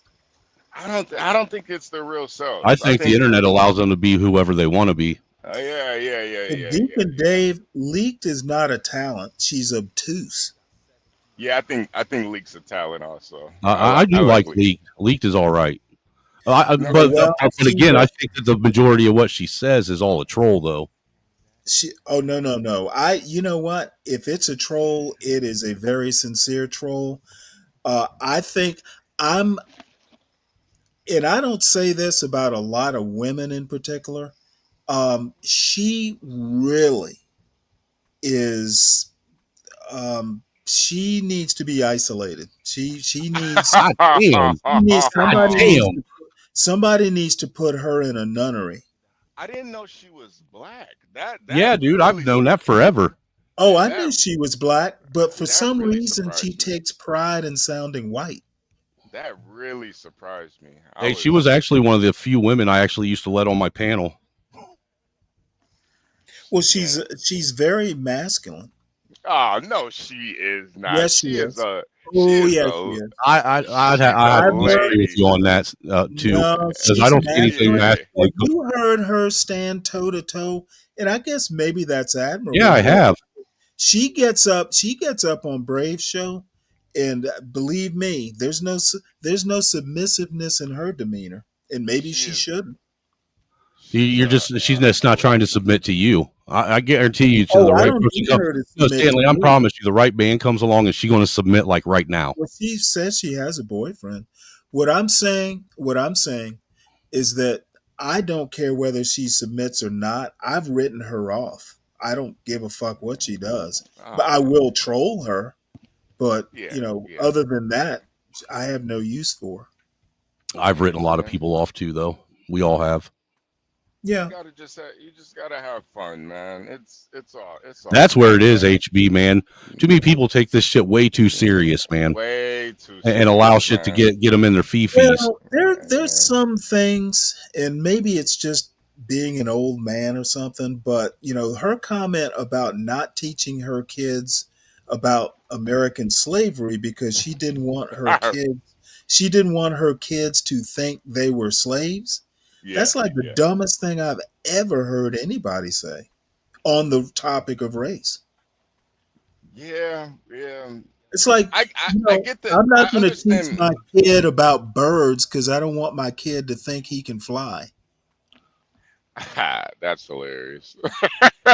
I get the sentiment. I get it. I definitely get it. I could understand to a degree why she wants to do it. I mean, she kind of probably feels like it's setting them back. Just can learning American history set you back? Well, I guess it depends on how it's taught to you, Stanley. Exactly. You know, I think because back to what you were playing when I first came up here, I think that's a lot of the issue that most folks have on the schools teaching. You know, the horrible part of history is they don't know how it's going to be delivered, and you're talking about young impressionable minds. Okay, you know what? I think young impressionable minds are impressionable, and you can teach, age appropriate history. I agree with that, but You shouldn't be is we teaching don't a have teachers first doing it grader. age appropriately anymore. Yeah, you shouldn't be teaching first graders about, the amount of rape that happened on plantations. That's a little mature. You know, look, the way I see it is when you got teachers that are teaching this shit now, and when you got kids that are black coming out of it feeling like they can't get ahead in life, and they got the white man's boot on his neck, and then white kids coming out of it thinking that they can't do anything right, and they're the reason for all the ilks and woes of one Okay, race of well, people. That's a problem. I think that's all trash.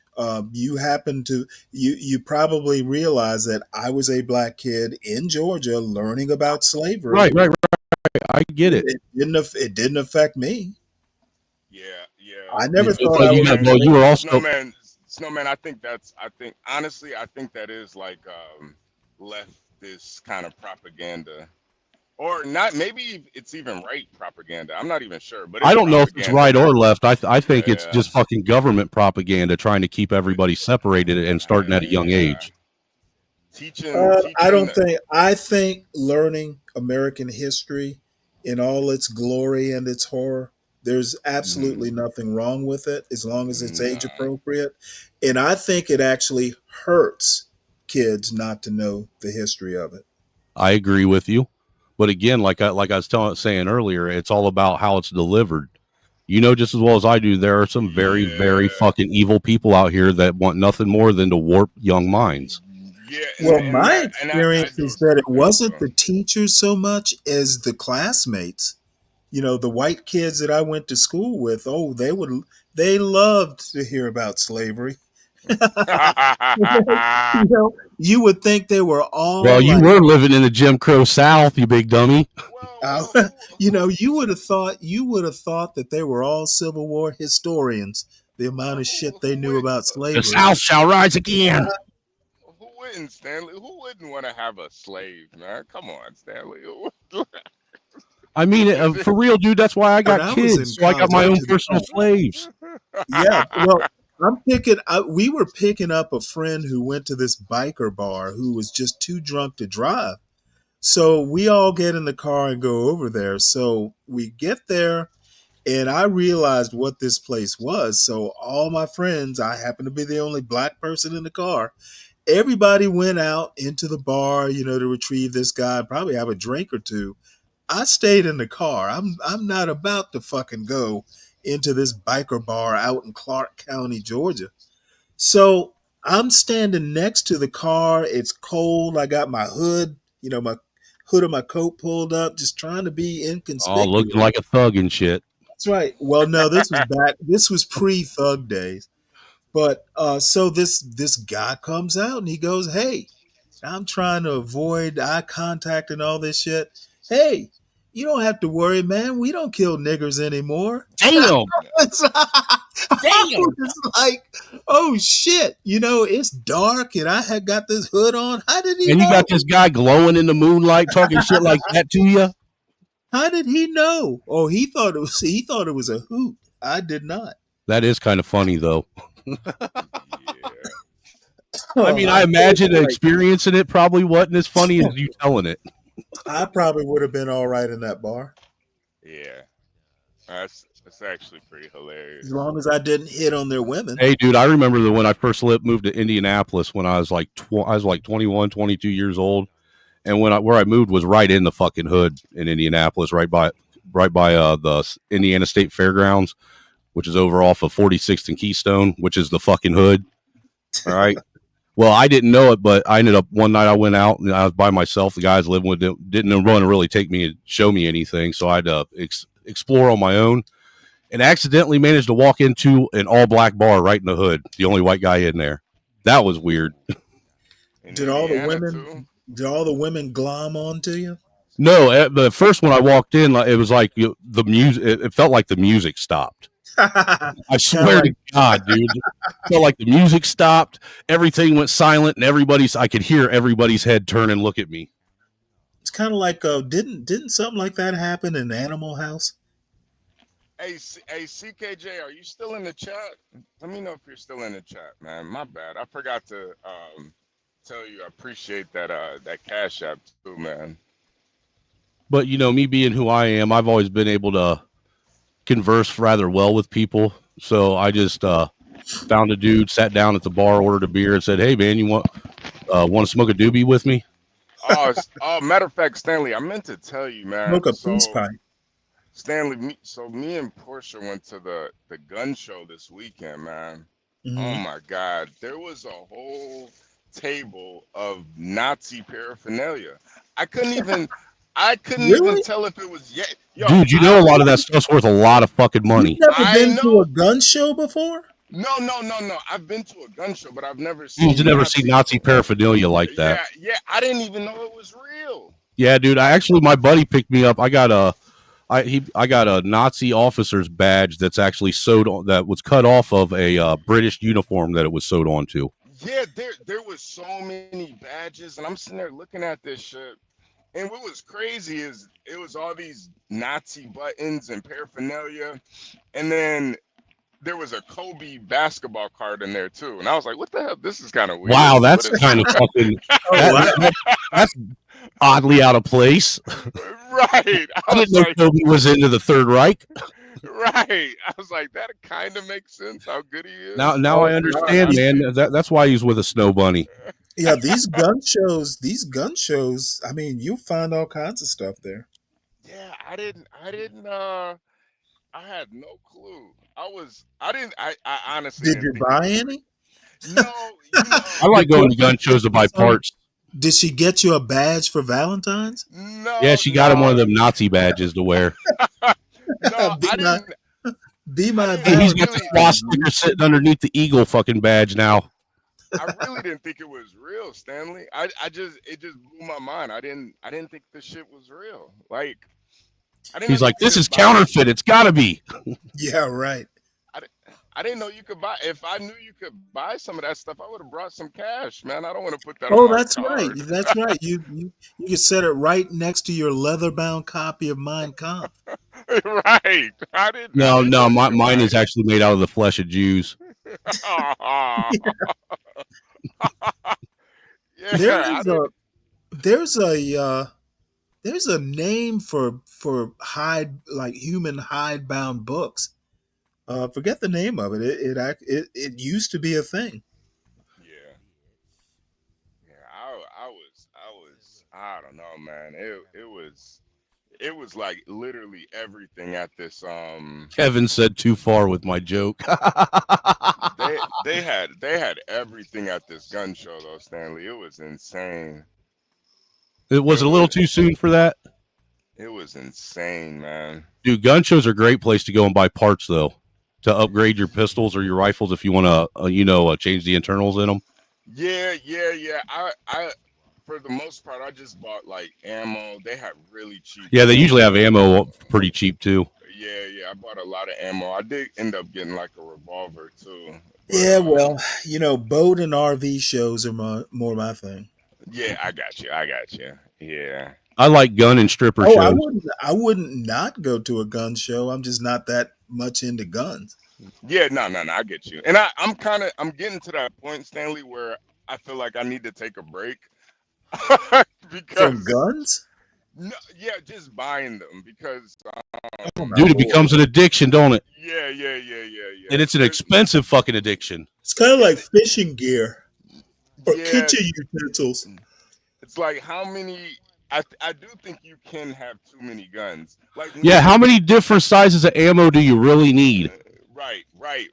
And like how many guns, like if you can't shoot all your guns, it's kind of pointless owning a bunch of guns. Like So I'm almost there where I'm just like, all right, if I can't shoot everything, there's I mean, really no really, let me point. ask you this, HB. Reasonably, the only thing a person should really need is a pistol, a rifle, and a shotgun. I agree. I agree. I think you need a revolver too, just in What? case. No throwing stars? I No, think dude, we're not ninjas. I think I think you need a nice, reliable revolver And a too, but Bowie knife. but a good pistol, Well, rifle. dude, I agree. Like a nice little Derringer 2-shotter. Maybe like a five And six then look, shooter. look who shows up but badass. Come on up, badass. Yeah, I do think as long as you got a good rifle, because with rifles you can always upgrade those things, man. You can upgrade them to hell pretty much. The only thing I think that you would have a hard time upgrading is any kind of black powder firearm. Oh Those are, well, yeah, no, yeah, but any modern gut weapon, you'll be able to upgrade the internals on them. yeah. Good pistol, good revolver, good shotgun, and a rifle, and that's really all you need, man. And Personally, it for the does. longest time, dude, I had a 9mm pistol and a 9mm rifle. And to be honest with you, I kind of swore by that combination because if you were out in the thick of shit, it was a whole lot nicer only carrying one kind of ammo around rather than two. Yeah, I kind of agree with you. And Like I then to don't. top that off, dude, if you got a 9mm pistol and a 9mm rifle, 9mm is one of the most commonly used ammos out there. So if you run out of ammo and you have to scavenge for it, you're going to have a better chance of finding that than anything else. Yeah, you trying to find 40 or 227s or something. It does get a little annoying. I kind of agree with you. I like to stick with one caliber and just keep it moving. Right. And I mean, you could get it damn near in every single. You can get a 9mm rifle, pistol, revolver. Well, them 9mm carbines are about the only thing that a High Point makes that's worth a fuck. Yeah, I wouldn't get a High Point. No, High Point, dude. No, seriously, even the military uses High Point carbines. I just go on hood logic. There's been a lot of niggas died in Chicago and Yeah, if Detroit you with use a the High pistols, them pistols jam up, dude. Point. Yeah. A lot of them have died with those High Points, man. I'm But them rifles, dude, they don't jam up and they're fucking dead accurate. yeah, the rifles are pretty decent. Yeah. Yeah, my bad. 223s, my bad, badass, my bad. He said 227 is a TV show, dummy. My bad. 223 is 223-557. Yeah, my bad, 223s, yeah. Man, badass, you should have saw this gun show this weekend, though, man. They had everything, man. I wish I still had my blackout. It was beautiful, man. They had everything, man. They even had like those all gold guns, those drug dealer guns where Gold-plated guns. Yeah, the gold-plated drug dealer Nickel-plated. gun. And on the side it said like El Jefe and El. Oh, so they stole it from the illegals they were shipping back to Guatemala. Yeah, it was crazy, man. They're selling illegal fucking weapons now at gun shows. Damn. Yeah. I mean, I'm honestly surprised you could sell that Nazi paraphernalia, man. I didn't know you. There's no laws in America that basically make it illegal. The only place where it's illegal to sell anything Nazi related is Germany. Oh, okay. So it probably was real then. Okay. So why is it so? Why are they making it so hard for Kanye to sell Nazi shirts? Then I don't get it. Well, because Kanye's part of the pop culture. They can't have a pop culture, figurehead out there selling Nazi shit. That's a bad look. Okay, that actually makes a little bit more sense.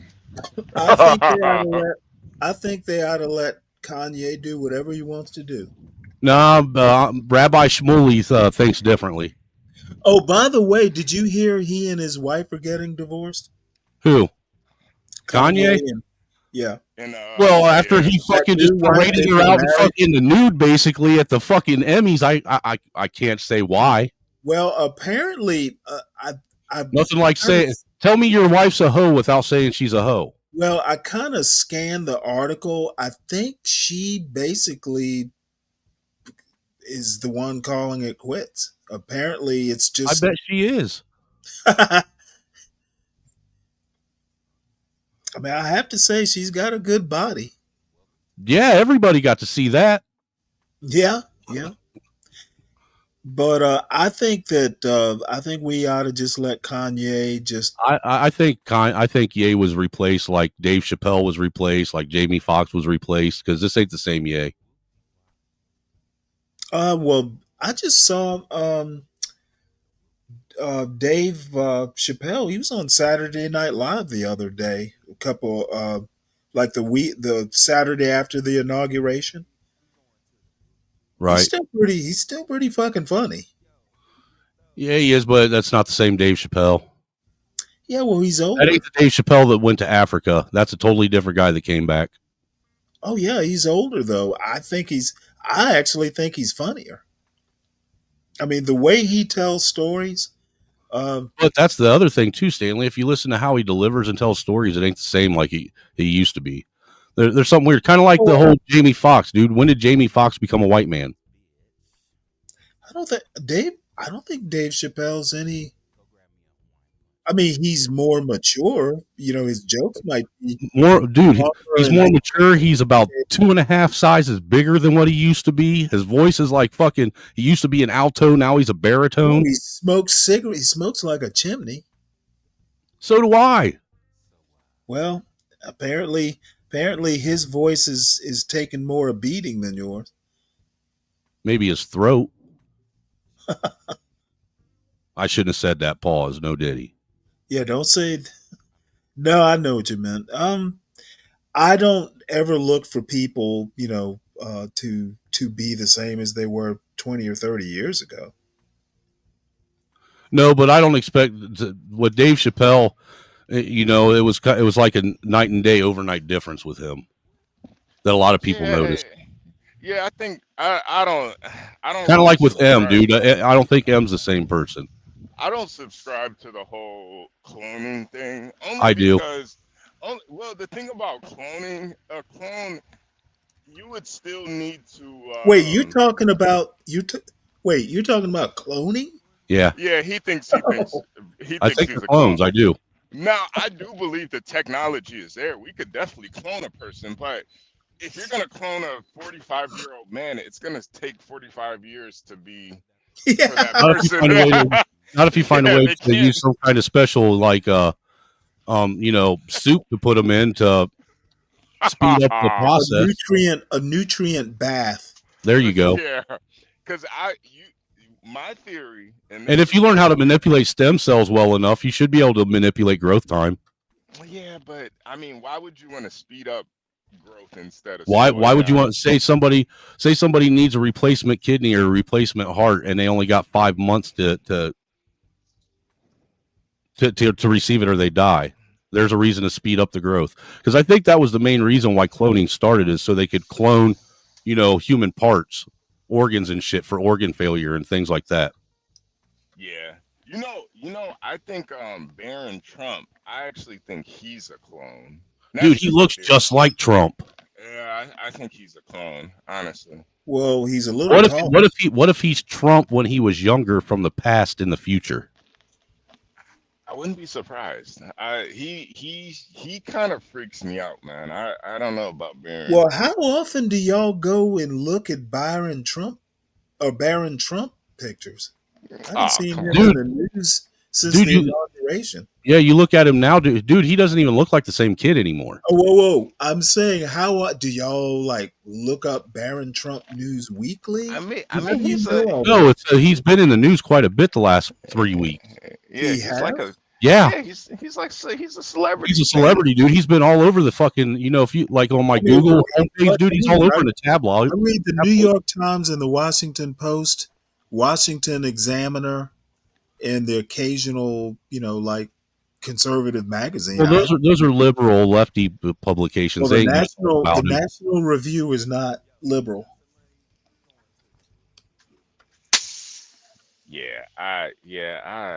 I don't know. And neither is the Washington Washington Examiner. That's conservative. Well, he's Russian. Of course, he's a robot. What is Barron Russian? No, Yeah, that's coming from somebody I don't named think he is. Ignat. I didn't. Melania's like, what is she? What is she like? She's a Slovenian? Slovakian, I believe. Slovakian, yeah. Slovakian. I Believe knew it it or was one of not, those my Slovs. mother-in-law was of Slovakian descent. Ah. And I believe that Ivanka wasn't she wasn't Russian, but she was like Polish or some shit, wasn't she? Her mother? Yeah, Ivana? yeah, that's right, Ivana. Ivana's mom, Ivanka.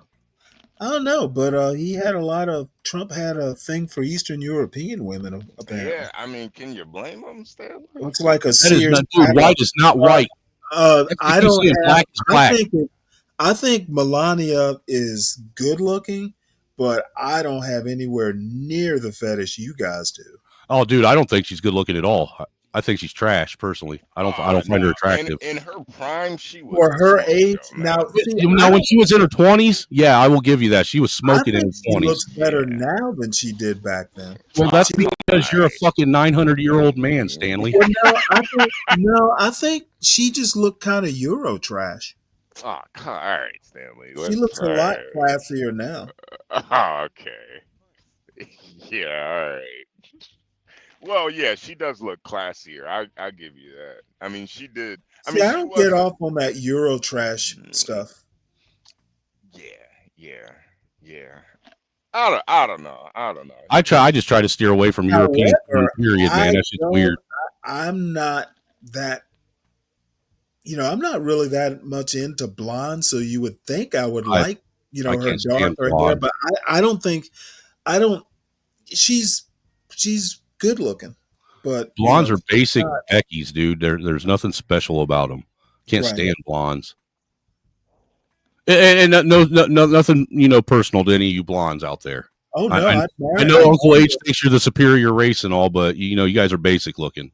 Well, I married a blonde, but she had brown eyes, so that made up for the difference. Oh, so she was full of shit, huh? No, she was a natural blonde. Right, but if she had brown eyes, that means she was full of shit. Well, no, I know what you're saying, but no, her mother had a Slovakian background, so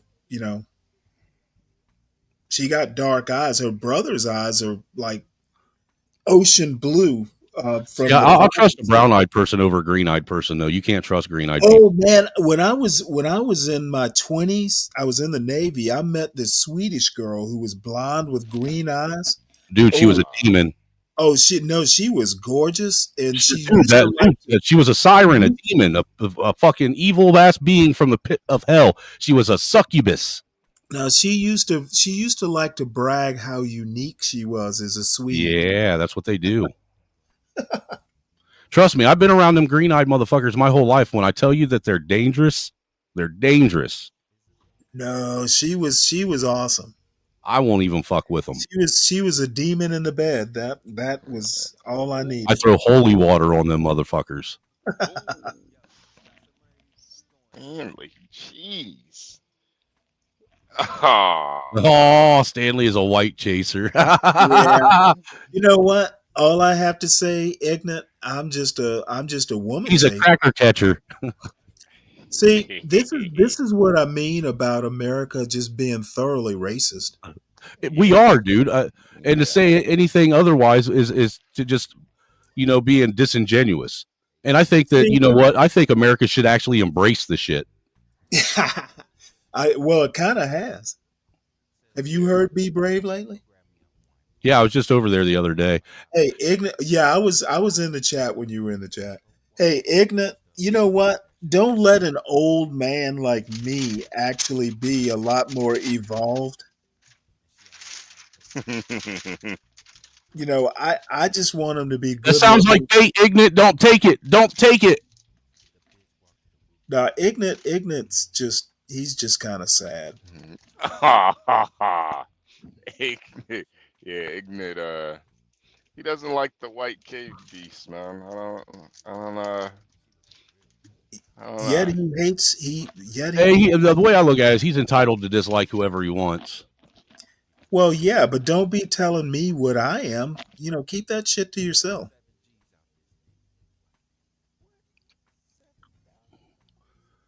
I agree with that too. You know, you shouldn't force your hatred on other people. No. I don't care about the color of the woman. She just has to be good looking and smart. Well, I'm not them red dot Indians, man. You got to be careful with them. Some of them are dirty. Just saying. Okay. Dude, them Jeets, dude, you know they wash their hair with fucking camel piss. I didn't know they have that many camels in India. But all the Indian women that I've met have been Or is like, it have been might like be cheaper. born in America. Oh yeah, Stanley, I meant to ask you. So I saw this this clip on Twitter. It was like a compilation of a bunch of white podcasters, and they were talking about how like they don't shower every day. And I remember Grace was saying that she only showers. Dude, I've never showered every day. I shower every other day. Jesus Christ. So this really is a white thing. Jesus. It's just like I don't wash my hair every day. I wash my hair like every couple days. It depends on what your activity is. I mean, if you're out, you know, in the Dude, if you wash every day, you're washing all the natural oil out of your body, which causes your skin to dry out, which means you have to use more lotion all the time. If you're out in the field plowing it day after day, you probably want to take a shower. Well, that's different. Jesus Christ. So this really is a white thing. Yeah, it is. I thought that was an everybody thing. I didn't know that everybody showered once or twice every fucking day. No. Most black folks shower every day. Most black people shower every day. They do? Yeah. You sure? Most black people, I would say. How about you say most black people you know of? Most black people in general. Because I can guarantee you someone like Solid Snake doesn't. I didn't know Solid Snake was black. Come on, man. You know Solid Snake. Oh, wait. I was thinking of 12th Man. Sorry. Well, I know 12th Man doesn't shower every day. Dude, 12th Man's like my dad. Probably showers once a month, and you got to fucking get on his ass about it. Yeah. Yeah, but I mean, you know what? I'm sure his shower freezes. Yeah, that's the thing with 12th Man. You know, he's an outdoorsman. But I'm talking about like civilized city folk white people. They don't even shower every day. I was seeing this clip, and this lady was like, she doesn't even make her kids shower. Like they shower maybe once every other week or something like that. What? Dude, I make my kids shower every other day just like me. Kelvin, she probably doesn't shower because you asked her not to, right?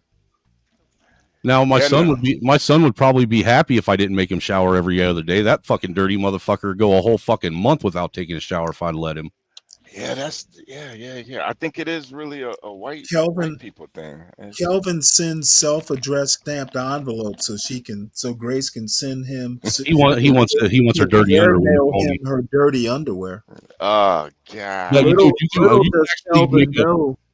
make a lucrative business out of selling dirty underwear. Ben's underwear she's sending him.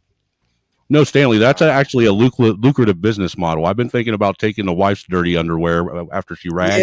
Yeah, that parts in a jar. Oh God, yo, I don't know, man. Dude, that period underwear is like fucking gold to some of these weirdos. Oh my God. Yo, knowing Grace she showers once a week and you guys are still in her chat, it's insane to me, man. She only showers once a week? Yeah, she literally said that. She said that up here. She only showers once a week. Oh, she's one of them fucking dirty ass. She's one of them dirty ass patchouli wearing fucking hippies that don't shave her armpits, then, ain't she? That's because she lives in a van. Stanley, that's not an excuse. That's not an excuse, Stanley. That is not an excuse, bro. You know, not all those gas stations Oh, have look, dude, if there was ever going to be an excuse to not take a shower, living in a van would be the one. Kelvin says he could literally smell her through her screen. I can smell the patchouli now. Yeah, I don't think that's an excuse at all. Because, hold on one second. Yeah, speak, her coochie probably smells like a rotten can of tuna. Oh, my Lord. You guys. Yeah, I don't think. Yeah, hold on. It's too early for me to be saying those kind of nasty shits. Let me take that back. You're an hour behind us. It's it's almost 8:30 here. Even on the road, I still find time to shower every day, Stanley. So I that's not an excuse. That's not an excuse. Good morning. Good morning. Good What's morning. going on here? What's up, John? Hey, What's going on, John? Who's the other guy? Kelvin? That Kelvin? No. Snowman. Snowman. Oh, Snowman. What's up? I see people talking about Kelvin in the audience. I thought it was Kelvin. Oh, what's up, man? Give me 1 second. Hey, just Snowman. How's it going, man? Kelvin's expressing his love for filthy white girls. Hey. He only followed your lead. Me? Yeah, you were the one up here professing your love for filthy white girls. Oh, no. My wife took a shower. She was. Hey, look, I'm a white person, and there ain't downright- enough. Look, I am white, Stanley, and there ain't enough shampoo, body wash, or water in the world to take that wet dog smell off a white person. Oh, I tell you what. Well, she tried because she'd have like eight different bottles of Bath and Body Works like lotion shit. Can't get rid of it. It's actually in our genetics. It's in our chemical makeup. Is that right? If that's true, man, I've heard that. I've never. No, it really is. I've never been It's around because white people have. White people have a different kind of melanin than black people do. Personal experience. No. Yeah, I don't know either. I haven't been around enough white people to comment on Hey, it. I'm gonna tell you what. I've lived around white people my whole fucking life. Well, maybe it's the type of white people you hang around. Well, they're all trash. I mean, are you, John, I are you saw out in this. the backwoods or what? John, I saw this clip on Twitter with all these different podcasters, and it was all white people, and they were just saying how like they don't shower every day, and Were they all they don't. MAGA podcast? No. These were like, and Stanley, the crazy thing about it, these were like decent looking white Yeah, women I saw too. that shit. Yeah. You saw that too, John? Yeah. It was like a compilation of multiple podcasters talking about it. Mm. And one white lady was like, yeah, I don't even make my kids shower. I don't want to make it a big Yeah, thing about it. I was like, this is... Hey, I just confirmed it because, like I said, I shower every other day. I don't shower every day. You know what's interesting about that, HB, is I think is maybe the Koreans or something. I saw something on Twitter about them. Mm-hmm. How there was actually some kind of study done where like they don't smell or something to that effect. And don't quote me because I don't remember what group of people it was. It could have been Vietnamese or something, but I think it was Filipinos. And I think, there was like a research study done about their lack of smell or something like that. Yeah, very interesting. You know who smells a whole lot? Jeets. They smell like that curry. They don't eat meat. It's like they sweat curry out of their glands. That shit stinks. Who doesn't eat meat, Stanley? Jeets. Oh no, I was saying maybe it's because they're vegetarian. Are the Koreans vegetarians? I think they eat pork. Or something. I'm sure some of them are. Yeah, I don't know. Nah, them motherfuckers eat kitty cat and fucking and dog and shit, dude. They eat meat. They just eat what we domesticated. Yeah, it very well could be. Not genetic, all Indians eat meat. Yeah, that's true. I never thought about that. Their curries are potent. Mm.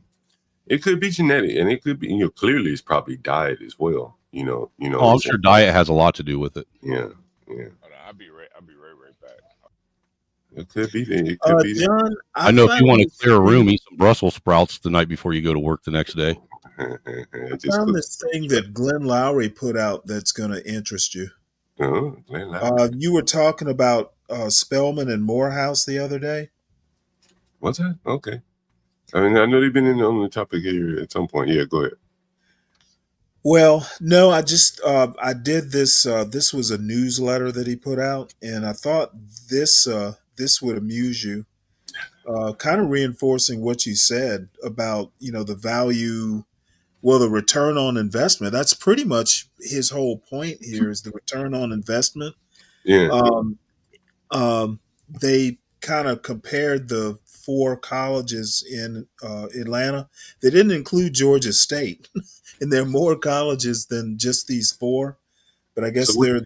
they're the top colleges or the most Emory, Georgia Tech. prestigious.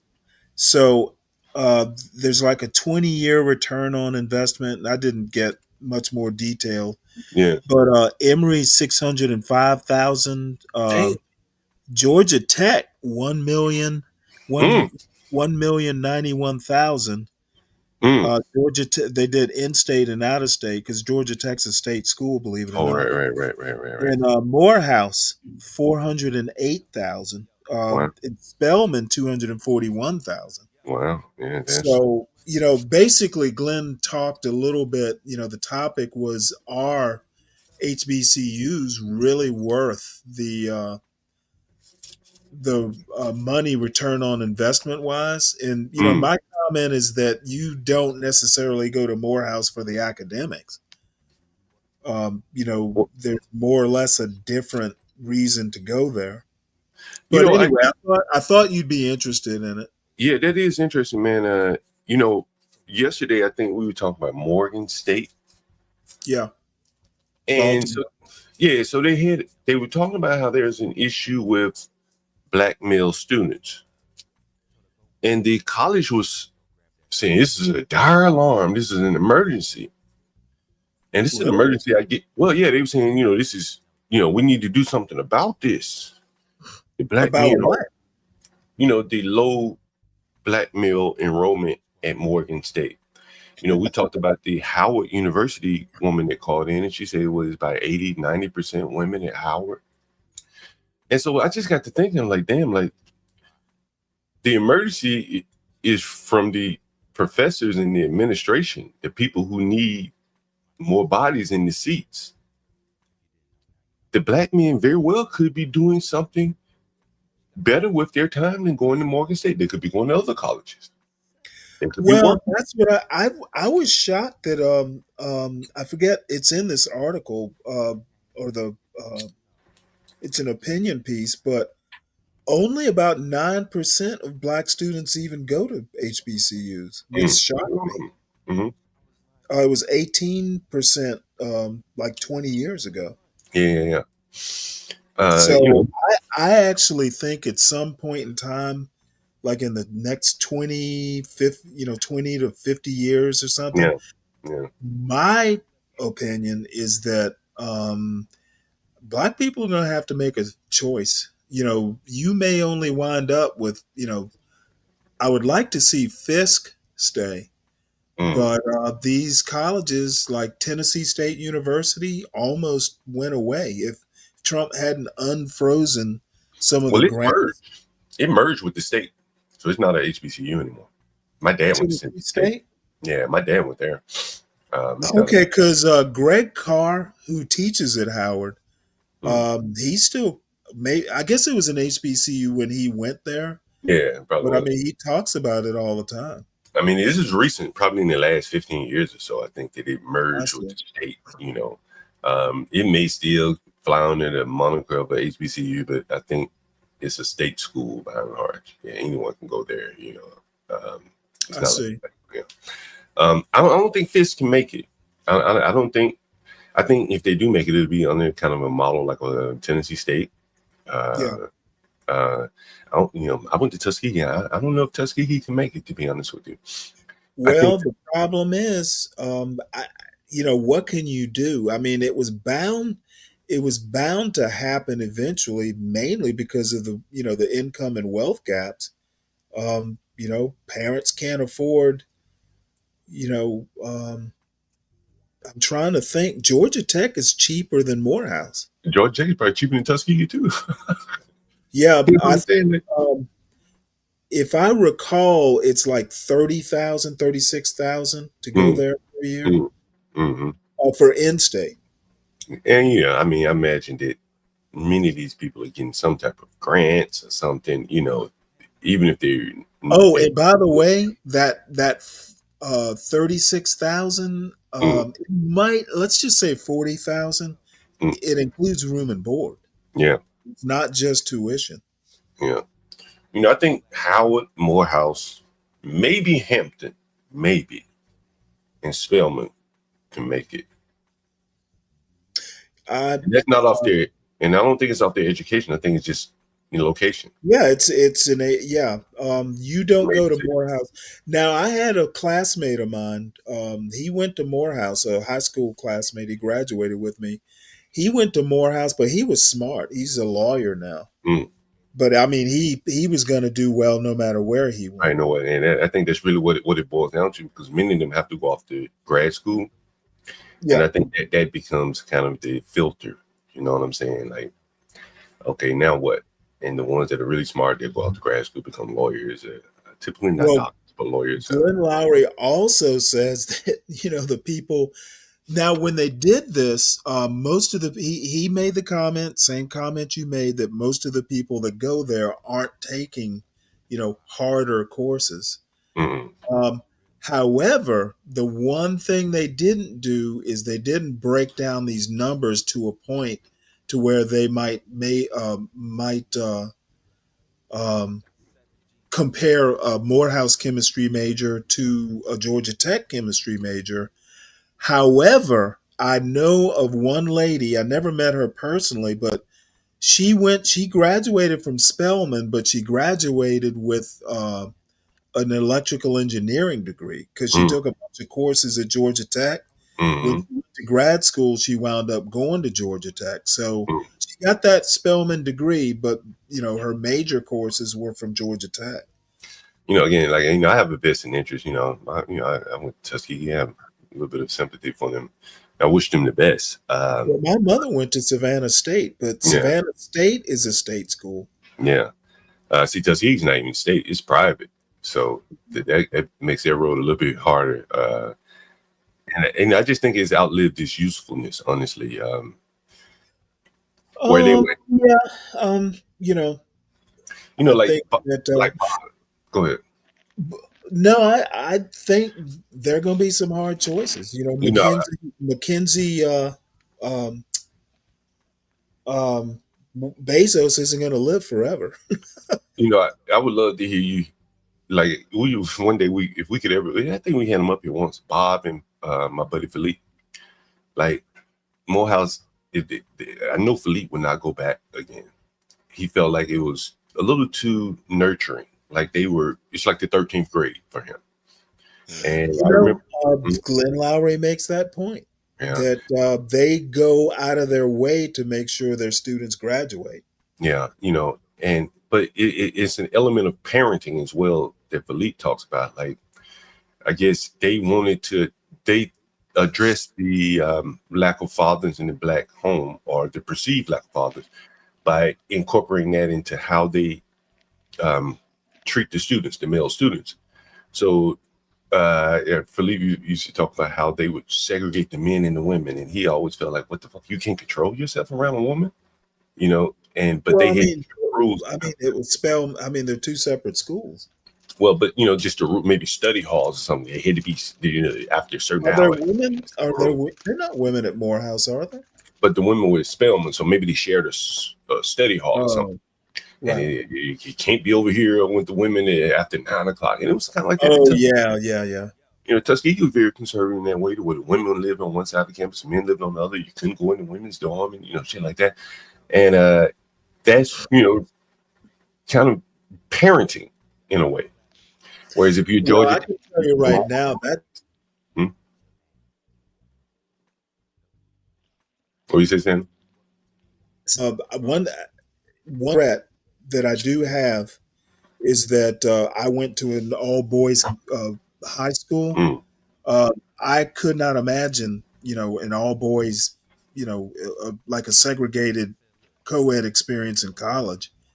If you're shy, because I was kind of shy coming out of high school. I'd be wrecked had I gone to an all boys college. As a Well, you matter of know, fact, I thought about going to Loyola somewhere. is that in Baltimore, right? That's in Maryland somewhere. There's several of them. Yeah, several of them. One I wanted to go to was in New Orleans, Mm. Oh but yeah. I just thought, you know what? I've gone first through 12th to Catholic school. I'm not doing another 4 years. Because Yeah. somewhere back in my day, there it would be like Spelman and Morehouse. They would Mm. do, Mm-hmm. segregation and boys and Mm-hmm. girls. Oh, as a matter of fact, there's a Catholic college in Front Royal, Virginia. I used to Mm. live in the same county, and yeah, they had boys and girls dorms, um, and there was like strict separation with men and I can understand them being couched under religion, you know, it but was strict, but it's a Morehouse conservative and Spelman, Catholic school. more or less is a blended idea. I It's see. a male, female school, but shit, they take classes together, right? Oh, really? I mean, you just told me about a woman that graduated from Georgia with a Georgia Tech, took Georgia Tech classes. Yeah, She but was she was at Spelman. right. So she's at Spelman taking classes with men at Georgia Tech. So it's kind of Oh, blended. You yeah, understand? I see what you're saying. It's not like a strict. If they were in a rural town and it's all girls, maybe they'd go into the city to see some boys. That's one thing. But having an all female or all male school in a city like Atlanta, what the fuck? You're not really, Was I don't there Yeah. know what was point you. there talk of combining them, or maybe they just functionally have combined? I Um, think they've tried to combine more or less operationally, but mhm. I think the biggest problem is there are four presidents, 4 financial aid departments, Yeah. Yeah.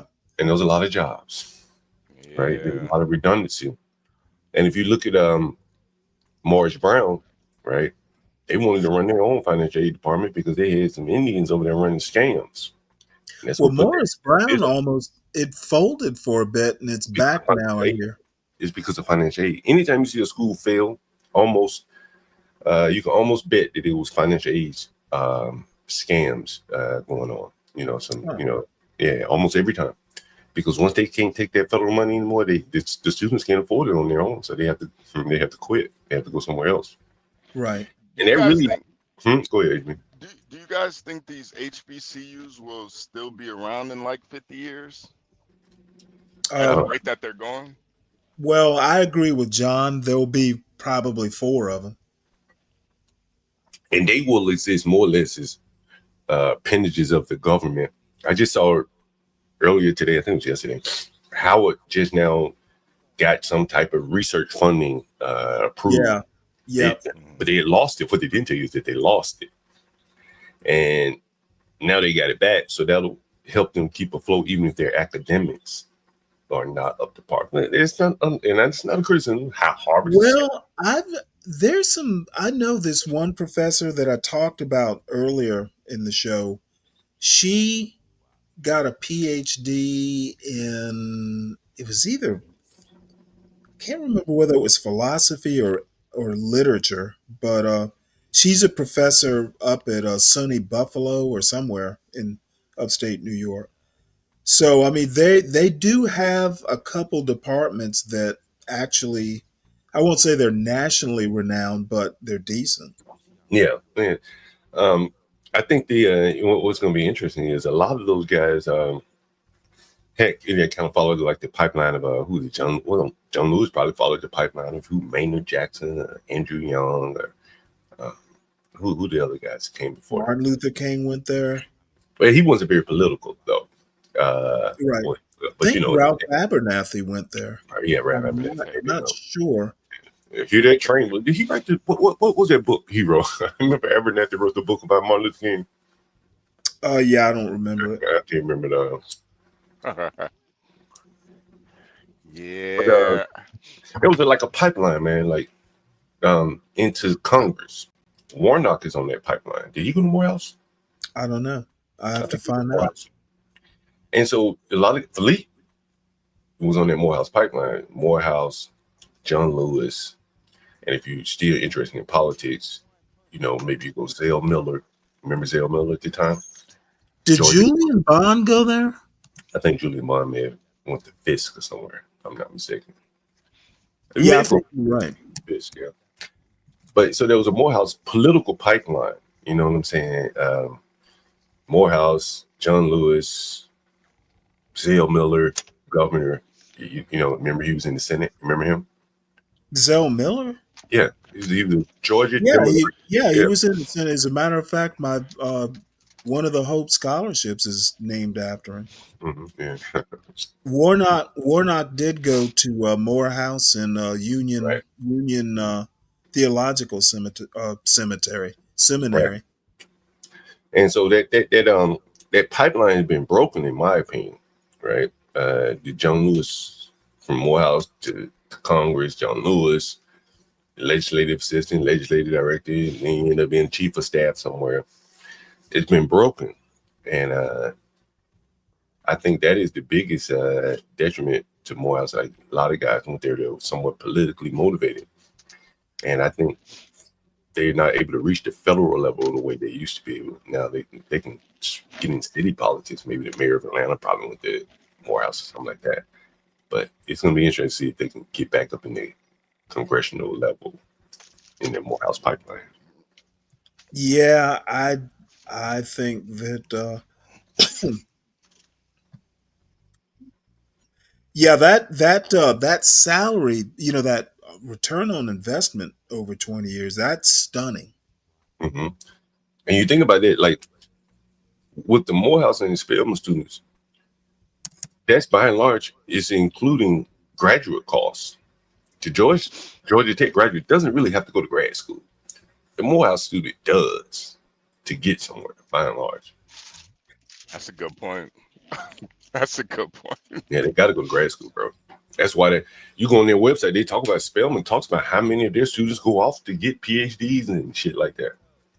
And they know that they're not selling them, you know, the full complement there. You got to go get more education, you know. For the U.S. government, you know, you know, now some of them will wind up going to med school. I just think that Morehouse is by and large majors who go to. As a matter of fact, I talked about that. You know, becoming intellectual property lawyers. Mm-hmm. But yeah, if you're an engineer or a computer person, yeah, you probably don't have to. And then IP shit, man, like, and a lot of people work up here at IP. The patent office right there across the river. And I've known quite a few that work there, like engineers. They don't like that shit. They don't like it. You know what I mean? They don't like engineering, or they don't like the lawyering. You're not actually doing engineering. They're more or less doing right. You know but what let I'm me saying? tell you, I knew a lot of nuclear engineers in the Navy, and a lot of these guys were actually like mechanical engineers. I knew two. Let me put it to you this way: between the Naval Academy and other schools, every mechanical engineer that I've known is doing something other than engineering. Yeah. You're not, you know, to do the engineering, probably, you know, there's a select. No, these were actual academic mechanical engineers. They were coming out with either mechanical, what is it? Nautical. There's the people who build and design ships. That's a form of mechanical engineering. It's naval architecture. They're like, I have not known an engineer. Now, maybe it was the Navy experience, because that kind of happened to me. You know, after the Navy, I didn't want to go back to, you know, to a lab. So it might have been just being a Navy engineer sucked. you just want nothing to do with it. Yeah, now you see a lot of them. You know, at least I used to see a lot of patent engineers. Yeah, they worked in the patent office. Basically, they were approving patents, and it sounds good. It sounds nice, and the patent building is nice and shit. But you know, it's probably just, you know, from what I've heard, it's just Well, go do another type of law. Well, this is not law. It's, you need probably a certain understanding of engineering, I guess, to look at patents. Well, no, it's just the thing is that you actually, like, a normal history major who goes to law school isn't going to understand like some engineering device that's patented. Having a science background, I knew, as a matter of fact, I knew a friend of mine who was in the Navy. As a matter of fact, he was a mechanical engineer. Mm. He was a pilot, F-14 pilot, didn't go back to engineering. His wife was a math major, and she wound up getting a law degree. I don't know if she did patent law. Yeah, I think there's probably very few people that are creating patents, and then a lot of people that are regulating the patent approval process. It's probably how it works. It's kind of like chemistry, or in the lab. Not many. I didn't like working in the lab in biology. It's just boring. It's a different mindset, and I don't know. Medical research might be fun, but like, the guy that taught, like, my freshman year of chemistry, he taught me all three. Well, two, and then he did organic chemistry. He was like in industry or something. He did something. He got a PhD from Georgia Tech. He worked in some industry, like for DuPont or somewhere. And then after he retired, he became a professor of chemistry. Hey, Stanley, I want to ask you: were most of your chemistry professors English, American? Yeah, I didn't have any. I didn't have any fun. Damn, they did. I had a biology. Now you got to think, this was back in the 80s. But shit, I went to school not long after you, college. Maybe a decade or so after you. And I had one biology. I had one biology lab instructor that was Indian, but his English was good. Really? But you went to a state school where they could afford probably the best of the the bunch. Well, maybe, but I literally, I'm trying to think. I don't think I've ever had a foreign professor. HB, did you have any foreign professors when you were in college? Just one. But you were in communications, right?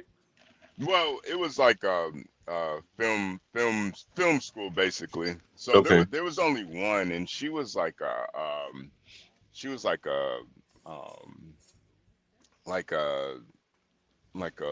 script writing class kind of. So it wasn't too bad, her accent.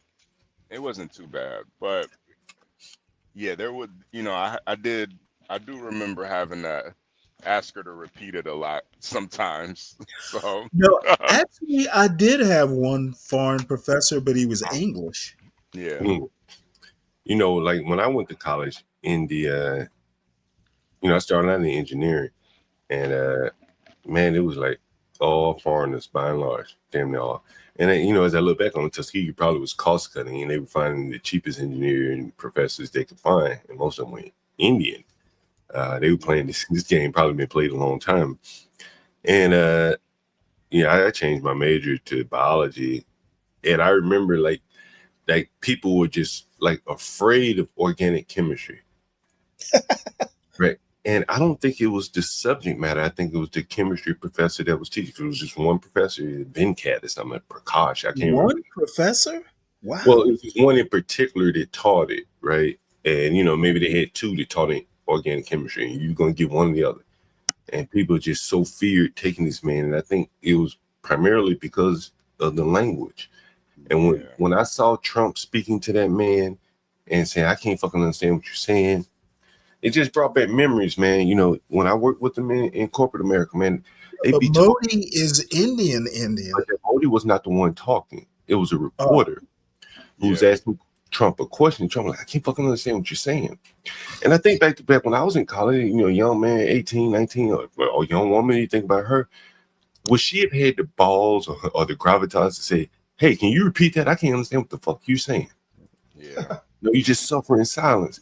And then Trump, he's president, and he's a ballsy type of guy. he willing to say it, and then he go get an English to English interpreter. He should Most have got Americans, Modi to translate. well, I mean, that probably would have been beneath Modi, so they go get a guy to do it. Well, that would be the point of Trump making him do it. And you know, like I just thought about like, and then Sam I Am came up here and he expressed the same frustration. And I just thought about how many college students are sitting in the class right now this morning listening to a professor and they're suffering just like Trump was suffering. But they don't have the ability to get an English to English translator for them. Sit in the class and say, hey, what the fuck did he just say? You know, and I think that is the root cause of the STEM in America, man. Like a lot of these students just changing the major and they're thinking that they're not cut out for it. But in reality, they just can't really understand the damn professor. I could definitely see it, man. I could definitely, because that shit, especially over a semester, it gets so fucking annoying, man. Yeah. Like you'll just start having shit. I want to change my whole life. I can't deal with this shit. You start blaming yourself. You understand? Yeah, right? you do. You be like, maybe I'm not. But the books are in English, right? Yeah, but if you're trying to learn something foreign and then the books aren't necessarily written, in my opinion, you know, I've read so many software books. You gotta read this shit over and over. And I'm teaching myself. I gotta read it over and over. What the fuck do they mean here? Then you gotta go practice it. And for someone, and Sam I Am said it, that can lay it out for you, right? That's the value of teaching. But if they're just teaching straight from the book because they don't understand it, they can't really explain it. And then I've given an example. Sometimes I used to interview people, and I said, "Hey, man, give me an example of a class you've written," and they would give me an example straight out of a book that I read. And I'm like, "Dude, this dude's not a software developer. He just read a book."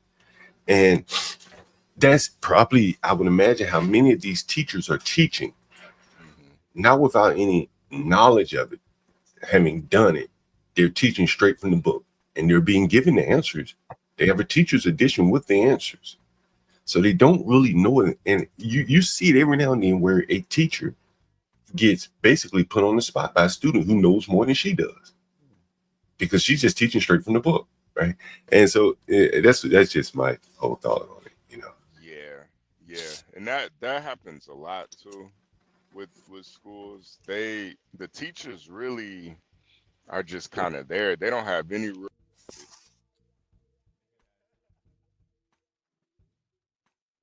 Yeah, HP must be in a terrible spot this morning. Anyway, just my thought when I saw Trump doing that. I said, "Yeah, man, that brings back memories." Yeah, I missed that interview. Oh, you didn't see it, Stanley? No. Oh man, like an Indian reporter was trying to ask Trump a question. And he was speaking in English, but it was a very thick accent. And Trump being an older guy, you know, I can understand a little bit of what the guy was saying, you know, with the volume.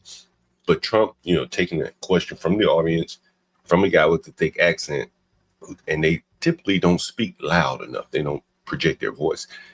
And Trump was like, yo, can you repeat that again? I can't hear you, right? Speak up. And they do oftentimes not speak very loud, you know. That's what I've seen in my professional career. And if I think back, even back in college, the professor didn't speak very loud, the Indian ones. And that is what Trump was having a problem with. And then later, he had an Indian translator who would listen to the Indian guy speaking in English and then repeat it back in English to Trump, but in a clearer, no accent voice. So that was interesting. Well, I wonder if that Indian reporter traveled with Modi, because I can't imagine a newspaper would assign someone to the actual White House press corps that couldn't speak English. That's crazy. He spoke perfect English. He just had an accent, a thick accent. And that accent, bro, I've heard it so many times in corporate America. Anyone in the chat, we had 26 people in the audience. Any of you work with Indians? I know Richard does. Well, I have. I've worked with Indians in tech. But all the ones that I knew, I mean, yeah, they had accents, but you know. the thicker the accent, probably the harder it is to understand. And particularly if you've never been around people speaking accents one that Right. thick, and hell, there's probably some accents in America where people have a hard time figuring out what you're saying. Oh, John, I worked with this guy when I worked in upstate South Carolina. This dude was from up in the hills, and it took me like 2 weeks to get used to his accent. It like the first time I met him, it was like Gomer Pyle had marbles in his mouth. That's how bad this Right. dude's accent was. Like, look at Jahad Bill's comment, Stanley. I'm telling you, there's something to it, man. Like, and you really can't look at it steady. Bro, I've heard similar shits like that. Like. So what did y'all do about it, Jahad? Did y'all complain? Put the link in the chat. I don't think these people are dumb. Like whenever I hear Americans can't. If I were in a math class and I was failing and I felt it was a language barrier, I'd be raising holy hell. Well, but I mean, these are 18, 19-year-old kids. They're more likely to blame themselves. I didn't study hard. You heard Sam Miami. I was catching the bus. I was doing it. Did you hear that shit from Sam Miami HB? Yeah, I was up here and I mean, he was talking to you, but man, he was like, I'm catching the bus. I think that, that's about the time you need to start speaking up for yourself. I'm not sure I have that much mercy or that much sympathy. I think in hindsight, as a 50 or 60-year-old man, yeah, you speak up. But at 18, 19, you may not speak up. You may just take it on the chin and start blaming yourself. Work harder, study harder. You know what I mean? And to study hard, it just ain't working because you can't fucking understand what you're studying because the teacher didn't lay it out very well for you. Yeah, I never did text my son. I'm going to do that right now. Hey, do you have any professors you can't understand? You might be surprised. But Georgia Tech, probably can afford the best of the best professors. Yeah. Maybe not. To the second tier colleges where they're trying to balance the budgets. You know what I'm saying? The Tuskegees of the world. Where did Jahad go to school? Let's see. We can test it out on him. Where did you go to school, Jahad? Yeah. I would imagine Georgia Tech probably has like first class teachers that go there. So I don't think he would have that issue. But you never know. Because I was showing the professors in MIT. He went to ODU. Is that Old Dominion, right? That's in Virginia. Oh, yeah. ODU's a good school. I'm telling you, man, like, it's a business, Stanley, and it would only make sense that you would cost cut in. Just think Jahad, about I was going to ask, are you from Norfolk, Jahad? ODU's in Norfolk. Yeah, I got a buddy, his friend, his son with that. As a matter of fact, I got accepted into a master's program there for a master's in public administration. And I decided, I took 2 classes and said, you know what, I hate this. I'm never going back to school. However, I have to tell you how I got into, I got a research assistantship. I took my GRE, so I got a pretty decent score on it. So I went to the head of the department and I said, "Hey, this is my GRE score. What can you do for me?" I was a cocky son of a bitch, and he said, "If that's really your GRE score, I'll see what I can do." So I got a full ride. CKJ went there too. Who? CKJ. He went to ODU. Yeah, he was in the Really? Navy. He was in Norfolk. Yeah.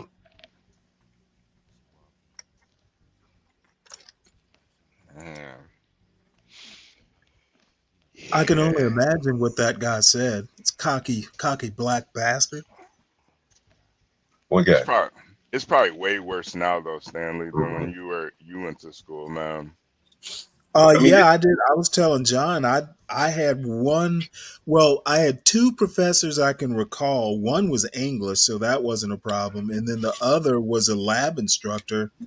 You know, he spoke with an accent, but it wasn't bad enough to, be a problem. Yeah. Yeah, but I think some of these real intense classes, you need a really good teacher for that type of stuff, man. Hey, CK, you didn't go to Norfolk State? What's what's wrong with you, man? Mm-hmm. Yeah, shit. Let me show you some shit, Stanley. HB. I just happened to look up Tuskegee, and just as a template, you know what I'm saying? Norfolk State is ghetto. And Were so you married? Were here's were Tuskegee. either of you married? Shoot. Oh man, look at Look this at this shit. guy. This is Tuskegee, man. Oh hell nah. Uh, Hell nah. You know what I've noticed too, John? For some reason the Indian men are way harder to understand than Indian women too. yeah. I don't know I what think that is. I think you just have more desire to understand the women. That might be that's Oh, very that's right. plausible. Yeah, Yeah, look at this shit. ODU's is kind of right. It's not as hood as Norfolk State though. I remember this guy.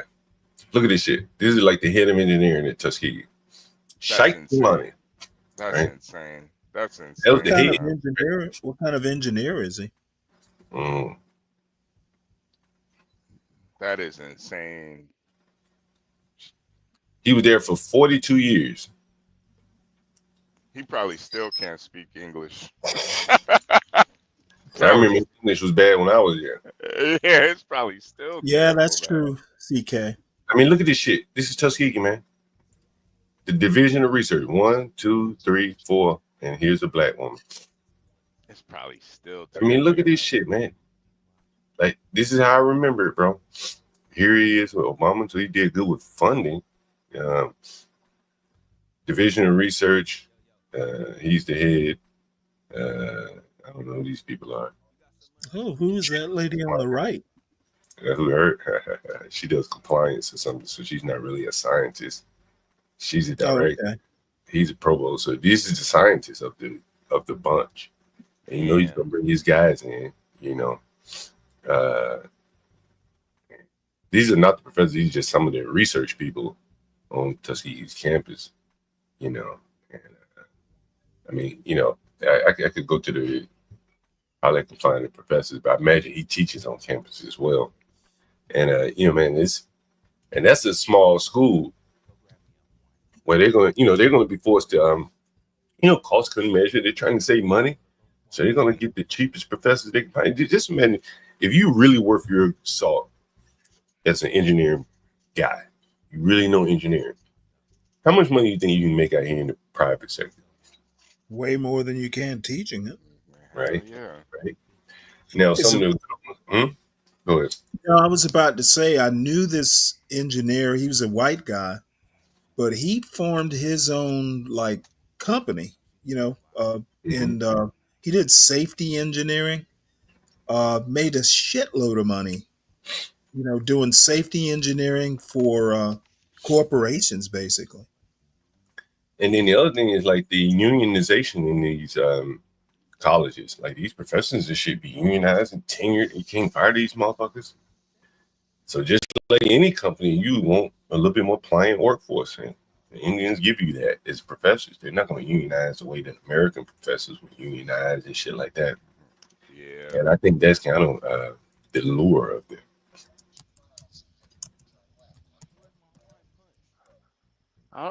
I don't know, Stanley. I don't know what it is though, man. I don't know. For some reason, Indian women can just enunciate a lot better than the Indian guys.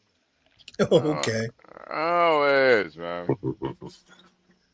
But you might be right, man. It might be that long braid that just makes me that long hair, that big ass long braid. Just makes me wanna, yeah, it might. Hey, John. Fred wants to know: did you go to Ole Miss? I went to Alabama after Tuskegee. Yeah. I wonder why you thought I went to Ole Miss. I don't know. Maybe you just seem like a Faulkner kind of guy. William Faulkner. Doesn't he have a school in Alabama? Isn't there a Faulkner University? He went to Ole Miss. He didn't graduate, of course. I think there's a Faulkner in Alabama, if I'm not mistaken.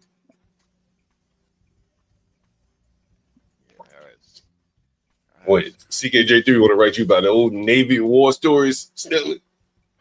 No, he has me looking at Amos Wilson about black on black crime, and then something. Let's see, prison per capita versus total population. He get down in the weeds, huh? Yeah, he's gonna turn me into a sociologist. CKJ, salute for that Cash App too, man. I don't know if you heard me earlier, but I do appreciate it, man.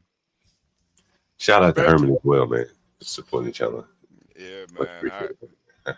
Especially after we had that disagreement on the Kendrick and Drake thing, man. I was like, man, CKJ. Nobody told you to pull up. Nobody was threatening to pull up.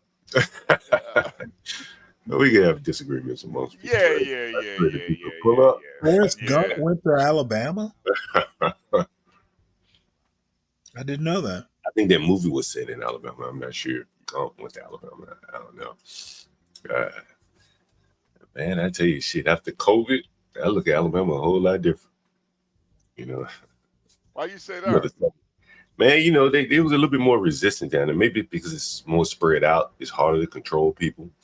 That was the other thing, you know, not having a bunch of big cities. What's that? What do you mean? Oh no, that was one of the things they talked about during COVID. Southern states tended to do better because it was a better climate and they're a whole lot more rural, you know, settings. Some of the shit that they did in the inner cities, like the propaganda, you can't pull that shit off in the suburb, in the smaller town. Like, man, I remember when they were banging pots on the windows outside. They had the motherfucker banging pots, man, in support of what were they calling the motherfuckers at the time? The workers that had to work. What do they call the motherfuckers? The essential workers. So every evening by 7 or 8 o'clock, people would be outside banging their pots on I think it was banging pots or something to support the essential workers. It's like the level of propaganda. Like, these people get up and go to work like everybody else. Why are we banging our pots? And I ain't do this shit, but why were people banging their pots and supporting them? And I think they were waving white flags and shit. And it was a lot of performing theater. One of the other things is they would run the ambulances with the lights on, with the sirens on. You know what I'm saying? Like, you know, it's shit just like you live in a battlefield. You constantly hearing sirens. To the low IQ motherfucker, you think something wrong, right? Yeah. To the motherfucker who playing on you, he using like psychological effects to shape your thinking. And if you don't believe what I'm telling you, here in DC, long before COVID, they used to tell the police to ride around with the lights on. Not with the siren, just with the lights. It's visibility.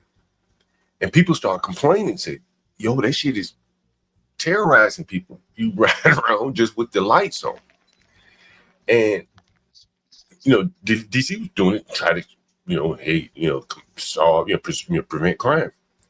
And New York, in my opinion, was doing it, and I think I read it somewhere, so I ain't make this shit up, was just running the ambulances with the sirens on, just causing paranoia, like, in the people.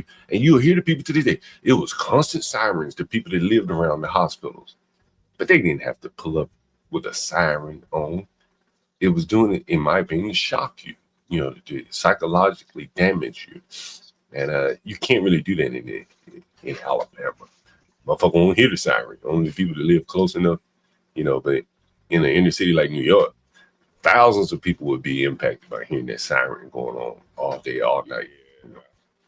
Yeah, I do think it was a psyop, the whole thing, man. It really, I think it really broke these major cities, man. That is a good point here, CKJ3. He's saying, look at the outrage about the government workers being forced to lose their jobs compared to people forced to get the shot and lost their job. That's very interesting. Yeah, media is on the side. Oddly enough, just had the thought that COVID, Trump lost the 20 the 2020 election because of COVID, and I think that he probably won in 2024 because of COVID. Yeah, that's the irony, isn't it, Stanley? You Yeah, see, it is. in that ways, he's co-signing what I'm saying here. It was constant. He said they were supposed to shut the sirens off when they pull up to the hospital.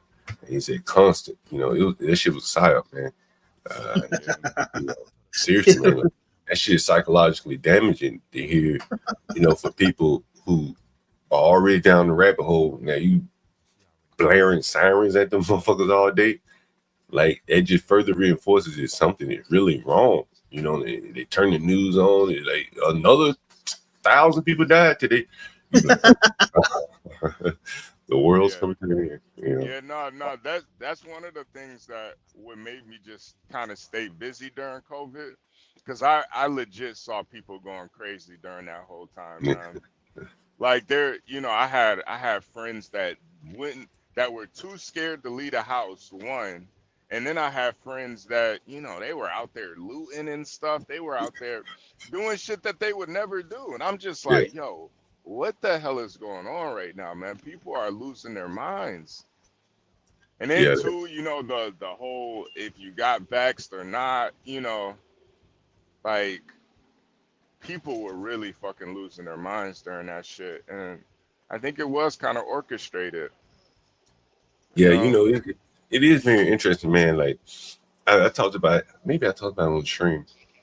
Maybe I didn't, but I told you. Like there was a lady talking about her car got towed here in DC. And I'm just telling you a story to kind of give you that, like how people have been so programmed, man. It's very, very interesting to me. And so a car was towed, and she wrote a message on Nextdoor saying, "Look, my car was towed, and they damaged my car." Mm-hmm. Everyone in the comments were like, "Bitch, pay your tickets. Bitch, pay your tickets. Bitch, pay your tickets." They want her to kick up to the government. They totally overlooked that the government, in punishing her for not paying her tickets, destroyed her car. Right. Fuck that. Bitch, pay your tickets. Bitch, pay. That's constant. Coming after coming after coming. No one wanted to admit what the government did wrong, how they harmed her. And it is that kind of like, on one hand, they hate the government. But on the other hand, they're like the extended arm of the government, like the enforcement arm. The people are, right? It's just, up and down the scale, it goes from cleaning your streets to anything. Like, these people will side with the government against their own best interests. It's very interesting. And in this city, there's a group of people that can afford to pay their tickets and not give a damn. And there are a group of people that can't. And the government ends up preying on the people that can't. And it ends up being like a damn loan shark. I mean, they double the price of the tickets in 30 days. You couldn't loan somebody some money and double the principal in 30 days. Yeah. Somebody government does, and the people are enforcing it. And it's very interesting. Damn. CKJ says he still has coworkers who wear masks. Yeah, man, that is. I was telling Stanley earlier, me and Portia went to the gun show this weekend. I saw one guy with a mask on. But he honestly though, he did look like he was sick. So I kind of give him a pass. But like Well, I mean, you're gonna give him a pass no matter what. You can't control whether somebody wears a mask or not. Yeah. No, I can't. But it's just one of those things where I do get it though. Like if you're sick or something and you don't want to like be sneezing and coughing on people, yeah, wear a mask. But at the same time, I don't believe that it's gonna prevent you from catching a cold from somebody else Well, or it anything like. depends on the type of mask. Well, that too, that too. But I don't know, man. I think it's better to sneeze in your sleeve. Yes, Like yeah. you want to sneeze into a contraption that's going to capture what your body is trying to expel and keep it right there in your face. Like you want to get it away and out of you. That's what your body is doing. Would you want to catch your throw up in a mask? Right? Your body want to get rid of that shit, get it away from me, get it up out of me. And if you're sneezing, your body's expelling something. And do you want to catch it in a mask and walk around with what your body just Well, the thing is, though, I mean, I don't necessarily want you expelling what you got and me, huffing it. So Well, those masks are a two-way street.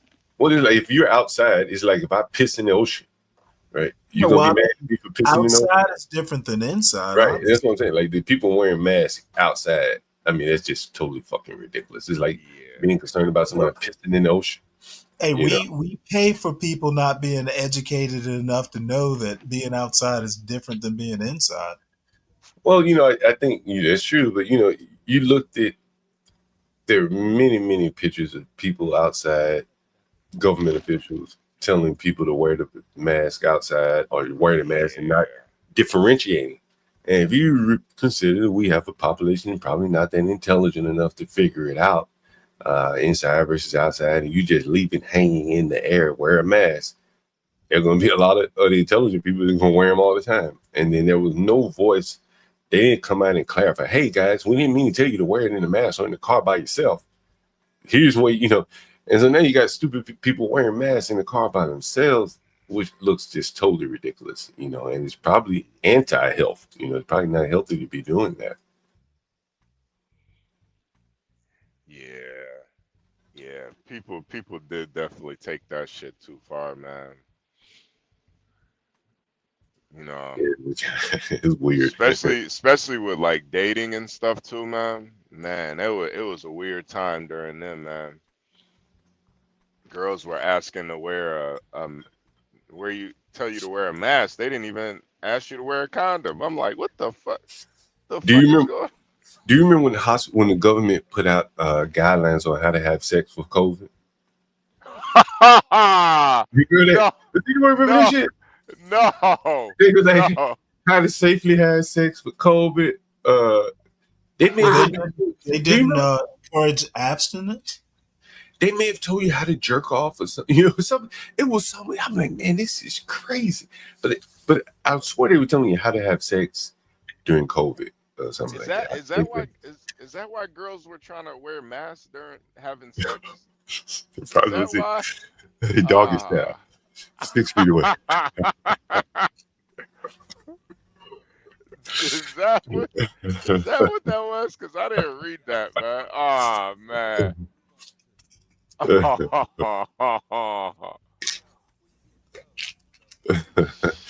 Yeah.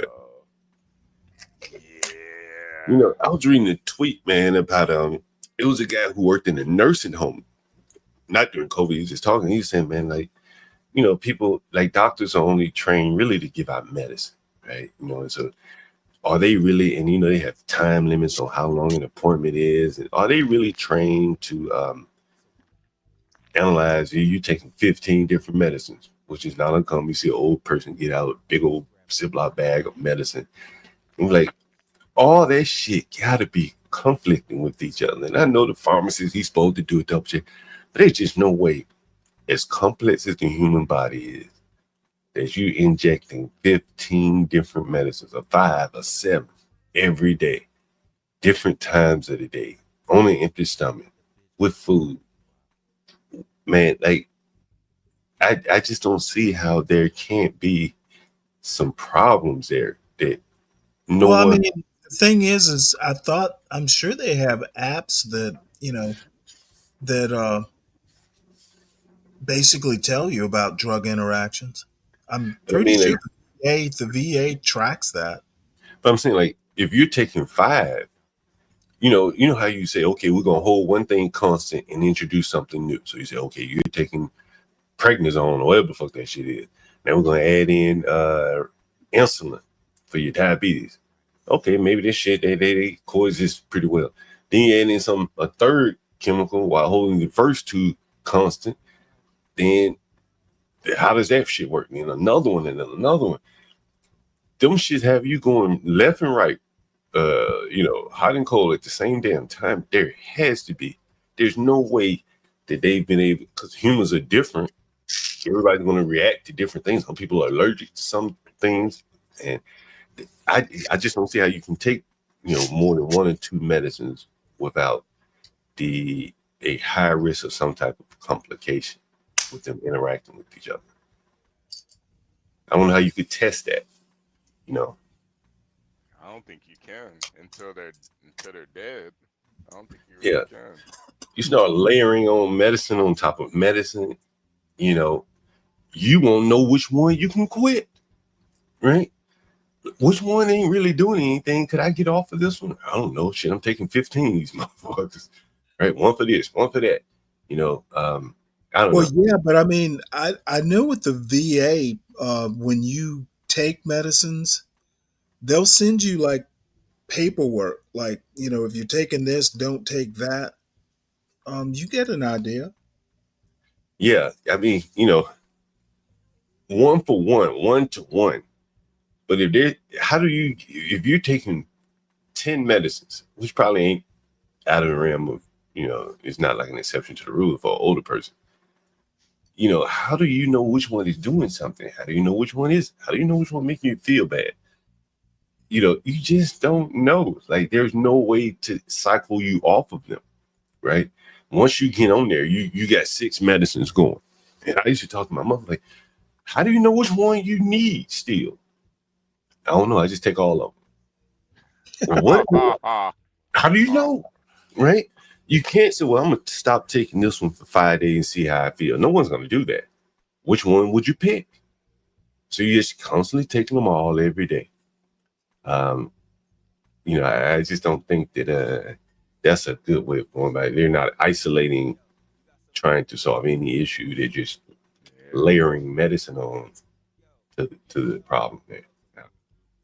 They I think they purposely complicate it too with the names of it. Like, some of the names are just ridiculous, man. When you look at these medicines, like, why does it need to be? I'm sure Stanley knows why the names are so, why they're so ridiculous. I have no idea. They're brand names, I guess. No, I think it's something with what's in it. Like, the names are kind of based on the chemicals that are in it. Well, yeah, but I mean the names that are on the label, for instance, Norvasc is one. Is hydrochlorothiazide. Norvasc is easier to say. So, a lot of times the label names aren't necessarily reflecting what's in it. Yeah. Or hydrocodone. There's, but it's. But then hydrocodone becomes what is that on the streets? I don't know. Oh, like a Percocet is something. Yeah. Right? Yeah. Valium is something. I used to manage the website for Epclusa. You ever heard of Epclusa? I don't know how the fuck they came up with that name. You ever heard of Epclusa? Nah, Epclusa. I don't think I have. If you ever watch NFL games, they used to advertise Epclusa on the NFL. I think it was Pfizer, Merck, one of the two. So my job, man, was like someone said Vicodin. My job was to basically update the website. It was a CMS system. Any updates they wanted. But the government mandates something about every drug, I think, must have a website. Seriously, must have a website in whatever languages that they must support. So English, Spanish, whatever. And so you just think about the cost of the drug just to pay for each individual drug must have a website, and just layer after layer of costs. And it was a very rudimentary content management system, just managing their languages. But they'd pay me and probably 3-4 other people the hosting site, the software costs, probably millions of dollars every year. Just in the cost of drugs, and they don't give a shit because they passing it down. The government's paying for it. Yeah, and then like the advertisement too. That's what's crazy to me too. Like drug companies advertise the shit. Yeah. What's up with that? What? Yeah. This shit, it's like you buying a pair of jeans or something. Yeah, I remember one day.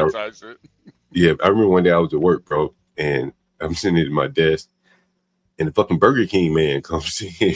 You know what I mean? The motherfucker with the crown and shit. And they're shooting a marketing ad behind me as I'm working. On this drug site, Epclusa, and it's like the same people pitching you Burger King are the same ones pitching you Epclusa drugs. They're doing the marketing for all of it. Yeah. Very interesting. They use like the same methods too. Yeah. Man, it's like see a woman running in a field. They promoting a damn birth control pill. Like, what the hell is going on? What? And they ways know about them drugs. You see what he's saying, hydrocodone and acetaminophen brand name Vicodin. Man, I tell you, man, like those drugs have like different street values, man. You know what I mean? Like you got a perk might be worth 2 Vicodins. Shit like that. Yeah. All that, they have all their that own shit exchange rate. All that shit has street value, especially like the Adderall and the Vyvanse and stuff. Man, you could amass a small fortune you selling that shit in colleges and stuff. My mother has a whole bunch of that. Some of that shit. When she was in the hospital, they just kept prescribing her that shit. She doesn't take medicine that well. So she got probably thousands of dollars worth of them pain pills. Yeah. Yeah. You definitely gotta be careful with those pain pills, though. Yeah. They can be very addictive. My business partner, he got liver damage off that shit. Taking got addicted to them shits. Had a back injury or something. And I guess he started taking them, kept on taking them after, his pain was gone. He was just enjoying the sensation or whatever. I've never taken them shit. And he said, shit, it ended up fucking his liver up. Yeah. No, they're you take a Vicodin, man, there's really no other feeling like it, man. It's like no shit.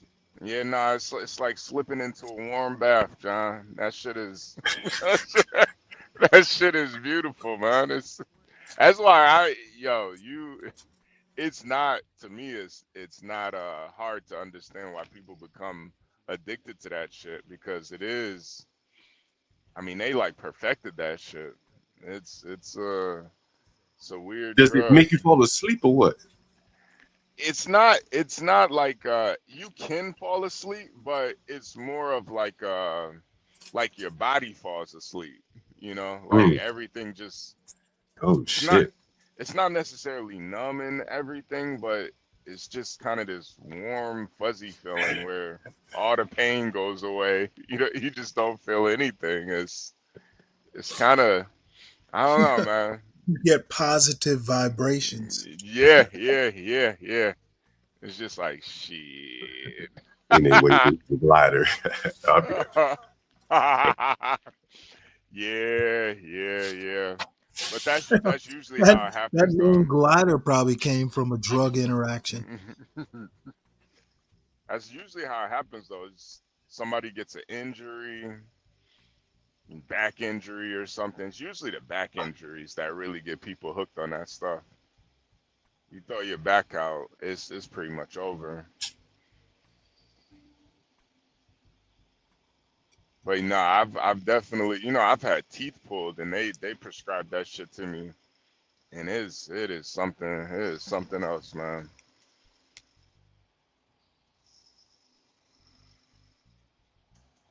But yeah, kids don't do drugs, so don't. At least not the hard ones. Stay off of that shit, man.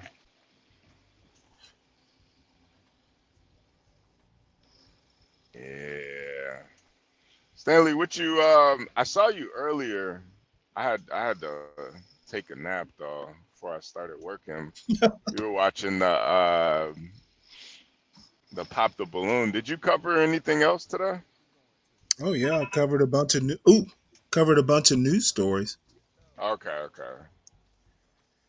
And actually, I'm about to sign off. I've been up since midnight. Okay, okay. Actually, let's see.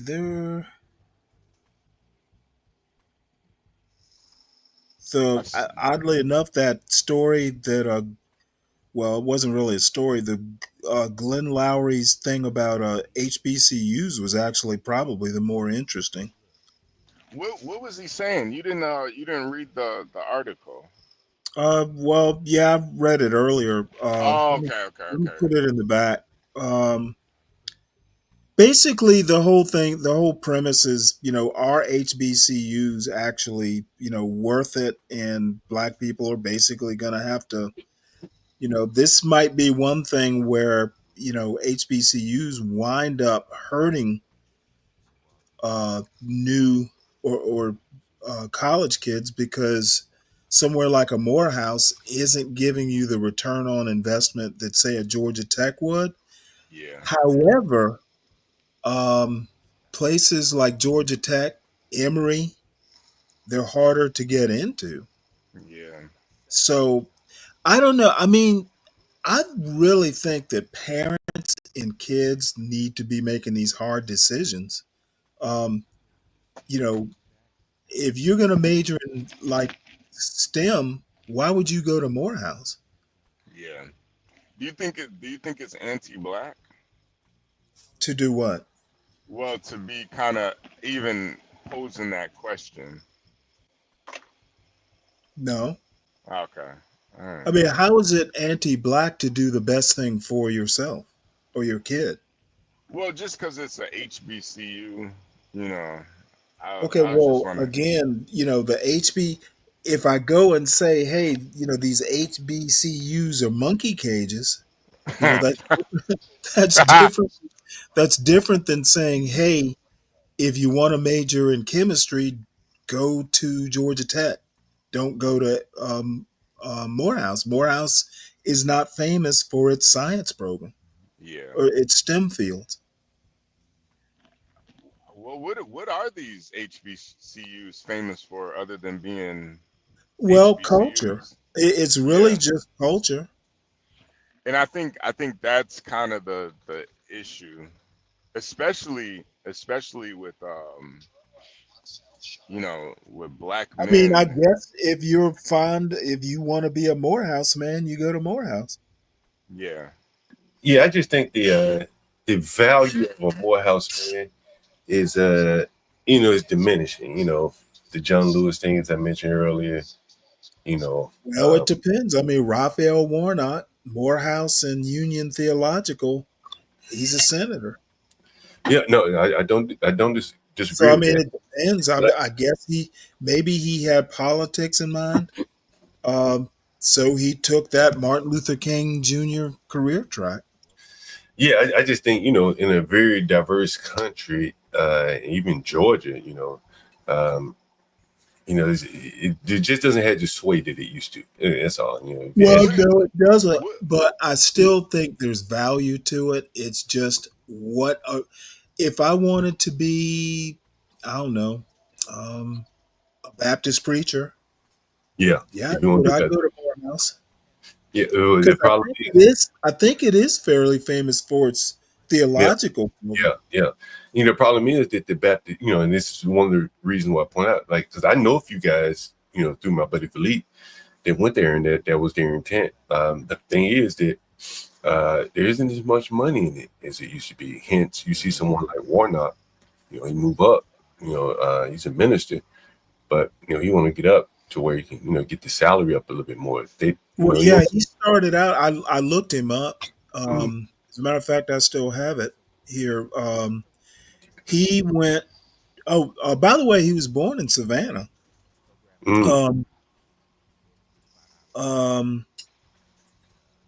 He basically started out at a church in Douglasville. And I guess he kind of graduated to Ebenezer, which, Ebenezer, First African Baptist in Charleston. I think there's a First African Baptist in Savannah. If you want to be a big time preacher, at one of those historical churches, I guess you punch that ticket. Yeah. What do you guys think about the women aspect? Do you think that may be playing a role in why the men aren't going to these schools as much? Yeah, that's a good point. I mean, I'm not sure I understand you. Well, I mean, I go to the school because there's a bunch of women and few men. Right, but I'm saying the quality of the women at a HBCU might not be the same quality of women at like a Georgia Tech. Oh, are you kidding me? Well, number one, Georgia Tech, I think it's got a fairly low percentage of women. I think maybe 33%.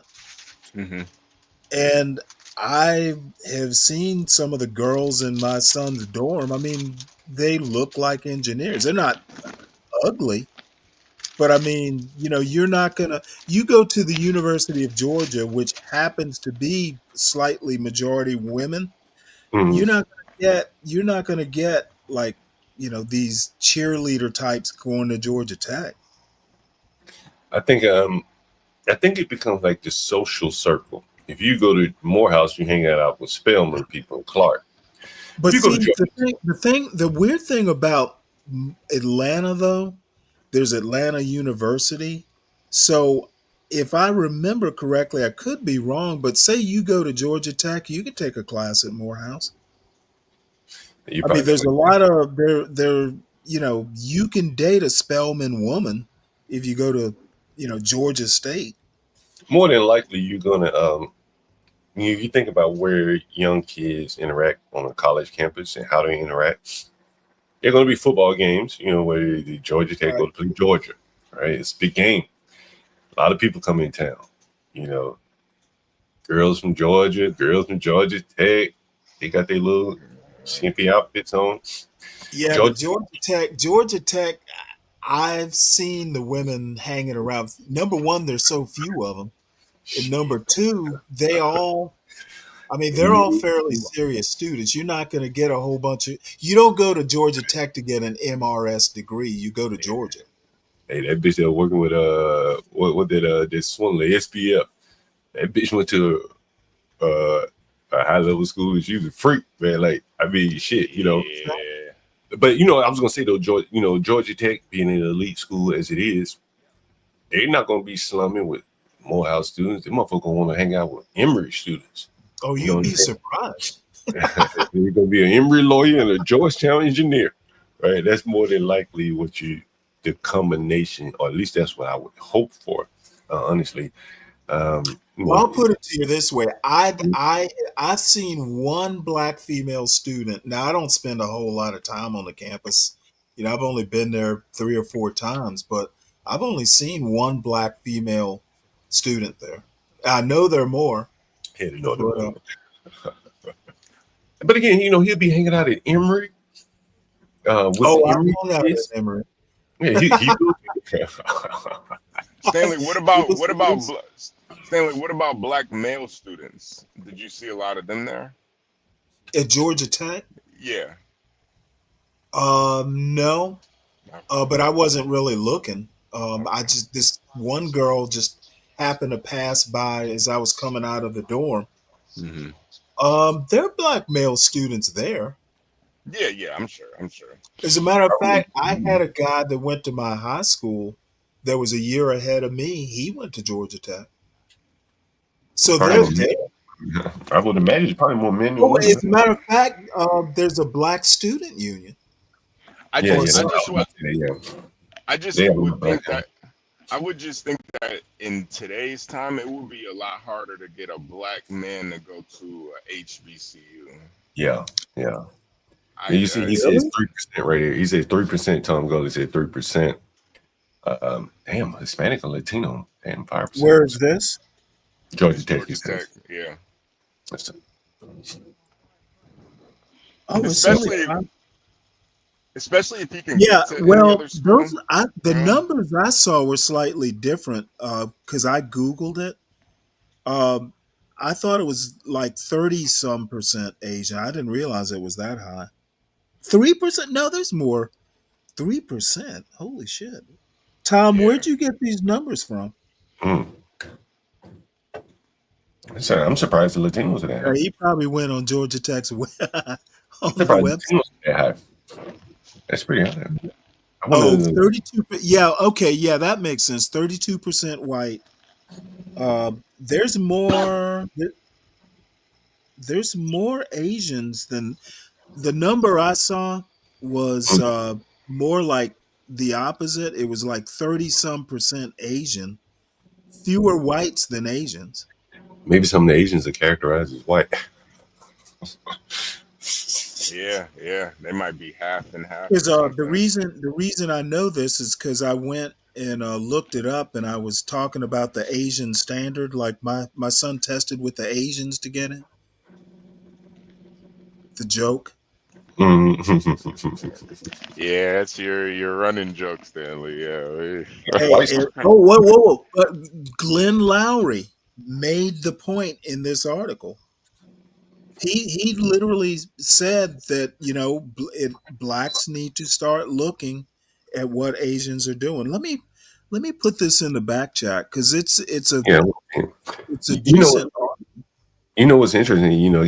I think everybody's different. You know what I'm saying? Like when I was showing at Morgan State, and they were saying, "Oh, this is a dire emergency that the black men aren't in school." I think the black men, could be doing something else just as productive and not in school. And I think they were really speaking from their own position. We need them in school so we can make a living.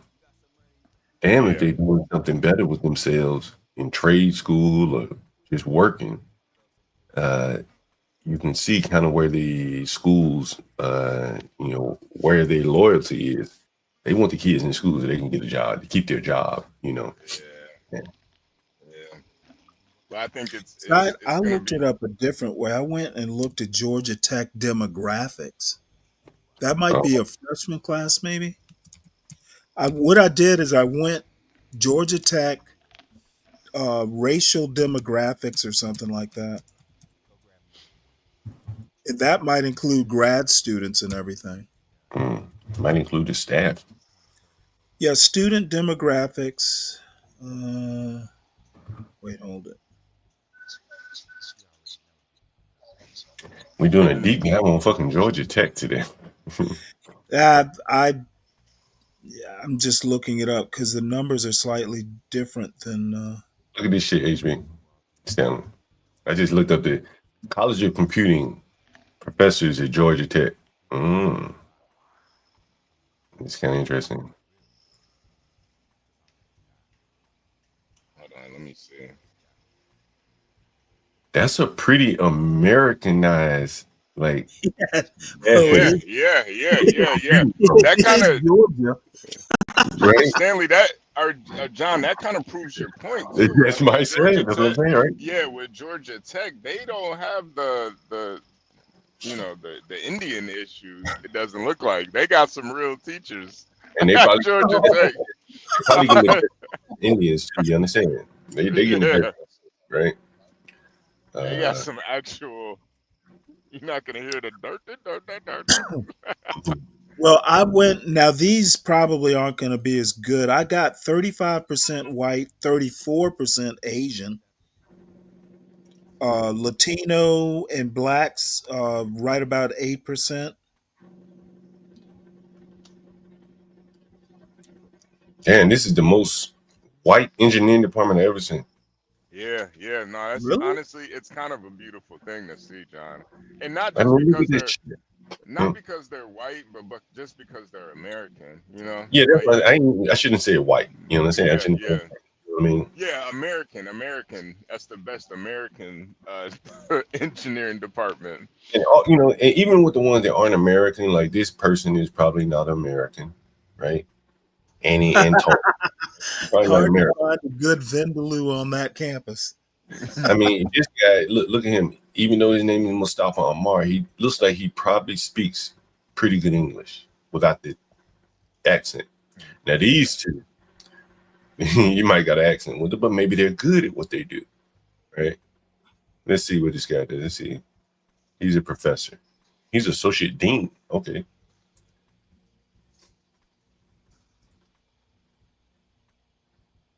Like this man doing some high shit.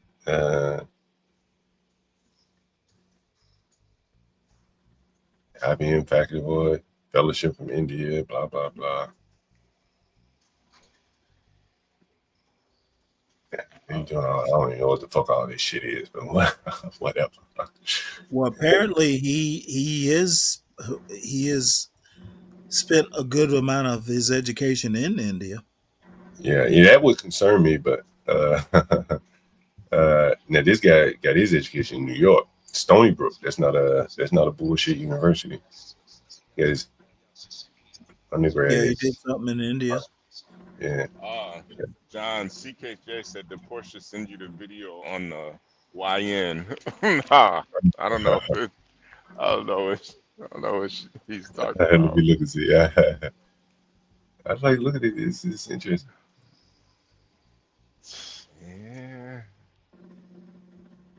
Interactive computing. Yeah, Stanley looks like Stanley Jr.'s in good hands, man. At least you can understand these motherfuckers. It looks like he's at least you fucking understand. He won't be able to give you that as an excuse. yeah. Yeah, I just texted him if he had any problems. I guess he won't. Hey, look at this guy. He's a visiting professor, Royal Institute of Technology. Like this is Georgia Tech, right? Somewhere like Tuskegee is not going to have this guy. Nah, that's intelligent robotics. Right. That's gonna be a hard. That's gonna be a hard sell for him to work at Tuskegee. Right. Or Hampton or Morehouse. Like, yeah. they're not going to be able to reach his abilities. You know what I'm saying? Yeah. Like, look at all this shit. Damn. God damn. A book called Behavior-Based Robotics, published by MIT. Oh. He's gotten research from Honda, Samsung, CS Draper, Nav Air, the Office of Naval Research, Savannah River Technology Center. So he's getting a lot of funding. Right. DARPA. Yeah. Well, there's a Georgia Tech Research Institute that does a bunch of computing. You see, School of Computer Science.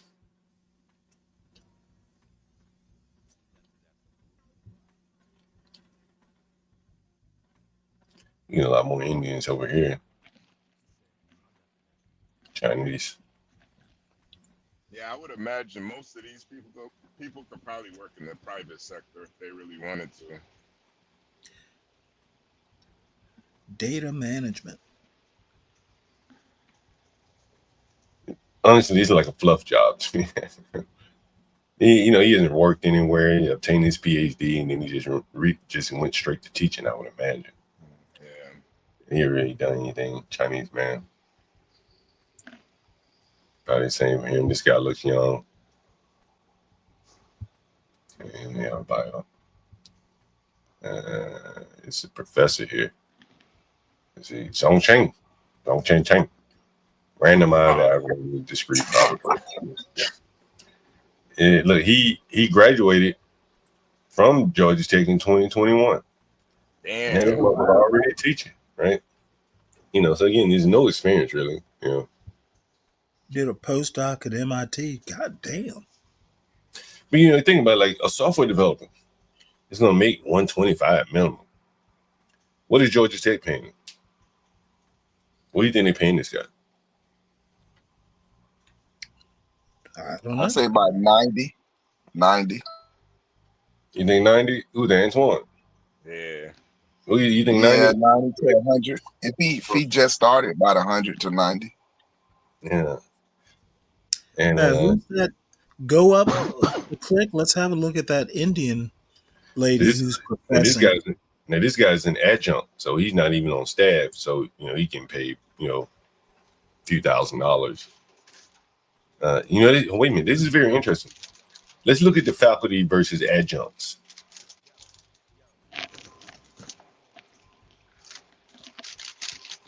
So this guy's adjunct, right?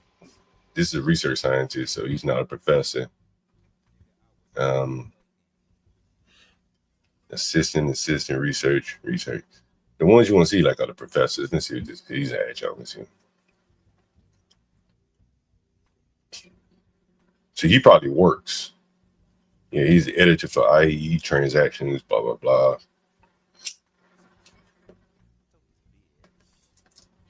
Yeah, so he's at University of California, Irvine. Yeah, he's been involved in the field. That's why he's an adjunct. Yeah. What college is this? This is Georgia Tech. Universal said they're making 120K easy. The professors. The assistant professor, like the one that just graduated, that's a good salary. No, I think he's just talking about the professors. A real professor, like this guy, he's probably making. This guy probably making 250. Right. Yeah. He's middle aged. He's associate dean. Yeah. I was hoping I'd get my son to do electrical engineering. He might. No, he's pretty firm. Last I heard, they've got a minor in artificial intelligence or something. So look at this guy right here. This is an interesting profile. What's his name? VJ Ganesh. Oh God. Let me maximize the screen. Right. He's a professor of computer science. Prior to joining Georgia Tech, he was a professor at Waterloo in Canada. This is about the second or third one we've seen from Waterloo, right? Is it? Yeah, another one from maybe the same one. I don't know. He taught there for 11 years. Was it 11 years? 11 years, right? Yeah. And a research scientist at Massachusetts, MIT, for 5 years, completed his PhD from Stanford in 2007. So from 2007, he primarily researched SAT, SMT solvers. I'm not sure what that is.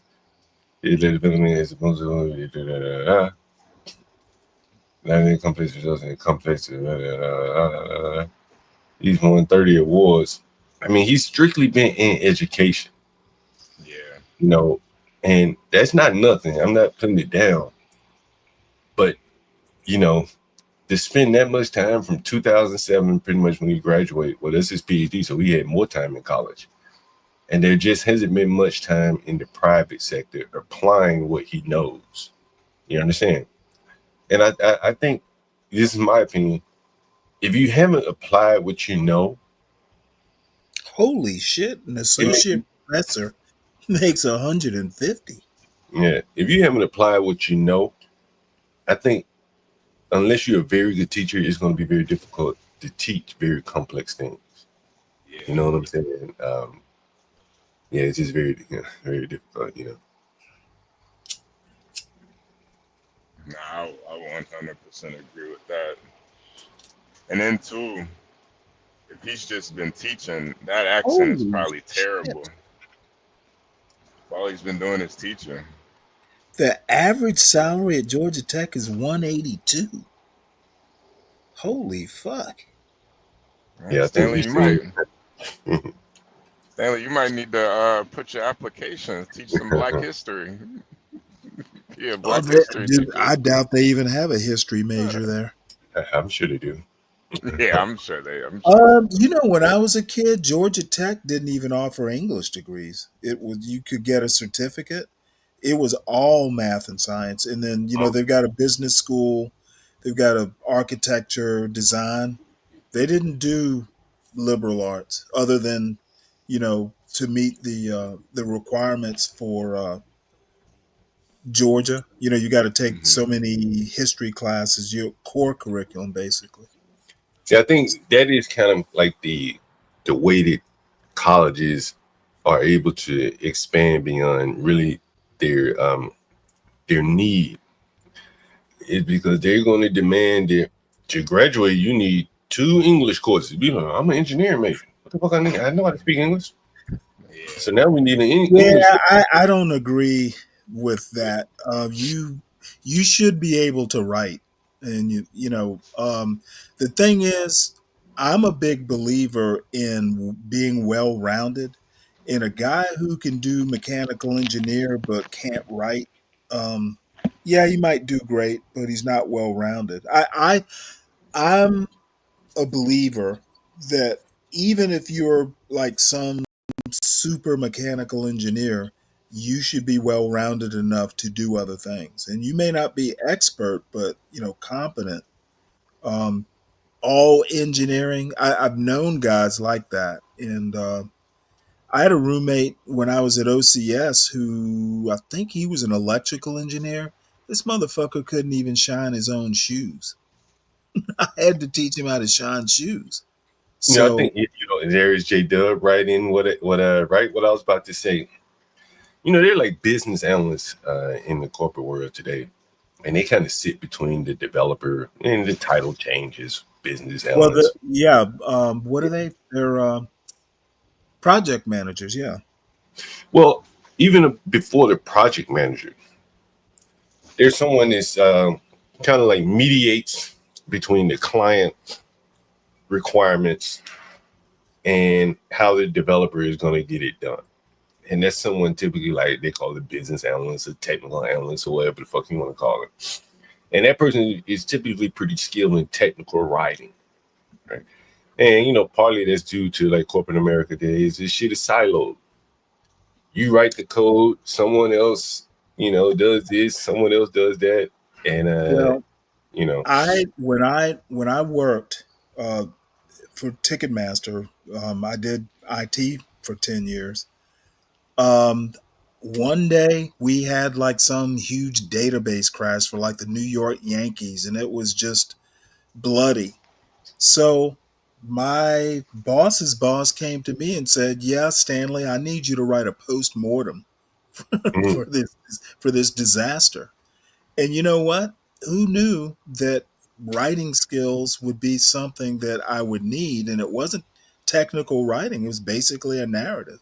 yeah, Thank goodness, I knew how to write. I think college is a place that you collect sometimes disparate skills. You never know when you might need to know how to write or type or just what yeah. have I you. don't disagree with you Life on that. throws curveballs, and I think just going there and doing nothing but what you want to do, it doesn't turn out a well-rounded product. I think I'm not sure about engineering, but in many majors, I would imagine that there is an element of public speaking. I know you get a PhD, you have to give a dissertation. That is something weird about Georgia Tech. Mm. They tell you to bring a suit because you will have to do public speaking, Right. presenting projects and stuff. Yeah, and I think that if you get into Georgia Tech, it's it's implied that you know how to read and write at a pretty good level, right? You're not gonna get in Georgia Tech and need remedial English, right? They're assuming you Right. come with the foundational skills to be able to articulate what you learn, or things like that. So I don't think they're going to be regressing or going back to try to build you up in that fashion. And so within their majors, computer science, I'm sure they're making you get up there and do some public speaking. Right. And that is kind of how you learn how to, speak, which I think is much more important for those students than taking an English class. Because as you can see, the salaries just are going to really just bloat. Many of these kids don't need an English teacher, but now they got an English department because of these requirements. J-Dub says no remedial classes at Tech. Probably. But there are probably some classes that, probably they don't need to be taught there. The kids probably I'm already have. sure they've got to have what is it, ESL? Mm-hmm. You think they have the? You think they have that? That history of Beyonce class there, Stanley? They might. They might. They got engineers on one there. Yoga, hot yoga. Hey Stanley, what Ticketmaster you was at? Because I worked at Ticketmaster for 5 years also. I worked out of an office in Chantilly, Virginia. Okay. I was in Orlando when I was in college when I was working there. Oh, were you working at a box office? I was working at like the center the call center. Oh, okay. And I became a supervisor. Yeah, one of those. Yep. No, I was a systems engineer, so yeah, high level. Yeah. Well, I don't know that it level. was high level. It's just if you asked me to print a ticket, I could put the ticket stock in the printer and tell the computer to print it. Other than that, that was the extent of my ticketing experience. Okay, I got you. Got to go to a lot of work this morning. Antoine, were you on your way to work this morning? You always driving No, somewhere. I got my little son. We about to go bike riding, but it's too cold, so that's it's right. President's Day school out. That's yeah. Yeah, it's Say what's up. President's Day. Say hey. Say what's up. What's up? What up, little man? Antoine Jr. yeah. Yeah, it's President's Day, Stanley. How are you celebrating President's Day today? You know what? I didn't even realize it was. Trump Day. I hung out my American flag, and pretty soon I'll be whistling Yankee Doodle Dandy. Oh, gotta celebrate Trump today, Stanley. Put your MAGA that's hat Lincoln. on. It's Lincoln and Washington, right? Oh, those are. I thought we celebrated all the presidents. Okay. Right. No. Oh, okay. I'm afraid not. I'm sure by the time Trump leaves, there will be a holiday specifically for him. Well, yeah. Deservedly so. Yeah. Okay. Stanley, are you against the whole Gulf of America thing? Are you against that? Well, I'm not for it. I mean, I think it's a silly idea, but it wouldn't be the worst thing he ever did. Okay. I've been seeing a lot of pushback on that, and I'm just kind of wondering why does it even really matter for real? Well, why does it matter to change it if it doesn't matter? I don't know. I mean, I could kind of see just kind of like the nationalism aspect of it, Yeah, well, I mean, if you're into that, then I guess there's a purpose. I'm not. Yeah. Abraham Lincoln was born February 12th. Thomas Jefferson was born in April.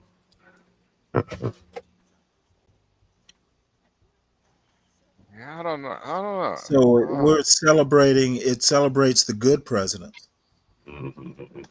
Well, I mean, that's who you ask. I'm sure some people weren't too happy with Abe Lincoln.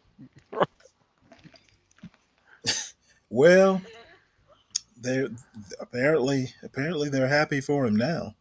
Yeah, yeah.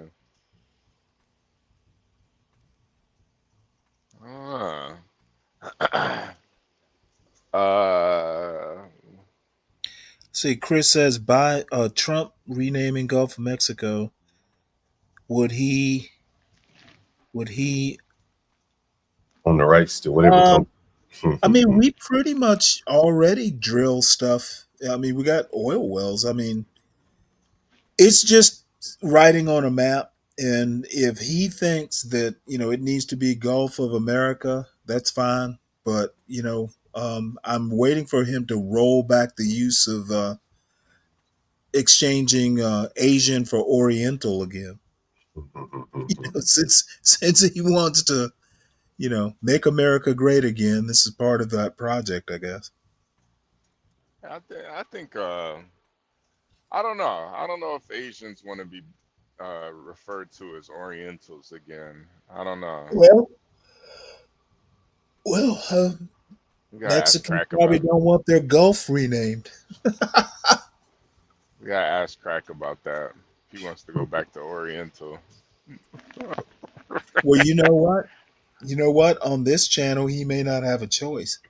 Ah. Get cracked. Get cracked. Oriental sounds a lot cooler. It does. Watching Bitcoin lately? So the Redskins, right? Anyone been watching Bitcoin lately? I haven't. What's been going on with It's it? down to 96,000 now. Ooh, yeah. Not surprised. No, the markets are closed today, so I haven't even been checking it out. To put it in perspective, it was just at 105,000. That's a big dip, Yeah. And it's gonna be tough if the rug ever gets pulled out from upon these people. There's gonna be a lot of young people with their a lot of their hope exhausted. I think there's a lot of hope in Bitcoin for young people.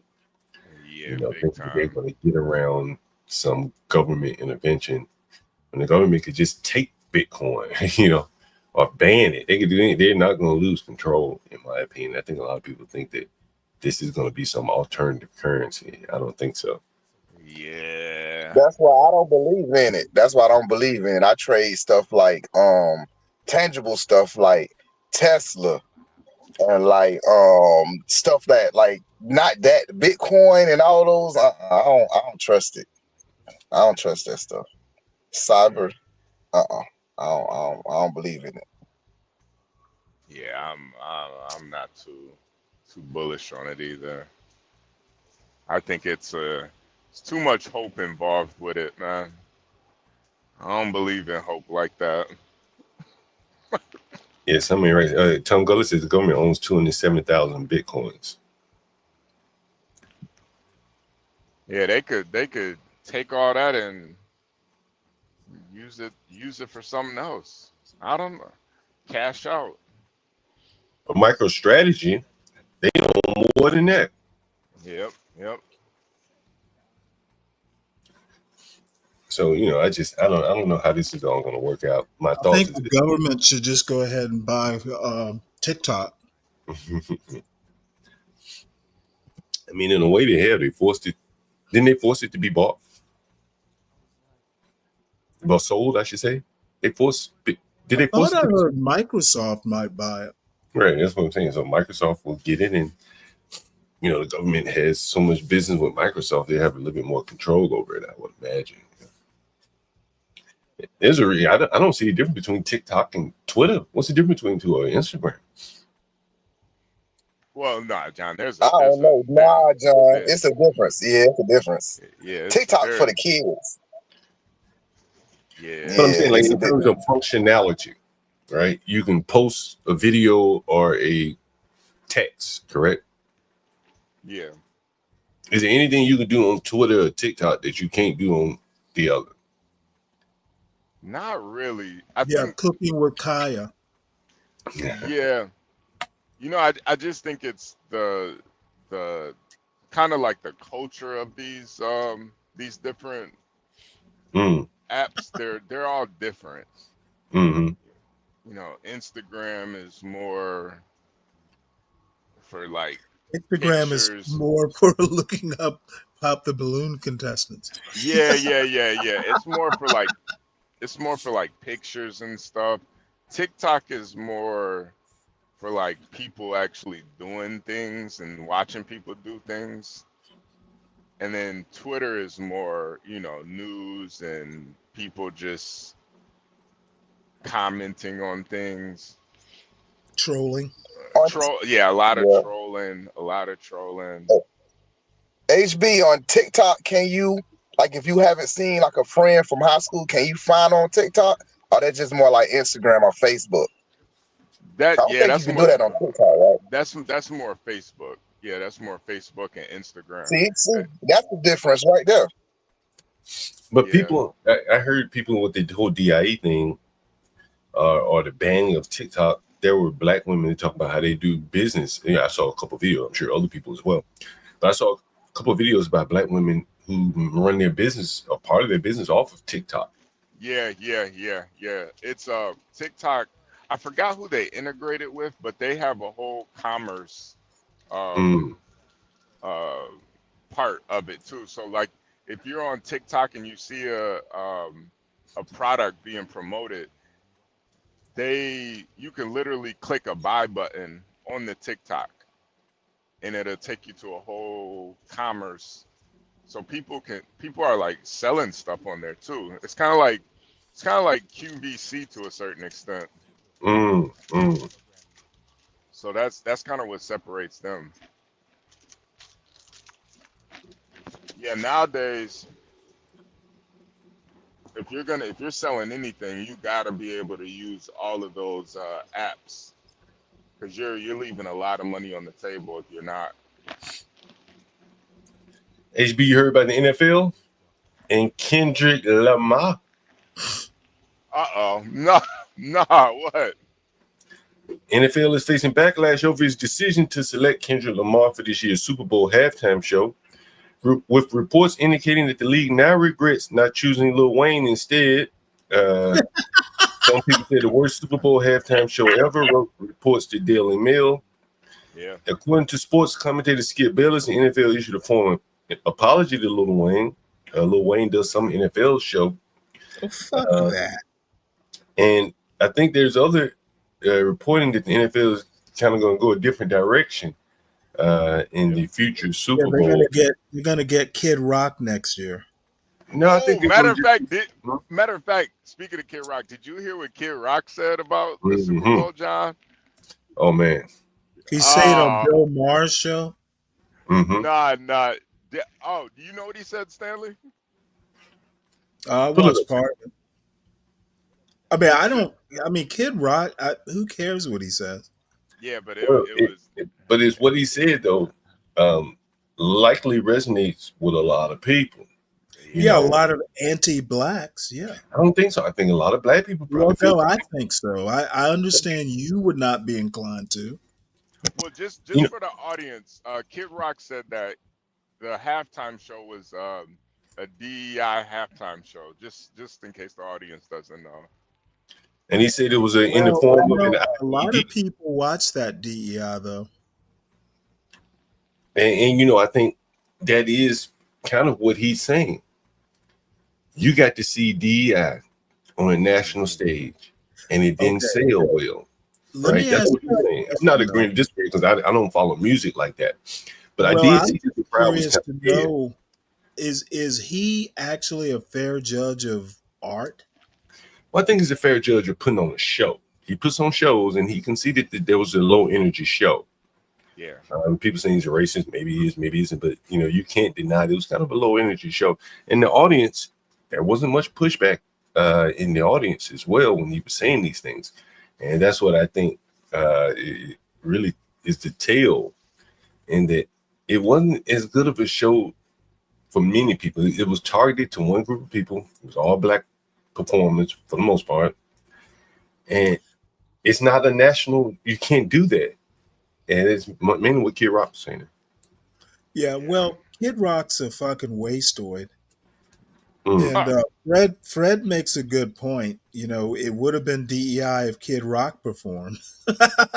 Kendrick just won 5 Grammys. He was the most Well, qualified. Kid Rock once performed. I did not notice he performed. I think with Beyonce on stage. Yeah, Oh he shit, did. we remembered that, huh? Well, Yeah, he did. it was in the reference to what he was saying. I remember reading that. I said, "Damn, okay, so he's not against black people, but he just wants to put on the best show and to target a niche audience. You know, You that's know just what? not put on a good show." Let's just go ahead and end this show, and let's go ahead and start HB's show, because this anti-blackness. Oh, come on, Stanley. Come on. I mean, take Stanley. even listening to Kid Rock criticize Kendrick Lamar. That's fucking ridiculous. But I lit off by saying that the NFL is saying maybe Lil Wayne is black. John, you know what? I think they did what they did. I think we're taking Super Bowl halftime shows way too seriously. And frankly, the Super Bowl is taken way too seriously. I can't disagree with you there. Well, I mean, it is America's favorite sport, Stanley. You know what? HB, he from that city, Kid Rock is America's favorite rocker. I don't know one song of his. So I don't know. You don't know what? I don't know. I mean, maybe if I heard it, I would know it. You know. I mean, why don't we get Ted Nugent's? Can we get Ted Nugent's opinion too? Well, I think this is a guy that has performed at the Super Bowl. He's performed with a diverse set of performers. Okay, he was the DEI. Beyonce was the bigger star. Kid Rock, and I understand that he's performed at an NFL show, so that makes him eminently qualified to critique this year's show.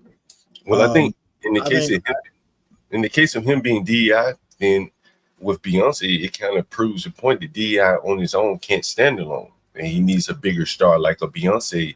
You know, I know you want to do the pretzel logic here.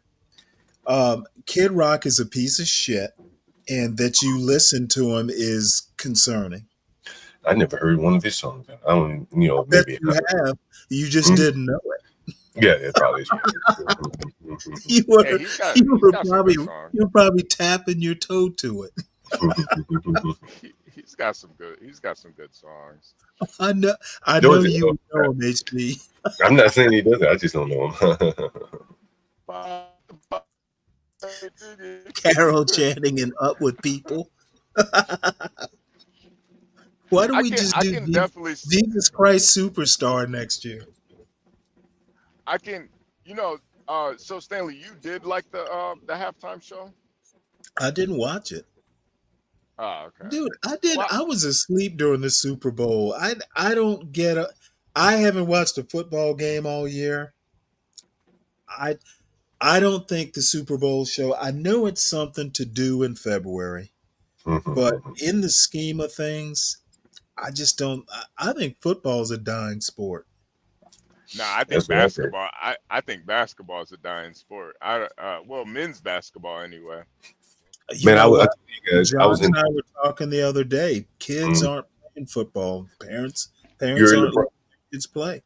I think LeBron James took a shot across the bow when he said he wouldn't let his children play. I think that's the first time I've heard an athlete talk about football and refusing to allow his children to play. And it's interesting, there was a black basketball player basically sinking football. And, you know, I was riding in Alexandria, Virginia the other day, and I saw a sign. It was flag football sign up. And we've talked about, I think, California, Maryland, New York. A lot of these places are pushing to ban tackle football, at least at some level, early on at least. And if you're not learning how to properly tackle and shit like that, many of the kids that have come from more affluent backgrounds, they're not allowing their children to play. It'll go the way of boxing at best. At worst, it'll just go away altogether. I think basketball will hang around because they're able to pull other players Well, you can play it internationally. Right. And I think the genetic link to basketball is very strong. I think there's really something there. You're starting to see a lot of players have their children in the league, and which means that they're willing to allow their children to come into the league. Football players, not so much, man. You know, I can't see a football player wanting his child to play football. You know, Michael Irvin's son trying to be a rapper, right? They don't want that shit's a grind, man. You know what I mean? And you know, the money just isn't there like that. Yeah, football was like number 10 or something. I mean, football.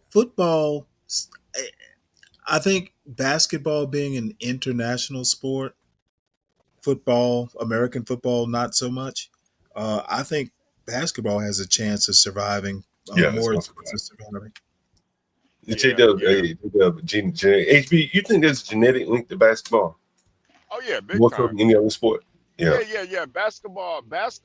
I've seen the change where it used to be like, you know, hood niggas going into the league. Now it's a bunch of, you know, millionaire kids going to the league now. Yeah. And Europeans. Europeans, yeah. Africans. Who've already won over in their country. You know, Luka Doncic was a European champion before he even played in the NBA. Yeah. Right, but what I'm saying is that with them coming over to play here, it's becoming a lot more internationalized. Oh yeah. It stands a better chance of surviving than football does. No, yeah, I they're agree. making touches in basketball either. I just think the NBA has to do a lot of they gotta change up their branding a lot. Because I feel like they're still kind of stuck in this this DEI thing where they're pushing these agendas a little too much. And what DEI thing is the NBA pushing?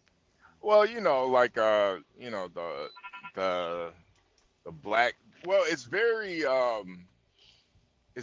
player centric. Are you saying that black people need like special waivers or quotas to play basketball? Well, okay, DEI is probably not the best word, but it needs to be a little bit more professional. Just a little bit more professional. Like even when I was watching some of the highlights from the All-Star game. You know, all the players when they came out dancing and stuff. And you want them to goose step? No, I want them to be. You want them to march in formation? I want them to be stoic like they were in the 90s, man. Just walk out there like a goddamn man. I want to see them doing the stanky leg, walking down. Some of the outfits these motherfuckers be wearing. Oh my god! Yeah, like they dress like women, damn near, man. What? Yeah, that too, man. They need to go back to suits. Just wear suits to the game. HB, you want them to wear those short shorts like they did back in the 70s, right? Get out of here, Stanley. They pretty much do now. You want them to wear short shorts and those long tube socks and Chuck Taylors. Kimmy K says Kid Rock's first baby mama was black until he found out the baby wasn't his. What? Is that true? What? Ouch. This nigga sound like Red Savage. They sound like Red Savage. Damn. Savage Red. Sorry, Savage Red. Yeah. What, Savage Red have a black wife? Yeah. Black baby mama. Black baby mama. Sorry. Yeah. When he told me that story, I said, boy, God damn, it's the difference between white men and black men. Right? Dang. But I think she was drugged out or something. I can't remember what the fuck it was, but don't let me quote it. Savage Red actually kind of reminds me of Kid Rock, to be honest. Yeah, a little bit. I can see that. Yeah. I just think with the NBA, the owners have to kind of take back control of the league. Because they need to crack that whip. Yeah, they do. It's gotten Make out of them, make control. them, make them do underhanded free throws, and do a Bob McGinnis one-handed. And we You know, need let's more bring. hook. We need more Let's hook take it back. shots. Let's take it back to the 70s, like right after the ABA folded. That was the golden age of basketball. Yeah, because it's I don't know, man. It's the product isn't as good as it And used they to need be. to raise the rim by a foot. So that blasted dunking, they can't dunk anymore. They have to shoot. They actually have to have shooting skills. Uh, they can all pretty much shoot nowadays. Oh, did I not say George McGinnis? What did I say? I said Bob McGinnis. I'm sorry. My bad. I'm thinking of Bob McAdoo.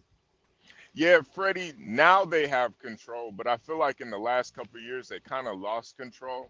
I think the owners are getting back control of this league now, the NBA, because they're the ratings are down. Honestly, the WNBA is a lot more exciting now than the NBA. The WNBA just had this one-on-one tournament, and it was, man, it was so competitive to watch. Like people have been saying that they want to see that for the NBA for years. Like we want to see a one-on-one tournament for the All-Star game. So they're gonna have to figure something out. Yeah, I think the ratings probably will increase before they decrease. I mean, ultimately they're selling a product, and they got 82 games plus playoffs. Yeah. People are going to just naturally gravitate to watch some on TV. And the TV ratings, they may plateau, but I think there's a floor to where the ratings won't go, and they'll always be able to sell their product to the television networks. The NFL, probably has a harder way to go. It's still television programming, but you're only so good as the product you're putting on the field. Yeah. And I've been reading about like scoring is down in the NFL, and other things, other little statistics, touchdowns scored, things like that, passing yards thrown by quarterbacks. They made the quarterback position easier as ever, but the quarterback play hasn't increased, commensurately. And so that's going to make it for a harder product to watch on the field as it goes along. That's one of the other layers of the problem I think that the NFL has.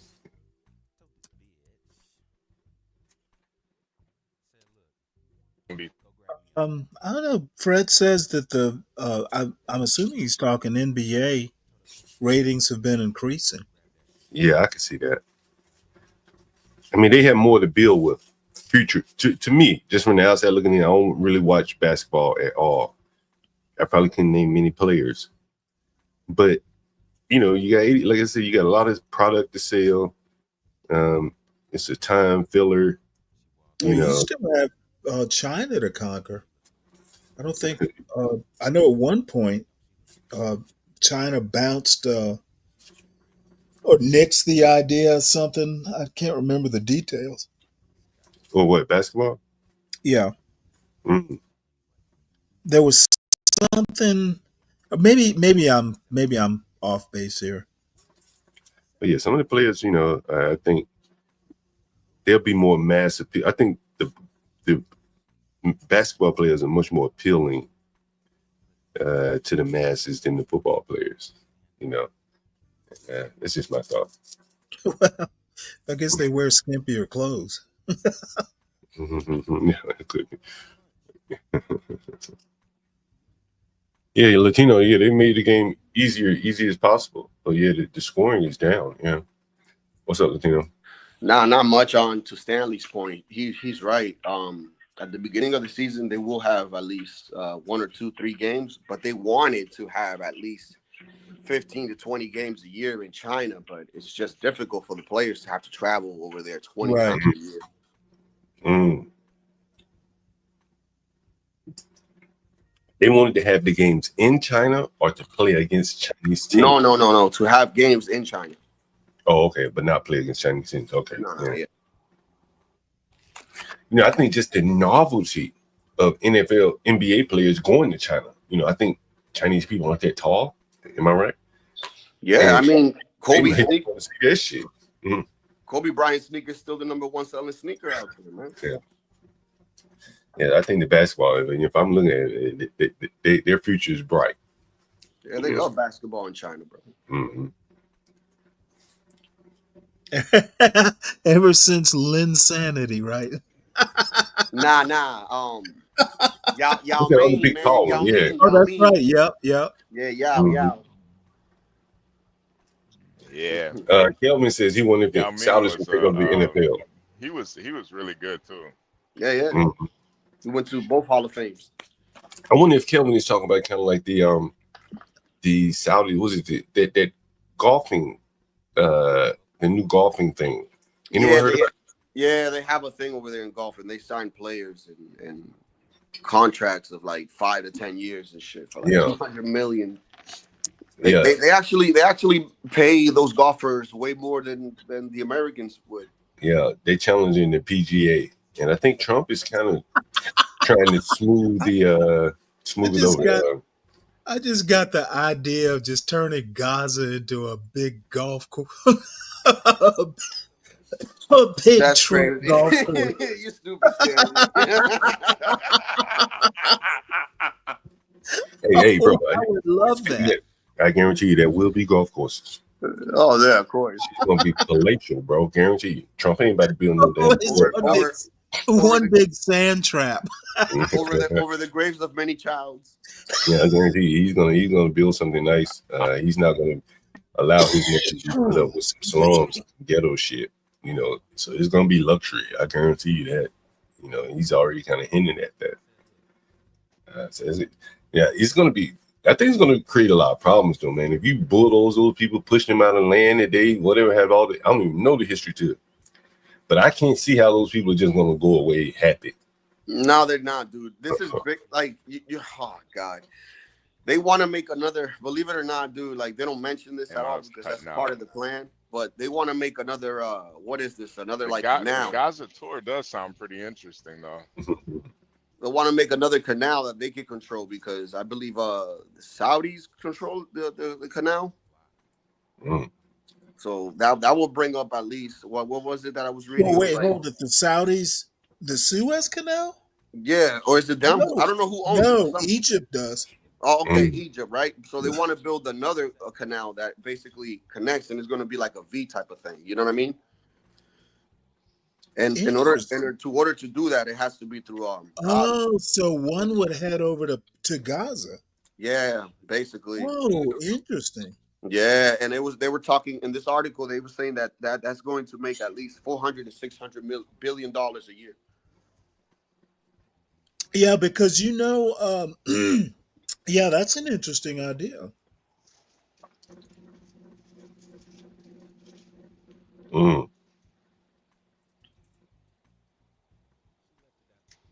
it is interesting. Mm-hmm.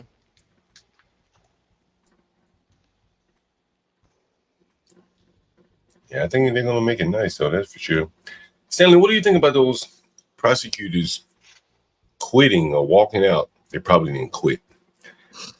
On the, I think that I know the what's her name, Sassoon, was a Republican, like with real Republican bona fides. So I think it will all go for naught. But I know that she was acting attorney general. I'm sorry, U.S. attorney for the Southern District. I happened to see her kind of resume, not the official resume, but the stuff she's done. She'll be fine. now, actually, like, what do you think about like these people? Like, they are seemingly running their own little law enforcement. No, what Trump's going to have problems with is he doesn't control the judicial branch. And I don't think he understands that the judicial branch they can't be primary.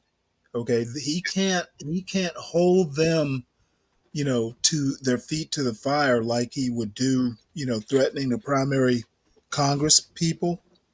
So, he's he's he's not going to be able to strong arm the judicial branch. But if Can I your ask boss, something? no, hold on for 1 second. If your boss tells you to do something, right, and apparently Pam Bundy told her subordinates to drop the charges, it's supposed to do that. No. And See, you don't quite understand. You have choices. You can either do what your boss says or you can quit. You that's true. always That's have those two, you that's true. always have those two options, and they Right. decided to quit. And I would imagine that there are a lot of other cases that have come across their face, which are probably much more egregious than this. But they really wanted Eric Adams so bad that they quit when they weren't allowed to go after him. That's very telling, right? They wanted him. They wanted that motherfucker so bad they quit their job when they wanted. It's like, did we exist Wait, to they wanted who? Eric Adams. They wanted that nigga so bad that when they Okay, couldn't John, that nigga, I, they said, I I quit. understand. I Like, understand think about that shit. Well, I'm not I am thinking about that shit. Apparently, they got him dead to rights, and Trump basically being unethical in that request, they decided not to follow it. Yeah, that's what I wanted to ask. So hell yeah, they wanted him. Apparently, they felt he was a criminal. Yeah, But that was they my couldn't question. say, you know what? I'm here to fight for justice in general. But they seem to specifically want him, and when they weren't allowed to go out there, Okay, I don't. when there were understand many other that when there were many other criminals bigger than him that they could have focused their energy on for the betterment of their own neighborhoods and communities, their job. But when they Okay, weren't allowed to get him, this one black it man, is one of the most important things you can do to hold elected officials to account. Okay, I oddly enough think it's worse than being a criminal when your elected officials Agreed. are doing things they shouldn't be doing. That's Agreed. huge. Agreed. And having someone say, "Oh, hey, drop the charges because of politics," they did the right thing. And the good thing, especially Miss Sassoon, she's got the kind of pedigree. I think she even clerked for Justice Roberts. She will be okay. Yeah, because that's Now, my thing. Like, if if she'd you, been some, hey, University of Georgia law grad, well, maybe she wouldn't have those options. But she is an elite lawyer yeah, that was with my thing. I with don't the know Supreme Court pedigree. She'll be fine. if he's guilty of those crimes, man. Like, that's kind of iffy, man. For that Trump's administration to go over there and dismiss these charges, dude. Let me make a quick diversion here. CK, I wanted to ask you if you'd been on the Truman. What do you think? I think Port Said, you've probably been through there too. It's busy as shit. I'm surprised we don't have more accidents. I just think that the DOJ, like many departments, probably have been weaponized, and for whatever reason, Eric Adams fell out of grace with these people, and they wanted him. They wanted to punish that nigga, and those people seemingly were serving a single purpose. Because they've seen many cases that the department has chosen not to prosecute because of who the person is. Just the same as in this case, they were being asked to dismiss the case for whatever reason. And a lot of people don't get prosecuted because they're politically connected. And you know what? And these people don't step back. And these people don't express their ethic. How often do you get a president of the United States basically doing a loyalty test? We didn't do a loyalty test. It was one of his exactly what we did. Basically, Pam Bondi could have signed it. Eric Bove could have signed it. They pushed it down to the people that they wanted to test. And those Isn't people that how said, it's done? Though? Isn't that how it's done? When they didn't charge Hunter Biden, wasn't that a loyalty okay, who test? gives a fuck about Hunter It Biden? goes both ways. Some people don't get charged. Some people get charged. Hunter Biden was elected by whom? The crackhead. Okay, Anyway, John, the point I is, understand you want to do your MAGA. listen, I much would have preferred, Bottom honestly. line Yeah, is, I know ethics are like a foreign concept to Trump and his minions. But this lady had a ethical core that she was not willing to breach for loyalty to Trump. Let's say what John is saying is right, and they do investigate John, whatever his name is, Eric Adams, right, and they find that there's nothing there. You think anything would have happened? Well, I think if there was nothing there, they would have they'd have known that by now. Exactly. Yeah, I think there was definitely something there. But, there you go. But was there something there because of his pushback against the migrants, or was there something there? I mean, we all know HB. Come on. Okay. Yeah, that's what I'm saying. Is he any different than any other politician? I don't think so. Okay, well, now it's going to be two. It's going to be two asses I have to hand to somebody. Come on. Bottom line leave my ass alone, is Stanley. the lawyers. They either were going to do the job required or they were going to quit. They decided to quit. It is a perfectly legitimate choice. Get somebody else. Get somebody else who is going to be loyal blindly and not do the ethical thing. I think it presents an interesting dilemma for Eric Adams. He was a nigga that was loyal, but I guess he couldn't be loyal to a fault to the Democrats, so they went after his ass. The white man made the order to let him go. And now the Democrats saying, we really wanted that nigga. And we hate this white man for letting us not get that nigga. These people aren't Democrats. The lady is a member of the Federalist Society. She clerked for John Roberts. Well, you're right. You're right. Better Republican bona fides than Trump does. You're right. The unit party, the Democrats and Republicans wanted that nigga. And you know what? That nigga got away.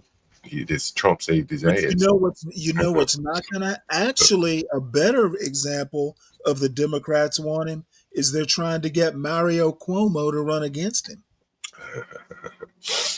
Yeah, I think that nigga learned a very valuable lesson. What? I did. Hell, I did probably go 2 streams on the nigga. He was a partying bullshit nigga, right? Nigga love to party. Fucking son is a rapper. Who? Eric Adams? Yeah, Eric Adams. Yeah, nigga son rapping in the Gracie Mansion. Is that right? Yeah, fucking nigga, man. Right, and the white man had to come along and save his dumb, stupid ass from going to prison, right? And, I say all along, man. The media held this nigga up to something he really wasn't. Nigga wasn't no fucking police officer. I think he mostly spent most of his time in transit, and he had a hatred for white people. But the Eric media, Adams did? yeah. When he said, when I was up in Harlem or somewhere, I used to be cracking them white folks' head or some shit. They got clips of him. And but the media let that shit slide and put his dumb ass in office and then put a migrant crisis over his head. And he too dumb out partying while they were plotting against his dumb ass. And then when he finally figured out what the fuck they doing to him and spoke out against it, they tried to put his dumb ass in prison.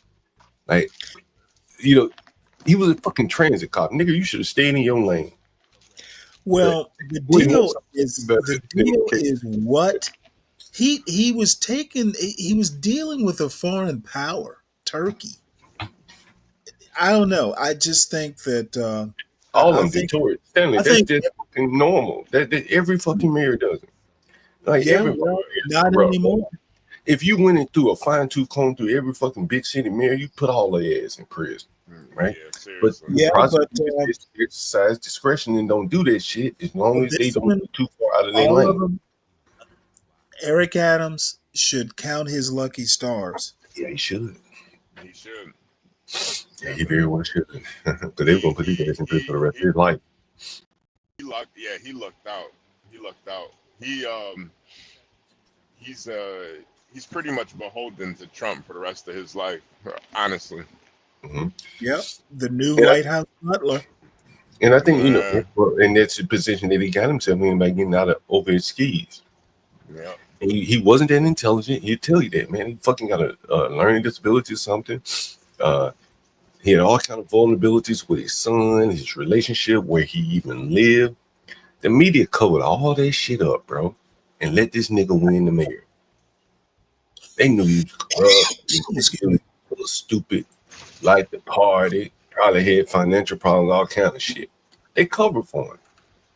And when they got him in the mayor's office, they wanted him to do what the fuck they wanted him to do.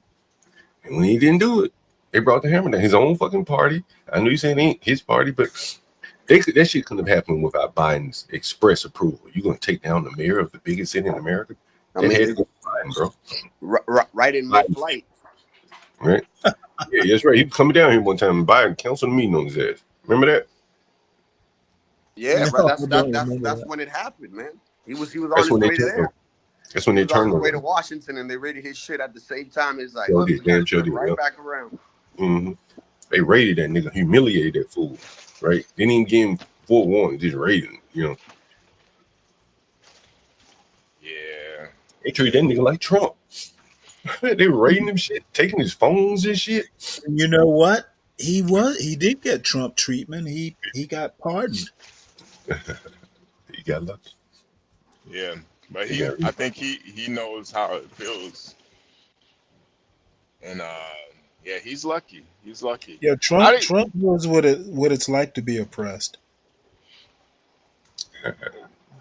Well, he has that mugshot right there. He put it right next to Eric Adams.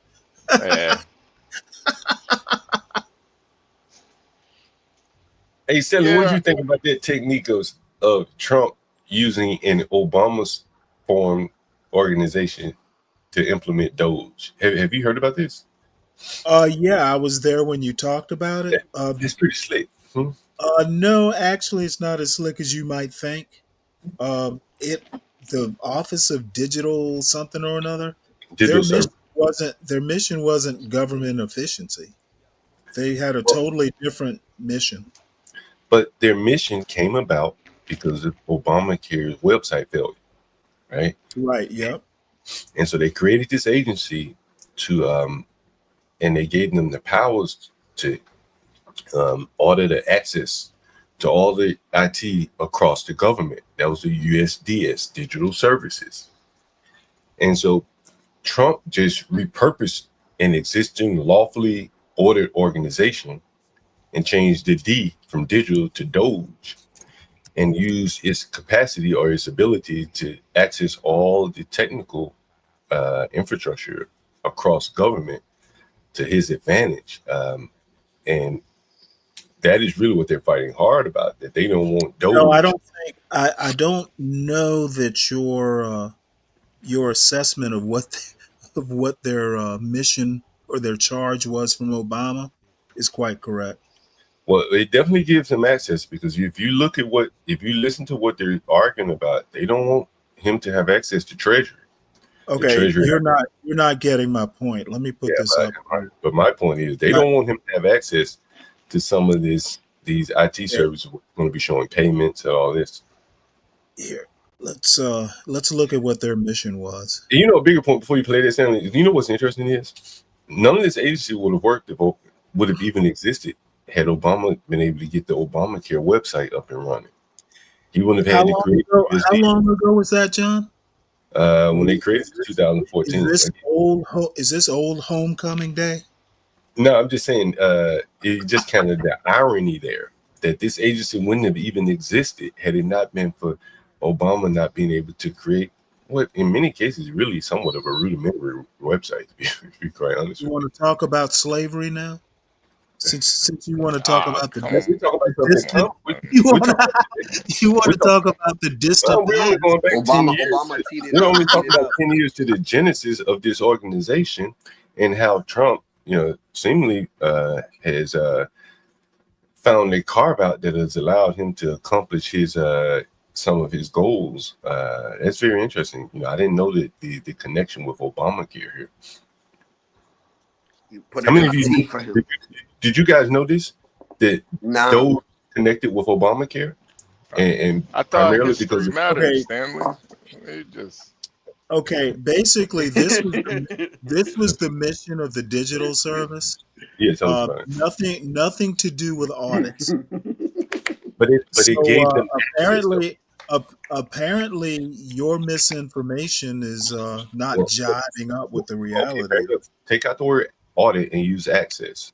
It gave them access to all. Okay, no, I'm not going to take out the word audit and substitute. Well, I'm add it going then. to How go. about that? I'm going to be very literal about this. Well, for those of you that are interested, look up the history of Doge and what it gives them access to, and that is what. And it has nothing to do with the USDS. Okay, well, look up what USDS has access to. This is what it's on the screen. Right, we can't read this. I can't read. It's a little small, but Okay, well, let me put the link in the back for you. yeah, and yeah, I went into it the other day. Again, this organization was created after Obamacare's disastrous failure. That is true. Now, what I'm saying is that its mission under Obama is very different than its renamed and repurposed mission is under Trump. And so I'm asking you, what about their access? I'm saying Trump isn't slick. He was just lazy. Look, he would have to go through Congress. That's right. Right. And So he was slick. Right? He was slick in repurposing an already existing executive agency. So if being lazy is slick, then that is Trump all day. And I'll put this link in the back for you. And I can put another link in the back for you. The U.S. Doge Service has access to federal agency systems, including those that contain sensitive information. Doge is a reorganized version of the United States Digital Service, which was founded in reorganized, repurposed, not the same mission. But that what does Doge do besides audit? But that first word there is what access. Does Doge do? I know you don't want to focus on that word access, but that word access. Okay, I'm not going to follow up that bait. The word is the word. Stop substituting. That word right there is a killer. Okay, that's the what they U.S. don't. Digital Service did not fire people. It didn't lay people off. Doge is different. Okay. All right. Dude, yo, yesterday on CT's panel, there's a girl that used to come up on here, man, with glasses, like weird looking chick. I don't remember her name, dude. White chick. Yo, she came on CT. Oh, Noelle. Noelle, dude. She flashed, dude. She flashed. She flashed, dude. I was like, yo, what is she doing? Well, what'd they look like? It looked like a woman that is going through a transition. Why did she do that? Why did she do that? Dude, I was gonna clip it, but I was like, it's not even worth like my space on my phone, dude. Jeez. I'm like, she just got up on there, started doing her dancing shit, and all of a sudden she just lifted her shirt up. I'm like, dude, what the? They probably got CT some views. Okay, John, you put this up for what? Well, I'm telling you, what I think they're fighting over is the access. Like, they don't want access. Absolutely. I don't think they want Doge to have access to the federal system, their payment systems and things like that. You want to know why? Because I think it would expose some shady payments. I mean, we already seen. I think it's because Elon Musk is an unelected special government employee with no clearance whatsoever. Why does he need access to U.S. taxpayer information? What is he going to make? Is he going to make my household more efficient too?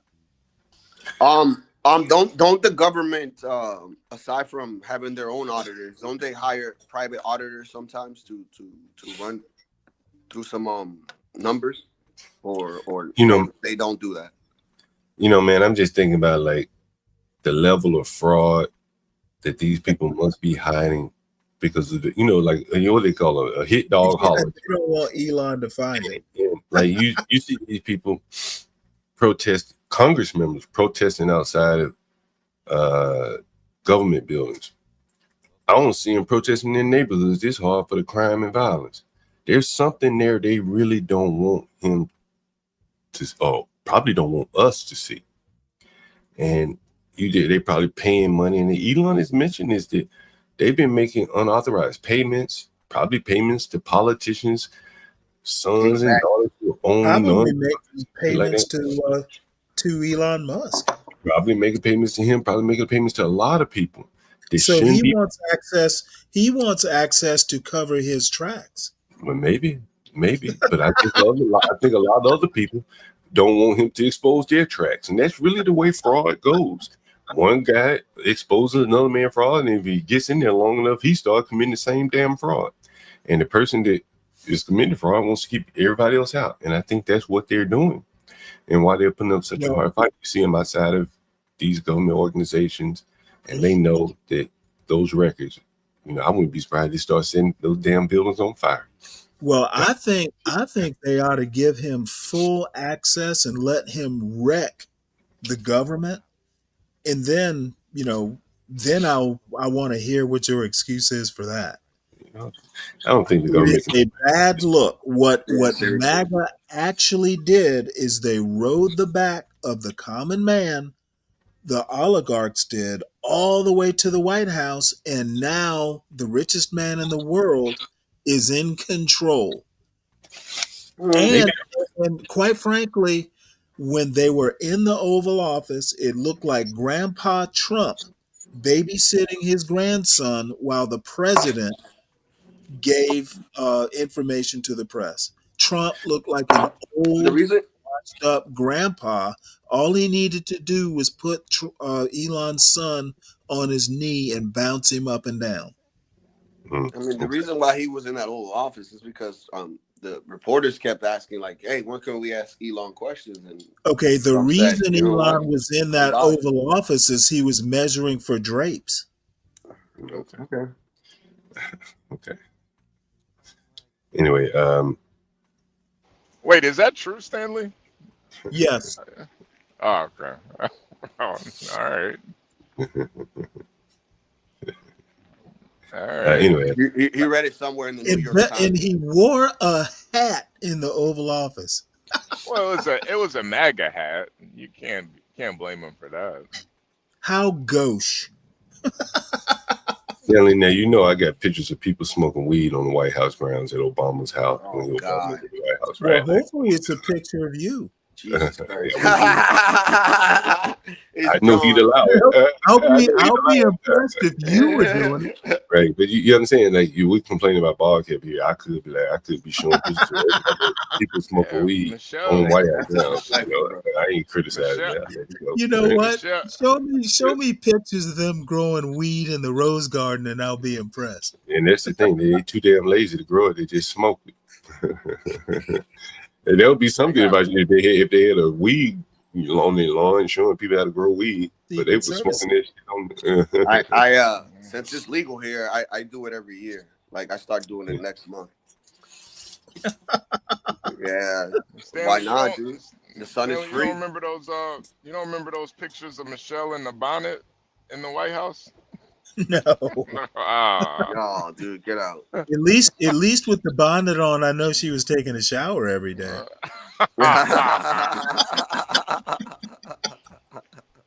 Not like every other day. She kept that manfish clean, huh? No, we Angry Snowman, me and HB were talking about white people taking showers every other day or something like that. Oh, bro. Yeah. Come on, dude. Don't even get me started. Don't even get me started. Stanley, did your wife shower every day? Yeah, she did. Okay, I shower twice a day, man.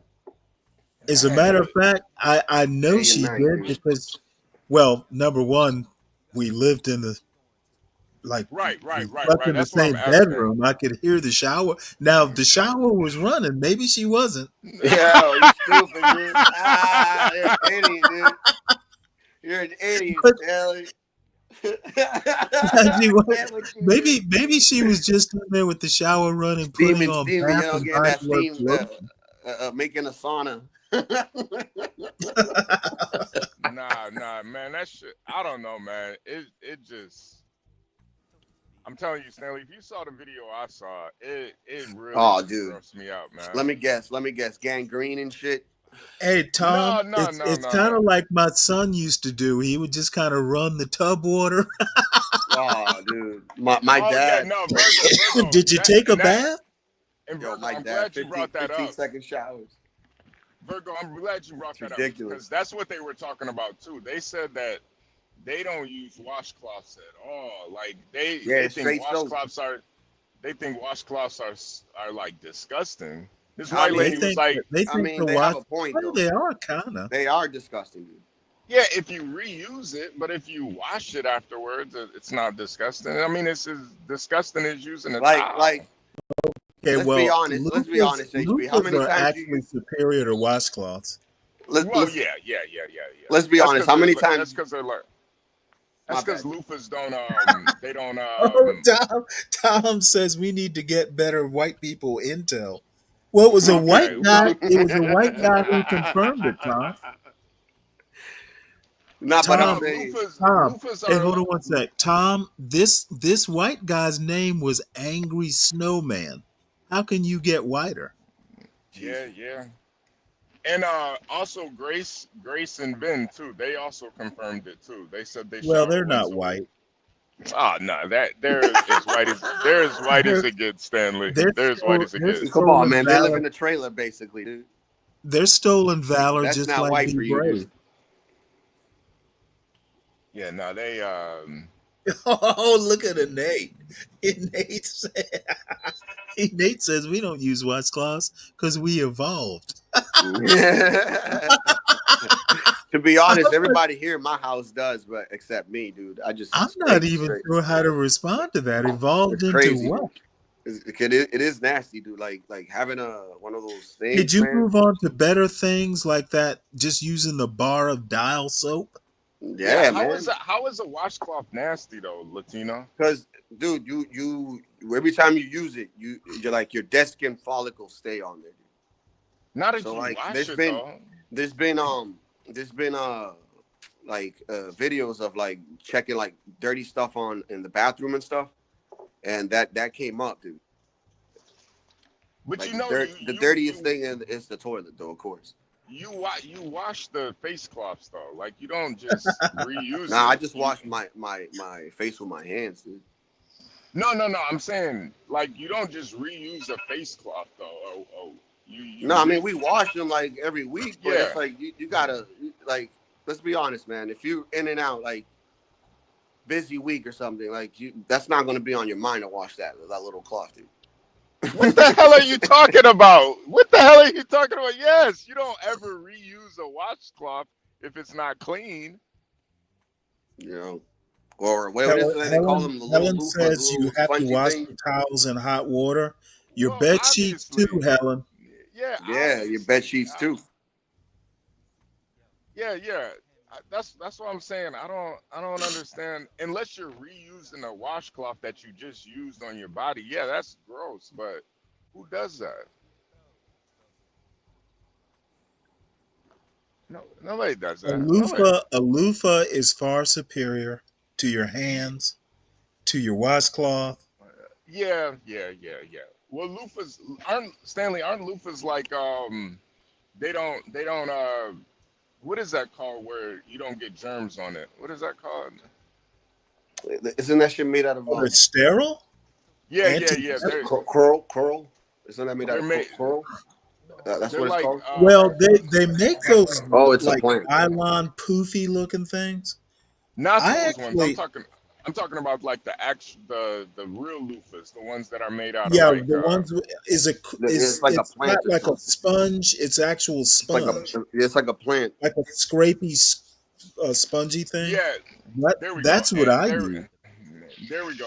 Helen Haynes. They're Not antimicrobial. bacterial. Okay.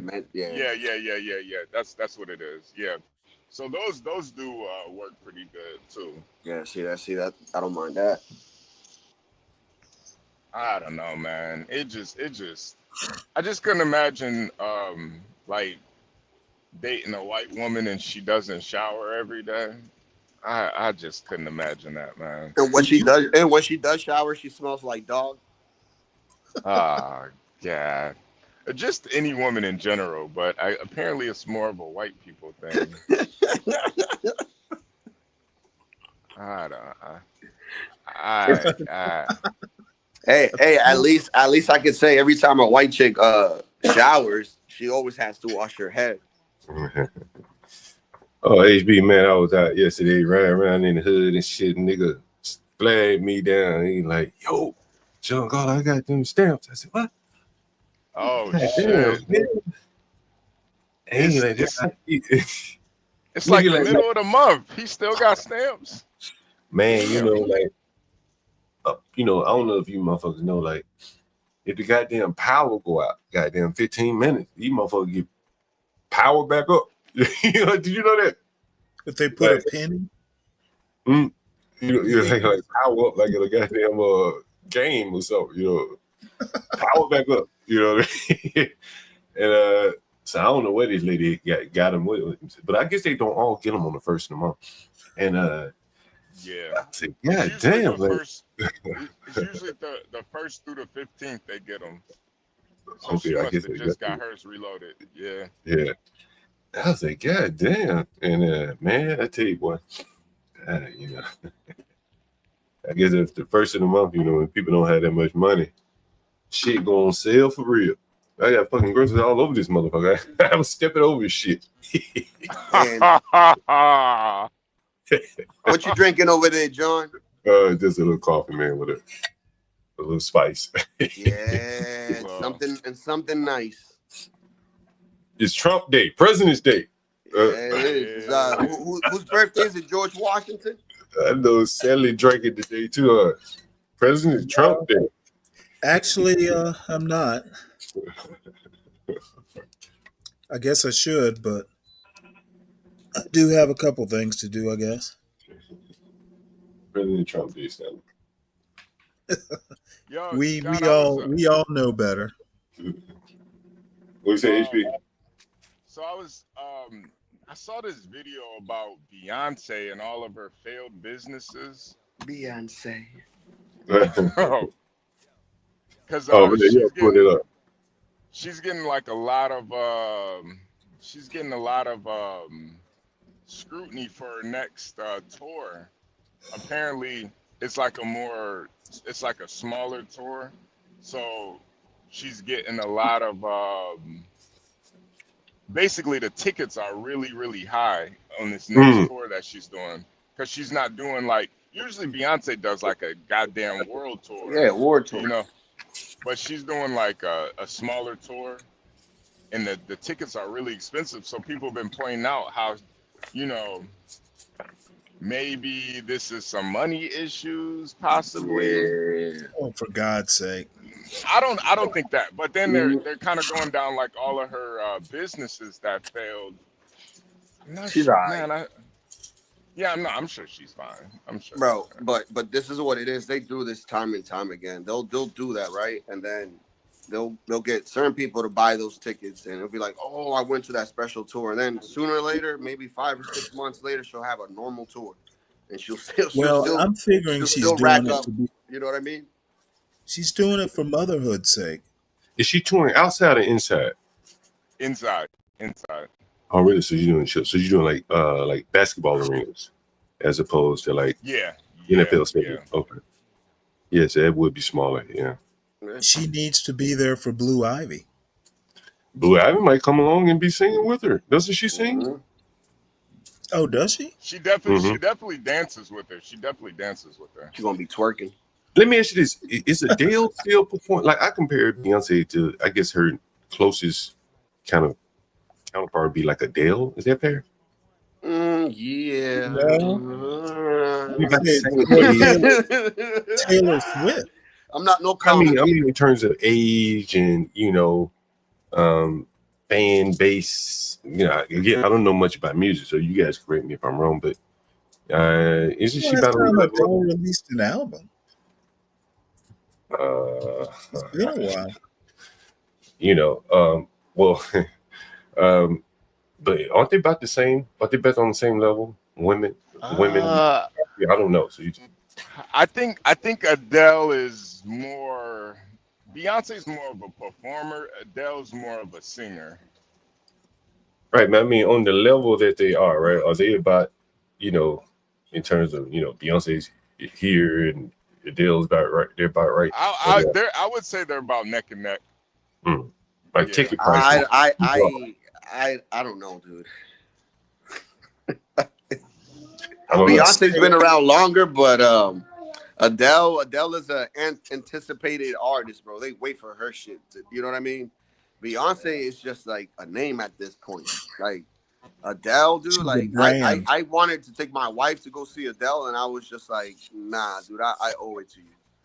Well, I think with Adele, I guess the point I'm getting at is kind of scarcity. You understand? Like she's aging into, and I guess her music never required her to be very high energy.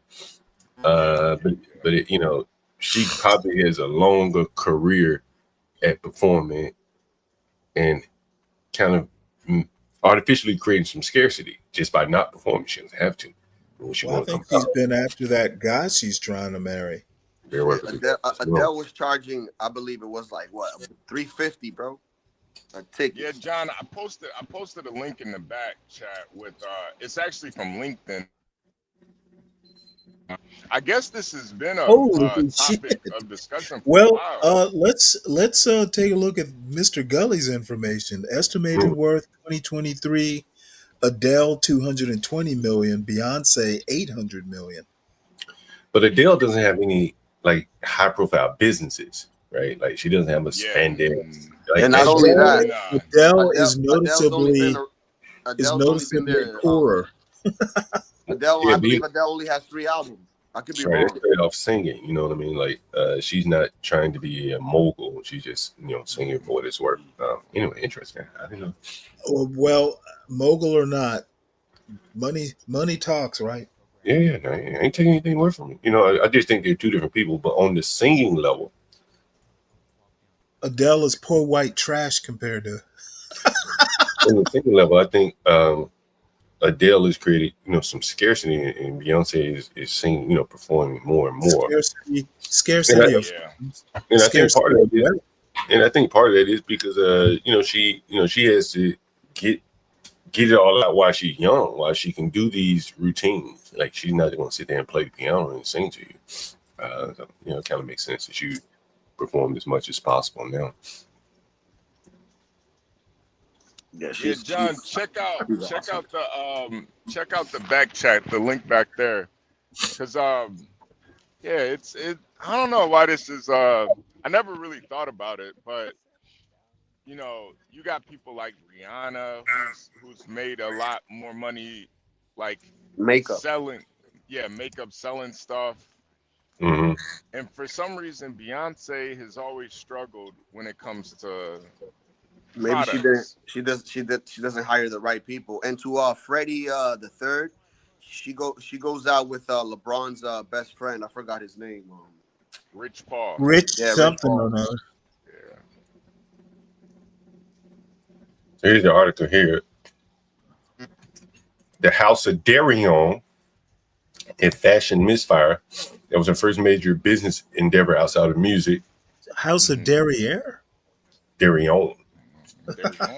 There's a clothing line, and it's a similar pattern here. They all seem to find clothing line.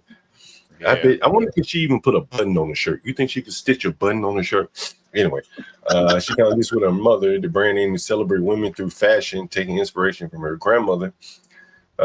House of Darion struggled to carve out its place in the market, lack of clear identity, and failed to stand out in an increasingly competitive world of celebrity fashion. About 2012, the brand had fizzled out. So when did she start it? It doesn't say when she started, but it didn't last very long. Anyway, Ivy Park, I remember this one. This was her Kim Kardashian type line. No, this is her athleisure wear. Partnering with Topshop, the business booming fitness wear segment. She launched it under a new partnership with Adidas. Supposed to challenge her relying on star power to carry her brand. Anyway, so that one didn't work. Ivy Park. She relies on her brand and says Beyonce, the entrepreneur, lacks a clear, defined identity. When it comes to business, a personal brand is not just a name, it's a promise of value, a message that resonates deeply with consumers. Rihanna, Beauty, and Savage X Fenty have been wildly successful. Her brand is built on inclusivity, self-expression, and breaking boundaries in beauty and fashion. You know what to expect with her products. Ivy Park, for example, is supposed to promote empowerment and strength, but these values were not clearly articulated in the product lines or marketing. In essence, she doesn't seem to have the personal brand clarity as Beyonce, the musician. I think that's true. It's very interesting how, in one area, it's a clear brand. She has the Bayhave. But I don't think the Bayhave is behind her branding of other products. They're clearly strictly on her music, which is very interesting. Yeah. There's nothing wrong with that. I'm just pointing it out. It seemed like her name is used, while Beyonce is involved in her businesses, it seemed like her name is used as more of a stamp of approval rather than being deeply integrated into the brand's DNA. This is something I've talked about a lot of times when these people get clothing deals. They're just signing clothing deals with a company that goes and manufacture it in China and slap their label on it. It's a very simplistic way of doing business. And this is kind of what they seem to be saying about her. What do you take, HB? Yeah, no, I think that's her biggest issue is, especially with artists or singers and stuff, your brand has to kind of be like an extension of you. And I don't think Beyonce, it's her what she kind of represents. I think it's just hard to kind of sell these things to her base because they don't really, Beyonce, yeah, she's a megastar, but nobody really knows who Beyonce is as a person, or she's kind of like a robot almost. I prefer her over Kendrick at the Super Bowl. I can tell you that. Yeah, I think Beyonce put on a higher energy show. Kid Rock doing next year's show. Yeah. Well, Kid Rock probably can. I don't know. Could Kid Rock do a show by himself? Will he be big enough for the Super Bowl? I hope so. I'd love to see it. I mean, because he didn't do it by himself when Beyonce was the headliner. I don't know if he could headline that by himself. He needs to prove he can survive without DEI. Well, I think he's saying that he can't survive. He needs. Now that DEI is rescinded, he's gonna have to pretty much float his own boat. Hey, anyone out here buy gaming laptops? I'm looking to buy a gaming laptop. Any suggestions? Got this tech get cracked. He said MSI sucks. I don't even know who the hell MSI is, but what are you trying to get a gaming laptop for? Well, probably just better streaming for the OBS and shit. Oh yeah, well yeah. I think I need a graphics card, so I think it's better now since I use straight OBS. But Kaizen want to always improve here. You want a laptop or a desktop?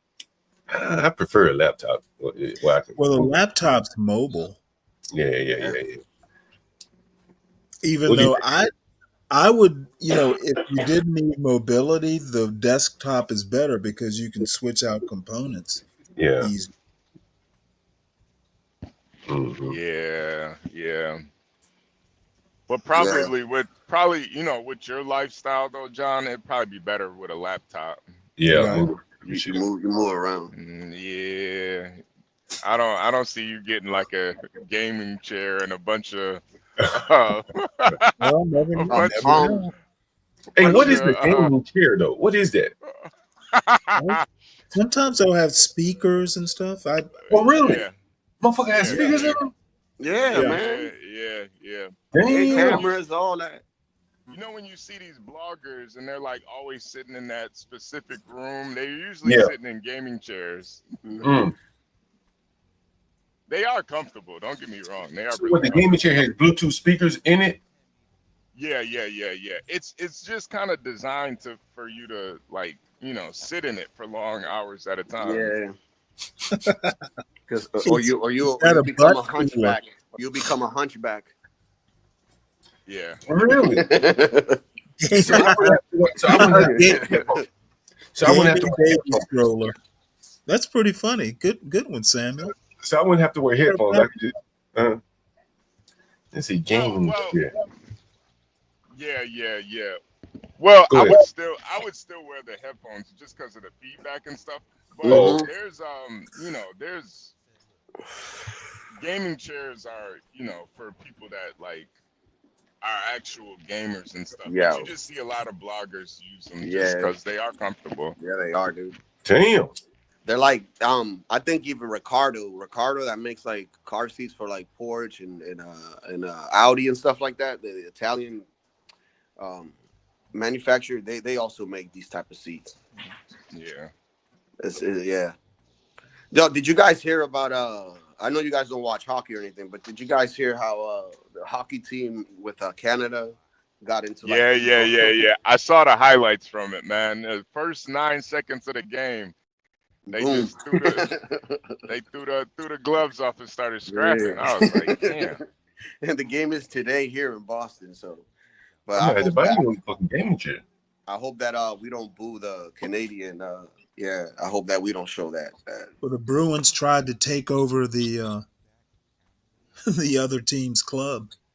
John, you might want to get a gaming chair. Actually, I know I'm joking about it. It's just every time I see one of these manosphere bloggers, they're always sitting in a gaming chair with a bunch of toys in the background and stuff. talking about what they're not toys, HB. They're collectibles. Yeah, a bunch of collectibles.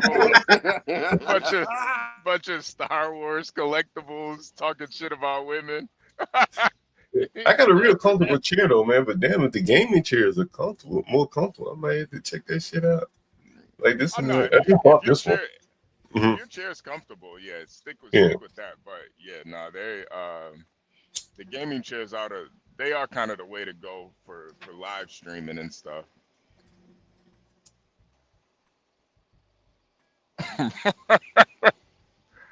Yeah. With all the LED lights in the background and stuff. Yeah, you know how they do. It's like, what is this, a nightclub? Like, shit. They brought the outside to the inside.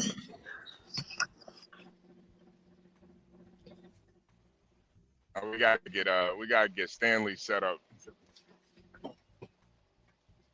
Stanley, a nice little for your live streaming setup. Man, we gotta get you a gaming chair with the LED lights and a mic.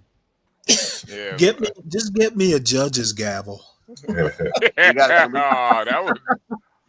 That's all I need. We got to get John that camera that King TL has too. What kind of camera is it? I don't know. Every time he moves, the shit moves with him. Oh, John had that at one point. What's that? That's just so annoying, bro. The camera that like moves with you. That Yeah. I can cut that shit on. Let's see. I changed I took that shit off. That shit gives me motion sickness, man. Yeah. Bulletproof Bluetooth stroller for Chicago. Yeah, that might save some lives, man. Yeah, but wasn't there a dude on he here needs is a that had stroller that? with a beer with a cup holder. Yeah. That holds 40s. Yeah. And maybe you could put spinners and hydraulics. Maybe some sort of cooler, a chiller. Man, he don't even drink that good, man. Keep those 40s cool.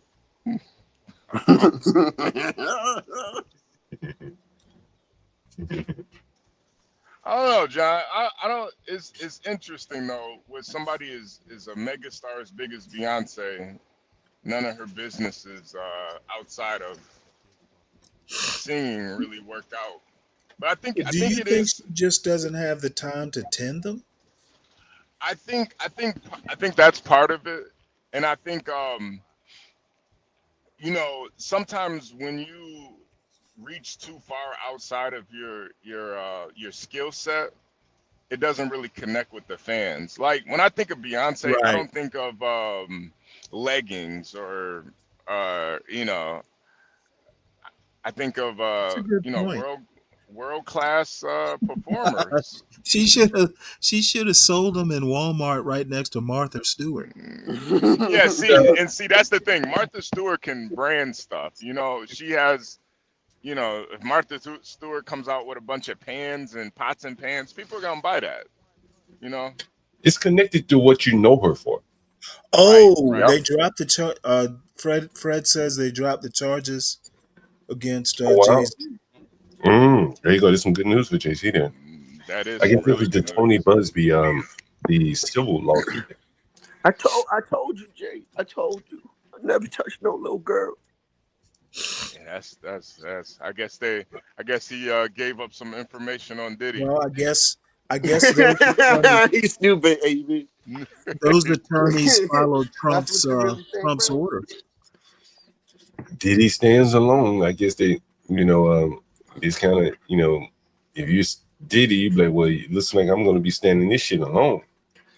Like you think that they probably settled for like way less than what you guys think, and they just didn't report it, and they just like drop it. No, if it was a settlement, that would be reported. I think it was. But sometimes you can do like that little slip and slide shit. Don't gotta be public. I think they were skeptical of this case all along, to be honest.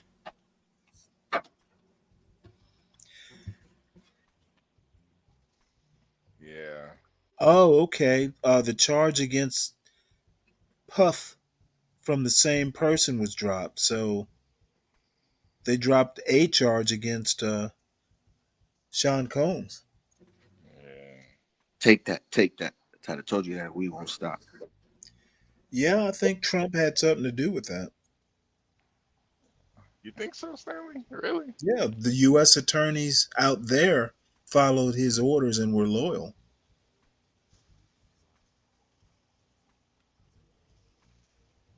You make loyalty sound so bad, Stanley. I don't know. In the military, there's such a thing as unlawful orders. Mm-hmm. Now, this doesn't rise to that. I mean, it's not illegal to drop charges, but I mean, I think there was an ethics thing, and I like that.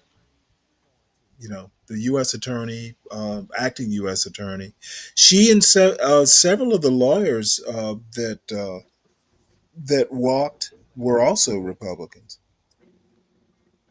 So this wasn't like Democrats who were just like pissed off and want to get back at Trump. I mean, these are people who should be at least somewhat on his side.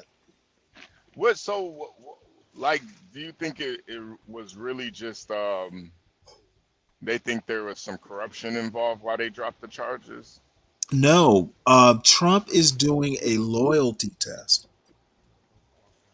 And he went to Emil Bove, who was, I don't even know what he is, but he's above the U.S. attorney for the Southern District.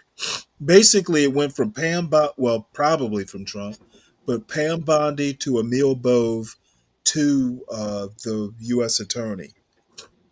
And not only that, they gave them 24 hours to think about it.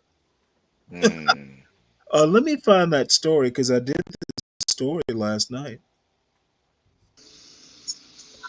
Yeah, this just and having high level officials like that walk out on you, or basically whatever you told them to do was so heinous, they gave up their cushy jobs.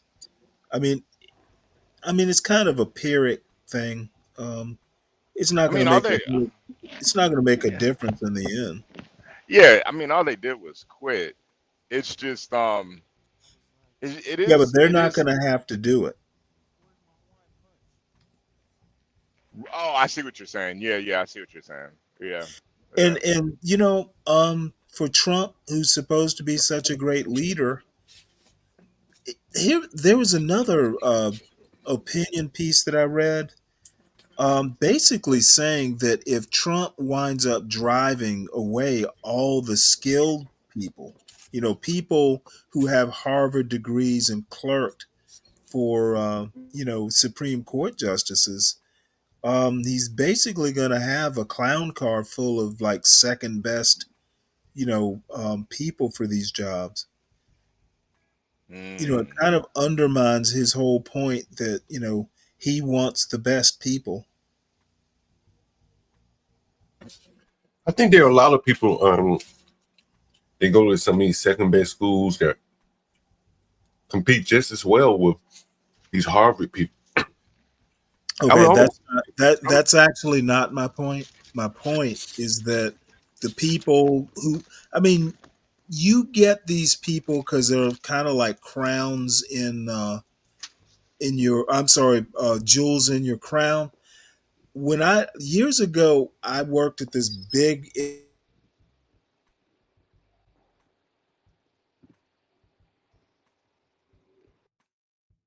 Did we lose Stanley?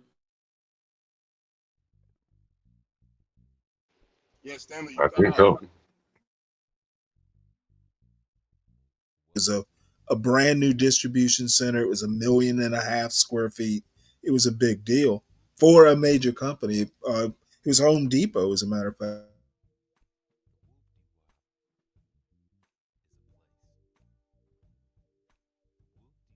Lady I that think though. graduated.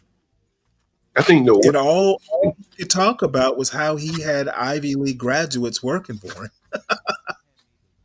So it's kind of like a status symbol. And having people who aren't as competent or who aren't as pedigreed left over because all the major people walked out. Um, it's kind of like an empty gesture, but it's a gesture nonetheless.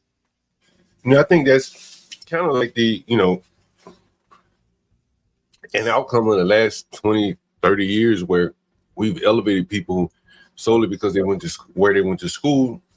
And it doesn't necessarily mean someone who went to, I don't know, West Virginia University was a Okay, but it scrapper. doesn't necessarily not mean it either. Well, if you want to create that kind of class hierarchy where the Harvard Yes, graduates, I happen to put a high value on competence. but I mean, we've seen a lot of I don't think every man can do elite level jobs. Well, but can every man do at least the minimum level needed of practical Okay, thinking? do you think a minimal level is needed at that level of government? Well, I think for people making policy, you don't need someone She's not who's making policy. She's prosecuting high level cases in probably the premier district in America, the Southern District of New York. I think that She was the acting U.S. attorney.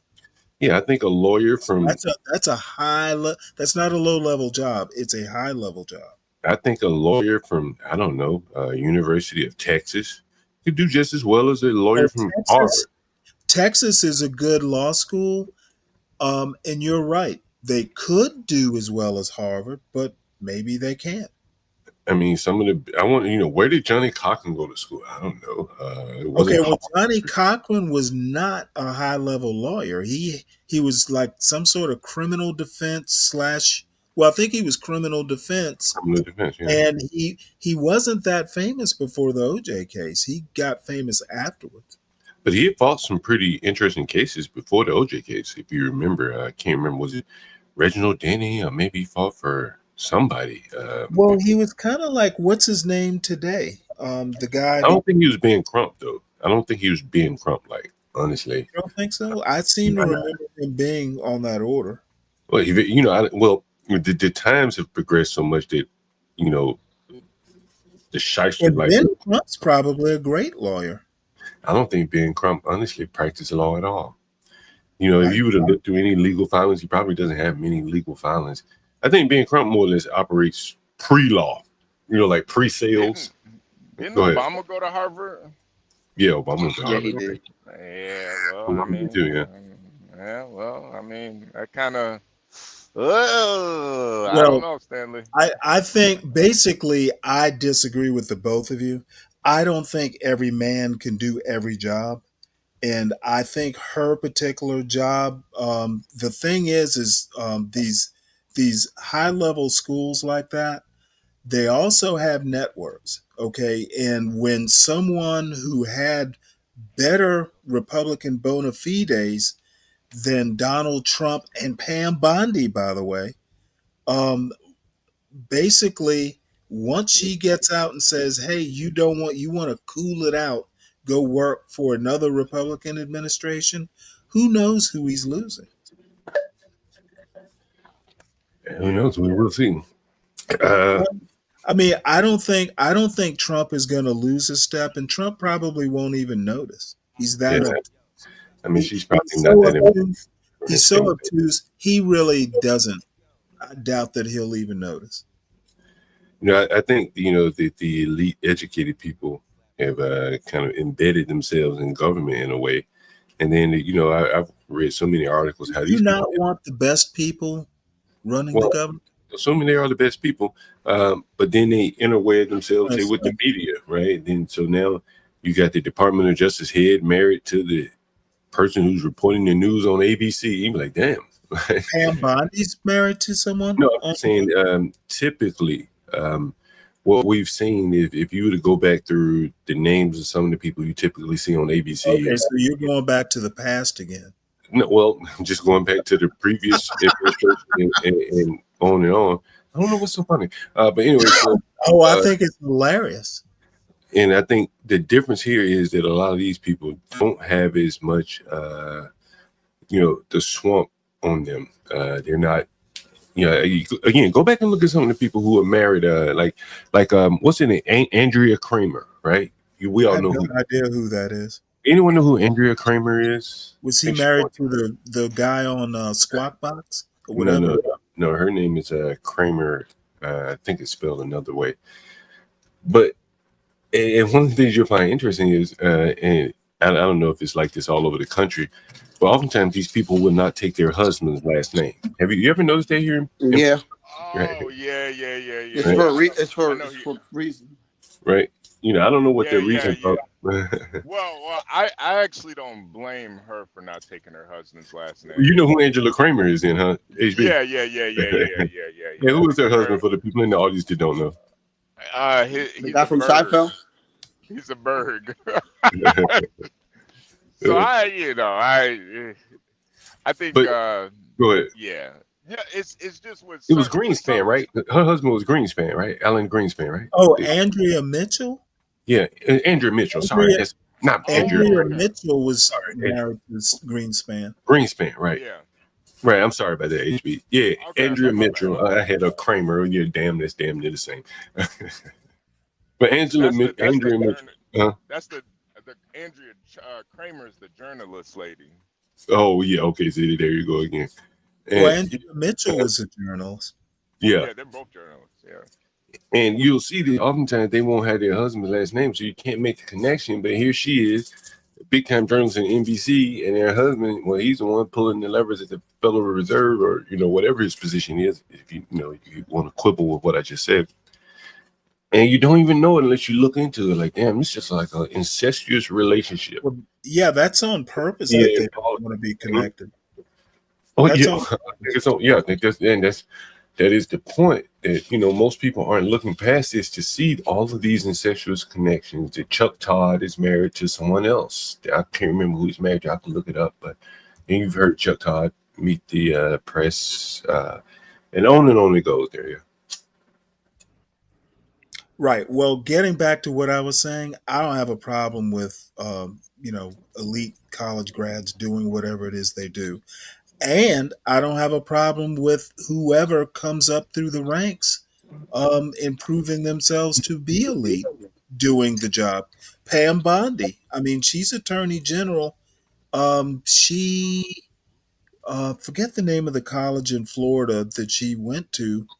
Um, it's a, it's probably fairly, damn it, it begins with an S. Anyway, she doesn't have an elite background, but you know what? She's up there as Attorney General. She has elite college graduates working for her. Yeah, I mean, she has a minimal level of competence. She crosses the bar, whatever the bar is. I think from what I've heard, Bondi's actually pretty sharp. Yeah, she was involved in the Trayvon trial. I'll tell you that. That's probably why I like her more. Stanley, I think people that were in the military, I think they're way more confident in government than people that just went to really exclusive schools. I would trust somebody who's been in the military more. I would tend to agree with you. Now, what happens if you did both? Well, then I mean you're a dual threat at that point. I mean that's somebody like who would be a good example who did both? Well, the military academies are considered elite. So I'm thinking of what's his name? What I call him Pompano. He was Trump's Secretary of State who got his security clearance yanked here recently. Yeah. Pompeo. Yep. Mike Pompeo. He was a military academy graduate. So he did both. Yeah. I do think that's, I think that builds more character, having that military background, the leadership aspect, working with other people. But you know what?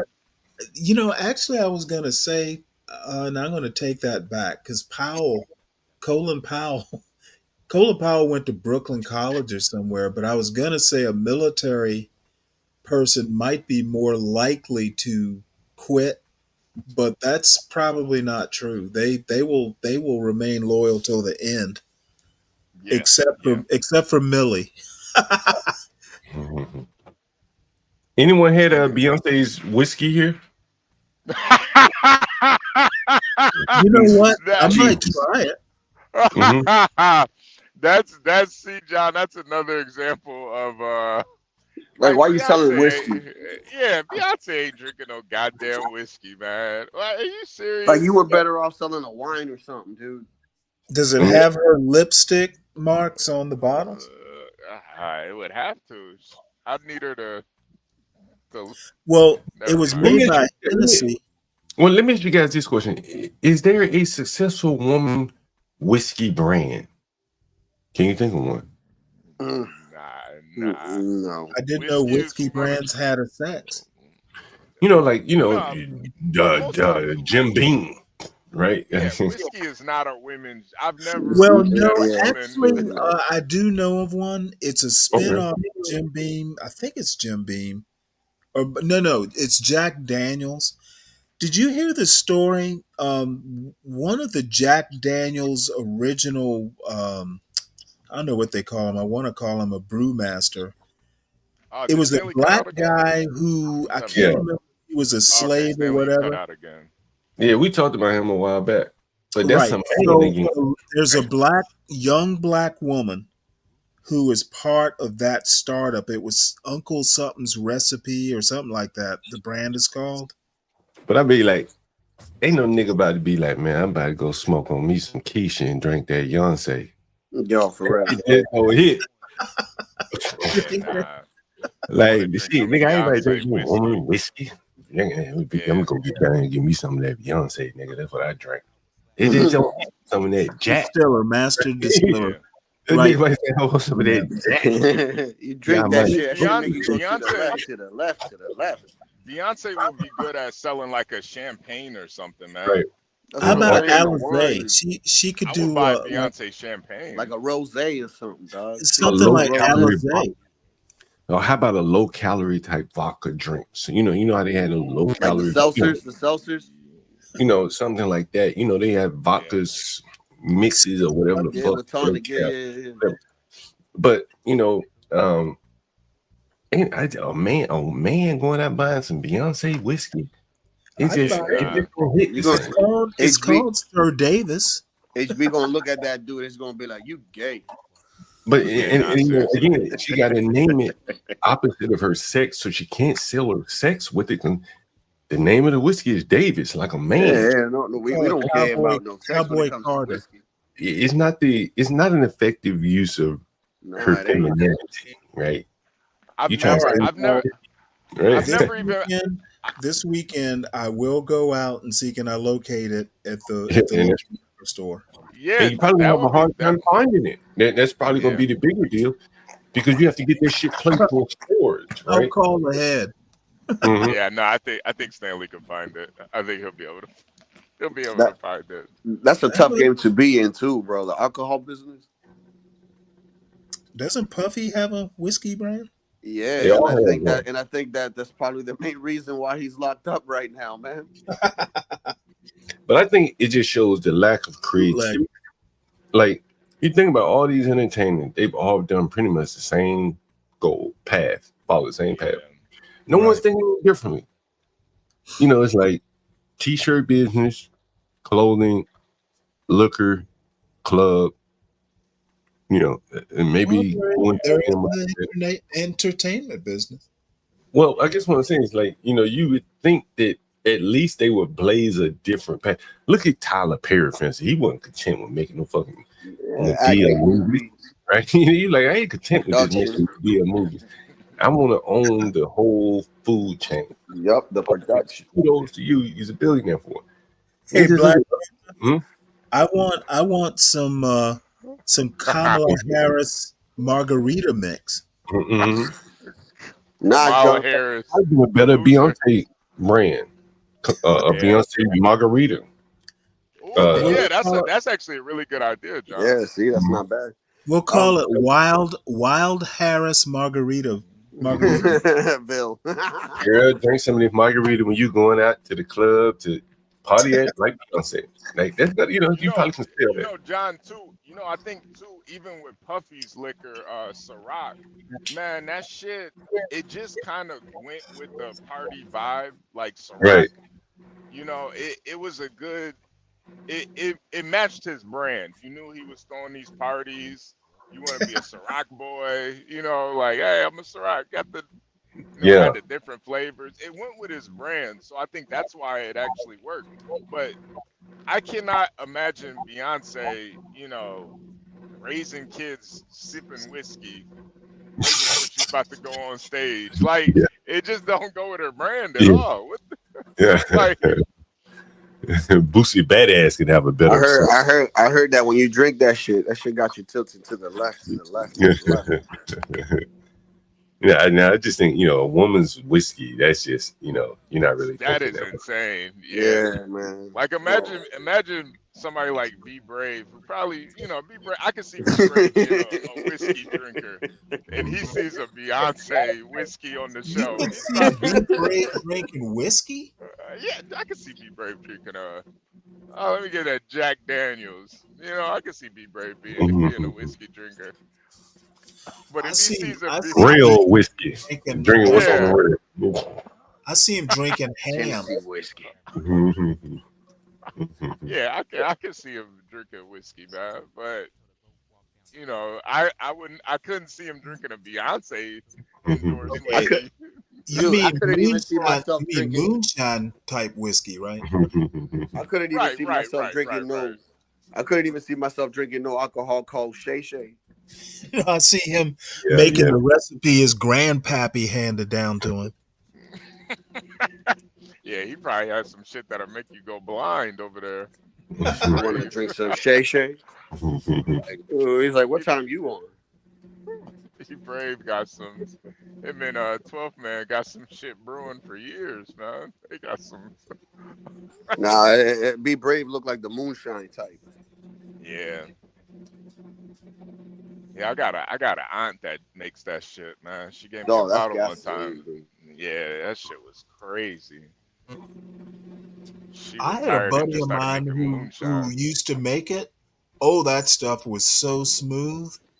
it would fool you. It didn't burn or anything. It was smooth as silk, and just like a few sips of it, you were feeling it. Yeah. Like, that's the shit that they used to take barnacles off the ships. Yeah, Stanley, have you ever even dated a girl that drank whiskey? Not that I can think of. Yeah, me either. I'm just Funny enough, most of the Definitely. women that I've dated actually didn't drink that much at all. yeah. But I'm sure I they'd know. have a nice cup of wine here and Yeah, there. wine. Maybe a little Women mixed drink them drink. old call drink like a what's that shit? It's sweet. They Cosmopolitans and got shit. some what is it? Sweet and sour, sour. Oh Margaritas. yeah, Manhattan. What are they? Manhattan iced teas. Yeah, they'll drink that. This is sour something. Really, yeah, I can't remember. So some, yeah, I've heard them Whiskey drink sour. I like apple tea. whiskey sour. They may drink that shit. Apple teenies. Yeah, that's the gayest drink ever. Fucking Damn, apple. They Stanley. taste Apple, good, dude. apple teeny.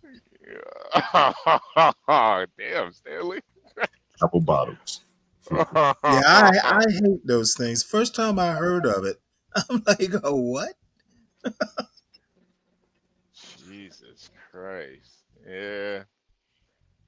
Well, we're at 11:52. I do want to Oh, start the next live. So, yep. You go ahead and do that. all right. I'll join for a little bit. I actually. Okay. I know Portia's got some videos she wants me to go over too, so this should be pretty Oh, I fun. saw that On zombie that. thing. I'd seen it before a few years ago, but What zombie it's thing? it's Key and Yeah, Peele about the yeah. racist zombies. I sent it to The Stanley. racist zombies. Yeah, it was so John, basically Key and Peele woke up in a zombie apocalypse and they walked outside and none of the white zombies wanted to Wanted bite to them eat 'em. because they were racist. I've seen that. It made me It's think like of that one Stanley. where the little girl's going over to chew him, and the parents pull her back. That was funny. Yeah. Yo, and Yeah, then these people are one of the hilarious. zombies locked. He was in his car, and they walked past. The zombie locked his door. He was like, "What the fuck?" There was no window on the door. Yeah, right. He just locked it. He just locked the door. These racist zombies. Yeah, no, Virgo would love that. A whole series about that. Racist zombies. The walking Virgo. KKK. Dude, what are you doing? All right, Stanley. I'm gonna go start this next live, All right. man. All right, All right, Dog is crazy. everybody, the time has come. Please make sure that you hit the like on the way out, because I haven't looked at it in a while. Subscribe. If you're new to the channel, share. And subscribe to Stanley Cross 6000. That's my channel. I actually will have a short or two coming out today. I wanted